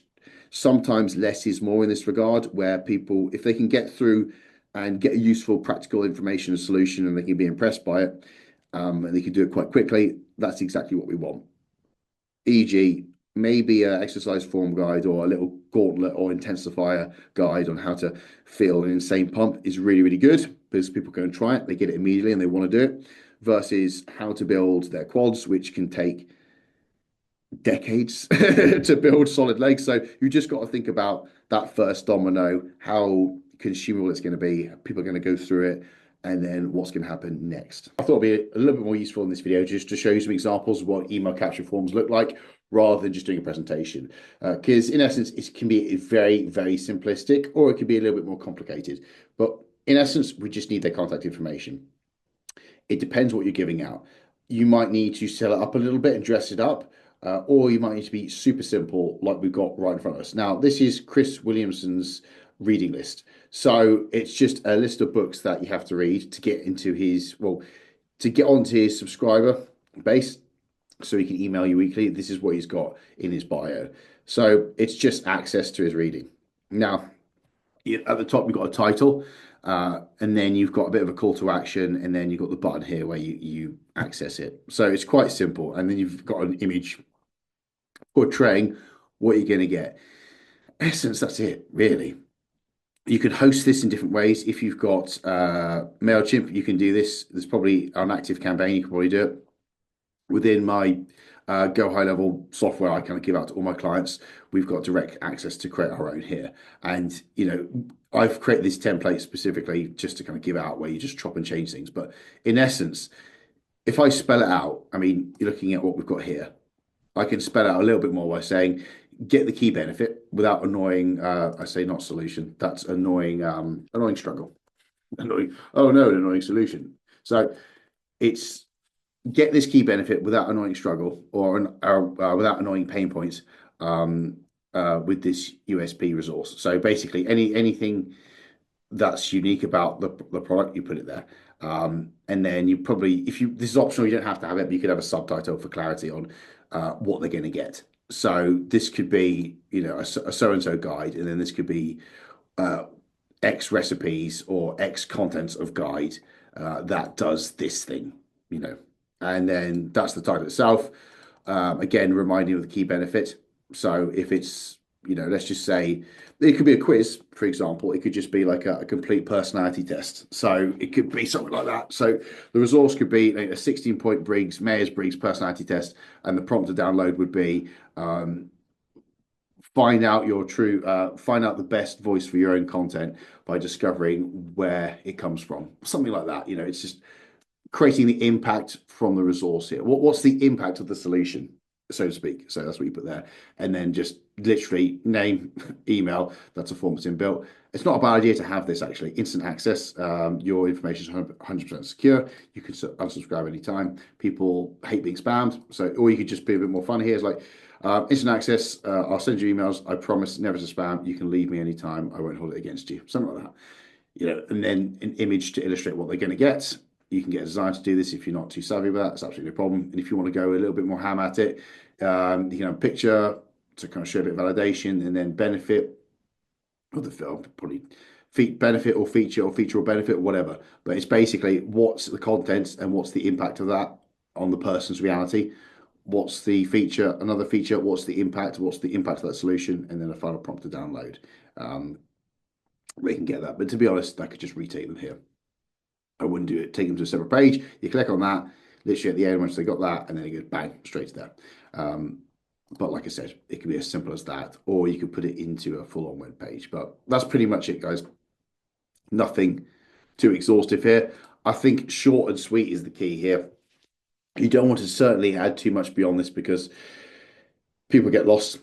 You want to keep it quite concise. You want to maintain focus on them filling out that form above all things else, because at this stage of the process, we're not trying to sell them. We're just trying to get them to give us their details so we can continue further communication, ideally off social media. So that's where we're at the point of the process. So I hope that helps. If you have any questions or queries or a little bit stuck on this, just reach out and I'll help. In this video, we're going to go through the soap opera sequence. This is an email sequence you send people when they first sign up to your service. And it's called soap opera because the whole point is each email is meant to continue into the other, where it feels like there's high drama, it ends on a cliff note, and then the next email begins on a cliff note, and then we want to train people to open up each email because of how things are split. It's basically one story which you split over them, and it gives a very short, concise snapshot and context to exactly what your service is about, who you are, so they have a firm understanding. And we do a bit of a call to action at the end. A couple of points with this email sequence is when people first sign up, there's probably good intent. So it's not a bad idea to have maybe a potential like micro call to action. And then within sort of the first week, we definitely want to do another call to action after showing them through this process. Just to let you know, this is like a well understood sequence in marketing. It's Russell Brunson is one of the main progenitors of this. He's pretty much the goat of a lot of marketing, email marketing as well. And yeah, look it up, Russell Brunson. I'm sure you guys have heard of him. Go and check out his stuff. The guy's a titan in the industry. But in this video, I just want to give you a window of how I've used it, how I used it across my client base, particularly with the coaching space, if you're looking to kind of get people onto your service, and some specific examples of that. So email sequences. There's a couple of factors when we look at emails. We need to look at the subject line, which is probably the most important thing, which we'll find out in a minute. We've got to look at the first line. That's the second most important thing. And then you've got to look at the actual written copy itself, the text. So copy is another word for text. And then we've got to look at, okay, if you're doing call to actions or if there's buttons or if there's links, where are they in the body of the email? And then lastly, what's the tone? How does it feel? We obviously want this to be engaging as possible so people actually read it. And the thing with email is you have less competition. You're not fighting on social media against thousands of other videos with amazing hooks. I mean, there's probably Russians beating the hell out of each other. There's someone running over someone else with a tank. There's pretty much soft porn going on. It's ridiculous what you've got to compete with. Email, it's not the case. It's a little bit more competitive. So a lot of it does come down to how do you write? Can you write in conversational English? And can you make it entertaining in its own way? Can you make it personal? So the subject line is the most important thing because that controls the open rate. If the subject line is boring and if it doesn't create any sort of interest or intrigue, the email never gets read. So it's like the hook, basically. It is the hook. And then the first line is, again, really, really important because that determines are people going to actually read the email? Is it going to capture attention? And if we can include some level of high drama, if we can get into the action point immediately, if it's like a storytelling email, which a lot of email is storytelling, 90% story, 10% information. And that's, again, from, you look at Russell Brunson analyzing his emails, which you have done over the last 3 years with like things like AI, 90% story, 10% information. Starting off with high drama is like really important to pull people in. And again, yeah, storytelling, people are actually engineered to find out the end and they're engineered to kind of retain as a memory, where it's told through analogy or story rather than hard facts. Then button location, what we need to look at is like, right, where is it? And obviously the higher up the email, the higher the click-through rate. And the click-through rate basically means whoever reads it, what percentage actually click on the button. And they're the two typical main factors when we look at email marketing. What's the open rate? I mean, are people opening it, which is controlled by the subject line, and what's the click-through rate, which is typically a combination of copy tone, but also where is it? If it's at the bottom, it's going to be lower. If it's towards the top and it's appropriate, it's going to be higher. And then tone, as I say, personal as possible. This is where it needs to be you. Not a bad idea, actually. There's loads of dictation apps on your phone, even in the notes section. Just talk to your phone, and that could be enough to create engaging email copy, and then you can run it through AI to kind of polish up a little bit. But that way it still reads like you're speaking to someone, and that's what we want to emulate here. Now, a sequence itself, if we're looking at like initial 5-part sequence, I think it's 5 parts. You first off, you got a welcome email. So basically, whatever they've signed up for, if it's a lead magnet, you obviously welcome that. If it's something else, if it's a newsletter in general, you can kind of give them like a brief rundown, a bit of context. A second email should be why it matters. So this is where typically you can cover like an element of your story, and you can emulate the struggles and issues and the context and the whys behind your own journey. And you could use yourself as the attractive character where people look up to and resonate with. Basically, you model your avatar and then you speak in your own experience.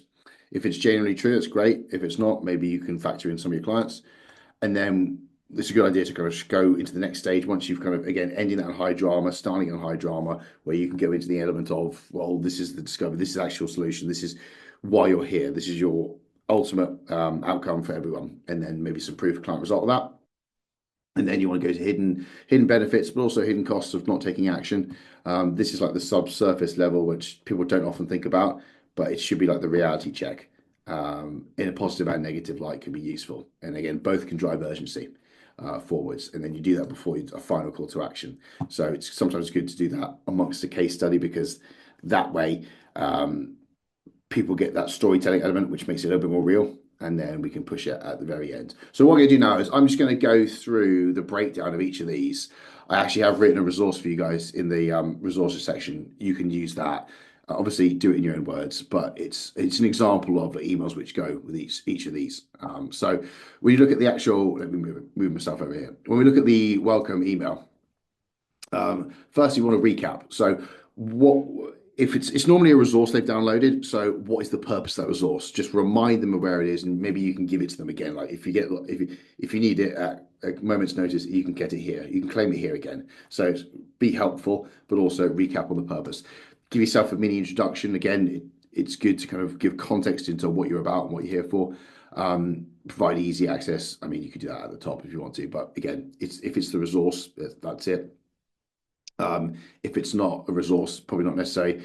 And then you want to lay out what's happening, what your intentions are, and the frequency of the emails, what you're going to deliver, what you hope to achieve, and the whole purpose of this communication channel, particularly if it's just a newsletter people have signed up for. So yeah, lay out what you're trying to do and the outcome you're trying to deliver for the person. And then if we have anything available, it's a good idea to tease a bonus gift if they either reply to this email, which again, that's training behavior. You're training behavior to people actually reply, or if they open the next email, probably open the next email and access it. Easier to do. And again, training them to open and actually consume your content wouldn't be a bad idea. So that's a synopsis of the first email. When we look at why it matters, we've got to look at starting on something with high drama or starting on a cliffhanger to kind of really pull people in into your own story or story of a client. And then a good part of storytelling, there's a 5-part element to that. I think I've covered it in another video, but it's basically what's the location when you're telling a story, thinking about where is it, what are the thoughts going on in your head, what are you actually emotionally feeling like, what are the emotions behind it, what's the dialogues, what you're saying out loud, and then what are the actions being taken at that time point. And then just thinking about those elements can really help actually flesh out a story or facts into a story. And particularly when you look at the actions, you can tie in the avatar struggles, because again, this is where it's really important to resonate with the right person. And the right person is, well, people with the problems that your service solves. And if you can understand the situation around those problems, it's going to make people feel like you understand them. Massively, massively important for trust building, massively important as part of the inquiry process. In fact, sorry, really quickly, most people, if you've got the solution, you throw it in people's faces, they don't care. They need that first step of feeling understood, so it feels like it's relevant. And that's when the solution matters.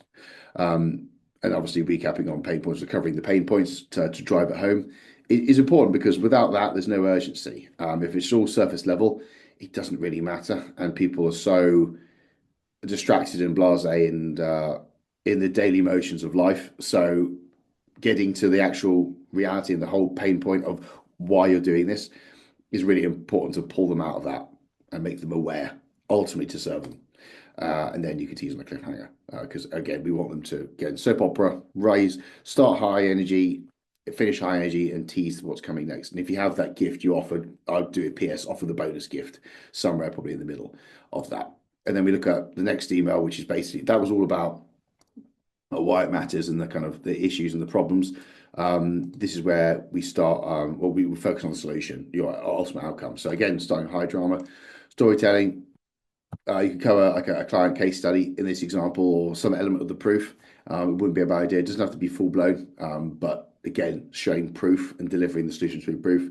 Then you can look at the impact of those results. So what I mean by that is, let's just say someone, if you are helping with weight loss market and they lost like 2 stone, what's the actual reality of that? How does that affect their work? How does it affect the relationships within their work? How does it affect their own inner confidence? And what does it do for them outside of the gym and the 4 walls? That's what you probably want to reference here, because that's like a deeper why. And again, the emotions tied to that can make it obviously seem more poignant. And then off the other end of it, you can kind of keep going with that message, looking at the hidden costs. Also, I'll put here, there's probably hidden benefits as well as the hidden costs. But this could be another way to look at this is, what is the consequence of not acting? What is the consequence of not making a change and not taking your solution effectively? So again, we can be quite direct to the point here. A good way to deliver that impact and deliver the idea of consequences, expanding the time frame. So adding on 0.2 of a pound doesn't feel frightening.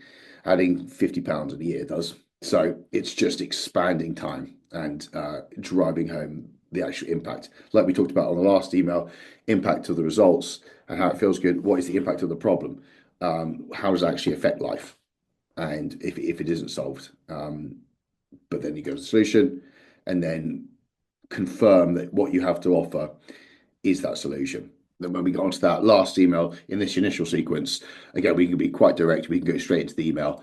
We can recap on that consequence to drive home the reality, and then go through the client case study. And you could probably merge those into it, map that consequence. And that could be a good part of the storytelling, where that's playing over in their mind. And that's what was the trigger to kind of help that person make the move. That was the trigger moment. And then look where it led them.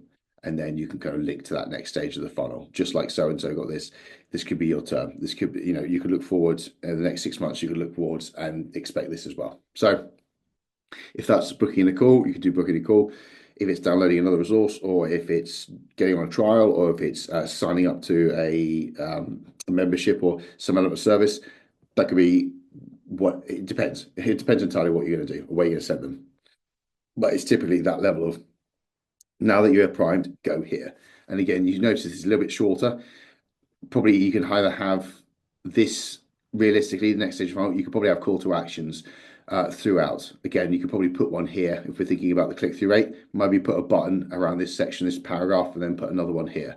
I'm just thinking about the higher up the buttons or the action points, the more likely people are going to click and go through. And having multiple isn't a bad idea, but leading the same direction, basically. Same direction. So that's like the actual information of what goes into each one. What I'm going to do now is I'm going to show you just actual examples in the resource. And yeah, I appreciate that was a lot of information to kind of go through, a lot of theory, but this is why I want to add in the actual templates you can use here. Obviously, use your own text, use your own language, but the premise is this is a welcome email where you reinforce exactly what we had on that slide and giving up people want, and then letting them know what they've got coming up. Then you can go with the reality or the import of why it matters, and then we can move into the solution, moving into the consequence of inaction, what happens if it doesn't happen, and then you can go into the close. And you can say it's all within a week with this. My probably thought process of what to do is, actually, I've got a separate video where I go through the email writing process, and this is where you can take that, you can put it in there to ChatGPT to prime it, as well as loads of other things. Like if you've got emails that you like the look of that you read yourself, you can prime ChatGPT with that. And if you like to, or for it to learn your voice, you can transcribe your content or use your written post content for it to learn more about more about you. And then that way it has all that information, and then it can recreate this in that example. I've got a separate video for you to watch to go through all of that, but I want to keep this pretty concise because at the end of the day, the first sequence of emails really important to set context of who you are and to get some level of, or to capture some level of intent with the call to action, and to train people to open up your emails. And then what I'd recommend off the back of this sequence, I would just send them weekly emails. That's technically them being onboarded as a subscriber, and then just group them in with everyone in your subscriber base. And you should send emails on maybe one a day towards one a week when you get fully up and running. That way you've got that communication channel, which is not competing with social media. You own it, and you can deliver your message with greater context, less competition, and actually build that trust more readily, because it's more long form. It's easier for someone to kind of read through that email and take it on board versus avoiding the temptation to scroll on when they're trying to watch a video. So I hope that helped you. Like I said from the start, I wanted to provide very clear, easy to follow, step-by-step guidelines on what you need to do to grow your coaching business. I wanted to also provide enough detail where you could actually action those steps simply and generally get results without charging you $7,000 for. And following these steps and strategies, I've got to say, it's pretty hard not to get results. In fact, the only way you couldn't get results is if you quit outright. But that being said, sometimes information isn't enough. Sometimes you need a little bit of help with implementation, actioning the steps and strategies and mapping them to your exact circumstance and the situation you're in. For example, some of my clients, they have full-time jobs and they're building their coaching business on the side. Other clients are working 40 hours a week on the gym floor, and some clients just have loads of time to grow their coaching business. There is zero pressure for you to work with me. But if you'd like more information on that, or you at least like to jump on a call with myself, and it would be with myself, there is no success coach here. It is literally just me inside this business. We can jump on a call and I can explain the exact strategies and tips, what you specifically need to do for your business to take it to 5 to 10K, and maybe even 20K if you're in a good position. There'll be a link in the description of this video. You can check that out if you wish. But regardless, I generally hope this helps you. I've had a lot of fun filming and creating these videos over the past several months, and I'm looking forward to seeing you in future videos and potentially inside the program. All the best.